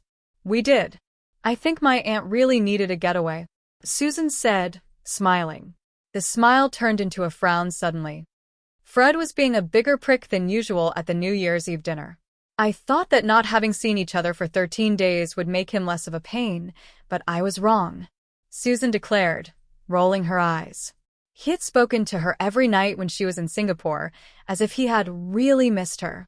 It frustrated her that he was back to treating her callously. Hannah smiled knowingly. There's nothing going between me and Fred. I can't fathom why everyone's saying that. I know that both of us have red hair and are single, but that's not a sufficient reason to put us together. Hannah chuckled brightly. You're usually more intuitive. You said that he's been blowing hot and cold towards you. Do you know when all of that started? Susan considered carefully. My opinion of him changed for the better when we were paired up during dance lessons a few months ago. Susan rolled her eyes. Then he started acting like a total git at Triwizard Ball. You invited Crumb to your home for New Year's, right? Asked Hannah patiently. Yes, I don't see why Victor's presence would have any effect on Fred's attitude towards me. Her tone was brusque. Come on, Sue, Victor was also your date to the Triwizard Ball, right? Think about it. Isn't Fred particularly nasty to you whenever Victor's around? She urged. Susan grew uncomfortable at that thought. We'll talk more tomorrow. Good night, said Susan abruptly, ducking under her covers. Hannah's eyes were lit up in amusement. Sweet dreams, Sue, answered Hannah, drawing the curtains around her four-poster bed closed. Don't try getting close to Hermione, or you'll regret it. He spun around, silently dismissing the other person. Suddenly, he felt a solid fist connecting his jaws painfully. Bright lights began to star behind his eyes as he staggered precariously. He tripped, teetered, fell, and crashed. The sound of water splashing was muted at once as the icy water consumed him. He felt his lungs screaming excruciatingly from the lack of air. No. Pain swept through his body like a tidal wave as he felt himself sinking deeper and deeper into his watery grave. He panicked and clawed desperately at the sharp rocks, but was unable to stop his descent into the abyss. Harry! Harry! He shot out of his large, comfortable bed, his body completely drenched in perspiration, his breathing erratic. Harry only expelled a sigh of relief when he realized where he was and that it was all merely a dream. Harry, said Hermione, watching him worriedly. There was no hint of sleep in her eyes as she stared at him from their bed. Only her rumpled appearance betrayed that fact. Do you need a glass of water? He ran his hand through his hair haphazardly as he shook his head. I'm fine, Angel. His voice sounded scratchy. There was soft swooping noise, and Hedwig presently appeared beside him. Her large amber eyes filled with concern as she observed him from the side. To get his attention, Hedwig lovingly nipped his fingers. Are you all right? A tiny, tired smile crept on his face as he stroked the fine, smooth feathers above her beak. Beads of perspiration had formed on his forehead. Yeah, I am Hedwig. I just had a bad dream. He caught a glance of a pair of gleaming yellow eyes staring at him from the shadows. There was a slight dip of the bed when Crookshanks leapt onto the bed. He settled comfortably and stared at Harry. That explains all the screaming and fraying. I thought a Death Eater had sneaked in. Crookshanks, warned Hermione softly. She nodded at the two familiars. Taking her cue, Hedwig gave Harry another affectionate nip before taking off, while Crookshanks hopped off the bed and exited the room. Using magic, she turned some of the lights of their bedroom on. She handed him a glass of cold water. Dobby brought this for you. He finished the glass in one long gulp before placing it at the side. The cool liquid soothed his parched throat. Was I that loud? Asked Harry in a less husky voice, looking at Hermione. This is the first time Hedwig and Crookshanks rushed in to check on me. No, but remember that they are connected to you. Hermione replied. Was that how you felt then? She was referring to the time he nearly drowned in the Black Lake. Quite close, Harry admitted quietly. The thought of him even going near the lake made him tremble with sheer trepidation. With the second task merely a day away, it was hard to ignore the fact that he would have to swim in the Black Lake very soon. He frowned at the thought of it. Suddenly, he felt Hermione squeezing his hand in a comforting manner. Sweetheart, it's normal for you to feel this way. The second task requires me to enter the Black Lake. I don't think I can do it, said Harry, his tone betraying his fears. Hermione's heart went to him. He looked exactly like a frightened 14-year-old boy. Harry, this time there will be no sucker punch that would cause you to fall into the water in a semi-conscious state. You also know that you won't drown if you take the gillyweed. Don't let your fear get to you, my love. You'll do wonderfully. You need your rest, and we've a couple of hours more until morning. I'm worried about something else too, began Harry. Let me show you. He flashed the memory of the night he solved the riddle. He could sense Hermione's pride when she realized that he did it all by himself. We've taken what you'll sorely miss, mused Hermione. Are you worried that they'll take me? He ran his hand through his disheveled hair and nodded. I'd be more worried if they don't take me as your hostage. I have faith that you'll be able to rescue me. We can talk more about this later. Now, get some rest. Before he could protest, Hermione drew him into her embrace and together, they fell back asleep. Good morning, stammered Neville, running his hand through his hair when he realized that he was the second to arrive in the chambers. Where are Harry and Hermione? Good morning, Neville. They decided to sleep in this morning, said Luna dreamily, lifting her head from her upside-down magazine to look at him. Harry and Hermione were usually the earliest. She made some space at the table so that he could sit next to her. Neville's cheeks pinked when Luna gave him a sweet smile. There was several pops, and the Weasley twins appeared. Hey guys, said George cheerfully. Spotting Luna and Neville alone, his grin widened. Bad timing, huh? Well, we could make ourselves invisible.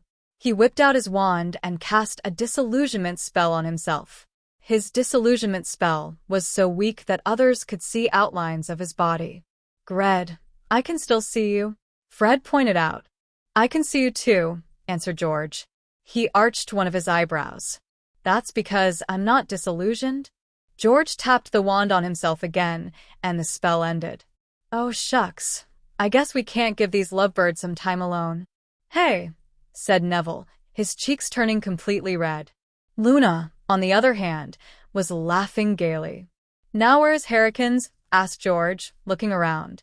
Had too much fun with his Meoni last night? Stupefy. Petrificus totalis. A bolt of red light and white light struck George at the same time. He froze, then crashed onto the ground. Harry and Hermione, with their wands out, stood by and looked on. Hermione folded her arms in front of her chest and looked at him. Harry shook his head in amusement. Should we revive him? Asked Harry, turning to look at the spectators. It was clear from the tired lines on his face that he did not have a good rest the previous night. No, I think he should be left the way he is so that he can serve as an example, Fred said with a smile. He squatted down so that he could get a closer look at his twin. He looks kind of good lying in that odd angle. Harry shook his head in disbelief. You could be the one in that predicament, Fred. The smirk on Fred's face widened. The point is that I'm not. It was minutes later that their other friends finally entered the chamber. They were quite shocked when they saw George in the state that Hermione and Harry had left him in. What happened to George? Asked Cedric worriedly. Fred positioned himself next to his twin.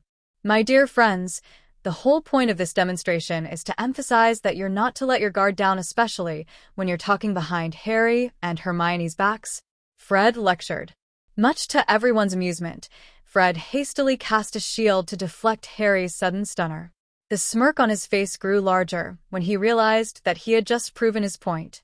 Once bitten, twice shy, answered Fred. We've got work to do. Let's split up and work on our hand-to-hand after our warm-ups. Hermione suggested. They broke up for their sparring lessons after Harry revived George. He was quite embarrassed that he was taken down so easily. Naturally, everyone took the opportunity to tease him. George remained on high alert the rest of the day, afraid that any of them would make good their threats and hex him. I'm not safe from even my twin brother, lamented George, eyeing Fred out of the corner of his eye as the group headed down to the Great Hall for breakfast. I'm doing all this to keep you safe. You'll thank me for it one day, assured Fred with a wicked gleam in his eye. Neville shook his head, amused that the brothers would turn on each other. After sharing the meal together, they split up and went to their own lessons. Their professors started to pile more work on them to prepare them for their upcoming OWLs, much to the fourth year's disappointment. Neville, Harry, and Hermione did not catch up with the rest of their friends until dinner, late in the evening. The house elves down at the kitchen were outdid themselves again, this time with rich, delicious, filling stews. I feel as if we're going to take the OWLs at the end of this year, whinged Susan, idly scooping up some of her food. And us, our newts, added Fred. I can't believe it's only the first day back at school after our Christmas holidays. Cedric chuckled. Just think, we've got an entire term left to go, Fred. The professors are right, though. We'll need a lot of practice if we want to get our lows. Neville pointed out calmly. By the way, Ced, will you have enough time to study for your newts? Asked Luna. You've been spending a lot of time preparing for the triwizard competition. He grinned. Everyone's been a great help. I've been getting the notes for the classes I've missed. Hermione's also compiled a list of books to help me, and that's been dead useful. Besides, I'll have about 3 months to revise and practice after the tournament has ended. I don't see why you need to work so hard. You're going to marry into one of the richest families, teased Fred. Cedric playfully shoved him, ignoring the disapproving look Cho was giving him. Cedric grabbed Fred by the collar and spoke in a voice only loud enough for Fred to hear. Speak for yourself, Fred. He nudged Fred and gave Susan a meaningful glance. Fred's eyes grew wide with shock, but he kept mum immediately. What? Asked Susan curiously, looking at Fred then at Cedric. He averted his eyes. Nothing, mumbled Fred, returning his attention to his food. After dinner, Harry and Hermione decided to return to the Gryffindor common room to hit the books since all of their professors had assigned plenty of work for them to do. As Hermione was poring over one of her texts, she received a message from Professor McGonagall that she was to see her at once. So it's time? Asked Harry, looking at Hermione. I believe so. Hermione answered as she packed up her things. He held her hands and halted her actions. Leave it, I'll clean up. Hermione lifted her head so that their gaze met. She could see unease and reluctance in his eyes. Winding her arms gently around his neck, she kissed him fully on his lips. Their kiss was brief but sweet. Please be careful tomorrow. Nothing too reckless, okay? I'll see you soon, whispered Hermione when Harry pressed his brow against hers. He nodded wordlessly and lifted her hands to his lips to kiss them before reluctantly releasing her. Good night, sweetheart. She chastely pecked him on the corner of his lips before she left the common room. With her departure, Harry began his final countdown to the next task of the Triwizard tournament. It was the longest night Harry had ever had. He was so used to her comforting presence that he felt strangely incomplete without her. No thoughts, nothing at all. He tossed and turned in his seemingly gigantic bed the entire night and did not catch a single wink. Time appeared to be going slower than usual. Harry and Cedric couldn't help but be impatient, knowing that their loved ones were being held hostage.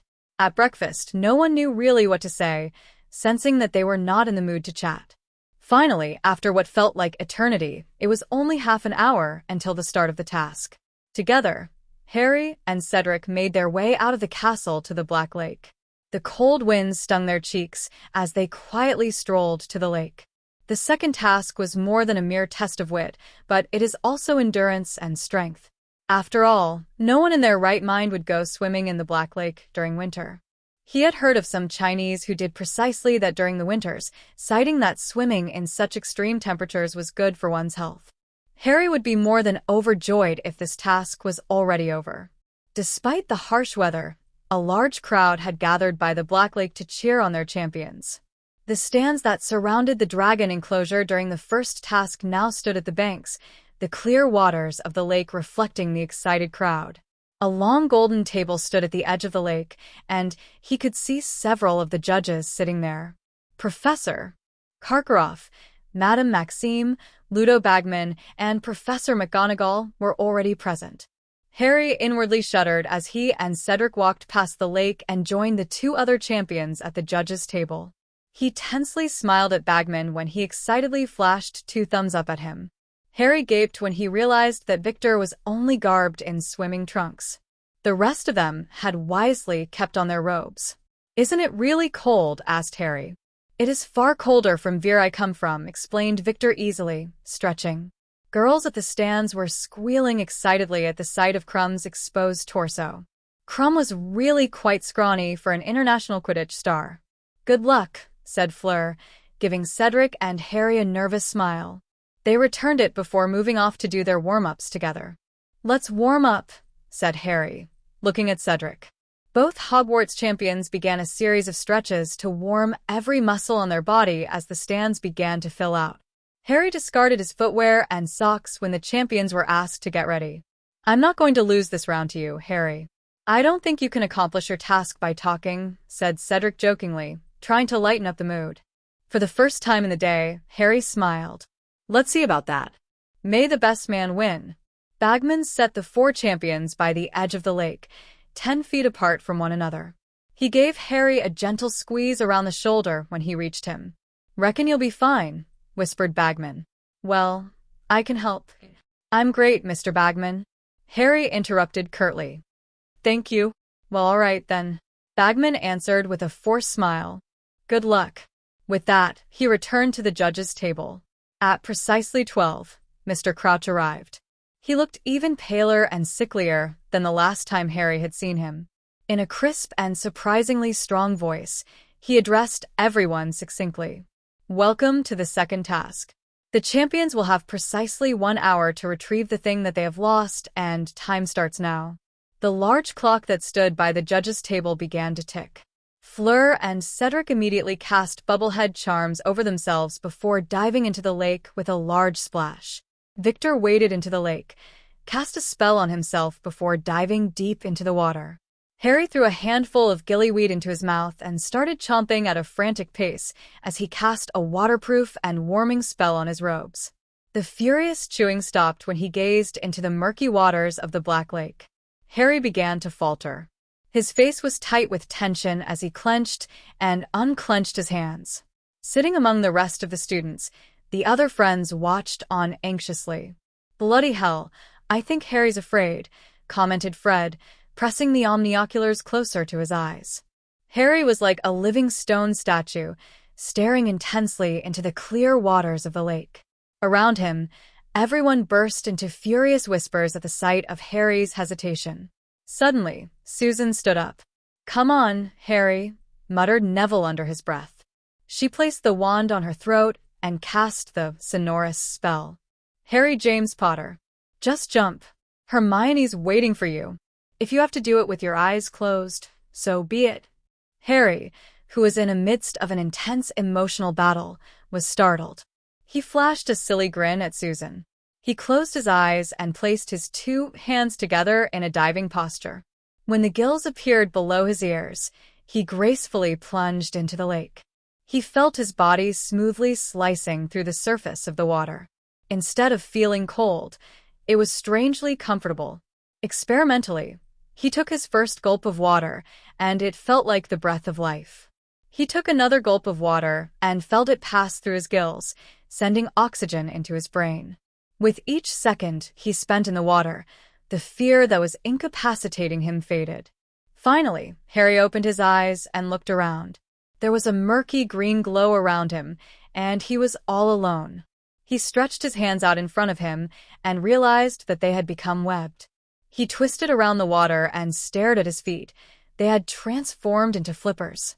Harry realized that he did not need to blink. He could see everything in the water clearly. He did several strange twists in the water, almost like a celebratory dance before diving deeper into the lake, in search of Hermione. The spells he had casted aided him effectively. The robes felt weightless since it did not absorb any of the water. He had read up on the Mere People the night before and knew that they settled in the dark abyss of the lakes.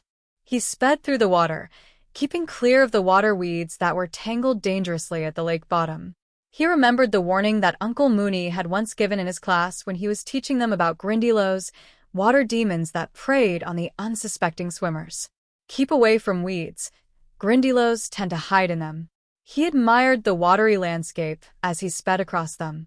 There were wide plains of mud, glittering with pebbles and stones of all sizes, small coves that fishes could hide in, forests of tangled black weeds. He swam past vast expanses of mud for a long while. The absence of the other champions made him doubt himself. He stopped and looked around. Was he heading to the right direction? He had already lost a bit of time due to his fear, and he could not afford to lose any more. Hermione was counting on him to save her, and he didn't want to cheat. What other choice did he have? Anxious, he continued in the direction he was going. He nearly heaved a sigh of relief when he heard snatches of haunting mare song. "An hour you'll have to look, and to recover what we took." Harry increased his speed and soon saw a large rock emerging out of the muddy water ahead. Upon closer inspection, he realized that it had paintings of mere people chasing the giant squid with spears. Harry swam past the rock and followed the mare song. "Your time's seeping, so tarry not, lest what you seek stays here to rot." Harry soon spotted a small settlement of sorts, a cluster of stone dwellings stained with algae. Harry saw faces as he swam past the houses. The merpeople had grayish skins and long wild green hair. Their eyes were a bright yellow, just like their broken teeth, and they wore necklaces of bright pebbles around their necks. They leered at Harry as he swam past. Several of them emerged from their dwellings, their strong silver fishtails propelling them in any direction they wished. Harry noticed that they all carried spears like the paintings he saw. He kept on high alert, afraid that they would attack him suddenly with those spears. Harry swam on, taking in the sight of the elusive underwater village. He realized that the place was set on the muddy plains of Black Lake, and it seemed almost boundless. The timid faces of young mare children at the windows of their huts made Harry feel like an alien. He was different and strange here. There were patches of black weeds by most of the houses, and he even saw a pet Grindylow tied to a stake outside the hut. A crowd of mare people soon gathered, pointing to his webbed limbs and whispering among themselves. He caught snatches of their conversation and realized that they were discussing what kind of strange fish he was. "So they've never seen a human before," thought Harry, swimming deeper into the village. He reasoned that the hostages should be guarded in the middle of the village, where it would be difficult to penetrate. He was shocked when he easily got into a mare version of a village. Square. A choir of merpeople stood in the middle, singing in their eerie voices, calling the champions towards them. A large crude statue of a mare person erected right behind them, and he spotted 4 captives bounded tightly to them. His jaws nearly touched the ground when he gazed at the 4 sleeping figures. A figure merely less than half of the size of the other hostages was firmly tied to the tail of the statue. Her large white wings were tucked neatly at the side, and small bubbles seemed to be issuing from her nostril under her smooth feathers. Harry was completely outraged. What blaze were they doing tying his Hedwig underwater? Hedwig was tied between Daphne and Hermione. There was also a girl who looked no older than 8, whose clouds of silvery hair made Harry guess that she was Fleur's sister. The 3 other humans appeared to be in deep slumber, their heads lolling onto their shoulders and the fine streams of bubble escaping from their mouths. When his anger finally subsided, he was bemused. Why did he have 2 hostages? He absently ran his webbed hand through his cloud of raven hair. He didn't have too much time to think. He clumsily held the wand with his webbed hand and cast a weak severing charm at the thick weeds holding Hedwig hostage and immediately grabbed her. Harry enlarged one of his pockets of his robe so that it was large enough to hold Hedwig comfortably. He turned to face Hermione, determined to free her. Harry cast a waterproof and warming spell on the robes that she was wearing. "Your task is to retrieve your own friend, leave the others." "She's my wife," Harry yelled. The mare men appeared to not take Harry seriously and laughed at him. He turned his wand at Hermione again, and they lunged. When they tried to grab him, he shrugged them off and cast the severing spell at Hermione's ropes. She was soon floating freely, and Harry seized her effortlessly around her waist. Several mermen sped towards him with their spears, and Harry dropped Hermione to dodge the attack. He realized that he wasn't as flexible in water than land.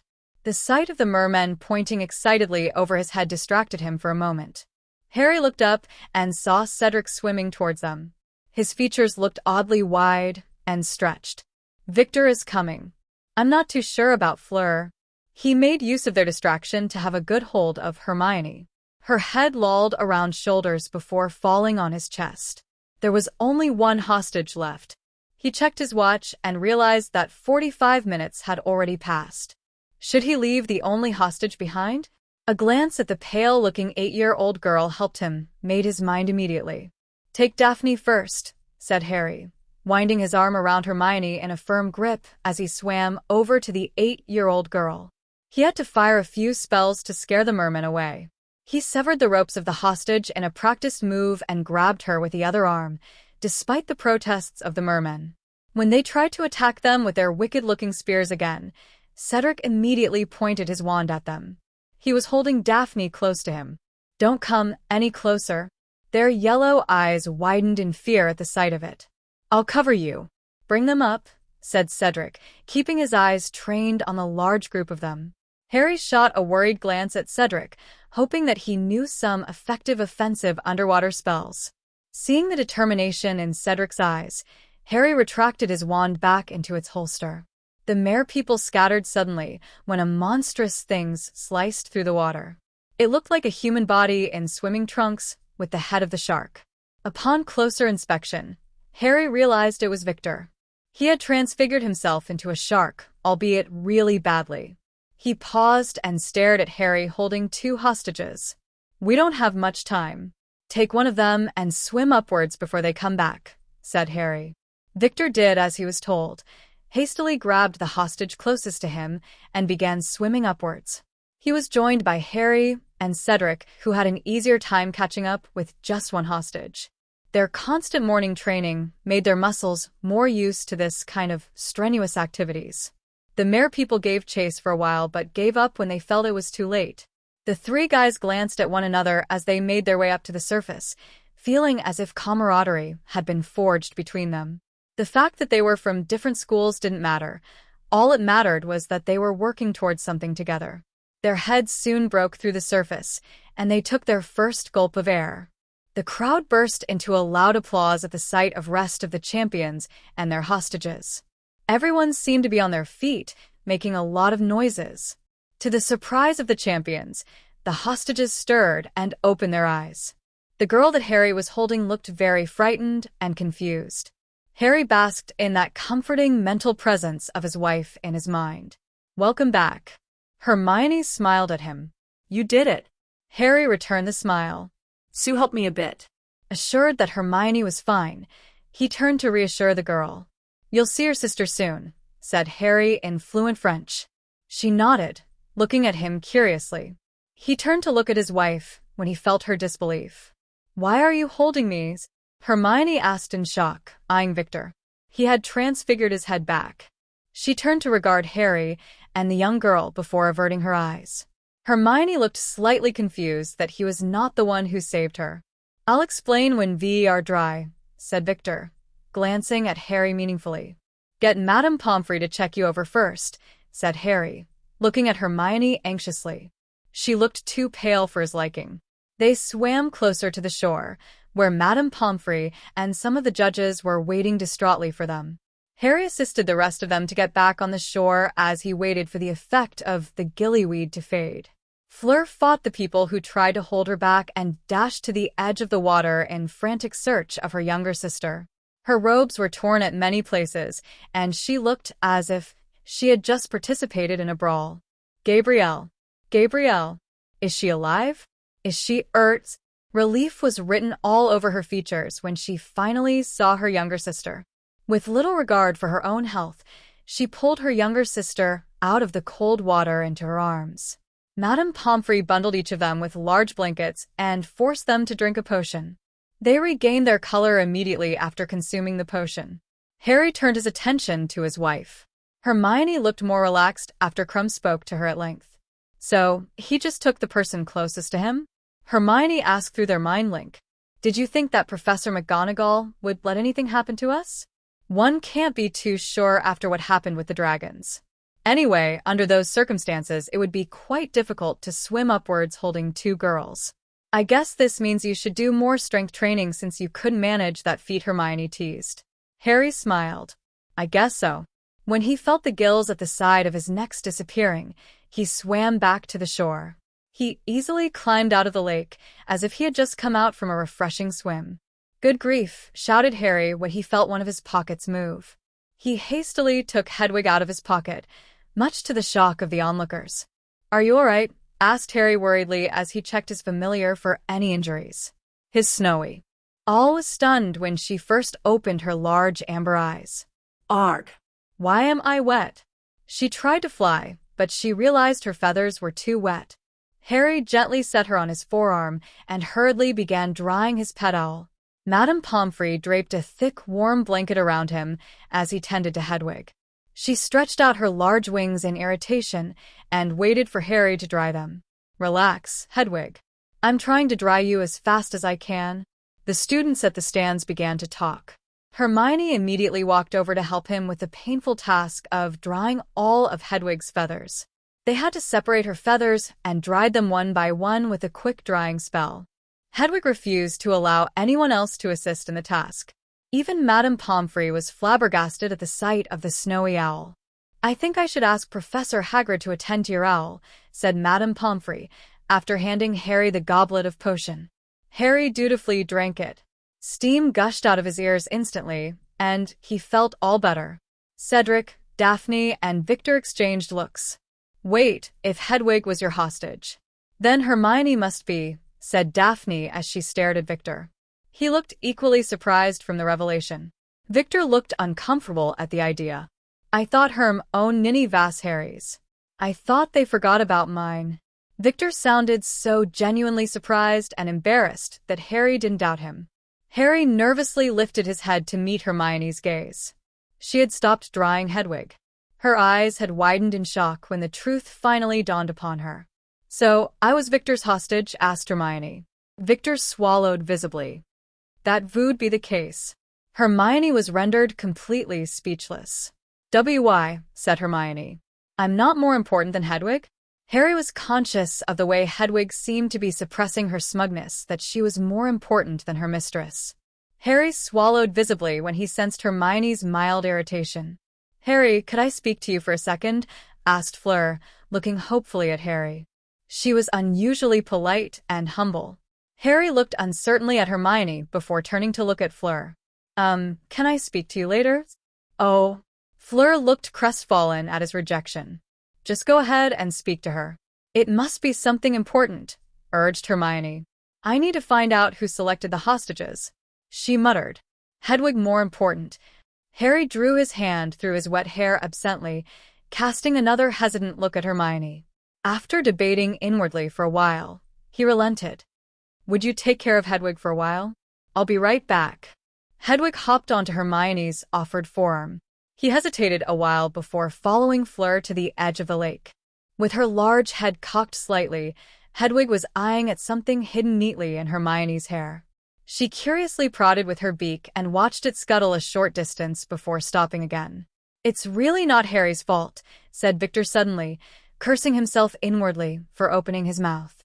Hermione was looking at him with great interest and waiting for him to explain. Victor merely scratched his head furiously, but did not proceed to explain. "You're the person he'd sorely miss," interrupted Daphne factually. "Victor did say he would stop pursuing you, but you can't stop liking a person instantly." Victor averted his eyes and blushed.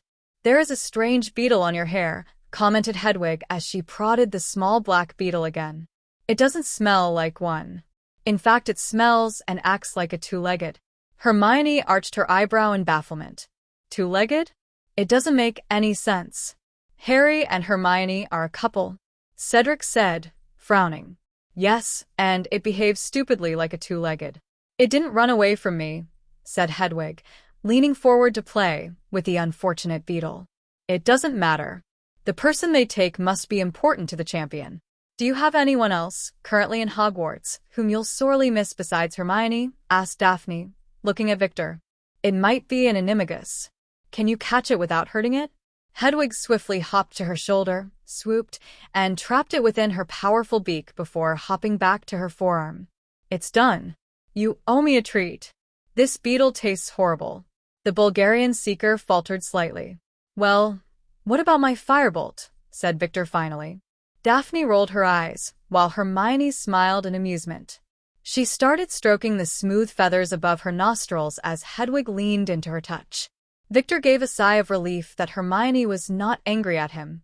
"Well, I pity Sue and the rest. After all, they've been outclassed by an owl. They are not as important as Hedwig to Harry. If I were a champion, my hostage would probably be Katrina. Hey, protested Cedric as he stared at his girlfriend. Daphne appeared to be indifferent. Well, I would be lying if I told you that you're more important than Katrina or Callan. Ouch, said Victor, looking empathetically at Cedric, patting his back. Fleur led him away from the rest of his friends to the edge of the lake. It was far enough for others to watch them but not eavesdrop into their conversation. Harry could see Mr. Crouch leaning near to the lake, conversing with a particularly wild and ferocious-looking female with long green hair. The chief mare person was recollecting the events that took place underwater.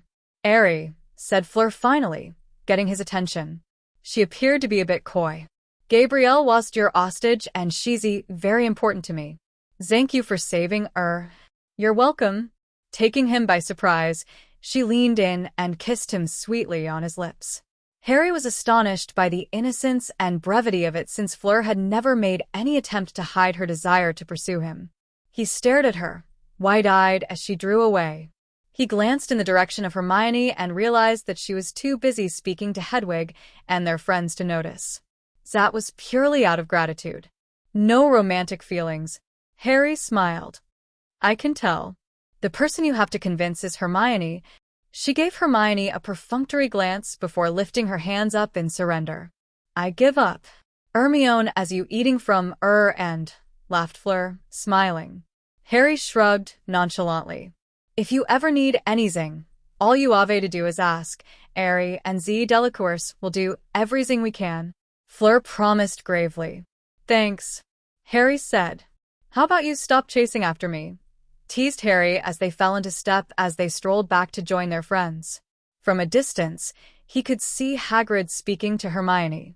He could feel Hedwig's annoyance as he checked her.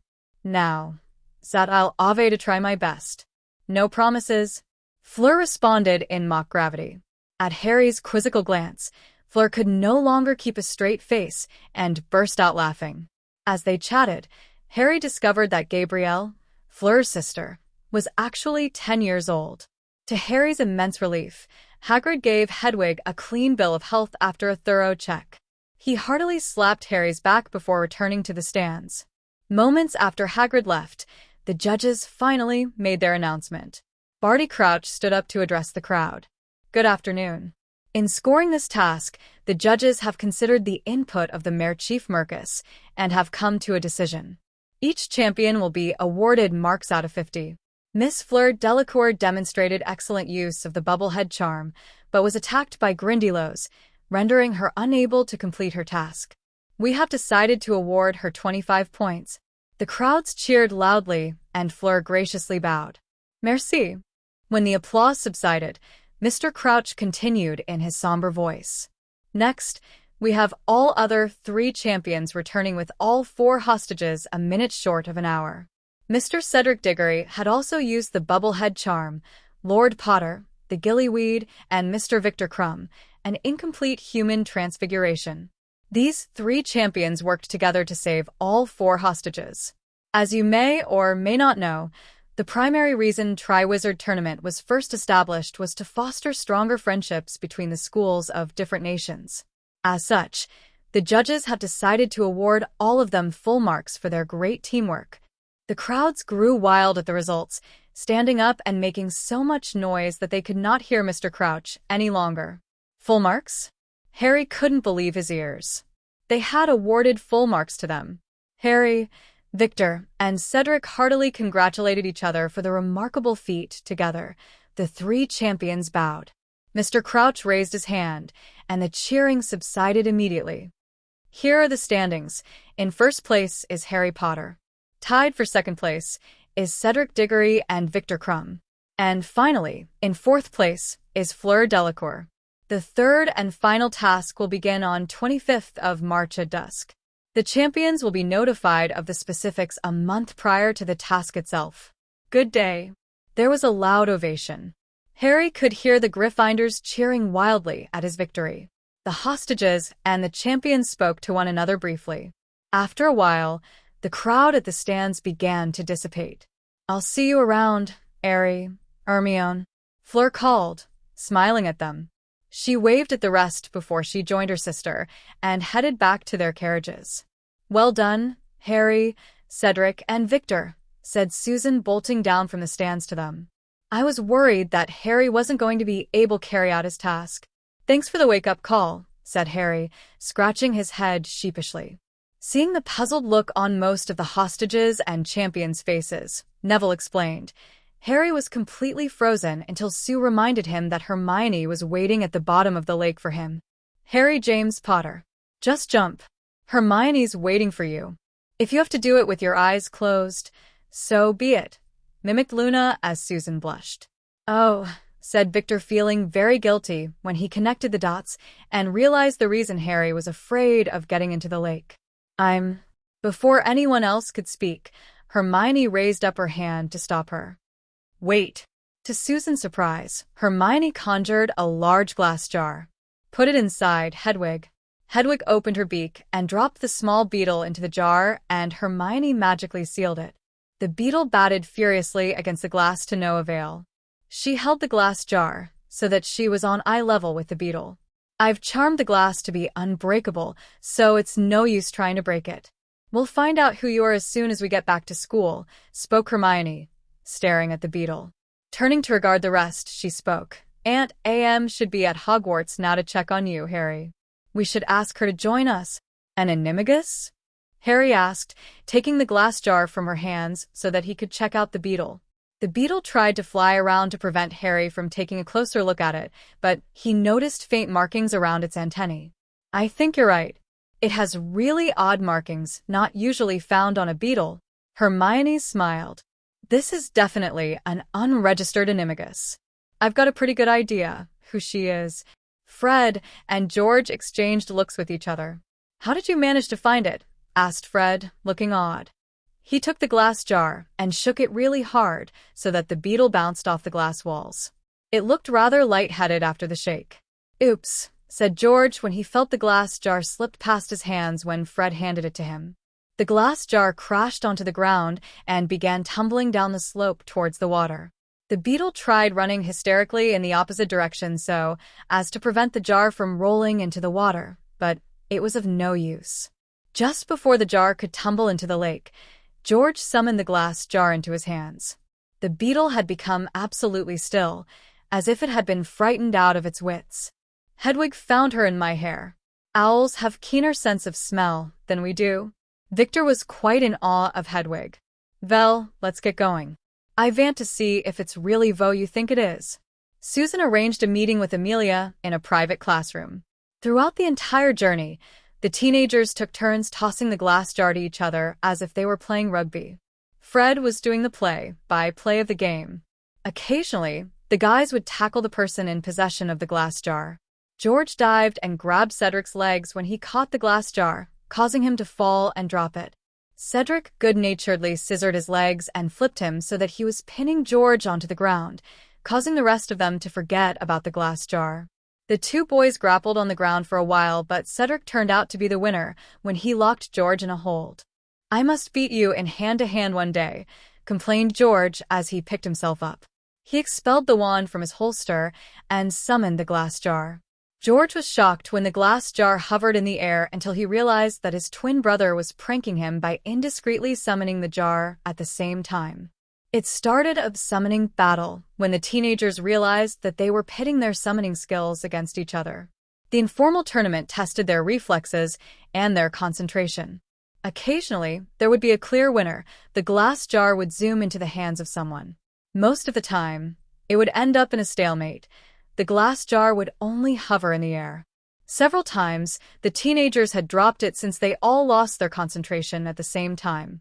The beetle in the jar looked absolutely ruffled when the teenagers finally met with Amelia. Amelia and Tonks were already waiting for them in the empty private classroom. "What took you so long?" "Sue says you need me my help," asked Amelia, looking at Hermione curiously. "Well, Hedwig found this," Hermione explained, summoning the glass jar into her hands, and it zoomed out of George's hands. She handed the glass jar to Amelia. Amelia observed the bug entrapped in the glass jar thoughtfully. "It looks a bit still. Do you know the spell to reveal the beetle's identity?" Hermione and Harry nodded, training their eyes on the beetle. I would imagine I would be still too after what that bug has gone through, said George, laughing. Amelia looked into the laughing faces of the teenagers present and shook her head.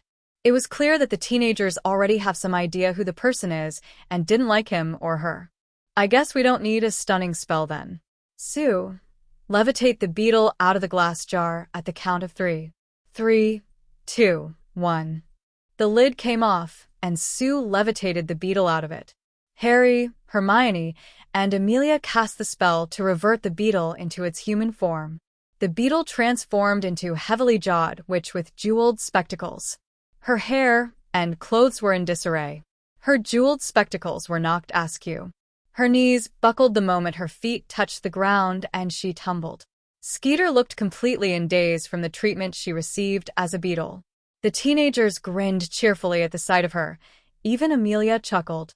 She's unusually quiet, don't you think? Commented Susan. I don't think she'll pay much attention, but I have to go through the formalities, Amelia said, shrugging. Amelia's tone grew formal. Ms. Rita Skeeter, you were warned not to enter Hogwarts grounds lest you be apprehended and charged for trespassing and obstructing of justice. It's also an offense to be an unregistered animagus, under the law of animagi, Section 3, Chapter 4. You're under arrest. Or Tonks, please take her away. Tonks flashed a large grin. This is the easiest suspect I've ever had to transport, commented Tonks as she operated Skeeter away with her. She will be placed on trial for the offenses she has committed, said Amelia. How did you know it was Skeeter's? I've been researching magical ways to eavesdrop, and animagi briefly crossed my mind. After all, we wouldn't have paid much attention to her if she turned herself into something common. I gave her a benefit of doubt, since her name was not in the list of registered animagi. However, it was only when Hedwig brought it to my attention that the bug was an animagus that everything clicked. Way to go, Hermione and Hedwig, said Susan, ruffling Hedwig's fine feathers vigorously. Hedwig gave an affronted hoot and attacked her fingers. Susan's constant training gave her the agility to dodge her talons, and she immediately backed away. What in Merlin's name? Hedwig gave Susan another death glare before she started grooming herself thoroughly. I'm sorry about that, Sue. Hedwig's quite finicky about her appearance, explained Harry apologetically, offering Hedwig a treat to sweeten her temper. It was very natural for Hedwig to be very short-tempered after the ordeal she had been put through. Try very, said Fred, keeping his distance from her. Hedwig lifted her head and eyed him distastefully. I'm sorry, Hedwig, offered Susan contritely. Hedwig hooted again, gave Harry's finger an affectionate nip before taking off through the window. Please excuse her. She isn't usually that bad-tempered.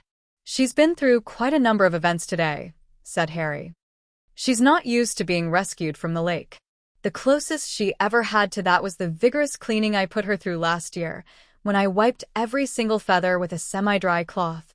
They used Hedwig, demanded Amelia.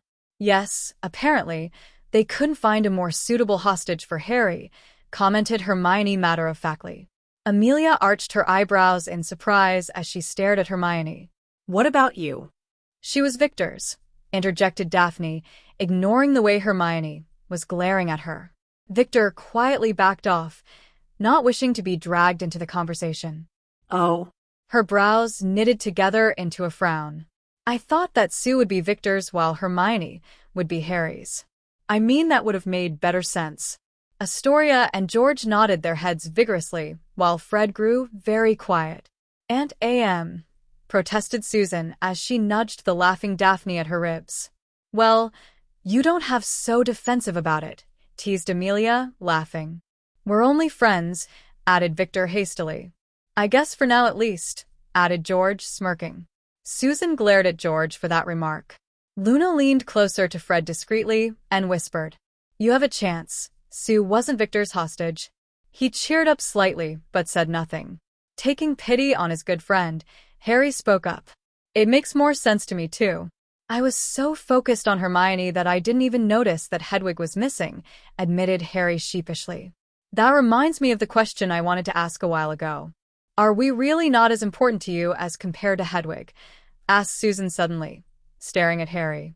Harry drew his hand through his hair absently. I honestly don't know how they came up with all of this. The answer is very obvious, isn't it? Daphne interjected. Otherwise, you would have been sleeping in the lake along with us. It was only evening did Harry and Hermione had a chance to be finally alone together. Hedwig and Crookshanks had decided to spend their time with Callan and Katrina respectively, leaving them all alone in their bedroom. After a nice warm shower, the couple retired to their bed. Hermione was engrossed with another of her thick tome on magic theories. He drew his hand through his hair haphazardly. "You're not mad at me, are you?" asked Harry, watching Hermione closely for a reaction. "No." "Well, it's great that you managed to discover the way Skeeter eavesdropped." Hedwig discovered her. She didn't know it was Skeeter.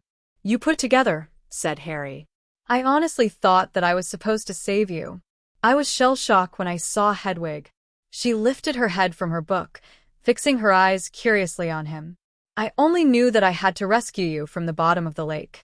That was enough to motivate me to overcome my own fear and take the plunge." She reached over to caress his cheeks gently, ignoring the large book on her lap. Harry was spellbound by the smothering look in her eyes. "Silly man, why would I be jealous of Hedwig? She's important to me too. Thank you for thinking of me first, though." He was mildly distracted by her faint scent of vanilla as she drew closer to him. Their lips oscillated in a gentle kiss that stirred their souls. They held nothing back from each other. For the moment, nothing else mattered for them, and all they knew was the love they shared for each other. Many miles away from Hogwarts, a large snake was resting near a large armchair in a small, dimly lit room. A fire was built in the fireplace to keep the chill and dampness away. Nagini lifted her head from the rug and hissed when Wormtail hurried into the room. "It's all right, Nagini," the cold voice drawled. Wormtail was breathless and pink from exhaustion. "And my lord, WEV a problem. P. Potter enjoys far too much support in school to be touched. He has had Lady Bones at Hogwarts to keep watch over him after he was named a champion," said Wormtail. "Did he pass his second task?" "Yes, my lord. He's in first place. He worked with the other champions to save the other hostages." Lord Voldemort chuckled. "Something I'd expect from a naive boy like him." "Great. Everything is going according to plan. It'll be difficult to get him alone with such a tight circle of friends." There was silence in the room. "Do you doubt me, Wormtails?" Wormtail trembled in fear as he kowtowed before him. "And no, MIL lord, I wouldn't dare." Good.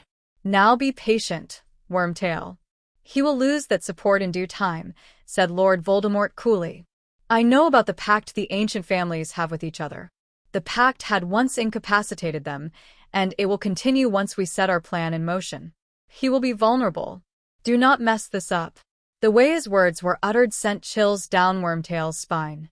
"Yes, my lord," said Wormtail, bowing low, grateful that his master did not punish him. Even in his weakened state, Lord Voldemort was still powerful enough to hurt him. With that, the Dark Lord dismissed Wormtail and sent him on his way. At Hogwarts, the days after the second task were rather chaotic for Harry and his friends. Once again, they were thrown into limelight. The fact that Harry and Victor seemed to fight a duel for her just weeks before, in addition to Hermione being the thing Victor would miss most, had fueled the students to believe Skeeter's outlandish stories. Most of their other friends also bugged them for details about the second task. When Daphne was questioned about the happenings underwater, she merely arched one of her eyebrows sardonically and said, "I was asleep." It was a response most worthy of the Ice Queen, and her other friends couldn't help but be amused by it. Hedwig apologized to Susan in her own way.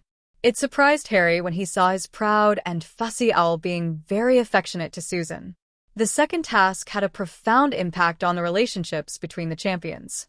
It seemed to have brought the four champions together, and it was not uncommon to see either Fleur or Victor joining them occasionally for meals, laughing and sharing freely. A few weeks after the second task, everything became relatively peaceful after the excitement had faded away. The gossip soon died down since it was evident that Hermione and Victor were nothing but friends. Susan and Victor, on the other hand, were seen mostly together, as if the time Victor had spent with Harry's friends brought them closer. It was even rumored that Victor was going to formally ask Susan out. Harry was sitting alone at the Gryffindor table, sipping his pumpkin juice, when Cho Chang joined him. The rest of his friends were still in their dorms, showering up after an intense workout in the morning. Harry and Hermione had been harsh on them, seeing that their friends had begun to slack off. "Good morning, it's quite unusual to see you sitting alone," commented Cho with a smile as she slipped into the seat opposite to him. She pulled a plate closer to her and started to fill her plate with a few pieces of toast. As she drew her plate closer to her, she accidentally knocked Harry's goblet of pumpkin juice onto the table. Harry immediately leapt out of his seat to avoid the spell. "Oops," said Cho, hastily righting the fallen goblet. "It's all right," said Harry, cleaning the spill with a spell. Cho sheepishly gave him a fresh goblet of pumpkin juice. "I'm sorry." "No harm done," said Harry, accepting the goblet. Anyway, Hermione had something to attend to this morning. She'll be here in a bit. Hermione had decided to modify the training schedule after their morning workout. "Wow, you seem to know her schedule very well," commented Cho. "It's hard to believe that you're only dating." Harry arched his eyebrows in surprise for a brief second. "Well, it's not very difficult since we share the same timetable." He shrugged. She gave another heart-stopping smile. "That's quite true." They soon changed the subject and decided to talk about Quidditch. Their friends soon joined them at the table for breakfast after a while. The boys looked like a pack of wolves ravaging food when they dug in. Hermione gave them disapproving looks at the way they ate. They broke up for their lessons after the meal. The fourth-year Gryffindors had data first thing in the morning. Professor Moody went through offensive spells and demonstrated the use of the spells. As usual, the students took down his every word. The bell rang finally, signaling the end of the class, and the students began to pack their things. Harry and Hermione were looking forward to the break so that they could have a head start on their homework. "Potter," Professor Moody growled, his magical eyes swirling to fix on him. "I need to speak to you." Harry and Hermione exchanged looks. "I'll be in the common room," said Hermione, pecking him on the cheek before joining Neville. Professor Moody led him to the adjourning office. Harry warily followed him in. "Sit, Potter," growled Professor Moody, gesturing to the seat before his desk. "A cup of tea? You'll need it." Harry nodded, and Professor Moody conjured a cup of tea for him. Harry thanked him politely for the tea. His magical eyes swirled to fix on him. Professor Moody looked even more somber than usual. "The headmistress has requested that you and your friends stop taking private lessons from me for the time being. One of the damned heads of the other schools got a wind of it and accused us of giving you and Diggory an edge over the other champions," growled Professor Moody. "They are convinced that this is the reason why you're doing so well. It's in the rules that we're not supposed to lend a hand in the preparation for tasks." Harry frowned. The private training has nothing to do with tournament. In any case, Professor McGonagall has her hands tied and had no choice but to make this request. However, that doesn't mean that you stop practicing. You know that we're entering dangerous times. "Of course," said Harry in a clipped voice, sipping his tea. "We'll begin the lessons again after the last task," concluded Professor Moody, looking none too happy. Harry finished the rest of his tea in a gulp and set the cup on the table. "Yes, sir. Thank you." He left the office, barely controlling his temper, and turned into an empty corridor.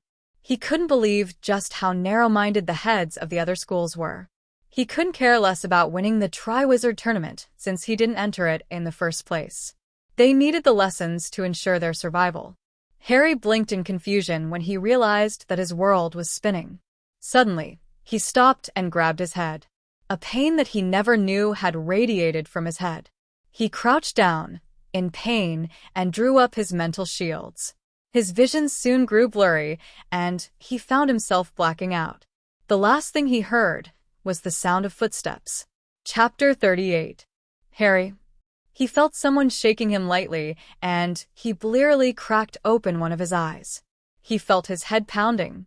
A pretty girl with straight black hair was looking at him worriedly. "Are you all right?" she asked. He momentarily forgot about the jolt of pain that was radiating from his head and stared at her in a daze. He was transfixed with her almond-shaped brown eyes, entranced by the faint jasmine scent, enthralled by the long, silky hair. He must have been blind since he had never thought that she was this pretty. He clutched his head in pain when he tried to remember the reason why he didn't notice her for the past 2 years. She bent closer to him, searching his face. I think you look a bit pale. Do you need the hospital wing? He stared into her eyes dumbly for a second before registering her question. And no need. See, Cho, I am fine, stammered Harry, cursing himself inwardly at his temporary loss of speech. He must have looked like an idiot in front of her. Okay, do you need help to get up? He shook his head and insisted that he was all right. He glanced around and found himself lying on the cold, hard floor of the corridor. What exactly happened? Images of him having a talk with Professor Moody flashed.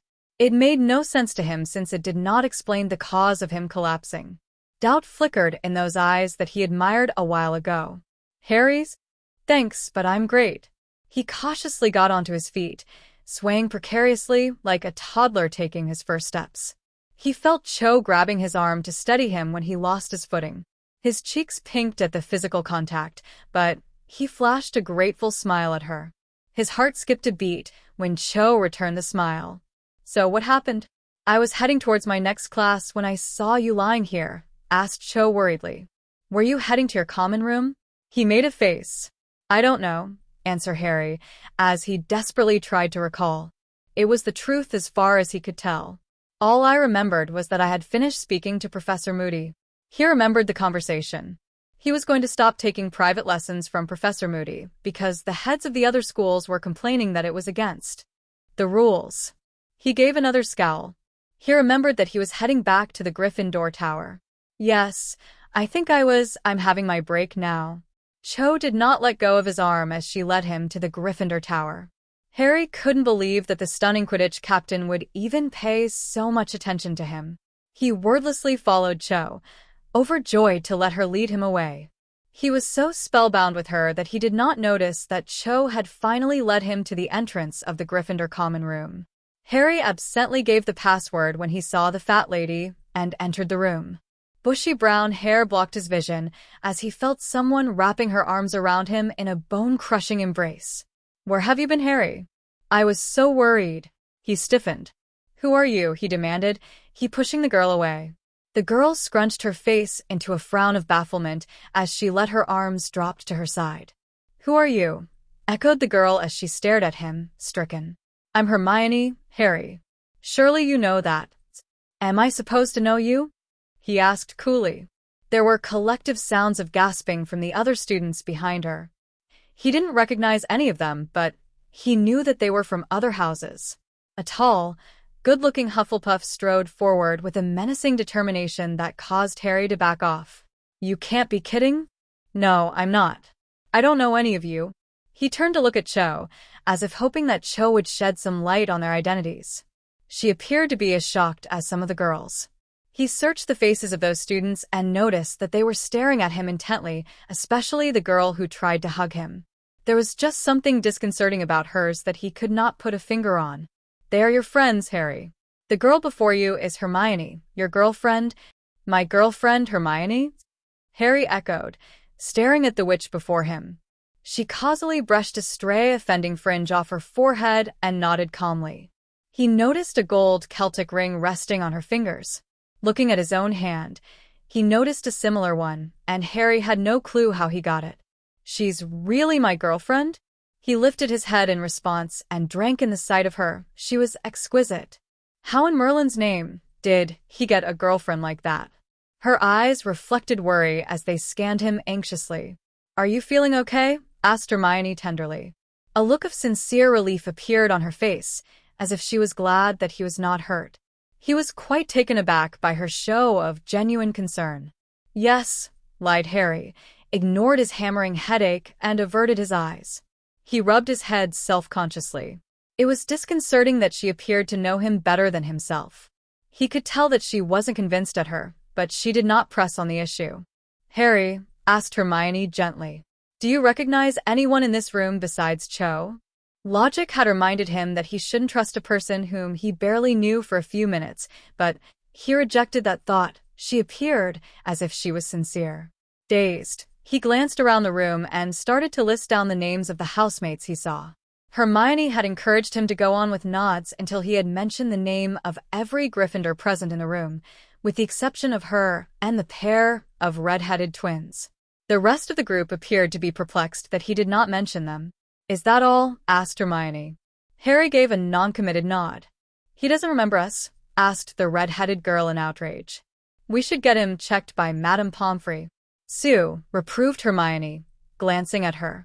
The red-headed sulked but kept her silence. "No, thank you. I'm feeling quite fine. I don't have an arm that needs regrowing," rebuked Harry frigidly, recalling his unpleasant visits to the hospital wing. Hermione was lost in her own thoughts. The way Hermione bit her lips as she pondered things through was decidedly adorable to him. He found himself entranced by the action, instinctively reaching out to soothe those abused lips when he caught himself. He reminded himself that he barely knew her. "Which house do you belong in?" He arched his eyebrows in surprise. "Gryffindor. What did you face in your first task?" "Hungarian horntail. What color are unicorns when they are foals?" Gold. "Do you remember where do you sleep in?" Harry appeared to be affronted. "Of course I do. I stay in a separate quarter alone." He added that for good measure. There was a tense silence. "Cho, don't you have lessons in 5 minutes?" "You need to hurry lest you'll be late," said the good-looking Hufflepuff finally, taking things into his hand.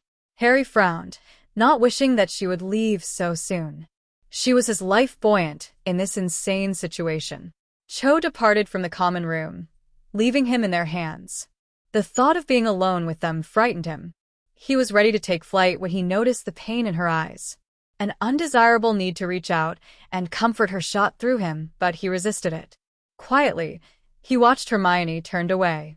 Harry, a Gryffindor with round face and brown hair, spoke. He looked as if he was of his age. "I don't see a need to speak to any of you," interrupted Harry, wincing inwardly at his harsh tone. He averted his eyes. "I don't know any of you." "Well, that's all right. I'm Luna Lovegood," said a dreamily-looking girl with a toothy smile. "Strangers are friends that you haven't met." She caught him by surprise by grasping his hand in a firm handshake. Taking his shell-shock silence as an approval, she continued with a round of introductions. Harry sensed their hesitation as they acknowledged with awkward nods or waves. His eyes flickered in interest when he was introduced to Susan Bones and Daphne Greengrass. Did he actually know the two heirs of the ancient houses? "Harry needs to see Madame Pomfrey," interrupted Hermione finally, turning to look at him. Her eyes flashed with resolve. "We can talk later." A hint of steel entered her voice, and he was surprised to see that no one dared to question her. He found himself at the end of her stern glare and wisely kept quiet. "We'll be here," said Luna chirpily, making herself comfortable in one of the armchairs. "Let's make a move first," said Hermione, staring pointedly at him. The rest of her friends were still watching him closely as they walked away. Harry was annoyed that he had to go to the hospital wing when he felt almost fine. The school matron was surprised to see them. She led Harry to the usual bed. "I thought you've gotten out of the habit of getting injured." "Let me have a look at you," said Madame Pomfrey. "How are you feeling?" "I'm fine," said Harry. When he saw the brows of Hermione drawing into a line, he quickly amended, "Well, except for a headache." "I'm going to use diagnostic spells," said Madame Pomfrey, drawing the curtains around his bed. Harry's face pinked a little when he realized that Hermione was still sitting by his bed, without the intention of moving away. "Hermione, would you please give me a bit of privacy?" pleaded Harry. Madame Pomfrey shot a curious look at Hermione. "He doesn't remember me," explained Hermione, looking at her. She nodded and closed the curtains after Hermione. The common room was dead quiet. All of the Gryffindors had left, sensing their dark moods. George and Fred sat uncharacteristically still at the crouch, watching the flickering flames of the fireplace. They decided to stay put and wait for Hermione's call. No one really knew what to say, not even Luna. Cedric drew his hand through his hair for the umpteen times before finally bursting out impatiently. How could this even happen? His question echoed eerily in the room and wasn't met with an answer. Daphne placed her hand on his arm in a feeble attempt to calm her boyfriend. "Should we speak to Aunt Amelia regarding this?" asked Neville quietly. They may have a solution. Even Hermione has never even heard of such amnesia at all, Susan pointed out. I doubt Aunt and Uncle OS would even have a solution to it. Are you suggesting that we do nothing at all? Asked Fred, drumming his fingers on the arm of the couch. We need Harry to trust Hermione first before we can do anything, said Luna quietly, capturing the attention of all her friends. Her voice had lost all the usual trace of dreaminess, and she was as somber as the rest. I second that. If Harry doesn't remember Hermione, he won't remember Aunt AM or my father. He may even feel provoked to react. It's best if we assess the situation, added Daphne calmly. The Weasley twins stood up suddenly. Where are you going? Asked Susan impatiently. Didn't Harry last spoke to Professor Moody? We could check with him. Do you think he's responsible for Harry's plight? Asked Susan. It's a good place to start. Hermione had finished communications with Aunt Amelia when she heard the sound of the curtains draw. She felt more assured that Aunt Amelia was looking into the strange situation of Harry's. As far as I can tell, besides the throbbing headache, he's fine, answered Madame Pomfrey, mildly baffled. There are no traces of potion in him, or spell residing on his skin that may cause his condition. She glanced at Hermione. Do you know what happened to him, Lady Gryffindor? According to one of my friends, she found him unconscious. He had passed out along the corridors. When he regained his consciousness, he couldn't recognize me or any of our close friends. With more questionings, I realized that he could remember everything except the people close to him. Madame Pomfrey grew thoughtful. It's a strange condition. Turning to look at Harry, she asked, when you did first meet Hermione? In the common room just now, answered Harry honestly. Madame Pomfrey nodded and began her line of questioning. At the end of the questioning, she came to the same condition as Hermione. She took out her wand and rechecked for physical injuries on the head. It could be a spell or a potion that created this strange amnesia. He has no injuries on his head. I need to do more intense diagnostic tests. We might be lucky. The eyes of Harry widened open at the mention of a longer stay. On their way to meet Professor Moody, the Weasley twins met with Amelia. They spoke with Professor Moody. There was no trace of potions in the tea or any trace of an unidentified spell from his wand. They retreated to Professor Dumbledore's office to talk about it. I don't see it as a spell. Harry's very alert to it, said Amelia. She had sent Professor Dumbledore to speak to the other professors about it. Harry had breakfast before that lesson. Someone might have poured the potion into his goblet when he wasn't looking, said George. If that's the case, it could be anyone, said Fred. Amelia frowned. You're right, said Amelia. It could be someone close too. Fred and George looked at each other with an uncomfortable expression on their faces. Waltzing angel, she said absently, and the granite lion between the two stairs leapt away, revealing a gloomy narrow area with winding stairs.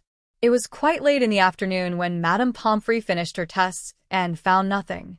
She had recommended bringing him to St. Mungo's for diagnosis, and they refused since the chance that they might find a trace of a potion or a spell in his system was close to nil.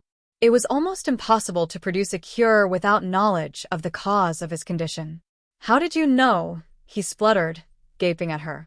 I was there when you set the password, she said briskly, averting her eyes. As if she wanted to avoid more questions, she hurried up the stairs, leaving Harry to run after her. When he finally reached the private quarters, he was shocked that Hermione was moving around the sitting place with great familiarity. There were 2 goblets of pumpkin juice on the coffee table. If you have questions, it's best if you sit down, said Hermione, gesturing to the armchair opposite of hers. He frowned, staring at her incredulously. A striking snowy owl flew in from the window and landed gracefully on his shoulder. She was completely without any spotting, highly unusual for her species. The owl gave him an affectionate nip as she fixed her large, unusually expressive eyes on him. She was acting with so much familiarity with him, he was certain that she must be his pet. The owl cocked her head slightly, so that she was staring at Hermione. Harry had a feeling that they were engaged in a conversation. Suddenly, the owl swiftly turned her head back and trained her eyes on him. No, he isn't angry with you. He just doesn't remember you, said Hermione. Her eyes appeared to look hopeful, and guilt crept into him. He absently scratched the back of his head. Well, she's right. I don't remember you. The owl froze. With wide-open eyes, she stared unblinkingly at Harry as if she had been slapped on her face. Hermione's tone was gentle when she spoke. This snowy owl is your familiar, Harry. If you lower your mental shields, you'll know it's true. He frowned, inwardly battling with himself over the decision. Sensing no danger, he cautiously lowered his mental shields. He was conscious of the feeling of being whole as a strange connection with another person filled the void in his heart and completed him. He basked in those foreign feelings of joy and relief. A smile stretched across his lips. The owl perched on his covered arm so that their gaze could meet. She had gotten over the shock. How can you not remember me, Harry? I'm Hedwig, you named me. I was your first birthday present. He instinctively reached out and stroked the fine feathers under her hooked beak. Hedwig cheered up a little, gave a hoot of enjoyment as she leaned into his touch. I don't know, said Harry, frowning as he tried to recall. He winced when he felt his head hurt and tried to put the mental shield back on again. Hedwig immediately hopped to safety. No, don't do that, Harry, spoke Hermione, with a grimace on her face, as if she massaged her head in the exact area he was hurting. Do you need the potion for your headache?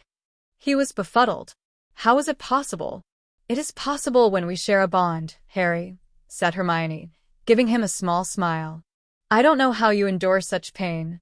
I don't understand anything, said Harry finally, sinking into an armchair. He took the goblet of pumpkin juice and sipped from it. It was a feeling that he wasn't used to. She could read his thoughts and feel his emotions. That kind of bareness unnerved him immensely. Yet, at the same time, there was this disconcerting hint of relief. Some say that knowing what you don't know leads to wisdom, quipped Hermione in a light-hearted tone. She nervously cleared her voice when she realized that he wasn't laughing.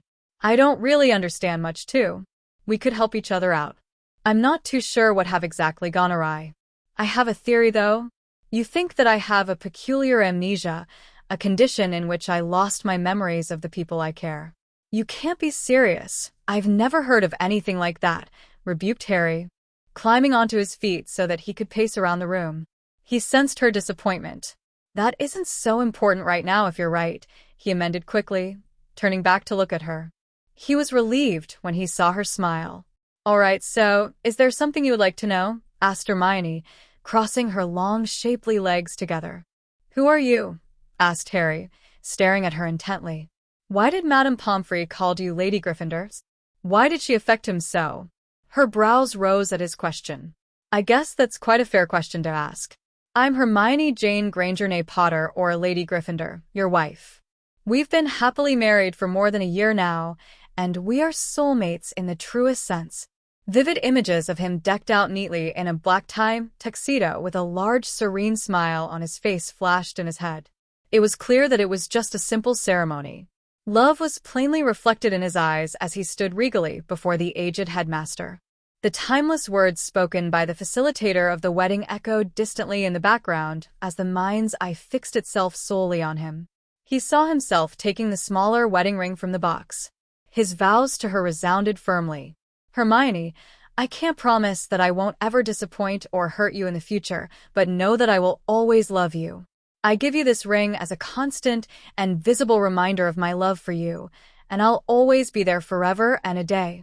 Harry felt an inexplainable surge of bliss as he watched himself slipping the smaller ring into her fourth finger. Harry collapsed into his seat, as if his legs could not support him. No, it was impossible. He impulsively felt his left hand for the evidence of the marriage and found it. The simple gold wedding band became visible when he touched it. Was that your memory of our wedding? Asked Harry impassively, averting his eyes and staring at the gold band nestled on his fourth finger. Yes, we share a mind and an emotional link with each other. She tenderly touched his thigh. He cringed slightly, and she withdrew her hand. I don't know what to say, said Harry finally, drawing his hand through his hair absently. He kept his gaze firmly on his hands, as if they were the most fascinating thing in the world. Just 15 minutes ago, I'm convinced that I've never met you, and now I realize that you're my wife. It's all too mind-boggling. I need time to think." He felt her hand grasping his gently. Her touch comforted him and calmed the emotional storm in him. It was a pleasantly bizarre feeling that felt disconcerting familiar. He lifted his head so that their gaze would meet. Hermione's eyes lit with love and determination. "I'm not going to push you, Harry. If you can't remember anything from the past, it's all right. We can still be together." Harry couldn't take it any longer. "No." Raising his mental shields, he leapt out of the seat and summoned his firebolt. His broom zoomed into the room instantly, as if sensing his urgent need. He saw a flicker of hurt in her eyes before she carefully assumed an impassive face. He could see her fervent hope in her eyes. Harry steeled himself and swung his leg over his broomstick. "I'm sorry, but I'll be back," said Harry hastily, surprising himself that he had turned back just to say that. Casting one final look at Hermione, he plastered himself on his broom and sped out of the window. There was a muffled sort of sound when Hedwig spread her large wings and chased after him. Harry's speedy departure left Hermione feeling defeated as she sank into the armchair. She closed her eyes and put her head between her knees. The ginger-colored cat padded into the common room and stared at the quiet teenagers imploringly with his yellow eyes. He gave a pleading mew as he stood at the entrance of the marriage quarters. Luna stood up upon noticing Crookshanks. Crookshanks promptly disappeared into the entrance. "Where are you going, Luna?" asked Neville. "Crookshanks was here. He wants us to be with Hermione." Harry pressed his body close to the broom as he pulled it into an exhilarating, almost vertical ascent. The rushing wind whipped his hair, and his spirit soared as he climbed higher and higher into the sky. Recklessly, he did several crazy turns on his broom as he zoomed in the air before slowing down to a sudden stop. It was still quite cold, and only the excitement of the ride was keeping him warm. Hovering midair, he mulled over his current situation. His mind could not quite grasp the reality that he was married. Why can't he remember? Was Hermione correct in her deduction? A condition as particular as the amnesia she was suggesting seemed so out of the world, even for the magical world. The chill wind whipped his hair wildly. There was the matter of Hermione. What was he going to do? He couldn't deny those strange feelings that Hermione seemed to be evoking in him. It was remarkable in a terrifying way. She had a hold on him even though he had barely known her. He recalled the fluttering feeling in his stomach when she smiled at him and the pain when she looked so hurt. From his brief encounter with Hermione, he knew that she was extraordinary. If Cho was appealing, then Hermione was beautiful. There was something about her that was so mesmerizing that he was sure he wasn't the only one who noticed it. So preoccupied by his thoughts, he did not notice where he was heading to until he found himself outside one of the windows of the Gryffindor Tower. He was just flying outside the sitting room of the quarters. He dodged out of sight when he heard people entering the room and kept watch. The gang found Hermione sitting all alone in the sitting room. Crookshanks was sitting on her lap, allowing his troubled mistress to scratch him behind his ears. "Hi," said Hermione somberly. Crookshanks gracefully leapt off her lap, seeing that his mistress was in good hands. Hermione looked as if she needed a good cry. Her eyes were slightly red, but there were no tears. Upset, Susan put her arms around her good friend and drew her into a comforting hug. It was soon joined by Luna and Daphne. "Thanks," mumbled Hermione when the girls moved apart. "Do you want to inform the rest of the family?" Cedric asked gently. "No, not at this point when he hasn't made his decision. He's unlike the Harry that we usually know," commented Cedric quietly. He racked his hand through his short hair. "I've never seen him like this. It is difficult to believe that he is the same confident Harry who would stand up against injustice. The Harry now knows nothing of love or friendship. It's not surprising," answered Luna. "I believe all he remembers was his unhappy past." "If he's going to be like that, said Fred. "He'll be fodder for you-know-who," completed George. Susan shot them a dirty look, but kept her silence. Hermione was reminded of the first time she saw Harry on the Hogwarts train. She could imagine how guarded and distrustful he would be if he did not know any of them. Hermione grew annoyed at the person who had caused such an alteration in Harry. "It's probably his doing. I'll make sure he regrets it." "The Dark Lord?" It's a bit unusual for his style to employ such techniques, commented Daphne. I would expect him to send someone to kill him. What should we do about Harry? Is he in jeopardy? Hermione frowned in thought. Harry may have lost his memories of us, but he hasn't lost his ability to protect himself against him. We'll have to keep an eye on him, said Hermione, rubbing her temples. She dashed to the window suddenly and stuck her head out, as if looking for someone. There wasn't anyone. For a moment, I thought I sensed someone outside the window, said Hermione, looking thoughtful. She shrugged and returned to her seat. Haven't lost his ability to protect himself against the greatest Dark Lord of all times?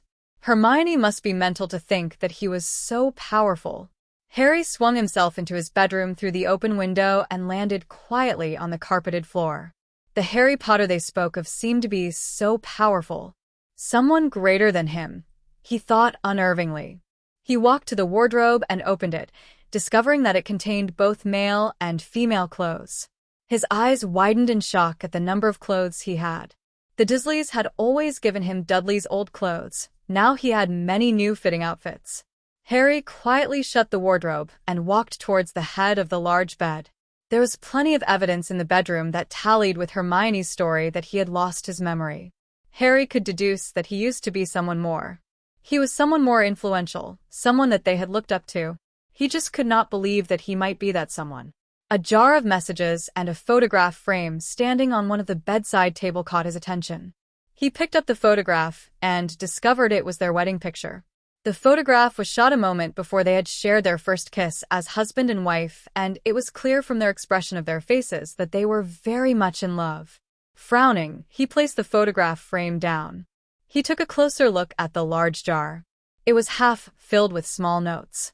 Shaking the jar gently, one of the messages fell onto his outstretched palm. It was written in an elegant and neat hand. Thanks, sweetheart, for the wonderful night. His brows furrowed. You talked me into going into the house for a stroll to relax, explained Hermione from the entrance of the bedroom. Her arms were casually wrapped before her chest, and she was surveying him closely. Harry hastily stood up, as if he was caught in a place he should not be in. What is this jar? Asked Harry apprehensively when Hermione walked closer to him. It is a message jar that I have given you on our first Valentine, said Hermione as she approached the bedside table. She picked up the jar and shook it, so that more messages fell out into her outstretched palm and handed them to him. Harry blushed when he read some of the messages that she had written. I don't even remember the reason why you've written such notes to me, uttered Harry, placing the notes carefully on the bedside table. It doesn't matter, Harry. It does, exclaimed Harry harshly. There was an uncomfortable silence in the room. Harry turned away as Hermione took the messages and cautiously returned them to the jar. He expelled a breath before turning to face Hermione. I need to speak to you, said Harry firmly, watching her closely. Seeing that she had not objected, he continued solemnly. I've given much thought to this thing between us, said Harry. I can't. She lifted her head so that their gaze would meet. I won't break up with you. Hermione, listen to me. No, Harry, you listen to me, insisted Hermione hotly. I will find a solution to this particular amnesia. In the meantime, it doesn't matter if you don't remember. I can show you if you really want to know. He shook his head and touched her shoulder. Upon his contact, Hermione had visibly cooled down. Hermione, listen to me. The memories would be just a movie of two people, one who shares the same physical appearance of me. I don't have those feelings for you. Our relationship would be merely a facade. Hermione turned away from him. A tense silence engulfed the room. When she finally spoke, her words were laced with pain. Divorce is unheard of here. We're too intimately linked to be away from each other. Harry stared at her with an unfathomable expression. If we're that closely linked to be apart, then it won't be a problem. She turned around to look at him. Harry, I want to be with you. We can get to know each other once again. Harry shook his head. Well, I can't do that. I just can't. Give me some time. She held his unwavering glance for several moments. Hermione expelled a sigh before dipping her head in an unmistakable nod. The sounds of Hermione packing her trunk summoned Luna into their room. Luna was soon joined by the rest of the group. Despite their violent protests, none of them could change Hermione's mind. They finally gave up and lent a hand to move all her things, mainly clothing and books, into the adjoining room. He was relieved, leaving Hermione to their hands. The whole process took place under an hour. When they were finally done, Harry shut the door to them. The resounding click seemed to reverberate around the almost empty room. He took a good glance around the room. The dressing table by the side was strangely devoid of all clutter, so was one of the stands next to the large bed. The cheerful photograph of their wedding stood alone by his stand. With a swish of his wand, the photograph frame fell onto the stand with his plunk. Harry drew his hand through his hair absently, fully aware of the void in his heart. He carefully slid the gold Celtic ring off his finger and put it away. For the next few weeks, Harry made it a point to avoid her and her good friends at all cost. He kept his mental shields up all the time, effectively breaking all links with her. He would avoid his marriage quarters as much as possible. Harry even established a timetable to steer clear of Hermione. Harry would enter classes late so that he could avoid sitting with Hermione and wake up early to evade her. He had outmoved Hermione at her every attempt to look for him. Harry could sense her pain at his absence, but he did not know how to face her. It frustrated him that the person she really wanted was not him, but the Harry of the past. The only person he would be comfortable spending time with was Cho. Even since the day she had helped him, he felt quite intrigued by her. She was different. He could talk to her. Unlike Hermione, Cho did not see a need to change him. She also did not care about his fame as the boy who lived and the youngest lord of a noble and most ancient family. They would spend time walking aimlessly in Hogwarts, chatting about Quidditch, their shared love. He found that he was less bothered by the issue about Hermione whenever he was with her. The students noticed that Harry and Hermione were no longer spending time together. Harry was walking along the corridors towards his next Ancient Runes class with the fourth-year Ravenclaws when he overheard some of the Ravenclaws gossiping about their breakup. I would think that it's because of Hermione. I don't see why Harry would like her in the first place. I heard she's very overbearing, one of the girls commented offhandedly. He froze when he saw Hermione standing next to them. She was alone, and it was clear from the expression from her face that she overheard the comment. A flash of anger appeared in her eyes momentarily before replacing with a blank look. Hermione clutched the books closer to her chest and averted her eyes. He instinctively took a step closer to her, feeling a surge of protectiveness. He halted when she looked at him. What in Merlin's name was he doing? Did he just want to hug her? Maybe he couldn't stand her possessiveness. He was always with her after they got together. Harry narrowed his eyes in annoyance. Don't you have anything better to do than gossiping about others? Lessons are starting soon, said Harry coldly, glaring at the girls. He marched past the girls and an astounded Hermione into the classroom, befuddled at the way he responded. Another rumor soon spread through the school that Harry and Hermione weren't quite over each other since Harry defended her. A few days later, Harry was astonished when he received an invitation to a meeting with the other elusive heads of the ancient families the next day. A regal-looking owl had delivered the letter to him while he was sitting at the stands of the Quidditch pitch. Harry knew that the four families had a pact, but they had always run things on their own. His curiosity about them drove him to hurriedly scribble an affirmative answer. He hastily adjusted his tie one last time before the entrance of Professor Dumbledore's office. Satisfied that he was presentable, he walked into the room. The three other heads were already sitting in the sitting area, obviously lost in thoughts. The younger man was watching the large grandfather clock intently, as if willing time to go faster. It took about a second for the dignified man with snowy white hair to notice his presence, and he stood up. Harry glanced at his watch nervously. "You're on time, Harry," answered the old man kindly, with a large smile on his face. "Take a seat." He pointed to the large armchair facing the two other occupants in the room. "Professor Dumbledore had kindly lent us his sitting room for our meet." Harry cautiously lowered himself into the armchair, watching the two other heads carefully. The younger lord looked very grim as he watched him closely. Lady Bones was watching him with keen interest. "What would you like to have?" "Some pumpkin juice," asked the old man graciously. "Tea, that would be great." "Thanks." Almost immediately, A house elf dressed meticulously in a black suit appeared with a goblet of pumpkin juice. He carefully placed the goblet next to Harry before disappearing. Harry caught a glimpse of his family's emblem on his chest pocket. Harry noticed that there was a frown etched on Lord Black's face. An uncomfortable silence engulfed the sitting room. "How was your day, Harry?" "I had lessons," mumbled Harry. "You're Lord Greengrass, right?" "Oh, yes I am. Uncle OS will do, Harry." "How forgetful of me. I ought to introduce everyone. The one dressed in black is Lord Sirius Black. You may call him Sirius." Lord Black acknowledged it with a brief tip of his head. "The lady next to him is Lady Amelia Bones, and you may call her Anne A.M. The corner of her lips lifted up in a smile. "We're really a family. I had the privilege to watch your father grow." "Family? Was this the family that Cedric mentioned then?" Harry frowned. "You watched my father grow?" Lord Oswald smiled. "Oh yes, I'm 10 years his senior. I see him as a younger brother I never had. Your father was very playful when he was young, and he caused your grandmother plenty of grief. In fact, Sirius and AM, who are both your dad's age, would usually lend a hand to create mischief." "That's not quite true," protested Lady Bones. "James never needed help. Sirius was also his best friend from school.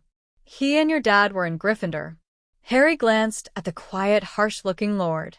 Lady Bones nudged him on his ribs. "Sirius, why don't you share some of the things that the Marauders did?" "Marauders," echoed Harry, looking at Amelia. "James and Sirius started a group known as the Marauders. They are basically mischief makers," said Amelia with a smile. "Your dad used to act as if he owned Hogwarts. You can't fault him for that." "James sort of did since he's the heir of Gryffindor," argued Sirius, folding his arms. "Harry is also an heir of Gryffindor, but he doesn't act that way," shot Amelia. "He's more like Lily than James, that's wise."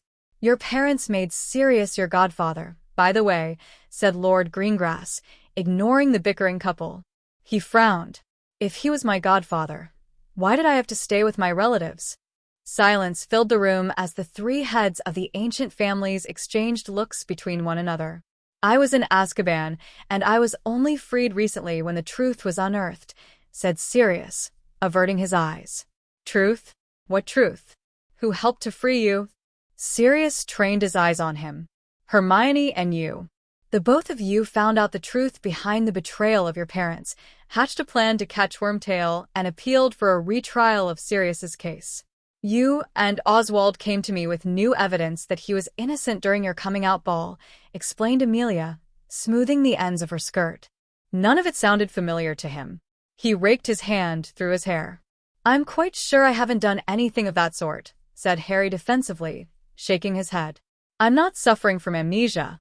There is a record of that case in the ministry if you need verification," said Aunt Amelia, crossing her legs. "It's clear that you don't quite believe Hermione," commented Uncle Oswald unemotionally. "It's not that. It's difficult to believe that such an amnesia condition exists," said Harry, racking his hand through his hair. "The memory of my life appeared to be intact. It is only with regards to you, Hermione and her friends, that things no longer make sense. I don't remember any of you, but you claim that I know you. Did not Madame Pomfrey, an excellent healer, said the same? At the same time, you realize there are some truth in her words. Are you not curious about the times she claimed that we used to spend?" Oswald gently persisted. Harry frowned. "No," said Harry coldly, standing up. "Thanks for the meat, but I've got to leave. I've some homework to attend to." "Wait, Harry, we know that you probably want to know more about your parents. We gave you vials containing memories of your parents for your birthday.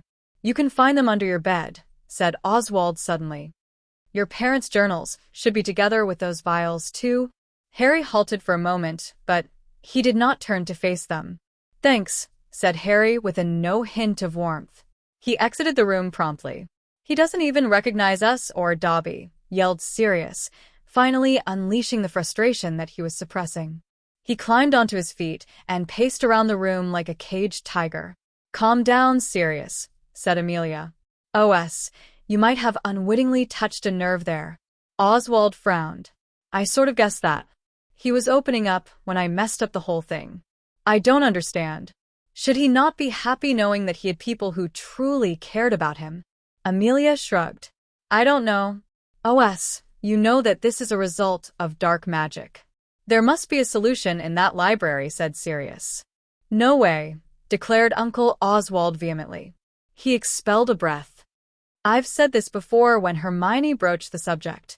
My stand has not changed. OS, it's the only way. No. I don't want to see anyone corrupted by the power. The magical world only requires one Dark Lord. I have every right to enter the library as you do, Oswald. Harry is my godson. I can't sit here and do nothing. Sirius growled. Then find the library yourself. There must be other solutions to the problem. Hermione and Harry are joined at their souls. It must count for something. I just want Harry back, with or without his memories. Sirius collapsed into his seat, with his head in his hands. The idea of not doing anything frustrated him. Silence ensured in the room for a moment. Do you have any clue who the culprit is, Am? What has your ongoing investigation revealed? Asked Oswald. Her brows drew into a frown. The line of investigation into recent deaths of Azkaban was difficult because most stopped eating after being in there a while. I'm going to take a look at the visiting records, since that might be another way to flee. As for the culprit responsible for Harry's condition, I'm in the process of looking into it. So far, my investigation has revealed that the professors of Hogwarts are in the clear. Do you think it might be Karkaroff? Asked Sirius. He gives me the impression that he's like Wormtail but coward, said Oswald. I haven't eliminated that possibility. He could have done it to ensure that his champion wins, said Amelia. I'll need more time to pursue all lines of investigation. The days zoomed past, and everyone was once again preoccupied with schoolwork and the upcoming Valentine's Day. Harry continued to avoid Hermione and her friends as if they were plagues. Hermione refused to give up looking for information regarding his condition, and her friends had no choice to help her out. On Valentine's Day, Hermione woke up alone in her oversized bed. It had been weeks since she shared the bed with Harry, and it looked as if she was going to spend Valentine's Day alone. She could still remember their first Valentine's Day together. They had a good time in school and in the house. She hastily halted herself from recalling those sweet memories she shared with him, afraid that it would break the flimsy emotional barrier that was holding back her despair. She must not lose hope. With that thought in mind, Hermione climbed out of her bed. Her bizarrely blank timetable had only one engagement for the day, dinner at the Chambers. The corner of her lips lifted in a small smile. It was their way of caring for her. She recalled the times when her protest fell on deaf ears. None of them believed that Valentine was a time for them to only celebrate with their partners. Hermione expelled a sigh. Her friends had been very supportive since Harry had lost his memories. They spent long hours in the library with her, searching for a hint of his condition in those thick tomes in the library. She knew that they felt his absence nearly as keenly as she did. He was the axis of the small group of friends they had. A small smile crept on her face when she spotted 7 handmade cards on the dresser. There was a bouquet of irises beside them. Hermione climbed out of the bed and picked one of them up. She recognized the handwriting immediately. It was written by Daphne. Happy Valentine's Day, Hermione. It is also a day to celebrate Philia. I do hope you know what iris means. See you at the chamber for dinner. The corner of her lips lifted in a smile. She picked up the bouquet of irises and took a whiff. My friendship means a lot to you, huh? She shook her head in amusement, setting the card aside. The Weasley twins merely signed those cards. Susan's message was the lengthiest and the mushiest of the lot, and she was laughing by the time she finished reading it. Hermione carefully put the cards aside, touched by her friend's gestures. Her friends would not allow her to pass 14th of February by herself. Her mind wandered back to her husband. How was he going to pass his Valentine's Day? Hermione glanced out of the window at the blue sky outside. She caught a sight of Hedwig flying toward her. The beautiful snowy owl landed neatly on the windowsill, watching her intently. Did Harry send you here? Asked Hermione eagerly, offering her a treat. Hedwig offered one of her legs slowly, as if it pained her to do so. She drew a sharp breath when she saw his gold Celtic band. Hermione, he wants you to have this back. Harry sat at the empty stands, staring at the blue sky, completely lost in his thoughts. The stands offered solitude, something he had prized. It was in seclusion that he didn't need to fit into the enormous shoes that everyone had fixed him with. Besides, he was troubled by what he saw in the morning. In his attempt to find the vials of the memories of his parents, he found several photograph albums. The pictures they contained were mostly of him and Hermione. Along with the photographs were the details of when and where they were taken. He couldn't provide Hermione with happiness the Harry in the photographs could. He closed his eyes and lay on his back, allowing the caress of the wind to soothe him. "Hello, Harry," said Cho. He opened his eyes and watched her approach her. Her long, straight black hair was tied up in a neat ponytail. "Hi, Cho," answered Harry, smiling. "What brings you here?" She sat next to him, with a smile plastered on her face. "The Quidditch pitch was the first place we met each other, wasn't it?" Harry nodded. "That I remember." Cho returned a sweet smile. "I remember that match. Woods told you not to be a gentleman and knock me off the broom if you needed to." He laughed brightly. "I remember that too. I remembered that I just couldn't do that," Harry added with a smile. A comfortable silence fell between them as they admired the scenery together. "It's a perfect weather to fly," said Cho, standing up. "Let's get our brooms." "Right now?" asked Harry incredulously. "Of course right now, Harry. There is no one at the pitch. Hurry." She grabbed his hand and pulled him onto his feet. Harry chuckled as summoned his broom. His faithful firebolt appeared in a matter of moments. It hovered at height of his knees, waiting for him to ride it. She lifted her brows in amusement. "That's some impressive magic, Harry. I'm not going to be outshone by some Gryffindor." Harry chuckled as he watched Cho focused and summoned her broom. Her broom took a while before flying before its mistress. There was a look of triumph on her face as she looked at Harry. "I'm impressed, Cho," said Harry. He threw his leg over his own broomstick, pulled it up and shot into the sky like a rocket. "Not so fast, Harry's." She climbed onto her own broom and chased after him. Her broom was no match for an international standard broomstick, but she enjoyed the rushing wind and the adrenaline that roared through her blood as she climbed higher and higher into the air. Harry hovered midair, waiting for her to join him. Cho pulled the broom to a stop and took in the scenery. The imposing ancient Hogwarts castle was in full view, with the Black Lake just in front of it. The lake sparkled as rays of sunlight reflected upon its almost still surface.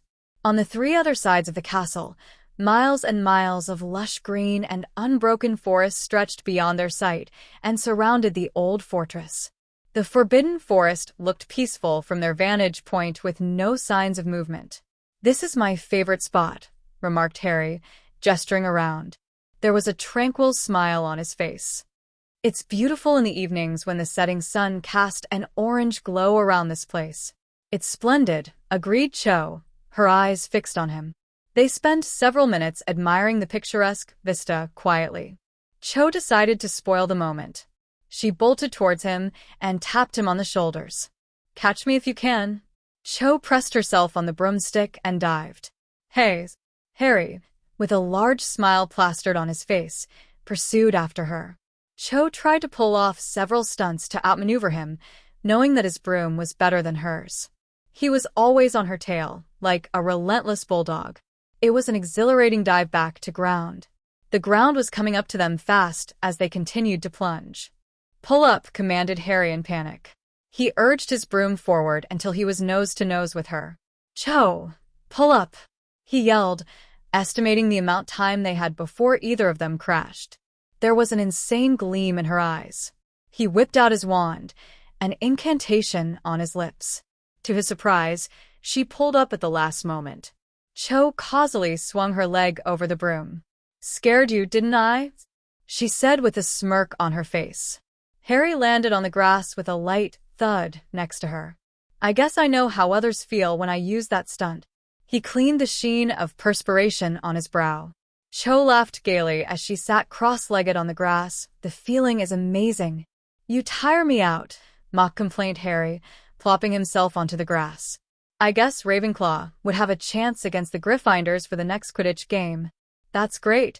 We really need a good competitor," answered Harry, earning a smack on the arm from her.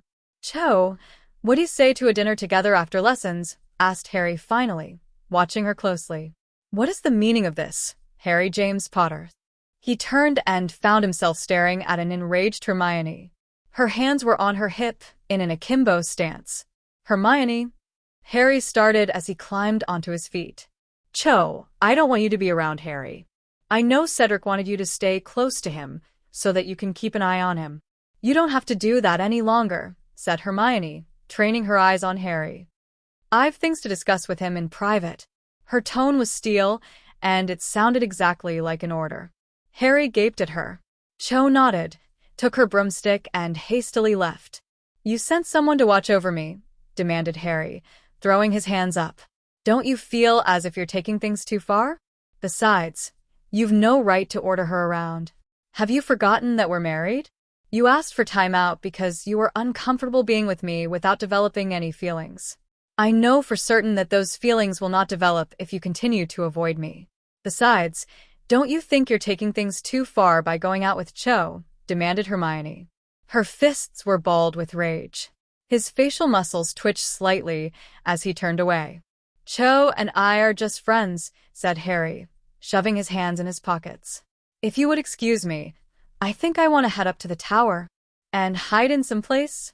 "I don't think so, Harry. I've given you enough time to think things through, enough to realize that you won't be happy with me. Your husband was a hero, and I'm not it." The anger in her dissipated immediately. "You're my husband, Harry." Her tone had a hint of bemusement. Her forehead crinkled in thought. "You're jealous of yourself, Harry?" asked Hermione with a raised brow. Harry blushed at the accusation.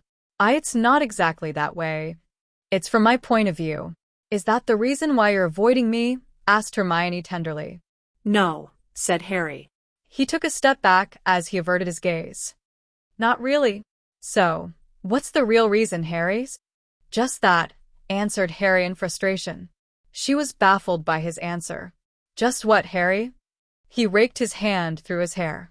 "You never realize that I'm different. I'm not the bloke you married, and I won't be him no matter how much you try." Hermione looked as if she was struck by him. She balled her fists as if she was trying to keep a tight rein on her emotions. Harry was stunned by the overwhelming flood of feelings. There were overtures of despair and anger amidst the surges of disappointment and pain. "Hermione?" She advanced towards him with determination in her steps. His eyes widened in shock when he felt the stung of his cheeks from her slap. Without a word, she turned away and retreated back to the castle. Harry blinked when he could no longer feel her emotions. Chapter 39. The highly awaited final end to the triwizard.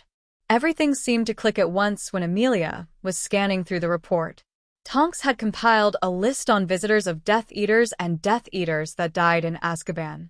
One particular name stood out among the rest: Bartemius Crouch. Could it be a mere coincidence? Amelia thought, feeling uneasy. Based on the months of intense investigation, she had narrowed her list of suspected Death Eater to 2 individuals. These 2 highly unlikely individuals had the power to force Harry to join the competition. One of them was Mr. Crouch. He fitted the bill and wielded plenty of power. It would be a huge accusation to make. "Amelia! Cedric and Harry are missing," yelled Dan, barging into their makeshift headquarters. Amelia paled. Sirius leapt to his feet. "I'll look for the professors." "Fred and George have already gone to inform them," interrupted Susan. "I'll assist them," answered Sirius grimly, leaving the place in a hurry. "Keep me updated." "Where is Hermione?" demanded Amelia, staring at the Grangers.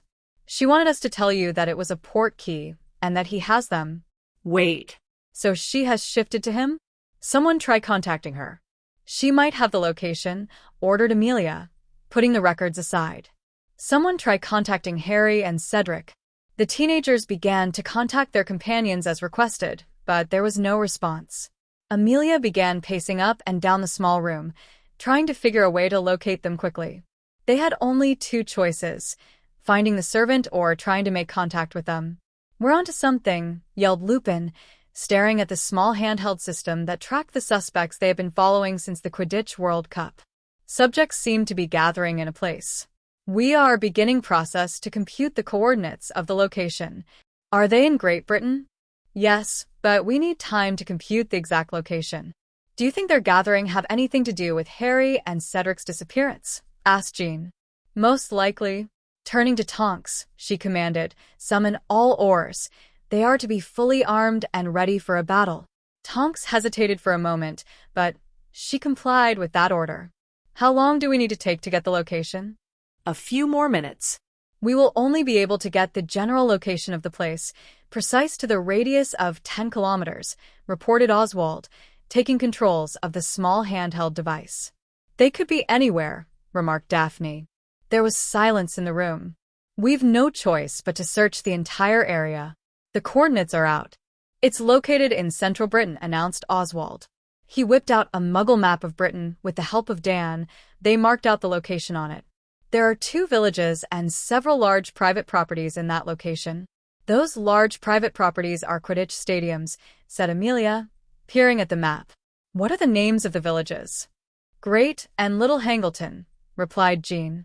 He would need the bones of his father to resurrect himself, commented Oswald, stroking his chin thoughtfully. It's an ancient belief. Why don't we trace the location where his family used to live? I believe that one would usually bury near the family home, suggested Luna suddenly. That's an excellent idea. I'll search where the Gaunts used to live. We might get a hit, said Oswald excitedly, summoning his house elf to gather the information. Amelia stared at the non-magical map of Great Britain, deep in her thoughts. The fastest way to find them would be to locate this loyal servant. Remus, with me. We need to look for someone, instructed Amelia. Oswald, if Tonks comes by, tell them to take orders from Sirius. He'll know what to do. Lying against the lone tree by the Black Lake, Harry watched the outline of the setting sun blurred as the bright yellow blended with glowing orange.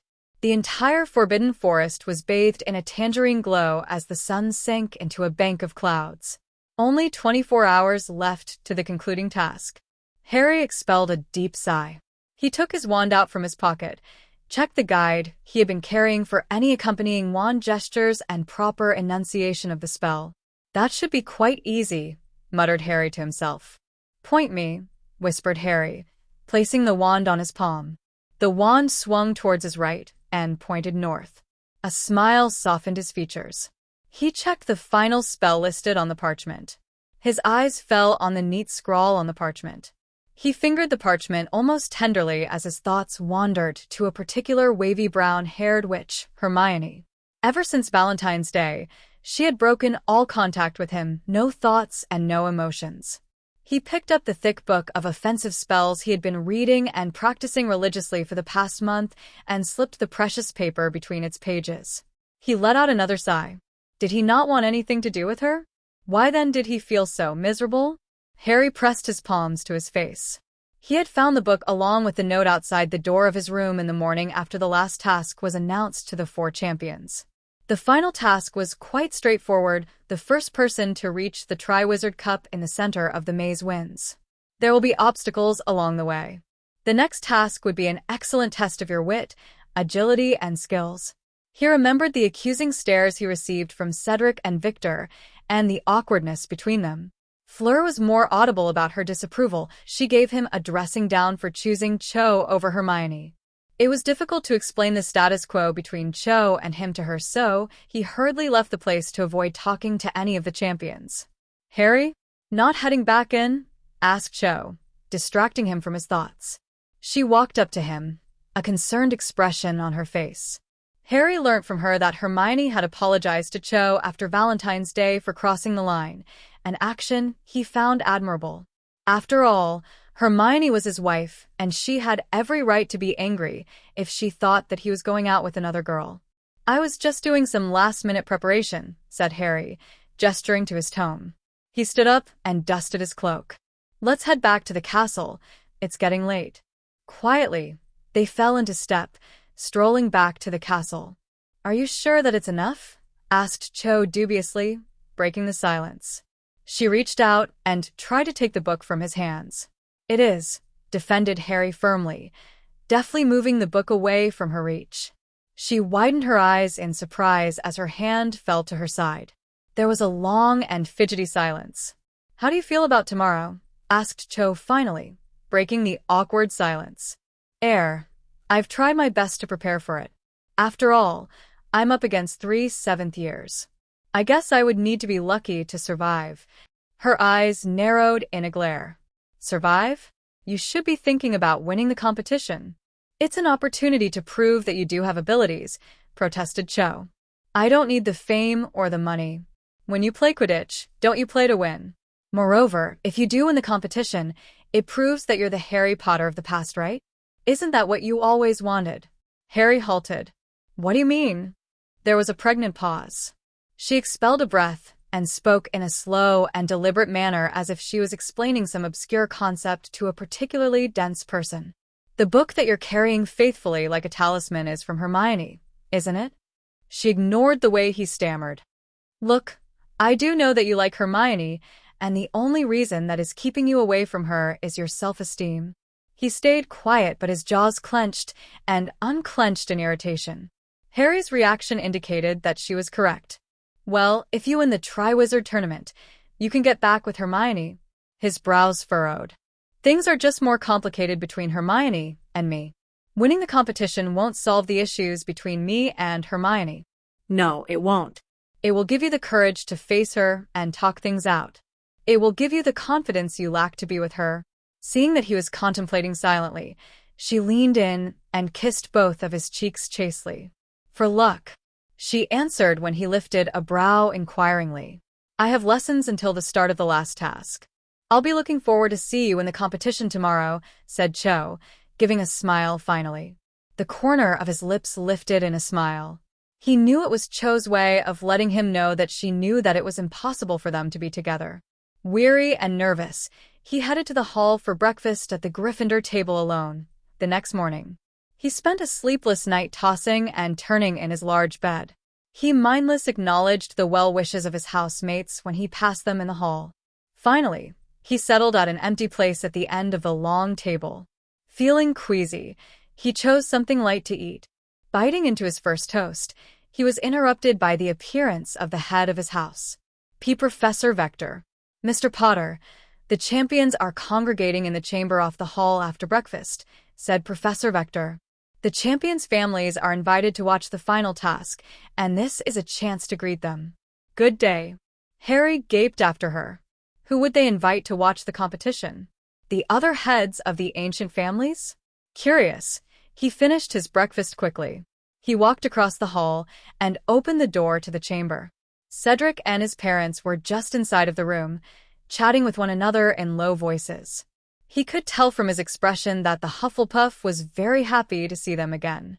Victor Crumb was over in the corner, conversing with his parents in rapid Bulgarian which he, for certain odd reason, understood perfectly.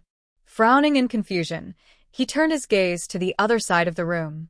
On the other side of the room, Fleur was jabbering away in French to her mother. Her mother was the older and imposing version of Fleur. Fleur smiled when she spotted him and gave him a small wave. Harry politely returned it.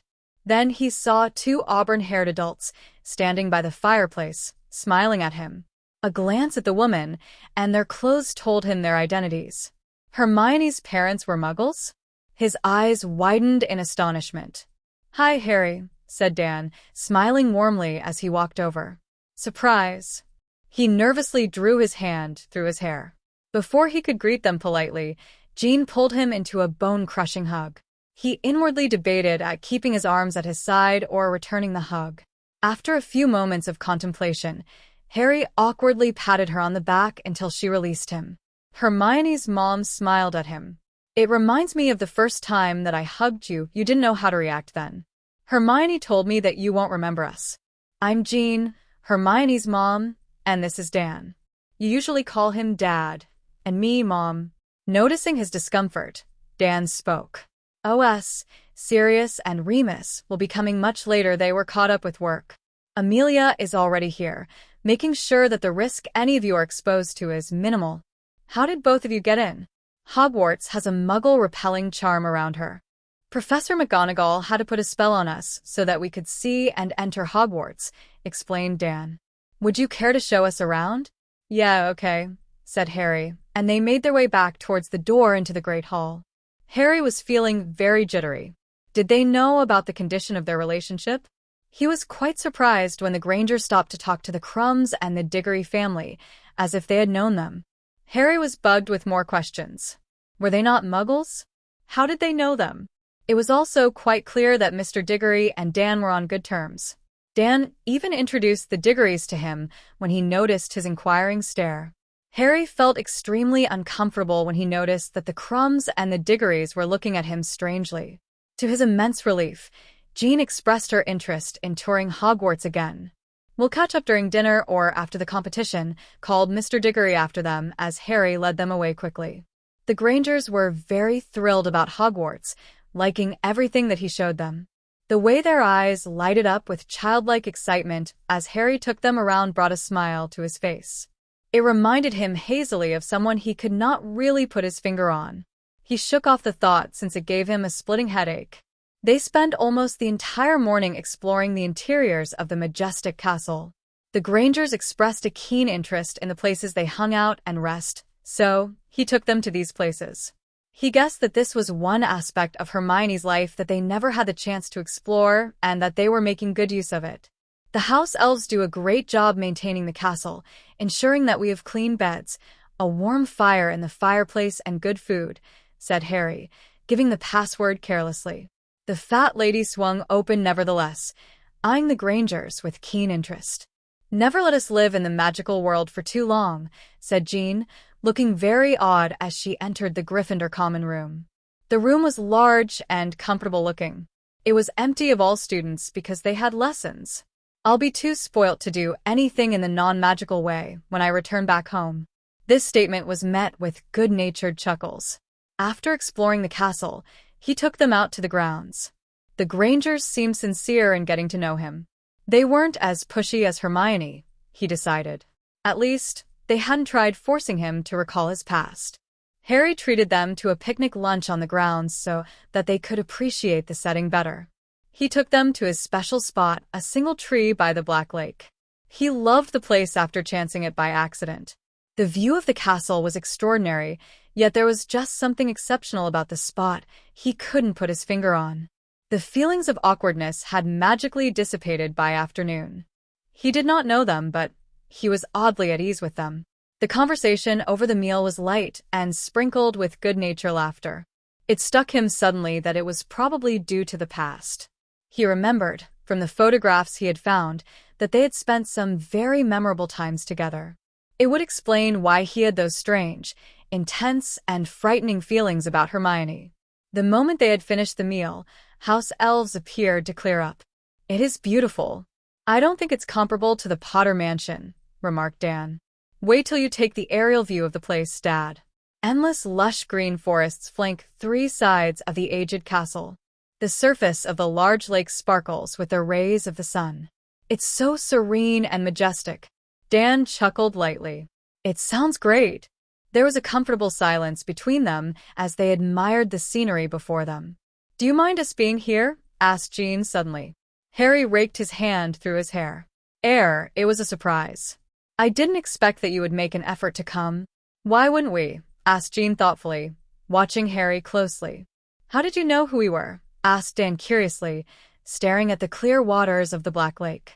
He was inching cautiously nearer to the lake, as if afraid that something might shoot out of the lake and snatch him. I had pictures of both of you. To be frank, Hermione is a splitting image of you, Mrs. Mum. Harry smiled when he saw Dan's behavior. It's very safe here, Dad. Even thought there are many creatures staying in the lake. His eyes brightened, as if he thought of an idea. He took a small piece of bread from the basket. Watch, said Harry, walking to the edge of the lake. He tossed the bread into the water. The piece of bread floated on the surface for a brief moment. Without a warning, a tentacle almost as large as a pillar appeared and snatched the toast into the water. What was that? Exclaimed Dan, wide-eyed. That's the giant squid, said Harry, laughing when he saw their matching looks of shock on their faces. I can tell why you have such a poor sense of danger, remarked Jean finally. I can't believe that they made students enter the lake for the competition. It's really harmless, said Harry, amused when they stared at him disbelievingly. Really? He added for good measure before bursting out laughing. The Grangers seemed relieved to see him happy. Do you know what Hermione's busy with, Harry? She said she couldn't join us for lunch, asked Jean, enjoying the gentle breeze. Not really, said Harry, shrugging nonchalantly, staring at his hands. The vague answer caused the two adults to look at each other meaningfully. That's strange, remarked Dan finally, looking at his son-in-law. There was an impregnated pause as Harry stood up and began to pace. Harry raked his hand through his hair and lowered his head. I've been avoiding her, muttered Harry, stubbing his toe onto the ground as he tucked his hands into his pockets. She's been very upset with me. Dan frowned. Are you saying that you've been pushing Hermione away? Did you know that both of you are married? Asked Dan pointedly, climbing to his feet. He considered his questions solemnly for a moment, recalling all the times he met Hermione. Truth was staring plainly at him, and he could no longer refute the fact. Yes. It was whispered quietly, but there was no hesitation in his tone. Dan wanted to yell at him, but he noticed his look of remorse. Not trusting himself, Dan turned away. He took several breaths to calm down. There was an uncomfortable hush between them. Dan turned to face Jean when he had control over his temper. Honey, would you mind giving us some time to ourselves? I want to speak to Harry privately. I'll take a look at Hagrid's place for a while, said Jean. Before she left, she held his hand and gave it a squeeze. She headed in the direction of the wooden hut, leaving them alone to talk. Dan was staring intently into the waters while Harry squirmed. I didn't think that I would have to speak to you about responsibilities of a husband, Harry, said Dan finally, after a few moments of silence. There was no hint of anger in his voice. He sounded almost troubled.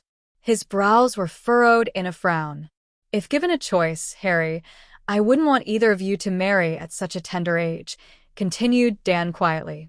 Marriage is more than just a piece of certificate or even a bond that was predestined before either of you comes to existence.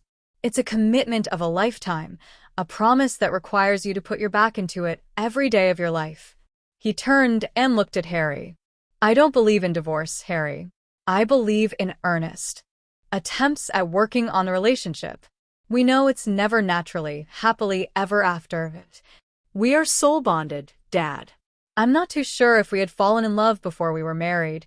Does it even matter, Harry? For some cultures, couples have to learn to love and spend the rest of their life with that person after they are married. Besides, I know that Hermione will accept you regardless who you are. Regardless of who I am? She's been trying desperately to help me regain my memories as if she doesn't accept you? Dan let out a sigh, running his hand through his hair. You really need to spend time with her. Talk to her. To answer your question, Harry, both of you had begun having affections for each other before both of you were married.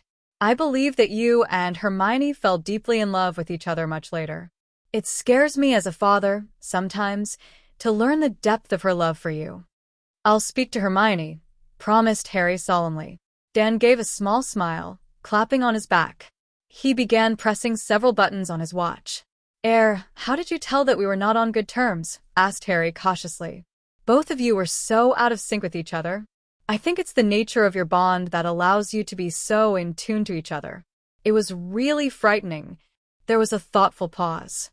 However, it was amazing too, admitted Dan finally. The corner of Harry's lips lifted in an understanding smile. He could definitely relate to him. Honey, where are you? We're done with the talk, said Dan, looking at his watch. To Harry's surprise, there was actually a response from it. I'm at their marriage quarters. I'm with Hermione. I know you're dying to try it so porky here if you wish, said Jean wryly, smiling. Harry visibly swallowed when he heard that his wife was with his mother-in-law. Dan chuckled warmly and gave an affirmative response. The picture of Jean swam away from the small screen. What was that? Asked Harry, his curiosity getting the better of him. You have a port key? The watch was created by you, Harry. It's been very useful to keep in contact with everyone in the magical world and Jean. It acts as a port key between all of us. His eyes lit up with childlike excitement. Hold on. I've never tried the function yet. Harry grabbed hold of his father-in-law as he pressed one of the buttons. There was the familiar feeling of being hooked behind his navels as he jerked forward. Harry nearly fell when he felt his feet slam against the carpeted floor, but he managed to straighten himself. Dan, however, wasn't that lucky. He landed on his bottom in an undignified manner. "Are you all right, Daddy?" asked Hermione, laughing as she helped her father up. Dan cheerfully wrapped his arms around his daughter in a hug. "How dare you laugh at me?" said Dan cheerfully, ruffing her hair slightly. "Dad." "I spent a good hour taming my hair," said Hermione in indignation. "It's fine, honey. You still look pretty," laughed Dan. He grabbed Harry firmly by his shoulders and prevented him from slipping away. "Don't you think so, Harry?" Harry turned bright pink, and he lowered his head. The smile on Hermione's face faded immediately as her eyes fell on Harry. The shock on her face was replaced by an emotionless mask. "So, what were you talking about moments ago?" asked Dan, breaking the silence. Dan chose to sit next to his wife, leaving Harry the seat opposite his wife. "About your tour? Mummy said she enjoyed it," said Hermione, with a smile on her face. The smile did not quite reach her eyes. It was clear that her mind was elsewhere. Harry warily sat in the armchair with panic written all over his face. The adults shot a knowing look at each other before talking between themselves. Everyone was so occupied that they did not notice the goblets of chilled pumpkin juices magically appearing next to the new occupants. Hermione was watching Harry keenly, with a light furrow between her brows as she absently sipped her pumpkin juice. Uncomfortable, Harry pretended to listen to the interesting conversation that Jean and Dan were having. "Sweetheart, why didn't you tell us that there were creatures like the giant squid in the lake?" asked Jean suddenly. "Never in your letters did you mention that there are dangerous creatures residing in the school." Hermione nearly choked on the drink she was drinking. "Hermione, are you all right?" asked Harry worriedly, patting her back. Their gaze met for a second before Hermione lowered her head. She unnervingly drew her fringe behind her ear, nodding. "I am sorry," said Harry, pulling his hand away from her when he realized that it was lingering on her back. Hermione almost smiled when she noticed that his face had turned into a cute shade of red. "Thanks," muttered Hermione. It's all right," mumbled Harry, lowering his head. "So, why didn't you tell us about those dangerous creatures?" asked Jean finally, with a pleased expression on her face. "I wouldn't consider the giant squid dangerous, Mom," said Hermione, looking at Jean. "It's really as harmless as a fly. Well, I haven't seen the giant squid doing anything besides snatching food that are floating on the surface," added Harry, shrugging. "If you consider a thing of that size harmless, what would you consider as dangerous, sweetheart?" Hermione swallowed visibly, contemplating an answer. "It's quite a long list. In fact, I would say that anything Professor Hagrid finds cute and cuddly," said Hermione. Jean tried to put the question as innocently as she could. "For an example," encouraged Jean. "Well, we are quite safe in the castle, Mom and Dad," concluded Hermione impatiently, catching herself. Her eyebrows narrowed when she realized that Harry was trying his best not to laugh at her. Slightly annoyed, she nudged Harry on the ribs. Harry, unable to hold his laughter any longer, clutched his stomach and guffawed. Seeing that Harry was laughing so hard, Hermione grinned. The situation was not as hopeless as she thought. The sky soon grew dark and dusty. Harry made his way down to the Quidditch pitch with Hermione and the Grangers. They had done a fine job, helping him to forget his nervousness. They walked him to the entrance for the champions. Jean embraced him firmly, wishing him luck. "I'll be fine," assured Harry, returning the hug. He cast a side cast at Hermione and realized that she was nervously chewing the bottom of her lips, clenching and unclenching her fists. When Jean pulled away, Harry gently took her hands into his. "I'll be fine, Hermione. We really need to talk after everything has come to an end." She looked a bit unsure of herself for a moment. "Oh heck," muttered Hermione to herself, throwing her arms around Harry. Harry was momentarily taken aback, but he soon felt at peace. She completed him, he thought in surprise, wondering how he could deny it for so long. He wrapped his arms around her and gave her a squeeze. Contact me if anything goes wrong, thought Hermione, meeting his gaze. He gave her a small smile before heading into the entrance for the champions. The excited voices and rumbling of feet as the crowds began to fill the stand made his stomach clammy. He mentally ran through the list of spells that he learnt in an attempt to keep the butterflies in his stomach away. The Quidditch pitch was completely unrecognizable, with 20-foot hedges running around the edges of it. He walked through a gap and found himself at the entrance of the vast maze. Beyond it, the passage looked dark and sinister. The 3 other champions were already there with the other judges and teachers. Mr. Bagman approached him with a wide smile plastered on his boyish face. He threw his arm good-naturally around his shoulders. Confident, "I'm okay," answered Harry as Mr. Bagman led him closer to the group. He arched his brow in surprise when he saw Lady Amelia with the other teachers. She looked almost stern, talking to the teachers in low voice. Most of the teachers were wearing red luminous stars on their hats except for Hagrid, who had it on the back of his moleskin waistcoat. Mr. Crouch looked particularly foreboding, dressed in wizard robes of dark colors. "We are honored to have the head of the DMLE, Lady Bones, here." There was a polite applause and Lady Amelia acknowledged it courteously. "We take your safety seriously. The teachers will be patrolling along the edges of the maze," said Professor McGonagall with a grave expression. Professors Dumbledore, Flitwick, Moody, Snape, and Hagrid nodded somberly. "If any of you get into difficulty and wish to be rescued, send red sparks into the air, and one of the teachers will come and get you. Do you understand?" The champions nodded and practiced sending red sparks with their wands. "Sure you don't need more help, Harry?" whispered Cedric as the teachers checked their wands once again. "No, I'll be fine," whispered Harry back, surprised that he would even offer. "Good," said Professor McGonagall. "I'll hand the time over to Mr. Bagman, who will brief you for the final time." "It is about time to start," said Mr. Crouch finally, checking his wristwatch. "It's best that we head to the stands too." The 3 heads of the schools wished their champions good luck before following Mr. Crouch out. "Off you go then," said Bagman brightly to the 5 patrollers. They set off in different directions, to space themselves around the maze. The first person who reaches the Triwizard Cup wins this final task. As mentioned, the champion with the highest points so far goes into the maze first, followed by the rest in the same order. "The committee wants me to remind all of you again that if you are unable to overcome some of the obstacles in the maze, don't hesitate to send the red sparks," said Bagman, smiling jovially. Bagman then pointed the wand at his throat and muttered, "Sonorous," and his magically magnified voice echoed into the stands. "Ladies and gentlemen, the final task of the Triwizard Tournament is about to begin. Let me remind you how the champions currently stand. In first place, Lord Potter of Hogwarts School." The roaring cheer and applause sent the birds from the Forbidden Forest fluttering into the darkening sky. Tied in second place, Mr. Cedric Diggory and Mr. Victor Crumb of Hogwarts School and Durmstrang Institute respectively, and finally in third place, Miss Fleur Delacour of Beauxbatons Academy. The announcement was also accompanied by loud applauses, especially for Cedric. "On my whistle, Harry. 3, 2, 1. Mr. Bagman gave a short blast of the whistle and Harry dashed forward into the maze. The towering hedges cast eerie black shadows across the path, and they had been enchanted to silence the sound of the surrounding crowd. All Harry could hear was his thumping heartbeat as he ran along the path of the maze.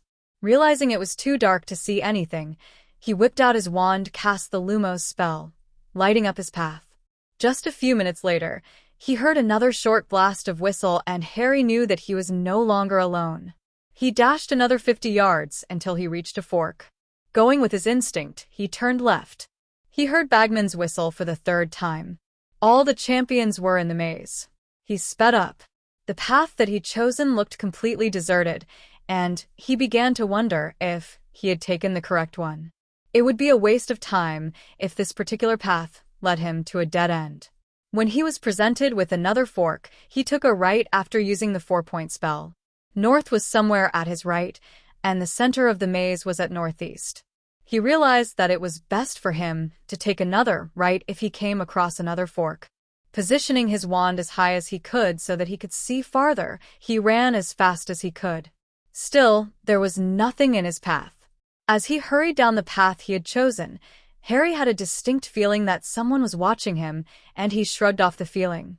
After all, the maze was most probably designed in a way so that the spectators could watch them. It became increasingly difficult to see as the sky continued to darken. The path that he had taken was void of all obstacles, and he began to worry. It felt as if that the maze was luring him into a false sense of security. Then he heard a movement to his right. Moving solely by instinct, he leapt out of the way as a mammoth blast-ended scrut hurled into his way. Impedimenta. Stupefy, roared Harry, pointing his wand at it. The spells bounced off the armor of the creature as it skidded towards him.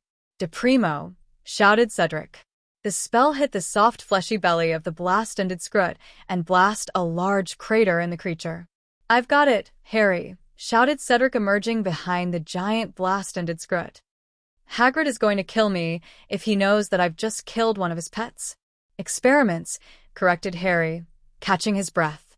He gave us the job to rear them. Cedric shook his head, cleaning himself of the body fluid. Best to keep away. There are more back where I came from, said Cedric, dashing out of sight into another path. See you later.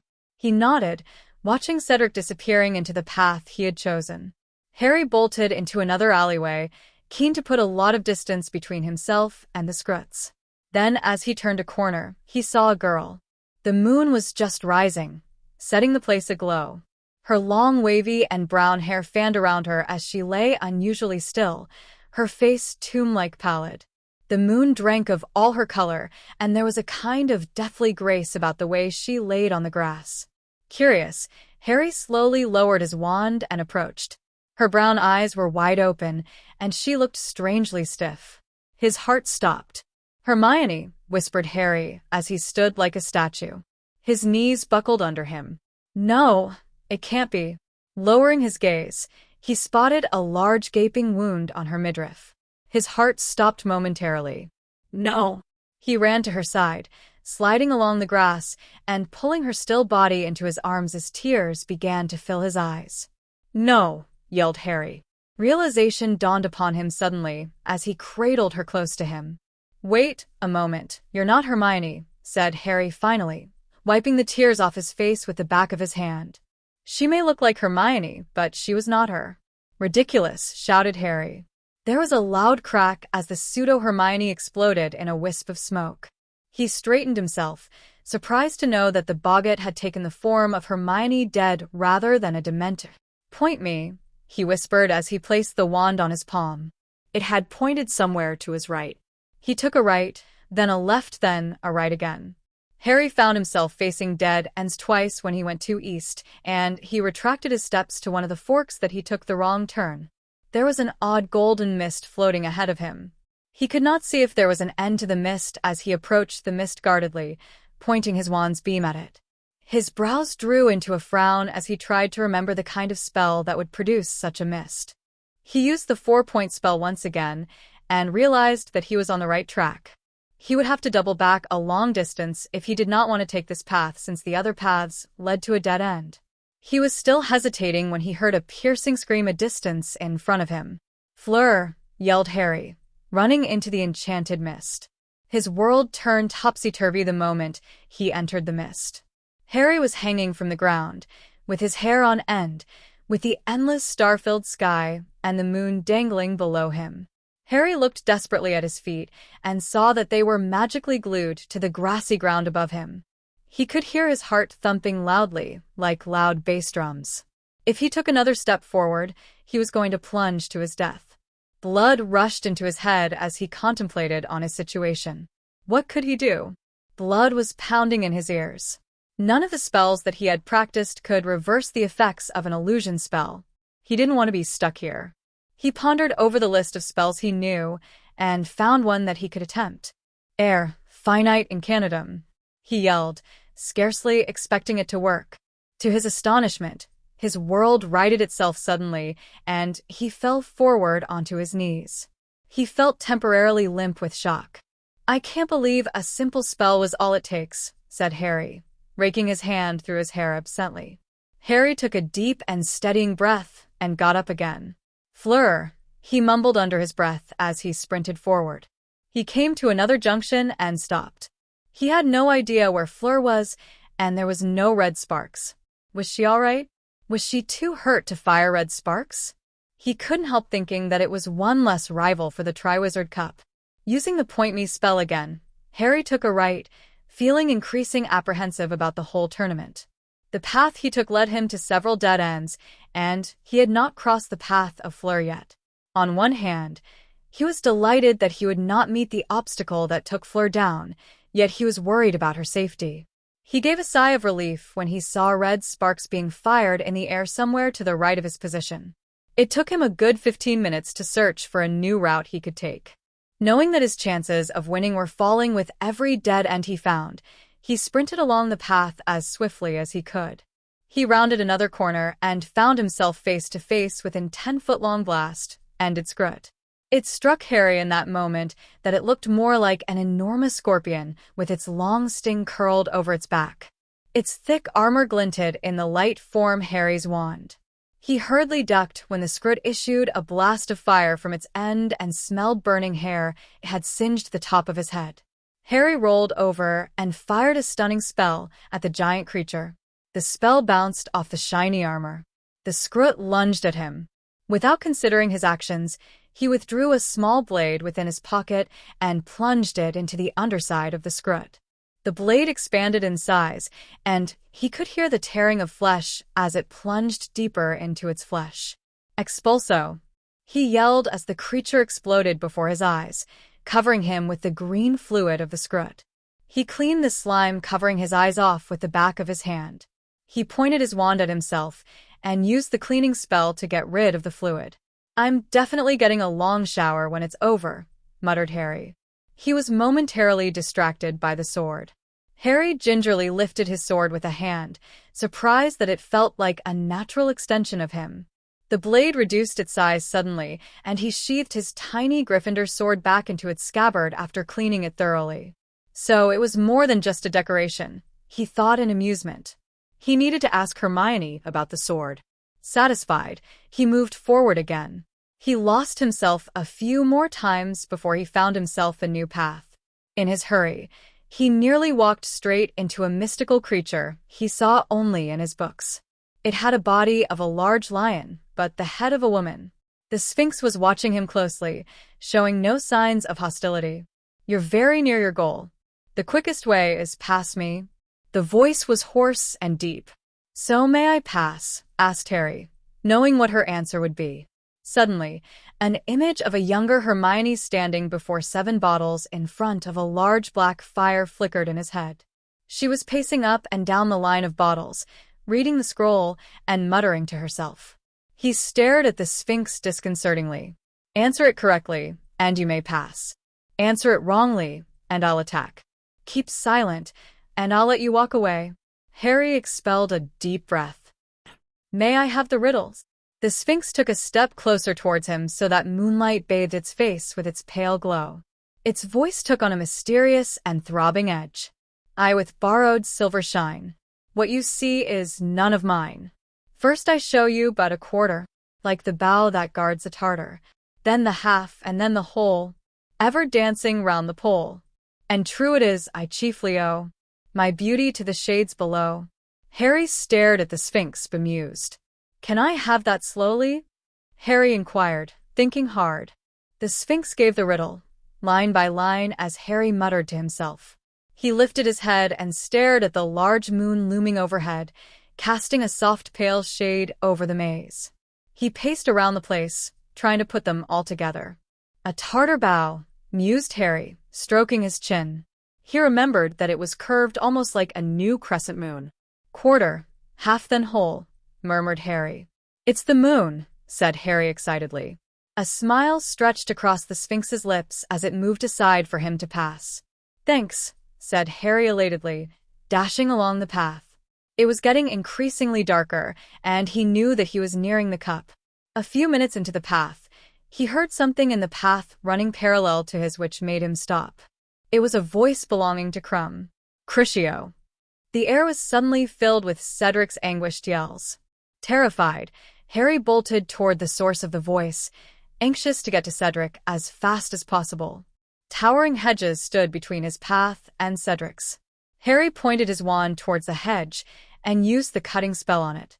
It turned out to be fruitless, the hedges magically repaired by its own. He tried the reductor spell and the explosion spell he saw Cedric used, but they turned out to be useless.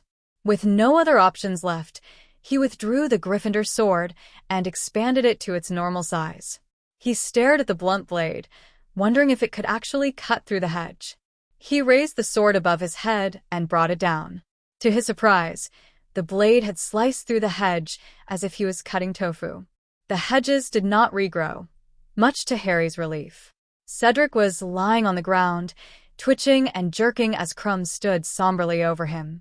Without a thought, he pointed the sword at Crumb. "Stupefy," yelled Harry. The spell hit Crumb on the front, causing him to fall forward and collapsed onto Cedric. Harry squeezed himself through the small hole. Anxiously, he rolled Crumb away from Cedric after dropping the sword to the ground. Cedric had stopped twitching but was panting hard from the torture he had received. "Thanks," he muttered, lying on his back. All color had drained from his face. "Are you all right?" asked Harry, helping Cedric up. "Yeah." "I can't believe Victor would do that," said Cedric, squeezing his eyes close. "Can you get up?" asked Harry firmly. "Give me a moment," said Cedric. After a few seconds, he climbed unsteadily onto his feet. He fired red sparks into the air, which hovered high above Crumb, marking the spot where he lay. "We can't leave him here this way," said Cedric breathlessly. "After what he has done to you. Didn't you hear Fleur scream?" "He most likely hurt Fleur too," said Harry in disbelief. "It's so out of his character to attack any of us," muttered Cedric, racking his hand through his hair as he stared at his body. "I think we might have to inform Amelia." "We've done the best we could," answered Harry, shrugging. The sound of rustling leaves and broken branches was the only warning they had. A massive pincer shot out from the broken hedge, grabbed Harry, and lifted him into the air. The spider was larger than the Skrutz they had met earlier, and it was at least 15 foot tall. It had pulled Harry towards it. "Diffindo!" "Stupefy," yelled Cedric. There was little effect on the massive acromantula. Harry struggled madly as he tried to free himself. "Stunning and slowing spells don't work, Harry," yelled Cedric in panic. "I think it's resistant to magic." "You know I can tell," shouted Harry, resorting to kicking the pincer of the large spider when his stunners and slowing spells had no effect on it. In fact, they had made it even more furious. He yelled in pain when the pincers closed tightly on him. "I can't get a clear shot," yelled Cedric in panic, dodging its long, powerful legs. "Take my sword." Cedric dodged its fraying legs and dived for the large Gryffindor sword that lay beside Crumb. He awkwardly lifted it, swung it over his head, and brought it down on one of its 8 legs. To Cedric's surprise, the acromantula collapsed to its side. The spider tried to snap at him with its venomous fangs, but Cedric parried its fangs with the sword. He twisted the sword a little and sliced its bottom thong. Cedric ducked immediately when it started thrashing. Harry yelled in panic as the giant spider flung him in pain. Pain shot through him as he fell from the height of 12 feet. Cedric got out of the way from the spider. Mustering all his strength, he hacked another of its legs. The spider lumbered around like a drunk, threatening to squash Harry, who was lying a distance away. "Diffindo!" "Stupefy!" Body fluid from the spider splattered around the hedge and ground. The spell slashed the belly of the spider into 2 as it keeled over sideways and strewing the path with a tangle of hairy legs, threatening collapsing on Harry. "Harry!" shouted Cedric, sprinting towards him, dragging the sword with him. Harry had wisely levitated the spider before it collapsed on him. Flicking his wand, he levitated the spider to the large empty space and dumped it aside. He lay on the ground, panting heavily. "You all right?" asked Cedric, checking on Harry. Cedric used a cleaning spell on Harry, removing all the fluid of the spider on him. "Yeah, mostly cuts," said Harry, healing most of the wounds that the spider had inflicted upon him. "And a broken leg," said Harry, pointing to his leg. It was lying in an odd angle. He climbed upon his feet unsteadily as he looked at Cedric. "Otherwise, I'm fine, I think." There was an overwhelming sense of familiarity, as if they had worked together very often. "It looks bad. You sure you're okay?" "I guess I should have taken up care of magic creatures. I don't think it's useful knowing how to care for an acromantula when it's trying to kill you." Cedric chuckled in amusement as he handed Harry the sword. Cedric sighed when he saw Harry lifted it easily. The Gryffindor sword reduced in size once more, and he sheathed it. Harry frowned when he realized that Cedric was taking in everything too easily. "We really should inform someone. You're badly hurt." Cedric trailed off when he spotted the gleaming triwizard cup standing magnificently on the plinth just several meters away. "I don't think that is needed," said Harry, staring at the glistening cup. The two guys stared at each other. "Heck," said Cedric, drawing his hand through his filthy hair. "I mean, why not?" "I think you should take the cup. You saved my life after all. And broke your leg. Look, you saved mine just now, so the cup belongs to you." "No." "I would have been badly hurt if you didn't intervene. I would have been dead if you didn't rescue me, Harry," argued Cedric, frowning. Harry sat on the grass, his hair thoroughly tousled and dirty from the frequent scratching of his head, and expelled a sigh. "It's not getting anywhere, Cedric." The corner of his lips lifted up in a small smile. "I can't believe it isn't the obstacles that are keeping us away from the cup." "Don't you want to go back and take a long shower?" asked Harry finally. Cedric nodded enthusiastically. "Let's take each side of the cup then." Cedric thought about it. It's better than sitting beside a large dead spider, bickering on who should take the cup. He pulled Harry to his feet, and Cedric easily supported Harry's weight. Together, they approached the cup. They stared at each other inquiringly when they stood on each side of the cup. "Think they'll split the cup up?" asked Cedric. Harry chuckled. "Not likely. Looks strange if it's only half of it. On the count of 3 then. 3, 2, 1. There was a familiar jerk somewhere behind his navel and the familiar howling of wind. The next thing Harry knew, he felt his feet slam onto the ground. His injured leg gave away, and he instinctively grabbed something to support his weight. Harry nearly fell down from fright when he realized that he was using a tombstone for support. "Oh, Merlin," commented Cedric, who climbed onto his feet. He brushed the dust off his bottoms, taking a good look at their surroundings. A faint mist surrounded the graveyard, where a dozen of fallen gravestones and an abandoned funeral chapel stood in the distance. The only sounds that they could hear were the beating of their hearts. "Keep your wand out," said Cedric with a grim face. "I'm going to contact AM." He turned to his watch, pressing a few dials. A bone-chilling voice broke the silence. "Avada Kedavra." A blast of green light shone blazed through Harry's eyelids.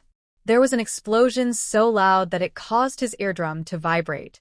Something detonated into a million of pieces. The powerful blast knocked Harry off his feet and sent him flying.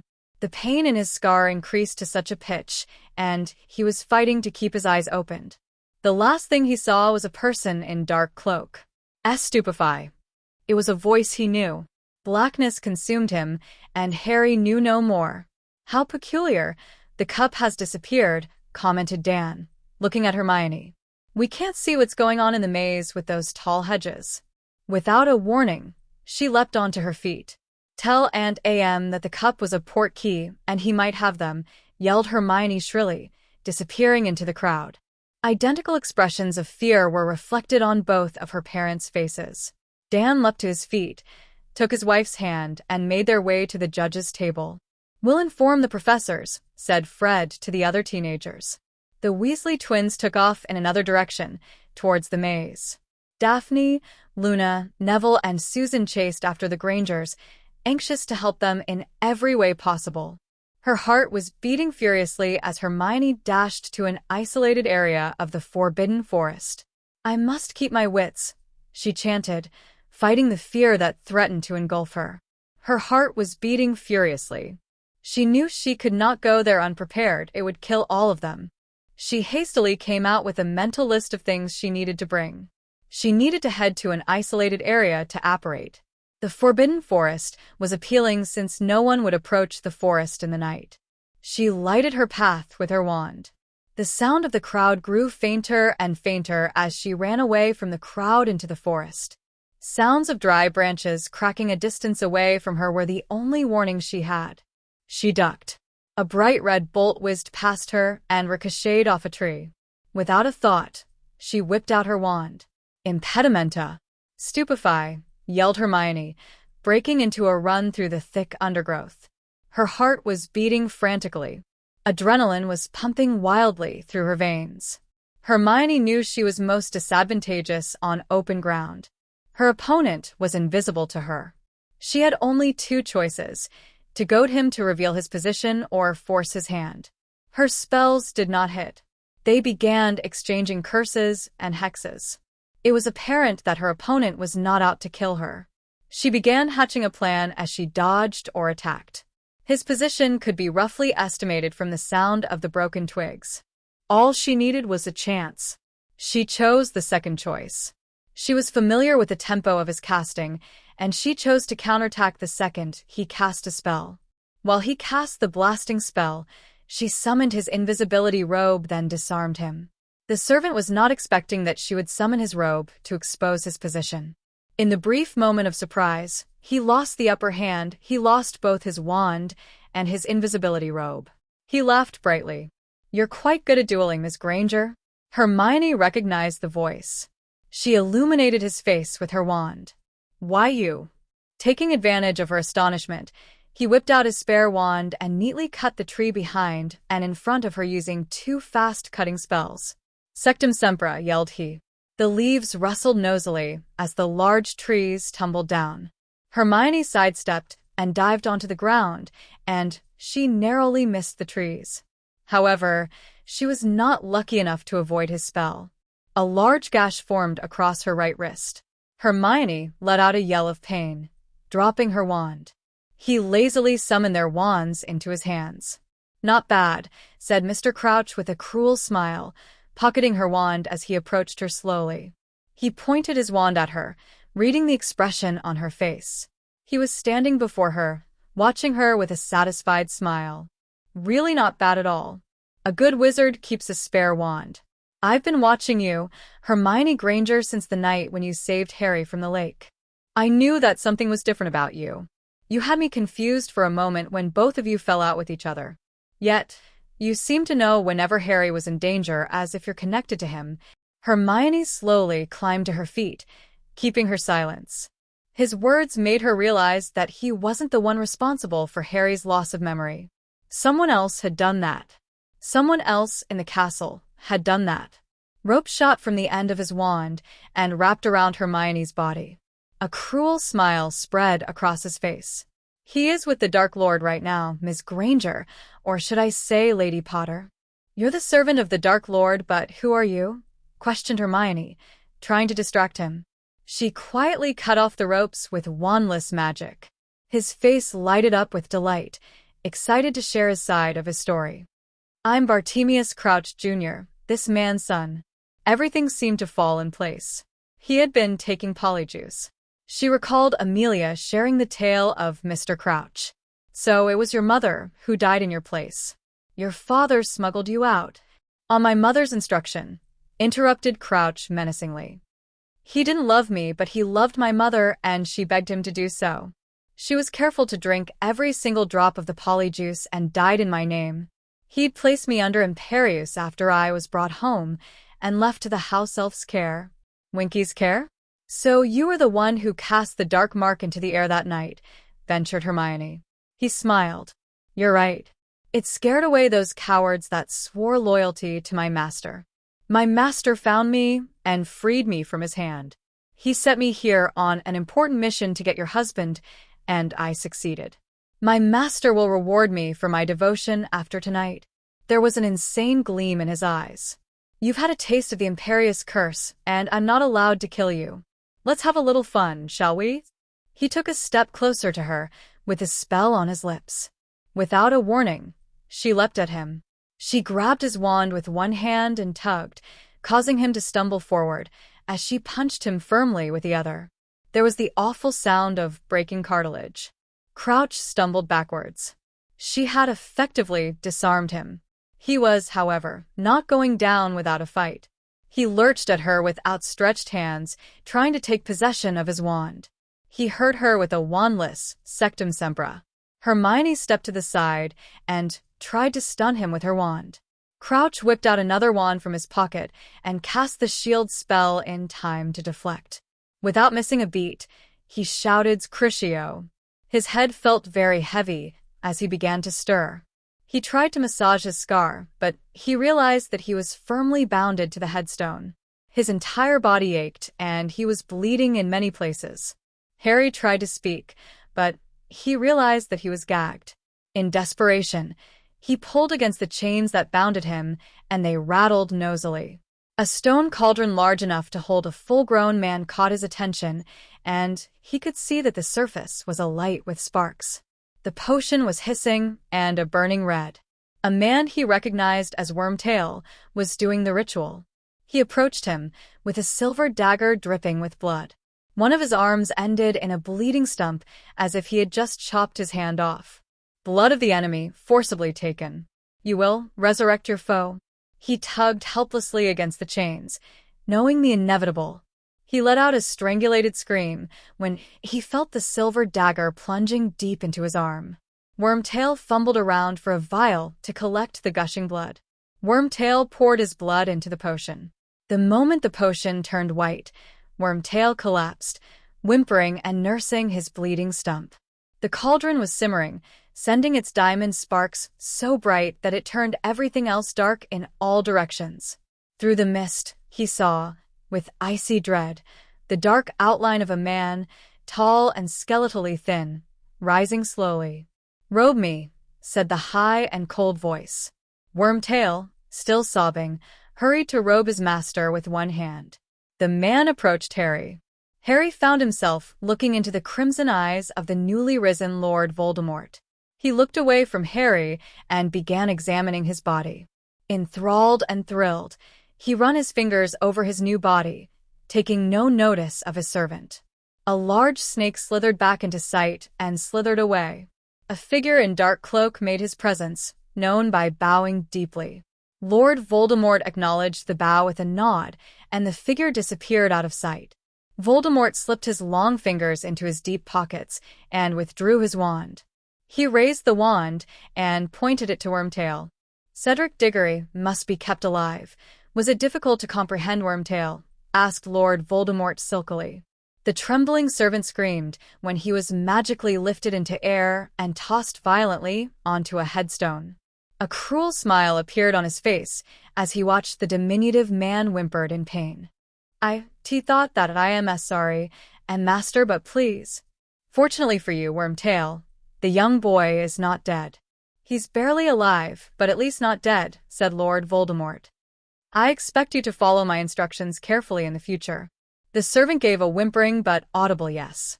He grabbed his unharmed arm to expose the dark mark. It was a vivid red tattoo, a skull, with a snake protruding from its mouth. Voldemort examined it carefully. "It's back," he muttered quietly. "They would have noticed it. Now, we shall see, and we shall know." Without a warning, he pressed the dark mark with his slim fingers. Wormtail let out an anguished scream. It was joined by Harry's as his scar burned with intense pain. The dark mark had turned into jet black. The Dark Lord ignored his servant and regarded Harry with keen interest. The great Harry Potter, or should I say Lord Gryffindor, head of the most noble and ancient house of the Potters. "You stand upon the grave of my late father, a Muggle, in the shadow of their former imposing mansion." He gestured to the desolated house upon the hillside. "A Muggle and a fool, just like your mother. They both have their uses, didn't they? Your mother died to defend you. I killed my father, and see how useful he has proven to be in death." He let out a cruel laugh, satisfied to see that he had enraged Harry. "My mother and her family used to live on the fringe of my father's estate. She fell in love with him. My father abandoned my mother when he learnt that she was a witch. He left her and returned to his Muggle parents before I was even born, and she died giving birth to me, leaving me to be raised in a Muggle orphanage." Lord Voldemort's pitch hitched with disgust. She gave me, the descendant of a great noble and ancient family, the true last heir of Slytherin, his filthy name, Tom Riddle. He let out another high-pitched laugh. I revenged myself upon him and killed his family. His red eyes darted from grave to grave, with a satisfied little smile. Surely you understand the importance of having the right relations, Harry? I was told that you left your Muggle family and aligned yourself with the rest of the ancient families like a true pureblood. His eyes flickered to the hooded figure by the side. I'm not like you, growled Harry. Voldemort laughed. Naturally. I wouldn't have fallen into the hands of my enemy because someone sowed discord among my companions. You're a fool, just like your family. Your parents died to protect you, and your grandparents died from grief. Your grandparents could not do anything because of the silly pact. Harry yanked the chains furiously, causing Voldemort to laugh. The Grangers, along with the Daphne, Neville, and Susan, managed to make their way down to the judges' table. The judges hurried down to the maze after directing them to a large tent erected at the corner of the maze. Amelia, Lupin, Oswald, and Sirius were in the tent. Amelia, Cedric, and Harry are missing. The Dark Lord approached the opposite headstone where an unconscious Cedric was firmly bound to and scrutinized his features. He was heavily bruised in many places due to the explosion. Blood was trickling down his face from his head. He was barely breathing and was in a severe condition. Lord Voldemort honors his word. I'll spare his life and give you those potions in honor of your service. He would be very useful if you're able to control him. The hooded figure sank deeply in a bow in gratitude. The watch on Amelia's hand vibrated, and she answered it immediately, even thought they were following a trail. It was from Sirius. The professors, led by Mr. Crouch, along with the Weasley twins, were combing the large castle slowly. They had discovered their disappearance just moments after they were gone. He had Professor McGonagall to confirm that someone had left the school compound via a portkey moments ago. She instructed him to take charge of the briefing and contact Oswald for the location. "Where are you?" demanded Sirius sharply. "I'm with Remus. We're tracking the suspected servant. We'll be fine." With that, she ended the transmission. "I smell blood," and Hermione, exclaimed Remus. Amelia and Remus broke into a run, with their wands out. Relying on Remus's keen senses, they followed the trail that both of them had made, bringing them deeper and deeper into the forest. It was clear that she was being chased since she was running forward in a random way, zigzagging through the thick undergrowth. The thick branches of the undergrowth had caught her in many places, leaving faint traces of her blood. There were also traces of spells on the trees. "I recognize this place. This area of the forest is dangerous," said Amelia. "Hagrid brought us here to pick up a creature for the last task." Remus halted suddenly and gestured Amelia to do so. They remained very quiet for a moment. He closed his eyes, trying to decipher the sounds he was hearing. There was a faint scurrying sound, so faint that Remus had to strain his ears to listen. "I think we better hurry. She's definitely in danger." Tonks apparat into the room suddenly. "Where is Lady Bones?" "She's following a lead. She has already placed Sirius in charge," said Oswald, drumming his fingers impatiently, scanning through the list. "I've got a match. The village of Little Hangleton." "The Gaunt had a shack on the fringe of the village," announced Oswald. "Try locating the graveyard. It shouldn't be too difficult to find." Tonks nodded and disapparated. The forest was getting thicker as they ran deeper into it. Suddenly, they heard someone screaming. They could recognize that voice. It was Hermione. They quickened their pace, running through the undergrowth. They were close now and could see silhouettes. There was another yell. There was the awful sound of a body being ripped into pieces. The thick scent of fresh blood permeated the cold air. The sound of scuttling grew louder, and it sounded as if they were coming from all sides. In a distance, they saw many colossal acromantulas advancing towards Hermione. She was pushing them back with fallen trees and slowing spells. However, it seemed as if nothing could stop them in their pursuit. The spiders would climb over the dead bodies of their comrades and advanced forward. There was just far too many of them, and she looked as if she could not hold out too long. "Hermione!" yelled Remus, blowing some of the giant spiders up with powerful blasting spells. "We'll cover you, Uncle Mooney," she called in a mixture of surprise and relief. "We'll cover your back," yelled Amelia, whipping her wand out. She hastily made a barricade with fallen trees. Amelia turned them to rocks when they collapsed, killing many large spiders. It helped them to buy time for Hermione to escape. There was more furious clicking, and the spiders seemed to press on with greater determination. Hermione slowly made her way towards Amelia and Mooney. When she was completely out of the way, Remus cast a potent fire spell. "Fiend fire," yelled Remus. Remus was nearly thrown back by the power of the spell. Flames exploded from his wand like fireworks and scorched everything in its deadly path. The spiders along with the trees began to burn with great intensity. In the light of the raging flames, they saw that Hermione's face was covered with dirt and blood. She was tear-stricken and was trembling with fear. The raging fire turned everything it touched into dust. "We've got to leave. The fire will burn out on its own," said Remus, putting his arm around her shoulder and steering her away from the scene. He was worried for her, since she was trembling like a leaf. "Grab my arm," said Hermione with a hint of resolute. There was much to do. Harry and Cedric were still in danger. The two adults did as they were told, and they found themselves apparat away. There were several pops and swishing noises announcing the arrival of a group of masked and cloaked men. Lord Voldemort's attention was shifted to his family. They stared at one another inquiringly, fidgeting nervously in where they stood. Harry could imagine surprised faces behind those masks at the sight of their master alive. Like a well-rehearsed play, they dropped to their knees, crawled towards the Dark Lord, and kissed the hems of his robe with great reverence. Almost as if the routine was ingrained in them, they stood up and formed a circle around their master, enclosing Harry and Wormtail.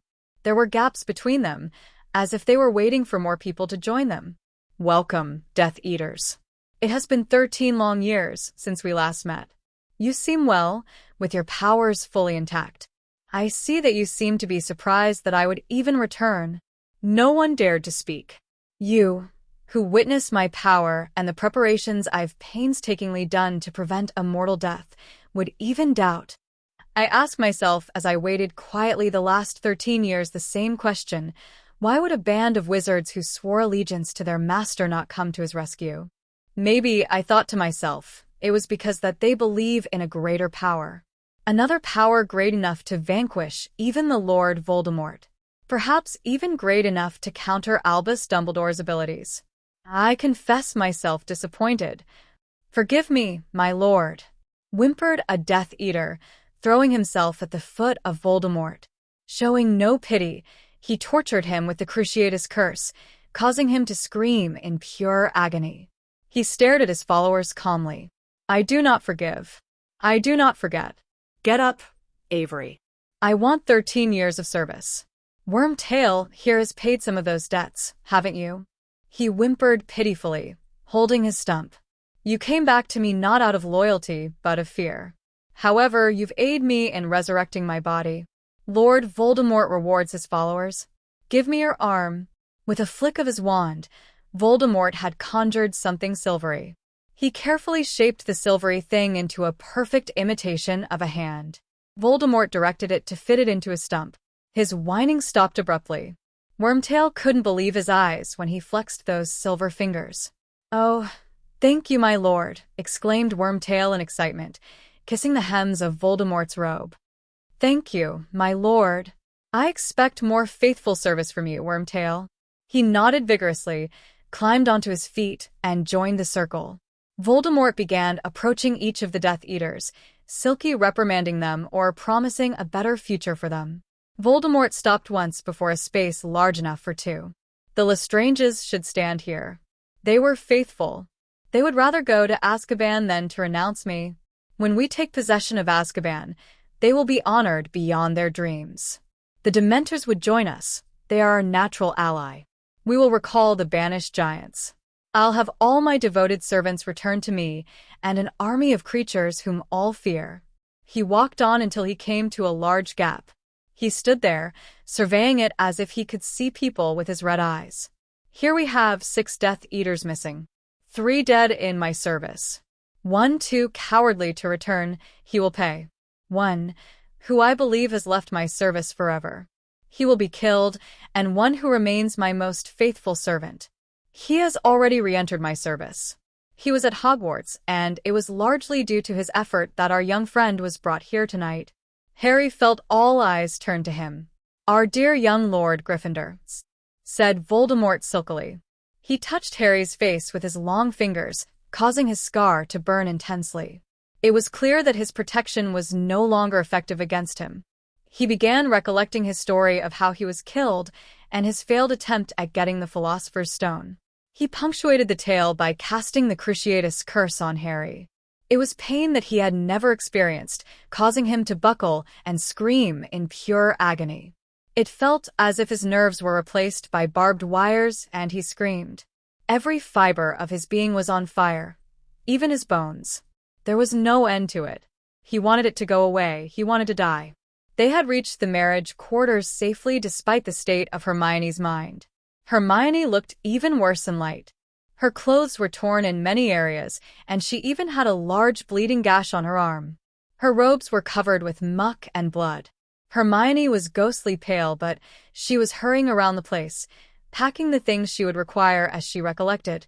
Crouch Jr. was the servant that Voldemort planted. He followed me to the forest in an invisibility cloak when I hurriedly left the stands.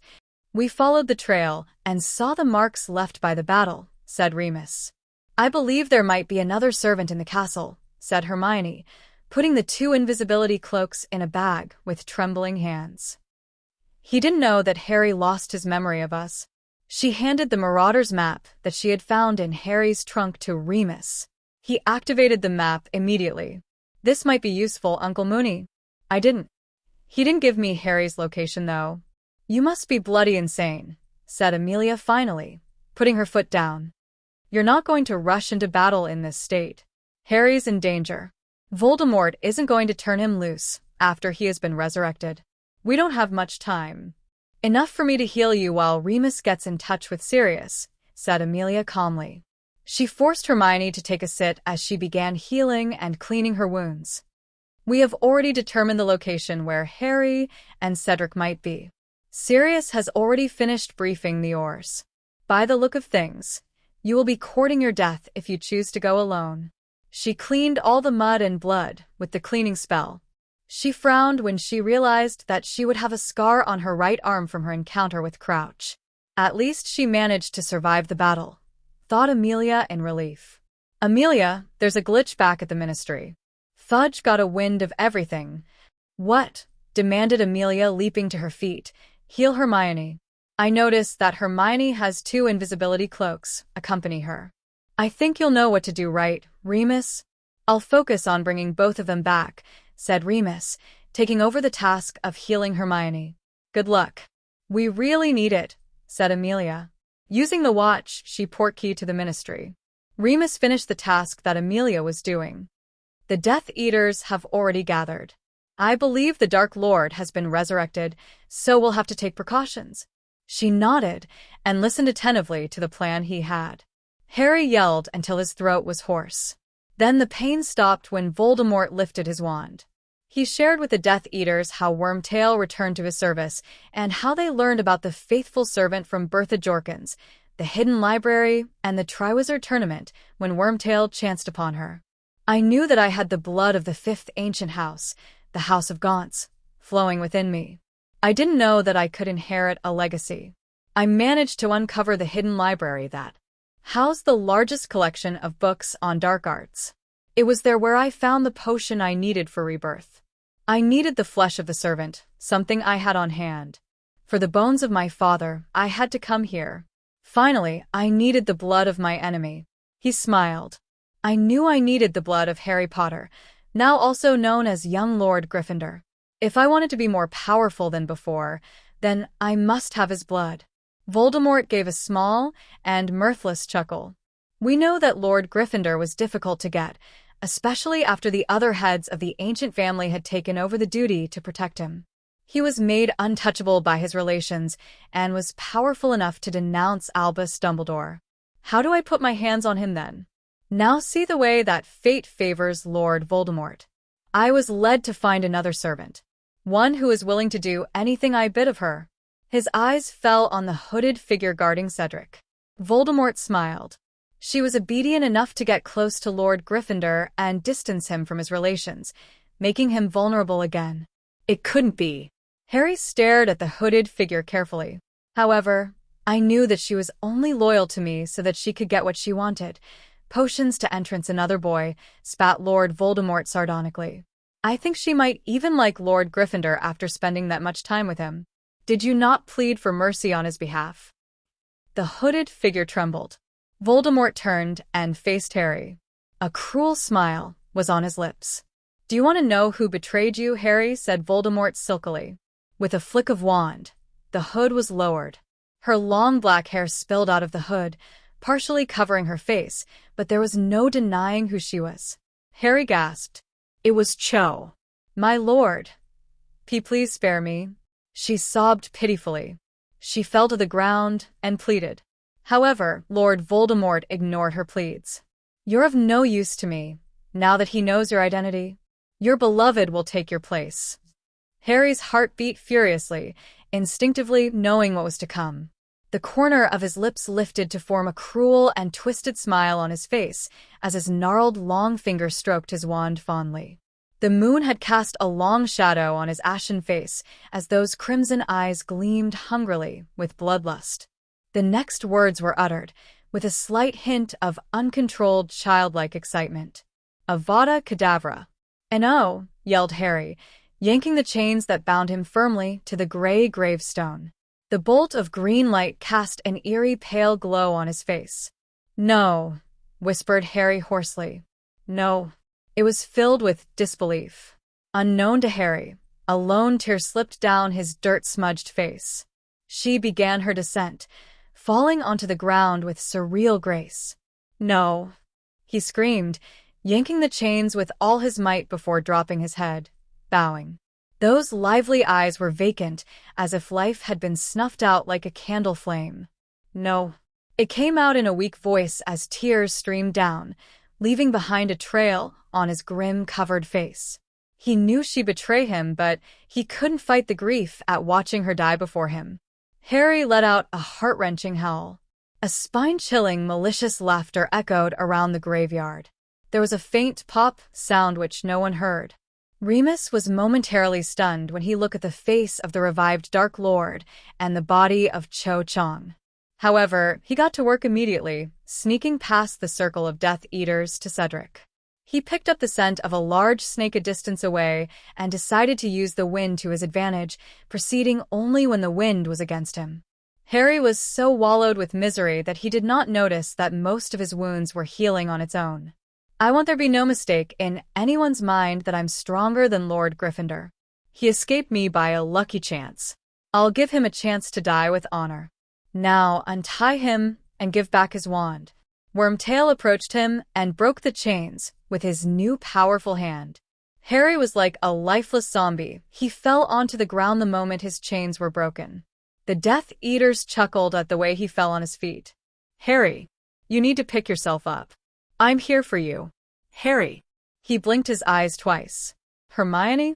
He let down his mental shields immediately after snapping out of his misery.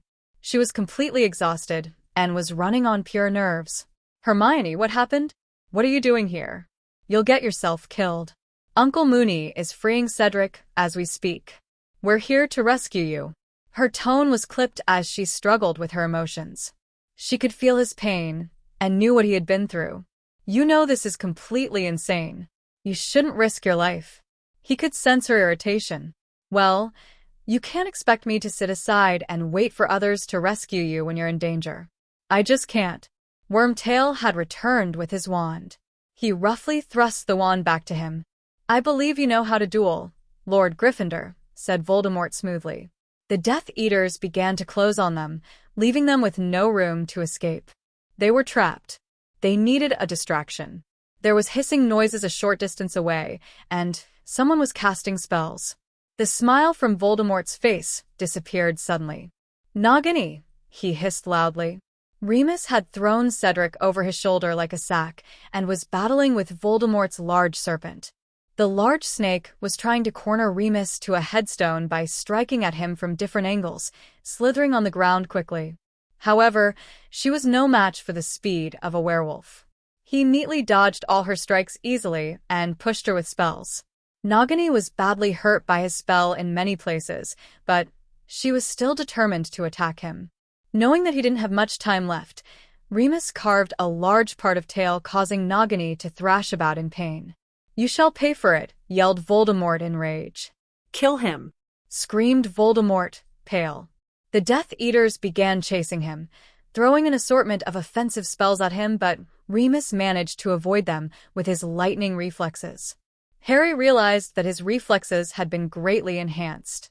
"I used the lightning element to boost his speed," explained Hermione. Realizing that his followers were too useless to kill him, Voldemort turned his wand on him. However, before the words could leave his lips, Remus and Cedric vanished magically. It should not have been possible, since he put several powerful wards around the graveyard for protection and to prevent apparition. He let out a yell of frustration, his red eye narrowing into slits. He turned around, wishing to vent all his frustration on Harry. However, he was outwitted again. Bodies of some of his stunned Death Eaters lay scattered on the ground. Harry had grabbed Cho's body and was sprinting towards the gleaming triwizard cup. The adrenaline pumping in his blood helped him to get that far. He was just a short distance from the cup. He could not believe it. They were actually going to make it out alive. "Hurry! Get the boy!" yelled Voldemort in panic. The terrified Death Eaters gave a chase, raining curses on him. They were shocked when they realized that there was nothing they could do to stop the curses seemed to ricochet off Harry, as if he was protected by a constant and powerful shield spell. "You fools! Let me have him!" screeched Voldemort in a high-pitched voice. Avada Kedavra. There was the familiar bolt of green light. Without a thought, Harry and Hermione launched themselves on the gleaming triwizard cup. There was the familiar feeling again of being hooked behind the navel. The last thing they saw before they were portkeyed away was the green bolt of light heading straight for them. Chapter 40. Moving on. Oswald paced impatiently along the boundary of the center of the maze, waiting for them to return. He picked 3 professors to accompany him: Professor McGonagall, Dumbledore, and Hagrid. He sent the rest of the professors to clear the crowd at the stands so that they would have the privacy they required. Remus had given a summarized account of the events that took place in the graveyard and knew what to expect. At the moment, Remus was searching for Mr. Crouch Sr. with the boys. The girls were by Cedric's side. He was still unconscious. Professor McGonagall was as anxious as him. After all, no matter how gifted Harry and Hermione were, they were still teenagers. They would be no match for the Dark Lord. She was hoping, with all her heart, that they would beat the odds again. In the graveyard of Little Hangleton, there was an unnatural silence. Lord Voldemort threw his head back and let out a shriek of frustration when the green light struck the marble angel. The statue had exploded into pieces. If he had been just a second faster, he would have killed Harry Potter. He must have the boy dead. Around him, the Death Eaters fell onto their knees, knowing that their master would severely punish them for their ineptitude. "You fools," growled Voldemort. "You can't even stop a man or a young boy." He pointed his wand at one of the Death Eaters near him and tortured him mercilessly. The Death Eaters shivered in fear, and none dared to speak a word. Suddenly, Voldemort's eyes widened in surprise. "I believe we've got company," said Voldemort finally, lifting his wand from the unfortunate Death Eater. Someone was trying to remove the wards that he was setting up. A smile stretched across his face. "I would like to have my privacy for a while longer," said Voldemort silkily. He gave the Death Eaters their orders. The Aurors would only see what he wanted them to see. There was the howling of wind and the blurring of vision. Harry willed his eyes closed, feeling the recognizable jerk behind the navel. He remembered the green light and feared for the worst.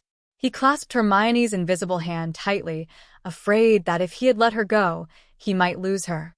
They had been holding hands since they sprinted across the graveyard to grab the triwizard cup. He did not question her wisdom when she told him to focus his thoughts on shield as they made their getaway. He was astounded when he realized that spells would just deflect away from them just by willing a shield together. Relief poured through him when she gave his hand a squeeze. They were alive. They were heading back. They were going back to Hogwarts. He felt himself slammed onto the grassy ground with a loud thud, and his face was pressed onto the grass. "They're over there," yelled someone. There was a torrent of yells and gasps he could not comprehend. All he could think of was the safety of Hermione. Hermione, on the other hand, panicked. She had to get away before anyone discovers them. "No," he mentally yelled when he felt her pulling away from him. He was too worn out to even lift his arm to stop her. He knew she was equally drained. She took a lot of effort to scramble onto her feet. "I've to leave." He sensed her fear. They had managed to hide her presence from Voldemort. Hermione was afraid of being found next to him. It would raise questions and Voldemort would eventually learn of their secret. Then, all this secrecy would be for nothing. He understood her fears, but was astounded that she could still put his safety before hers in this state. There was the sound of people hurrying towards them. No. "It can't be." "Harry," yelled Hagrid, rolling him over. "He's alive. Harry's alive." His face was pallid and his eyes strangely out of focus, but he was definitely alive. His mind was in a haze, barely recognizing the person who held him. Now that he was out of danger, pain overwhelmed him. His nerves were still searing hot, and it was aching everywhere. Harry hastily raised his mental shield as he grimaced. Professor McGonagall gasped after she saw the body of Cho lying next to him. Harry had forgotten about her the moment they had returned to Hogwarts. "Chong," said Professor Dumbledore. "She's dead." His tone had a mixture of acute shock and disbelief. How? "Bring them to the hospital wing," commanded Professor McGonagall finally, her voice trembling. "I'll handle everything else. Hermione, we know you're here. Don't move." "There's no one else here," said Oswald in a composed voice. Hermione calmed down and listened to him. "Stay under that cloak. We'll get you to the hospital wing first," commanded Oswald in a quiet voice. Even though he had requested the teachers to clear the stands, there was no guarantee that no one was watching them.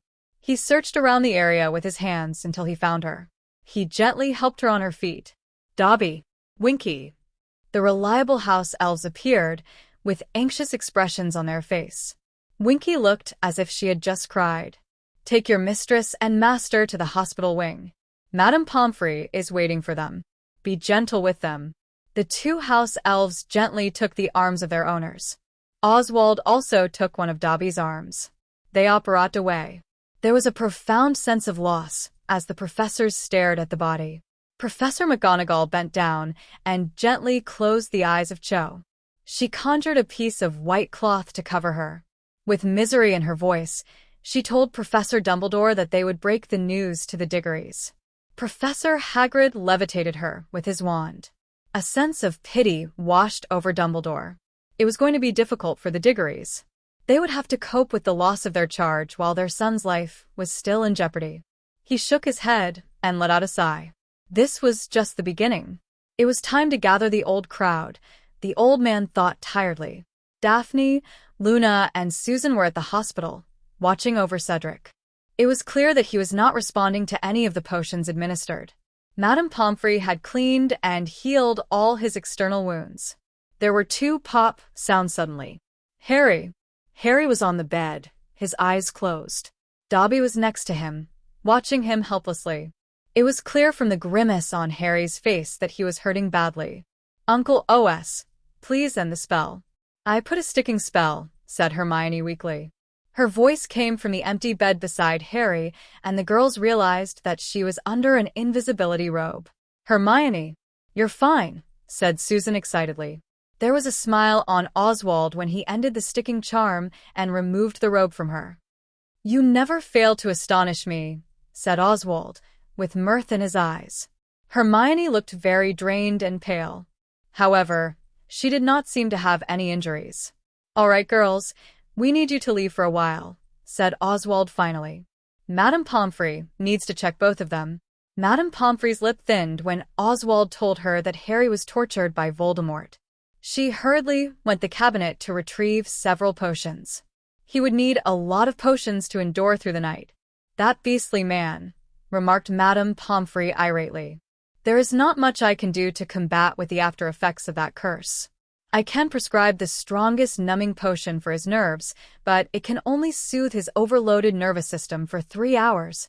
Madame Pomfrey administered several potions to Harry while she checked him thoroughly. Other than his overloaded nerves and his broken leg, he was physically fine. The matron hurriedly fixed his broken leg with a flick of her wand. The potion should help him some, said Madame Pomfrey. She did a check on Hermione. All you need is rest, Lady Gryffindor. Your magical core is severely drained. It's best not to use any magic for at least a day. The wounds are healing very nicely. Hermione nodded as if she knew. Harry seemed to be quite relieved that she was all right. Do we need to stay for the night? Asked Harry, weary, swinging himself into a sitting position. The potions had begun their work, and he felt somewhat better. Hermione smiled at his use of we. Both of you require a lot of rest, said Madame Pomfrey in a stern voice. I'll see to it that we'll get that rest, interrupted Hermione. Madame Pomfrey seemed convinced. Do you know what happened to Mr. Diggory, Lord Potter? Harry became somber at once. He swallowed visibly after a moment of hesitation. Someone tried to kill him with a killing curse. I'm not sure if the spell hit him. I think it missed him because something exploded and we were flung into the air due to the impact. He glanced across the bed to look at Cedric. He looked as if he was sleeping peacefully. However, he could tell from his shallow breathing that he was not out of it. The matron nodded understandingly. How's Cedric? Asked Hermione quietly. His vitals are very weak, said Madame Pomfrey, shaking her head, staring at the numbers floating above him. However, they have remained unchanged for the past hour. As if he's suspended between the states of death and life, suggested Hermione plainly, looking grim. Perhaps, answered Pomfrey. The matron instructed the house elves to bring their owners back to their quarters and gave them 2 vials of dreamless potions. It's to help you to sleep, said Madame Pomfrey, looking at the troubled teenagers with a sad smile on her face. You'll need it. It was now completely dark and not a soul could be seen near the graveyard of Little Hangleton. Amelia took the time to check the place out with some of the residents. It seemed clear that no one would dare to approach the graveyard or the Riddle House itself in the night because it was rumored to be haunted. That was good news since she could not handle any more surprises. I'm sure they'll be alerted to our presence the moment the wards go down. If they start fighting back, you're allowed to use any means to protect yourself. We're dealing with Death Eaters and the Dark Lord, reminded Amelia again, checking on the work of her subordinates. They were working on the wards surrounding the graveyard. It was clear that Voldemort thought of everything. Sirius and Amelia looked particularly tensed. I hope Moony has rescued them, comments Sirius, offhandedly. It was clear from his face that he was very worried about them. I've faith in both of them, said Amelia. I don't want to waste this opportunity. They are quite respected members of the society, and it would be dangerous if they remain so. Lady Amelia, the wards will be removed in another 5 seconds, someone announced. Fall into position, commanded Amelia as the countdown began. 3-2, 1. The wards surrounding the graveyard crumbled and fell like the great walls surrounding Jericho. The battle-ready Aurors rushed in, with their wands out. They cast an intrigue web of stunning spells across the graveyard. The red light ricocheted off some of the marble gravestones, weaved and intertwined, sweeping the entire cemetery in a matter of seconds. Spreading out, the Aurors combed the cemetery like well-trained soldiers, apprehending anyone they had stunned. To Amelia's disappointment, the graveyard was completely deserted. It was clear that Voldemort and the Death Eaters had already left. Damn. The wards must have alerted him early, spat Sirius, kicking one of the headstones. The head Auror gave his report to Amelia, stating that they had stunned several men and found a strange cauldron of potion. Amelia leapt to her feet and inspected the people they had found. The 3 unconscious men were robed in ordinary wizard robes and unmasked. The Aurors had bound them with ropes, an action highly unnecessary since they were clearly out cold. Avery, Crab, and Knot, said Amelia, identifying them immediately. They wore no masks or hoods. These men were quite respectable men. Knot and Avery also held a position in the ministry. They were also the men that they had been tracking for months. It seemed so out of place, Amelia thought. It felt as if Voldemort had planted them on purpose and wanted them to discover these people. The Dark Lord had also done a good job clearing up the scene in such a short time since they did not find anything else. She inspected the area near the cauldron carefully. There were no ropes or chains that were used to bind his hostages. She could only rely on the testimonies of the witness and the captured men to prove that Voldemort and his cronies were back. Bring back a sample of that potion and put those men in Azkaban. We'll interview them tomorrow, ordered Amelia. Seeing that the Aurors were busy with their task, Sirius strode out from the shadows and approached Amelia. I've good news. They're back in Hogwarts, safe. Madame Pomfrey gave them something to help them to sleep and send them back to their quarters. That's great. However, we really need to speak to them soon. It helps them to accept everything that has happened tonight, said Amelia. She rubbed her hands together, trying to warm them. He nodded absently. What about Cedric? Sirius looked very grim. He's still in comatose. I heard they're considering of transferring him to St. Mungo's tomorrow if he isn't responding to the treatment. Amelia sighed. I just have a bad feeling about everything, commented Amelia. Sirius placed his hand on her shoulder. I know. Why don't you return to Hogwarts first, suggested Amelia, finally. There aren't many loose ends left to be tied up here, and I know you'll be anxious to see Harry. I'll need to return to the ministry and debrief the team. Sirius nodded and embraced her. Don't be long. Be safe, he whispered. With that, he used the portkey to return Hogwarts. Dobby and Winky took them to their sitting room. There, they left the couple alone. Crackling sounds of the fire filled the small room. Both of them sat in their respective seats quietly, knowing that a talk was long overdue. There was no way either of them could sleep if they did not talk to each other first. Harry remembered the talk he had earlier with Dan, and it felt as if it was a lifetime ago. He blocked his memories of his evening and kept a tight rein of his emotions. Staring at death in the face had made his mind up. He frowned, not knowing if it was the best time to talk about their relationship. Are you still in pain? Asked Hermione, watching him with great concern. The frown on his face disappeared. No, said Harry, remembering that he had his mental walls up. He hastily lowered them. He blinked continuously when he felt her intense emotions. Her relief swept through him in continuous wave. There was a subtle hint of pain in the mix, as if she was trying to suppress that feeling. It awakened the protective side of him. What happened? Demanded Harry urgently, taking her hand into his. It was the only encouragement she needed. She tossed her arms around his neck and held him tight as tears began to flow unchecked down her face. He saw everything that happened to her that evening in his head. He was looking at her memories as if it was a movie. He saw an image of Mr. Crouch with an insane smile on his face, about to torture her. Hermione's heart was beating frantically then. Harry learned that he was the faithful servant that he had placed in Hogwarts from the talk she had with him, knowing it was a cool-headed attempt to lower his guard. He saw another image of Mr. Crouch being ripped into many pieces by various pincers. Hermione was petrified. It was a horrifying way for him to die, even though he warranted every second of it. Harry would have ripped him apart for injuring Hermione if he were still alive. He shuddered at the memory of being surrounded by the giant acromantula. Harry knew exactly how it felt like being pursued by them. He and Ron had been hunted by them when they were trying to figure out the mystery behind the Chamber of Secret. Moreover, the fresh memory of Cedric and he battling one in the maze was something he could not easily forget. Harry wrapped his arms around her tightly, stroking her back in his attempt to comfort her. His heart swelled up with pride. His mate was strong enough to beat a smart and resourceful Death Eater. He finally understood the disturbingly intense emotions Hermione evoked in him. Cho might have taken his memories of her way, but she could not take away his feelings for her. Harry pulled away from her slightly and held her right arm. He gently turned it over. There was a large red swelling across her forearm. His brows puckered at the sight of it. Harry's? Lovingly, he brushed his lips against the scar. Hermione grew wide-eyed and withdrew her arm suddenly, as if she was scalded by flames. Hermione had kissed the scars on his back when she discovered them almost 2 years ago.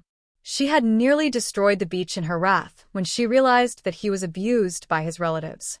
She vividly remembered his reaction to her kisses. He pulled her into a hug, kissed her passionately, and told her that he loved her. Harry blinked continuously in surprise. The feelings that accompanied that memory were so intense. I didn't know. It felt natural to do so. His cheeks were flushed. He cleared his voice. What happened to those scars? I was amazed to discover that they were gone. She hesitated for a moment. Well, you took a potion to remove it. Harry gave her an arch look, noticing that she was very secretive. She was usually very forthcoming about his past. How did you find me? Asked Harry finally, changing the subject. Well, we can shift to each other. It's a skill that we possess. I took Uncle Mooney along. I enhanced his speed and reflexes, but that drained a lot of magic. Lightning was not her element in the first place, and elemental magic required a lot of magic. Why did you heal me then? Demanded Harry, his jaws clenched. It was dangerous. Healing magic consumes a lot of magic. You were badly hurt, and I know my limits. He bit back the retort, drew his hand through his hair, and let out a sigh of frustration. He sensed her hesitation and her curiosity. You could ask me anything, Hermione, said Harry.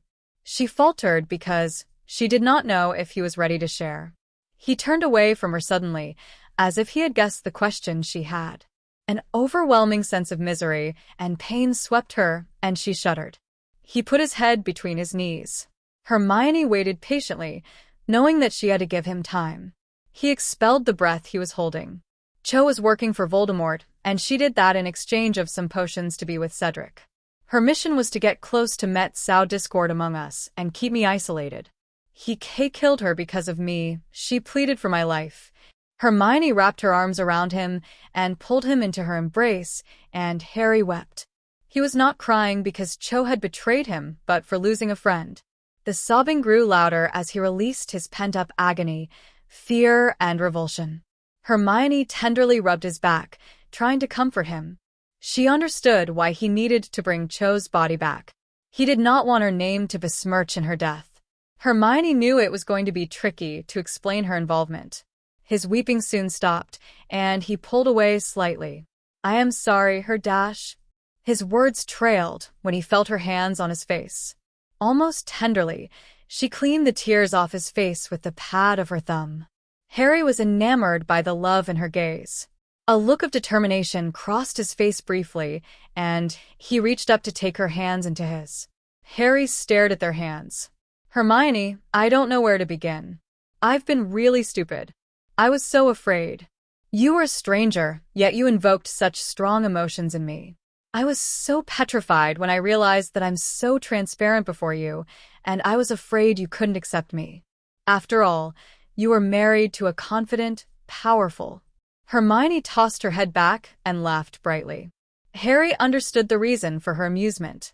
He knew that his assumptions were grossly incorrect. He held up his hands in surrender. I know I was wrong. I was foolish and egocentric. I'm sorry. I'm really sorry. He lifted her hand and brushed his lips across her knuckles. Would you forgive me? A smile stretched across her face. It was the first since the evening. Apology accepted. You're forgiven. Harry returned the smile and pressed another kiss on her hand.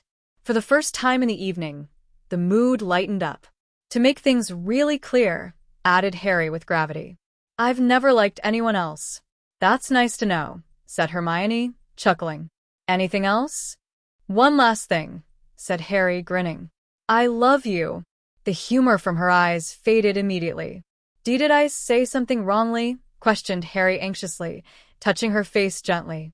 Hermione? She shook her head, lowering her head. No, I didn't expect you to say that. Harry tipped her chin slightly.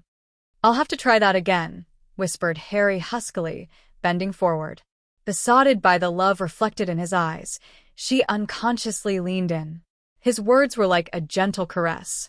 "I love you, Hermione." Their lips tenderly brushed against each other in a sweet kiss. A bright blue glow enveloped them suddenly. Hermione felt unusually recharged, as if she had just awakened from a good kip. Hermione broke away from their kiss when she realized that his eyes turned vacant. "Harry, are you okay?" Memories were flickering so wildly in his head that she could not interpret them. She grabbed him by the shoulder and shook him hard. He responded a few moments later, looking disconcerted.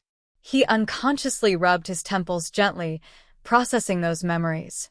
"What in Merlin's name?" muttered Harry, blinking continuously. He swore under his breath. "Language, love," reprimanded Hermione lightly. She was staring at him with great concern, wondering about his change of mood. He climbed to his feet and began to pace like a caged lion. "Honey, how could I be so stupid?" demanded Harry. He stood up and began to pace. "I walked into his damn plan. I could have prevented him from reviving by plunging my sword into him." "Harry's?" He turned to look at her, pain written all over his face. "I'm so sorry, Mione. What I did to you is disgraceful and cruel. Dad ought to have hit me, but Hermione had forgiven me." He hesitated for a moment, looking at his wife with a pained expression for a brief moment, not understanding how she could forgive him so easily. The witch finally got the gist of his fury. "You remembered everything," said Hermione, incredulously. His head inclined in a nod. Harry looked so severe suddenly. "It's so reckless of you to use a combination of elemental magic that isn't your forte and healing, Hermione. It will kill you if you're not careful." "Please don't try that again," admonished Harry, frowning. She nodded and remained silent, knowing that Harry was right. Harry drew her into a hug. Hermione slapped her head suddenly. "How could I be so stupid? To think that all I needed to do was to kiss you. Wait, you're losing me. All we needed to do was trigger our soul bond. I can't believe it's all it takes to return your memory," lamented Hermione, frowning. He wasn't paying attention to her words any longer. Harry was enchanted by the way the light seemed to illuminate the different planes of her slightly angular face. The warm glow of the flames highlighted the long, dark, curly eyelashes along her almond brown eyes, her adorable little nose, her cheekbones, and sensual lips. Her world shifted when she felt his lips on hers again. He was kissing her with a demanding insistence that sent a jolt rocketing through her, exploding along every nerve until she was clinging to him, her arms wrapped fiercely around his neck. She boldly touched her tongue to his lips, and her world exploded with the violence of his response. His arms went around her, crushing her firmly to him as his mouth opened over hers, her lips parted in eager anticipation. His tongue plunged into her mouth, and their tongues were engaged in a fierce and ardent dance of domination as they stroked and touched each other. "I miss you," whispered Harry hoarsely when he broke his kiss. He pulled away slightly, giving them a bit of space. "Do you want this?" She opened her eyes to look at her husband when she sensed his hesitance. She wanted him. She needed to be assured that he was indeed alive and by her side. With great determination, she pulled his head to her and kissed him passionately on his lips. Harry forgot his uncertainty in the fervor of the kiss. He turned his attention to her neck, sliding his lips down her neck, sending shivers of delight up her spine. He shifted his hands possessively across her back and down her spine, feeling her shiver with pleasure at his touch, then lower to cup her bottom, molding her closer to his thighs, forging their two bodies into one. "Shower," said Hermione in ragged breath, breaking the kiss. Harry chuckled huskily against her shoulder, gently nipping her neck. He climbed on his feet and helped her onto her feet. Without breaking the kiss, they made their way to the shower. Using the Marauder's map, Remus and the boys found themselves in a small room in Hogwarts. This part of the school housed the judges who chose to stay over. He checked the map once more to ensure that the coast was clear. They took out their wands and waited for Remus's instructions. They burst through the door after counting to 3 and found the room empty. There was a bed at the side of the room, a desk by the other wall, and a large cabinet. The boys split up to search the room carefully, while Remus tried to locate the position of Mr. Crouch Sr. The map guided him to a large chest. Suddenly, the cross with Mr. Crouch's name disappeared. Remus lifted his brows in surprise. I think he's in the chest. I need a key. There are many vials of polyjuice here, reported Fred, checking the cabinets. He took a vial, opened it, and took a whiff. Phew, it smells bad. It's a different color, too. More polyjuice here, added George, who was peering at a large cauldron of thick, muddy substance that was bubbling sluggishly. Neville managed to uncover a key in the drawer of the desk and handed it to Remus. He slid the key into the keyhole, glad that it fit in, and opened it. When he had opened the chest, a stench hit their noses. Lumos! Light shone out of his wand into the bottom of the chest. There, he spotted Mr. Crouch, sitting in the corner, unusually still. He was completely bald, stiff, and his skin slightly yellow. There was white frothing in his mouth. His bowels had loosened, creating that awful smell. I found him, said Lupin, his face turning pale. I need you boys to leave now. The boys heeded his urgent order immediately. He called Sirius on the watch. Padfoot, I found him. He's dead. Amelia finished debriefing her team in less than 10 minutes and dismissed them. Her day was far from over. She needed to complete the reports on the operation, investigation, and arrest. Tonks offered to stay behind to help her, but she rejected it, knowing that the Auror had worked very hard for the past few months. Her watch vibrated, and she answered it immediately. Amelia, said Sirius urgently.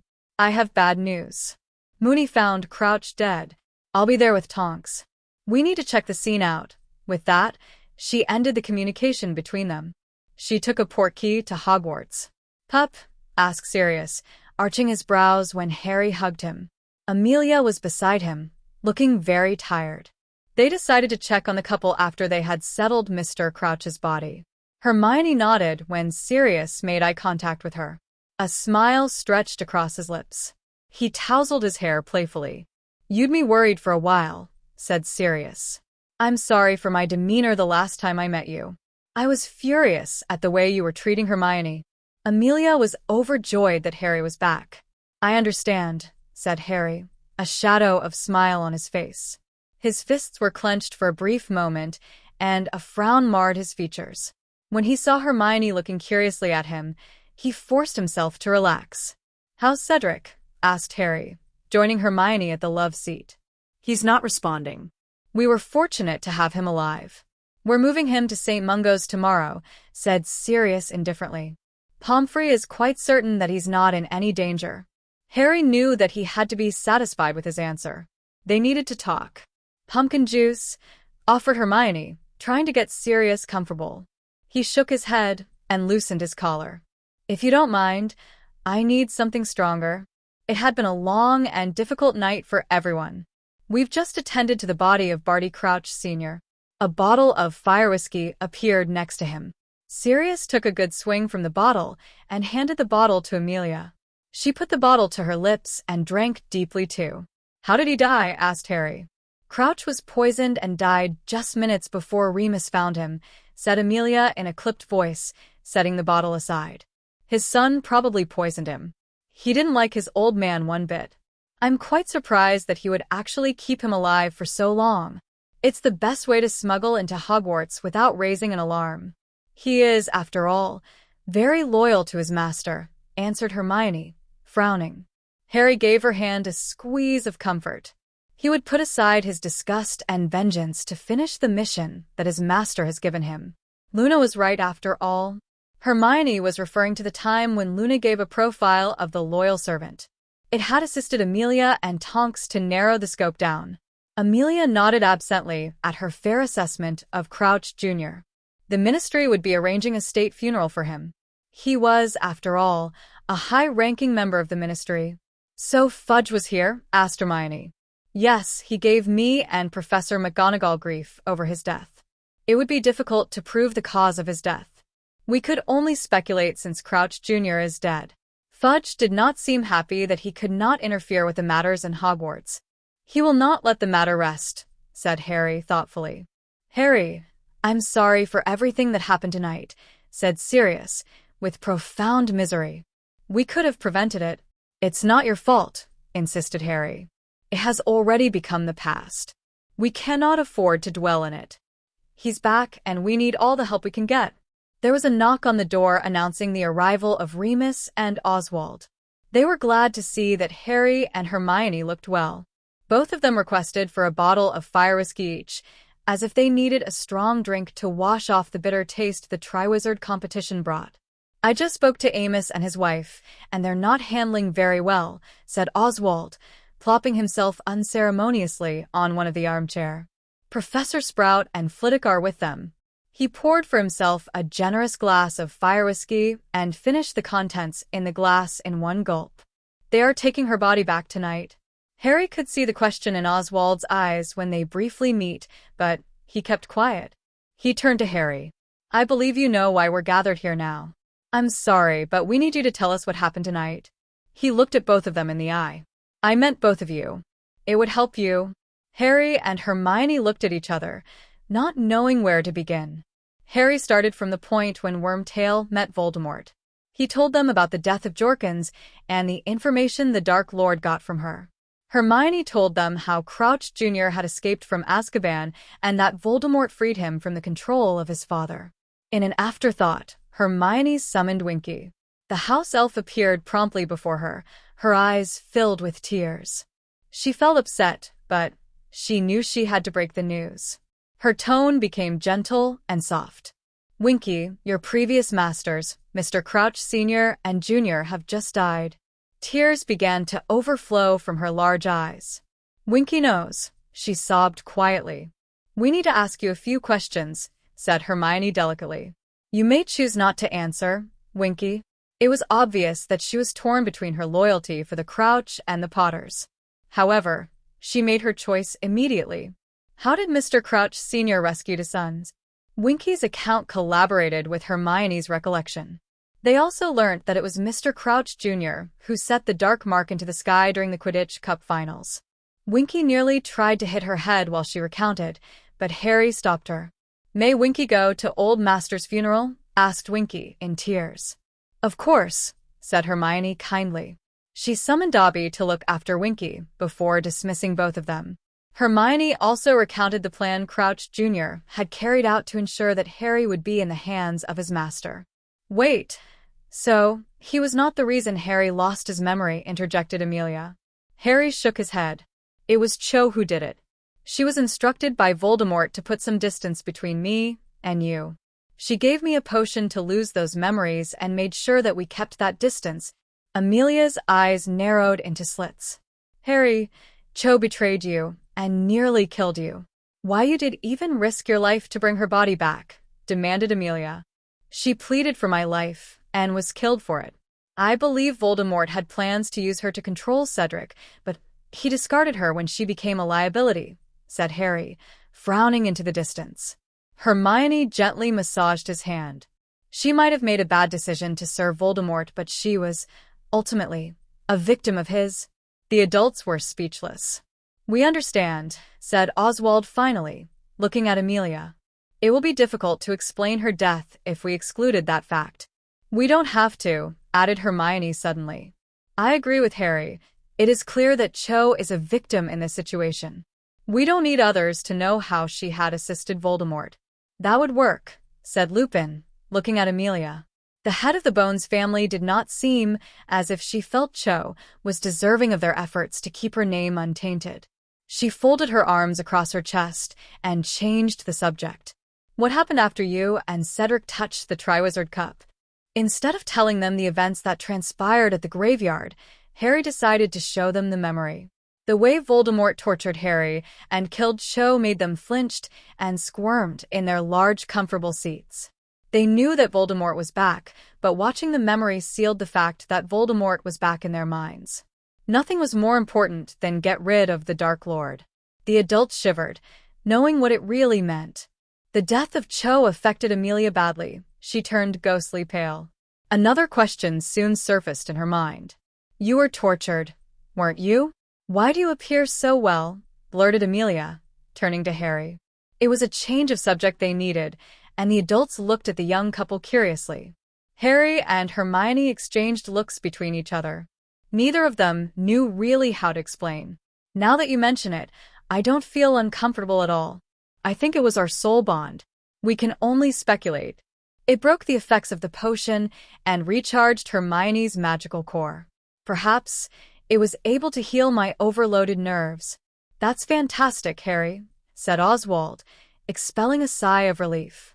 It's not easy to deal with the after-effects of the spell. Sirius and Lupin nodded vigorously in agreement. We'd our fair share of being tortured, said Lupin, sympathetically. Transforming don't even come close, said Lupin, with an involuntarily shudder.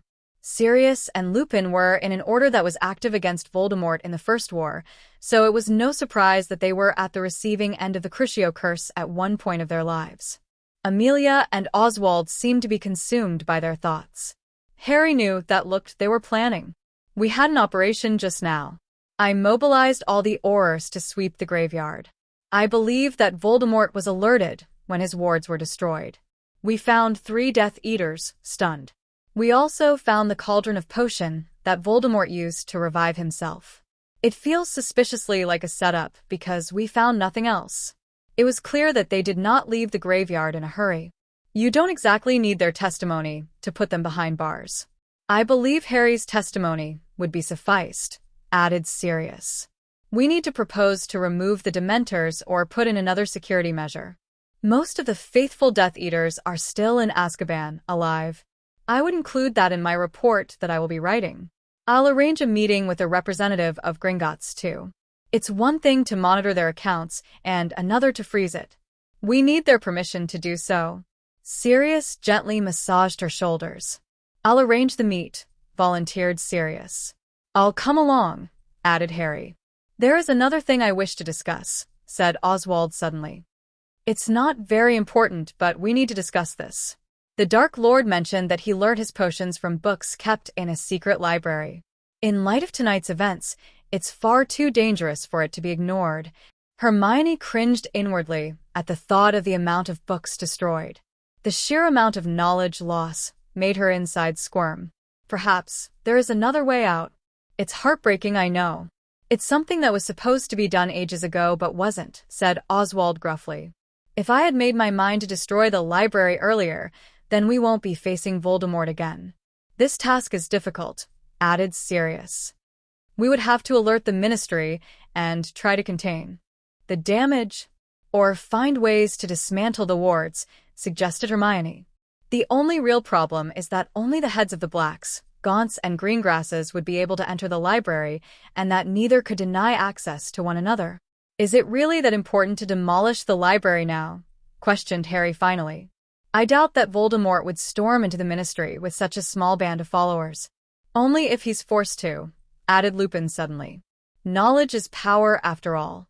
I don't think he will let us destroy the library. Moreover, it is the only legacy the Gaunts had left. Everyone grew thoughtful at his words. We can definitely use that to our advantage. Sirius, I need you to speak to Dumbledore about what we've spoken tonight. He was in charge of the order which fought against him in the previous war. It would be most helpful if he pitched in to help. It's late and we all need our rest. They nodded absently. They knew that the confrontation had just begun. By the way, your parents are staying at Potter's mansion, Hermione, said Oswald, rising to his feet. She blushed. In the midst of everything, she forgot about her parents. They weren't in any danger. We were being overly careful, added Lupin, hastily. It's hard not to be when you've witnessed 3 deaths in a night. He gave a small smile, as if he was trying to lighten the mood, and clapped his hand on her shoulder. Amelia crushed Harry in a farewell hug. Sirius, as usual, playfully messed his hair up. They needed to head back to begin some preparation. Harry took her hand and led her to their bedroom. She faltered for a moment, giving him an arched look. We need to speak to Althea and Edmund.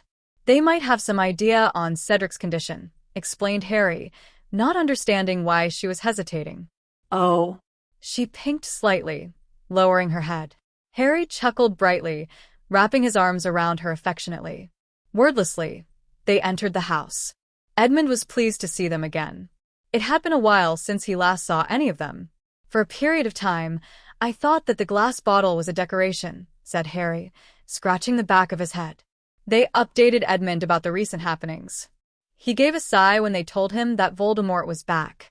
When they told him about the strange effects of their soul bond, Edmund was mildly intrigued by it. That's interesting, commented Edmund suddenly, scratching his chin thoughtfully.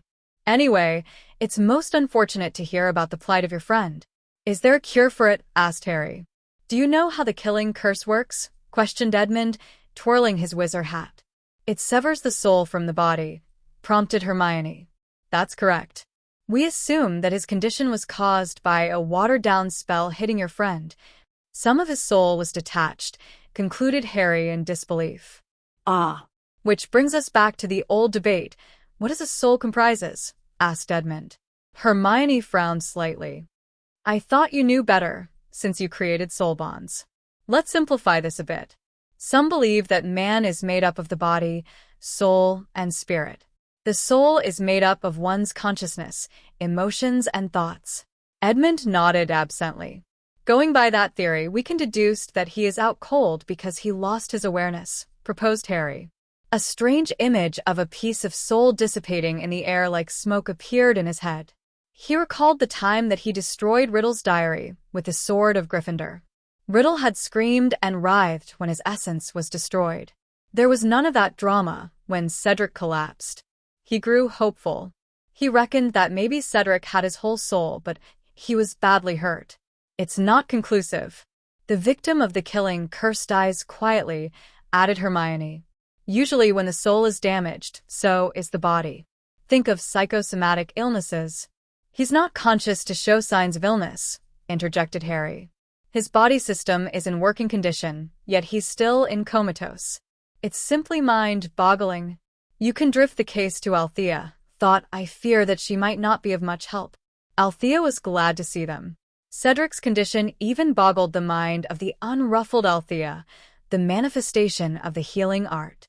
It was true that healing was about the body, spirit, and the soul. Healing of the soul was a dangerous art, and Althea did not recommend it unless they had no other choices.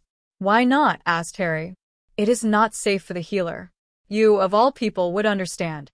The soul clings to anything like a frightened child. The moment you enter into another soul, you'll never be able to escape from his clutches. So a soul bond would be created, incited Harry.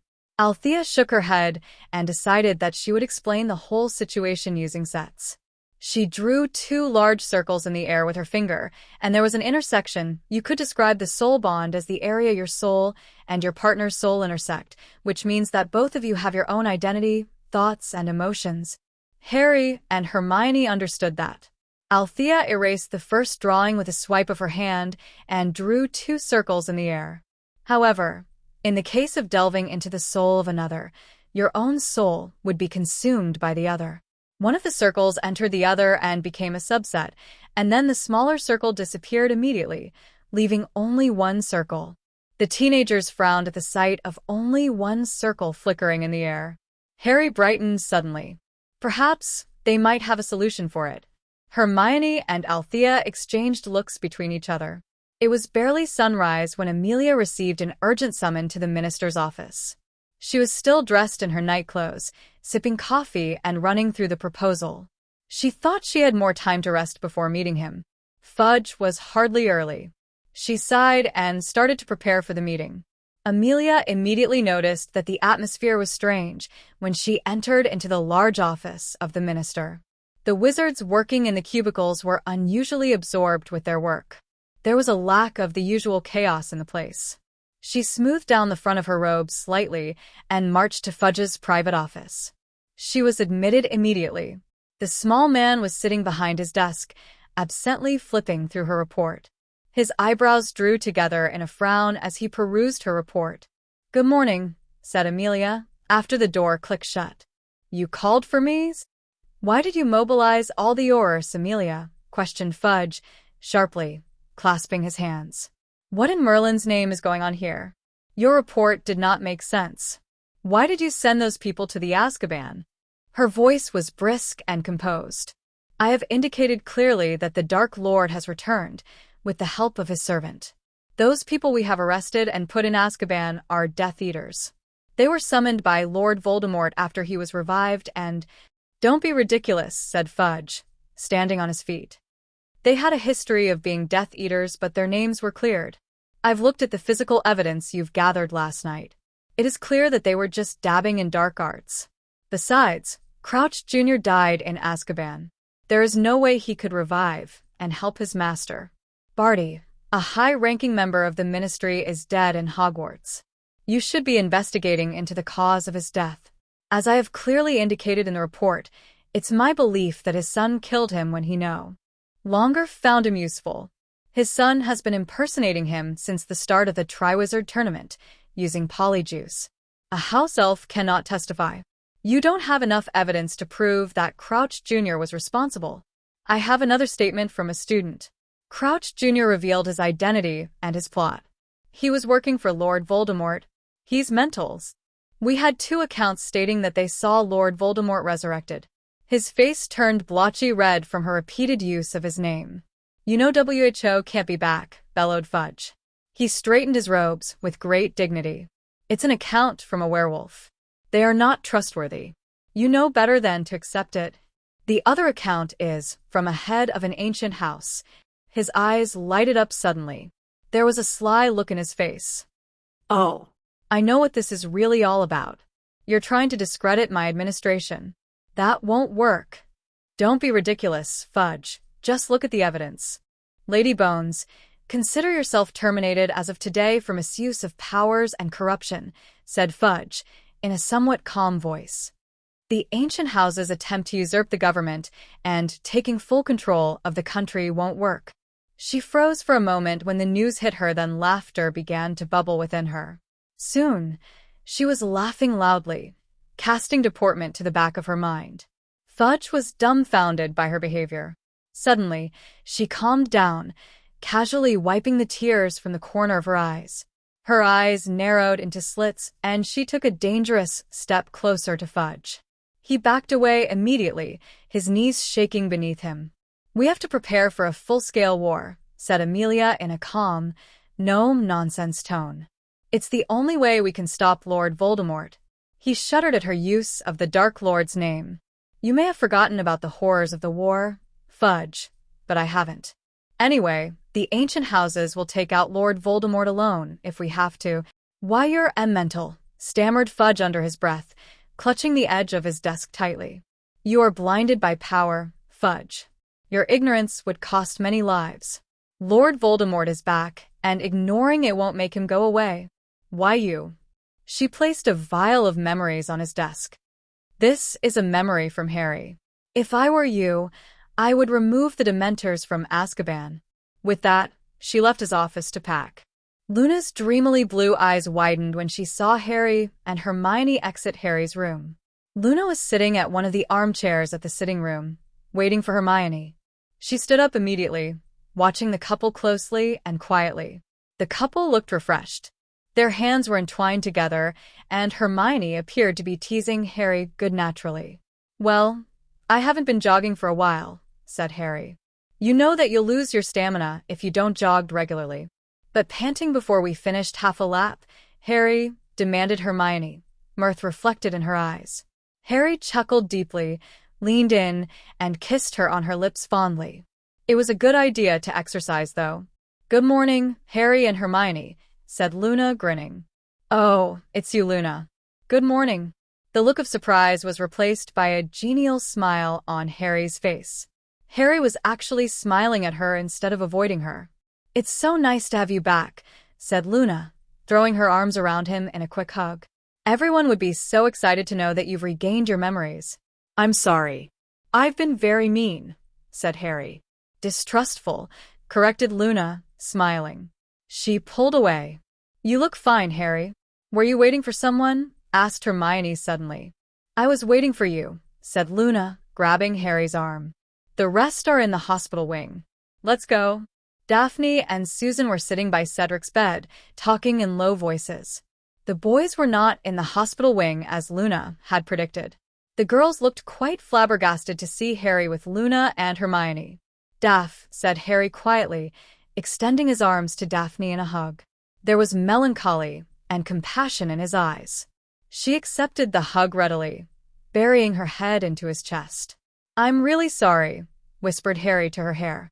"It's not your fault, Harry," said Daphne, pulling away. "Dad told me that it was unexpected." "It was," agreed Harry. "How are you feeling?" asked Susan, looking at the couple.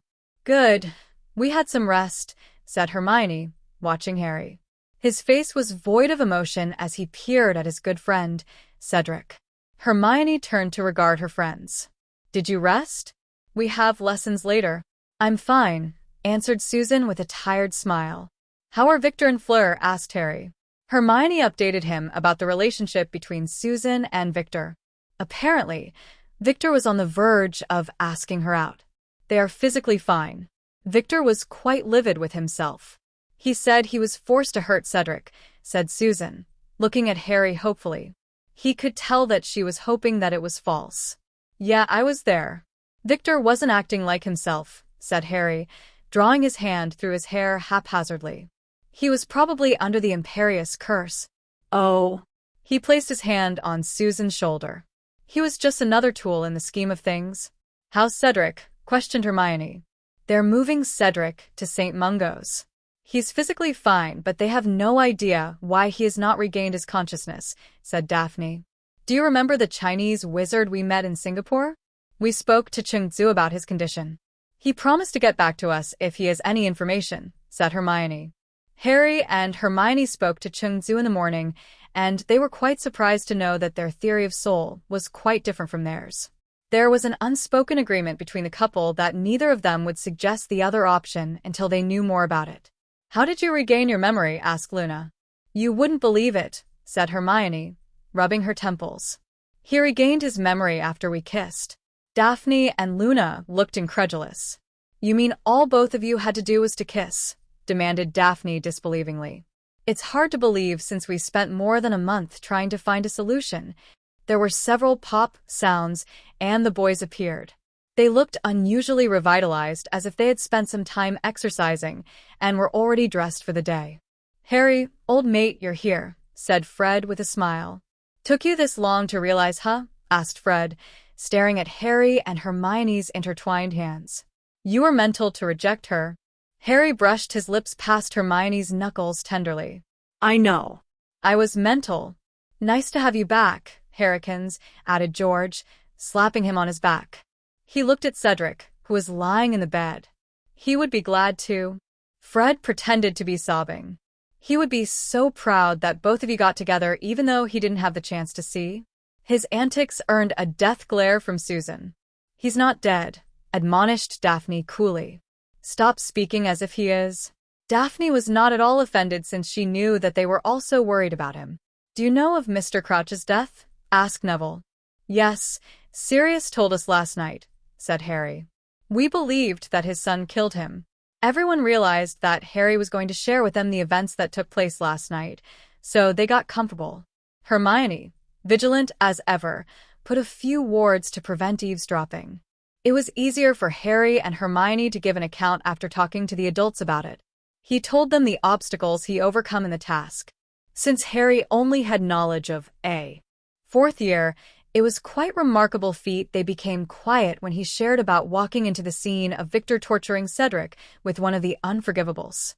They laughed at the description of their fight with the acromantula. "I can't believe it. Neither of you knew that acromantula are resistant against magic," demanded Susan, laughing brightly. "Well, I guess it's not too late," shrugged Harry. "I encountered acromantulas in my second year, but it never occurred to me that I might meet one again." "I bet Hagrid was crying when he realized that 2 of his pets were dead," commented Neville. The rest of them agreed. Hermione did her recollection next since it explained many of the mysteries. Harry knew how tough it was for Hermione to hold her ground despite being ambushed and triumph. He unconsciously rubbed her hand with his thumb as he listened to her tale. "Wait, so Crouch Jr. was not responsible for Harry's loss of memories?" asked Susan suddenly. "So, it was someone else?" Hermione nodded and carried on with her recount. Hermione ghosted over the details of Crouch Jr.'s death. Despite that, the teenagers shuddered. Harry shared the events that took place in the graveyard next. "What?" demanded Susan loudly when Harry told them that Cho was serving Voldemort. "So she was the cause? Why did she do that for?" "For Cedric," answered Harry. "I believed Voldemort promised her some potions." She snorted. "She can't be that stupid to believe that. At least, she did save Cedric. She also tried to plead for my mercy and was murdered for it," added Harry solemnly. He shared with them the little speech Voldemort made before killing Cho. His voice faltered slightly when he spoke of her death, but he soldiered on. "I'm really sorry," said Susan finally, squeezing Harry's hand. "That was very tactless of me." Hermione shared with them the plan that Remus came out to save Harry. "I can't believe that both of you would do that," said Neville, shaking his head. "That was extremely brash of you. You were completely outnumbered." "And you call me reckless," commented Harry, laughing. He nuzzled the side of her neck tenderly. "Well, we didn't intend to fight them. Our mission was to rescue them. Amelia was just a few steps behind us, planning to launch a full assault on them." Everyone grew quiet when Harry finished his tale. They knew that things would irrevocably change with his return. "So he's really back?" asked Fred, breaking the silence. Harry and Hermione nodded in agreement, looking at their friends. Their expressions were devoid of emotions. "Then why, in Merlin's name, are we sitting here looking so depressed?" "We should be preparing to beat him," continued Fred. "There's a lot to do. We'll have to find the other fragments of his soul and destroy that idiot for good." "Count me in, Harry." "We'll step up on our practices," added Neville fiercely, standing up. "We won't rest until Voldemort's properly dead." Harry blinked continuously. This was one of the rare times he saw Neville getting all fired up. Everyone began to express their enthusiasm in their own ways, and Harry smiled. "How about our examinations?" prompted Hermione suddenly, and everyone groaned. In the midst of their eagerness, they forgot about their academics. Their end-of-the-year examination was around the corner. Harry slapped his forehead, knowing that he'd not been studying for any of his subjects. He was dead meat. He had to take both 4th and 6th year papers. He realized he would also have to deal with his duties as a lord. "You can't be serious," Hermione groaned Fred. It was one aspect of him that would not change. "There are far more important things to do." "Like," prompted Hermione, folding her arms. "Inventing stuffs." "George and I had some good ideas," said Fred. "We believe it's going to be very useful." "You can do that after your examinations." "I don't think Voldemort is going on a rampage while you're having your papers," said Hermione, frowning. Hermione expelled a sigh before adding, "We need to prove that his return is no big deal. We can go on with our lives as per normal." Opposition to the idea of studying crumbed instantly at her statement. Harry met her gaze and nodded. He had made the decision to move on that very morning, leaving the horrors and his mistakes behind.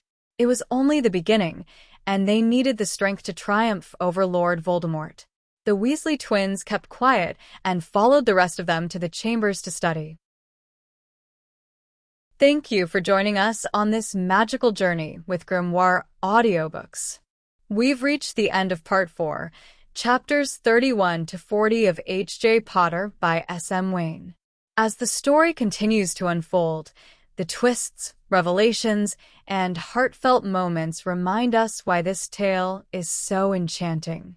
If you're as captivated as we are, be sure to stay tuned for the next thrilling installment of this remarkable journey.